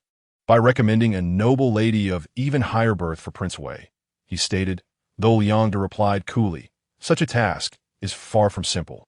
In the capital, although there are many eligible young women, finding one with a suitable family background and temperament, while also considering the intricate relationships within the court, proves to be exceedingly rare. He, however, remarked with a smile, isn't the daughter of Minister Lu one such example? The expression on Emperor Liang's face instantly vanished as he fixed his gaze on He. Casually, he inquired, I recall that you and Minister Lu hail from the same hometown? He nodded. Your Majesty knows better than I the character of Minister Lu. His daughter must surely be exceptional, a perfect match for Prince Wei. Emperor Liang's lips tightened in frustration. Wasn't concubine one insatiable? Were the daughters of the Lu and Xiao families insufficient? Was Prince Wei truly being treated poorly? And now, the Lu family, after merely a few days, could not contain themselves, seeking to conspire through He for the position of Wei Wangfei. What was wrong with Prince Xian? If that were the case, then even Prince Xian was to be dismissed from consideration. Emperor Liang cast a cold glance at He, stating, very well, you may return for today. He, puzzled, bowed respectfully and took his leave. After his outburst of anger, Emperor Liang regained a measure of composure and summoned the imperial physician, inquiring about Lu Yurong's ailment. The physician reported, Miss Lu has indeed suffered from headaches since childhood. Was it merely a coincidence that it flared up at this moment? A flicker passed through the emperor's eyes as he dismissed the physician. Prepare my carriage. I shall pay my respects to the Empress Dowager, he declared. Upon arriving at the Empress Dowager's palace, Emperor Liang broached the subject once more regarding Prince Xian's desire to take Xue Qingyin as a consort. The Empress Dowager was thoroughly reluctant, asserting that Xue Qingyin's character was lacking, unfit for such a role. She added, almost reflexively, with her beguiling demeanor, I do not wish for Prince Xian to follow in the footsteps of his mother. The emperor's countenance darkened at the mention of the late empress. A stunning beauty who had died young, her splendor surpassing even that of concubine one. The Empress Dowager's words struck a nerve within the emperor. His expression shifted dramatically, and in a frigid tone, he retorted, Mother, you are of an age that may not comprehend the sentiments of the younger generation. This matter shall be decided by me. With that, he swept away in a flourish. By this point, the emperor had firmly resolved to decree the union of Xue Qingyin and Prince Xian the following day. Few were aware that the emperor and the Empress Dowager shared a distant relationship. Her excessive favoritism toward Prince Xian had begun to irritate Emperor Liang. He mused to himself, I am the one who truly cares for Prince Xian. I shall facilitate this. Although Xue Qingyin's lineage was lacking, it was not impossible to elevate her status from other avenues, and he need not spare the Lu family any consideration. Returning to the Taya Hall, Emperor Liang promptly ordered that Prince Xian be summoned to the palace. Prince Xian did not keep him waiting long. Father, he greeted, bowing respectfully before the emperor. No need for such formalities, Liang replied with a hint of smile, then sighed deeply, saying, Chang'e, you are the one I trust most. Chang'e was the courtesy name of Prince Xian, bestowed by the emperor in hopes that his life would be filled with enduring brilliance, given his cold temperament. Upon hearing Liang Di's words, Xian Wang revealed no sign of emotion, merely inquiring, who has provoked the wrath of my father? Liang Di, familiar with his temperament, found no surprise in his demeanor. He responded, the Lu family truly fails to recognize their own standing as they are unwilling to marry their daughter to you. Xian Wang replied calmly, thus, from the outset, I had no desire to wed a woman from the Lu family. There is no need for my father to be angered over this matter. I often reside in the military, and it is only natural for the Lu family to hesitate in allowing their daughter to endure hardships alongside me. Liang Di sighed, but can that young lady from the Xue family endure such hardships with you? Xian Wang's expression remained impassive. At least there exists mutual affection. Such fondness is rare. Fondness is rare. Fondness is rare. Liang de murmured twice, then solemnly stated, "Very well. I shall issue a decree tomorrow to prevent any further complications." With the emperor uttering these words, Xian Wang understood that the matter was settled. From that point on, regardless of what the Empress Dowager might say, the outcome could not be altered. However, the position of primary consort must remain open. Should you ever change your mind, you must understand, I desire your wife to be a capable partner for you. As for that single position, whether it remains or not is inconsequential, but just as I mentioned before, my household can no longer accommodate another woman. Xian Wang paused briefly, then continued. Yesterday, the Empress Dowager mentioned the daughter of the Feng family. Upon hearing this, the emperor's expression changed dramatically, and he interjected, "Rest assured, since you are so fond of the Xue girl, I shall not idly send others to your residence." The Empress Dowager feels the same way. The so-called daughter of the Feng family is the Empress Dowager's kin. The emperor felt a cold amusement within. He had attempted to arrange for Lu Shui to be given to him, and he had refused. How could the daughter of the Feng family possibly be considered? "Your Majesty, His Highness the Wei Wang requests an audience," a young eunuch announced from outside, capturing the emperor's attention immediately. Liang de felt a twinge of discomfort and glanced at Xian Wang, feeling somewhat guilty. "Let that rascal come in," Liang de commanded in a low voice. The Wei Wang entered and immediately knelt before the emperor, exclaiming, "I have brought the token of affection between myself and the young lady from the Xue family, and I wish to present it to Father Emperor for examination. I implore you to fulfill my earnest devotion." The emperor's countenance darkened considerably. "That young lady from the Xue family is soon to become your brother's concubine. What nonsense are you speaking?" Had it been the day prior, the Wei Wang's thoughts might have wavered. However, with Lu Yuan in her current state, he was resolute in his determination to claim Xue Qingyin for himself. He produced a handkerchief from his bosom, which he cherished as if it were a treasure, and carefully presented it before the emperor. The emperor, infuriated, kicked him in the chest, exclaiming, "Have all your studies and scriptures gone to waste?" The Wei Wang fell backward, utterly taken aback by the emperor's sudden fury.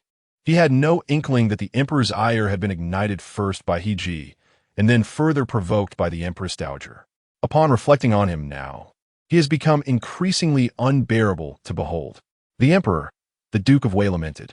At that moment, a keen-eyed attendant suddenly pointed to the handkerchief, exclaiming, "Your Majesty, why is there an embroidered charactery upon it?" The Duke of Wei was taken aback. What character? This item was just acquired from the Xue family. The previous one had gone missing. Fortunately, his steward procured a new one. It had scarcely warmed in his possession before he hurried into the palace, leaving no time for meticulous inspection. Beside him, the Prince of Xian curled his fingers, his gaze icy. Who had meddled in this matter? It now seemed an unwelcome distraction. Chapter 74. My remarkable niece, the embroidery technique was so subtle that it would go unnoticed upon a casual glance, the eunuch remarked. Liang de Emperor's countenance darkened significantly as he slowly articulated the name, Lu Shui. In that fleeting moment, the emperor's suspicions were indeed aroused. The Prince of Wei had persistently claimed an intimate connection with Miss Xue. How did it culminate in Lu Shui? Recalling He Ji's words from earlier that day only intensified his unease. Was it possible that the Xian Wang had orchestrated this? No, it was implausible. He had no motive to engage in such treachery. Deep down, the emperor still held faith in the Xian Wang. The Prince of Wei was likely oblivious to the machinations at play. Thus, the blame must lie with noble consort Wan. A wave of distaste washed over Liang the Emperor. Was He Ji's insinuation insufficient? Must there be further intrigue? He even attributed the sudden illness of Lu Yurong to noble consort Wan. Perhaps it could be said that the emperor harbored a desire for all these events to befall her, for only in doing so could he justify the eventual diminishment of her family's influence. Casting a glance at the Prince of Wei, who sat dumbfounded on the floor, he coldly commanded, "Depart at once. If Lu Yurong survives, she shall remain your legitimate consort. If she perishes, you shall wait several more years to marry again." The Xian Wang's fingers, which had been stroking a surface, halted their movement. Fortunately, despite the unforeseen complication, The outcome remained unchanged. Lu Shi would not enter the Xianwang's residence, nor would she belong to the Prince of Wei. For at least a few years, no one else would be admitted to the Xianwang's household. He would strive to extend this time frame to a decade, or even two, ensuring no one would be allowed entry. Father Emperor? The Prince of Wei had yet to grasp the connection between this matter and Lu Shi. He fixated on the handkerchief, eager to voice further thoughts. Liang the Emperor rebuked him sharply. As a dignified prince, have you forsaken all sense of propriety? Treat today's events as if they never transpired. Should you ever utter anything regarding tokens of affection or personal belongings, I fear that Miss Lu may find herself compelled to take her own life to prove her innocence. Consider how the Lu family would regard you then. The Prince of Wei remained bewildered, unable to unravel the situation. Yet, the frigid tone of Liang the Emperor's words jolted him into awareness. Observing his continued daze, the Emperor's ire intensified. The Prince of Wei displays insolence before the throne. Administer 10 strikes. With a dismissive wave, he turned away, unwilling to behold the scene further. Take him away. The Prince of Wei was utterly taken aback. How had he come to this fate? Father Emperor, he managed to utter but a few words before the eunuchs respectfully escorted him out. Soon, the sound of the wooden rod striking flesh reached the ears of the Xianwang. Liang the Emperor turned to the Xianwang and assured him, rest assured, your brother will never again utter such nonsense. The Xianwang nodded impassively before bowing and taking his leave. Letting out a sigh, Liang the Emperor refrained from further remarks. Once outside the palace, Du Hongxue followed closely behind the Xianwang, stating, the steward from the Prince of Wei's estate has gone to the Xue family to retrieve something. It must be that handkerchief. Xianwang swiftly thought of someone. Xue Qingyin's elder brother. His methods were crude and unrefined, yet he indeed extricated Xue Qingyin from her predicament. After all, what the onlookers perceived was merely a matter of decorum, regardless of the underlying truth. The individual publicly entangled with Wei Wang became Lu Shi. Following the events of today, Emperor Liang summoned the officials responsible for drafting the edict to his presence. Meanwhile, concubine Wan, having heard of Wei Wang's punishment, hurried over, requesting an audience with His Majesty. Her hair was disheveled, and she appeared woeful as she pleaded. However, the eunuch, with a forced smile, replied, Your Highness, His Majesty is resting. No matter how audacious concubine Wan was, she dared not disturb the emperor from his slumber. Thus she was left to stifle countless grievances and fury. What of Wei Wang? She inquired hastily. The eunuch responded, He is currently resting in the side hall. With that, she rushed to the side hall. Wei Wang's face was ashen, sprawled upon the couch, while a young eunuch knelt beside him, administering medicine. He had never found himself in such a wretched state before. Upon seeing him, concubine Wan's heart tightened. Yet before she could approach, Wei Wang, embarrassed, exclaimed, Mother, why have you come? Please, do not come closer. Concubine Wan's eyes reddened, and she gritted her teeth, demanding, What have you done today? How could you provoke your father's wrath? Her son, accustomed to favor, rarely faced reprimand. Yet today, he had suffered such humiliation. This only deepened concubine Wan's suspicions. Had the emperor truly harbored discontent towards them? Speak, she urged anxiously. Yet Wei Wang dared not mention Xue Qingyin. It was the young eunuch who stammeringly recounted the events. Upon hearing this, concubine Wan was incensed. How could you be so foolish today? We have fallen into their trap. It must be Xianwang, it must. Mother, lower your voice, Wei Wang implored. Concubine Wan, frustrated, nevertheless complied, whispering, You have violated your father's taboo. If it is not granted to you, you must not accept it. But in the past, when I asked father for things, he was always willing to bestow them upon me. Why is it different today? It is not the same. Concubine Wan hissed through gritted teeth, leaning closer. What you seek today is power. Your association with Xue Qingyin may merely anger me, but if you are entangled with Lu Shi, it is an entirely different matter. Lu Shi represents power. Your father will grant it only if he wishes. If he does not, you must not touch it. Wei Wang, sullen, replied. But my relationship with the Lu family girl is innocent. The evidence is before you, even if it's brought forth by yourself, regardless of its veracity. It serves as your leverage. Do you not understand? Concubine Wang was exasperated. Yet she swiftly altered her tone, speaking softly to Wei Wang. Fortunately, this means your father will not wish to marry her to Xian Wang. It does not benefit him, which could be seen as a blessing. Wei Wang opened his mouth, as if to speak.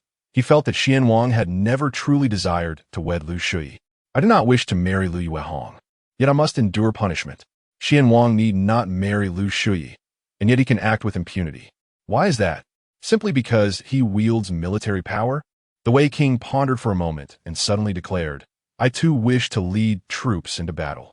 The Empress Wan, utterly taken aback by his unexpected statement after such a long silence, felt an urge to send him back to his mother's womb. Since your father has allowed you to stay in the side hall, you might as well rest. I shall return to see you tomorrow. Enraged, the Empress turned on her heel and departed, her chest aching with indignation. She needed to confer with the matron about the day's events in detail. That night, many found it difficult to sleep, except for Xue Qingyin, who remained blissfully unaware of the lengths to which Prince Xian had gone to ensure that she was the sole guest at the Xian residence. After a restful slumber, she awoke to find Dong Xia styling her hair, albeit in a rather loose fashion. Lady Xue leaned against the door, chuckling at her appearance. What a sight you are! Will you be wandering about with your cousins today? Xue Qingyin nodded, saying, I wish to explore other estates today, and I would like to visit the Duke of Zhao's residence as well.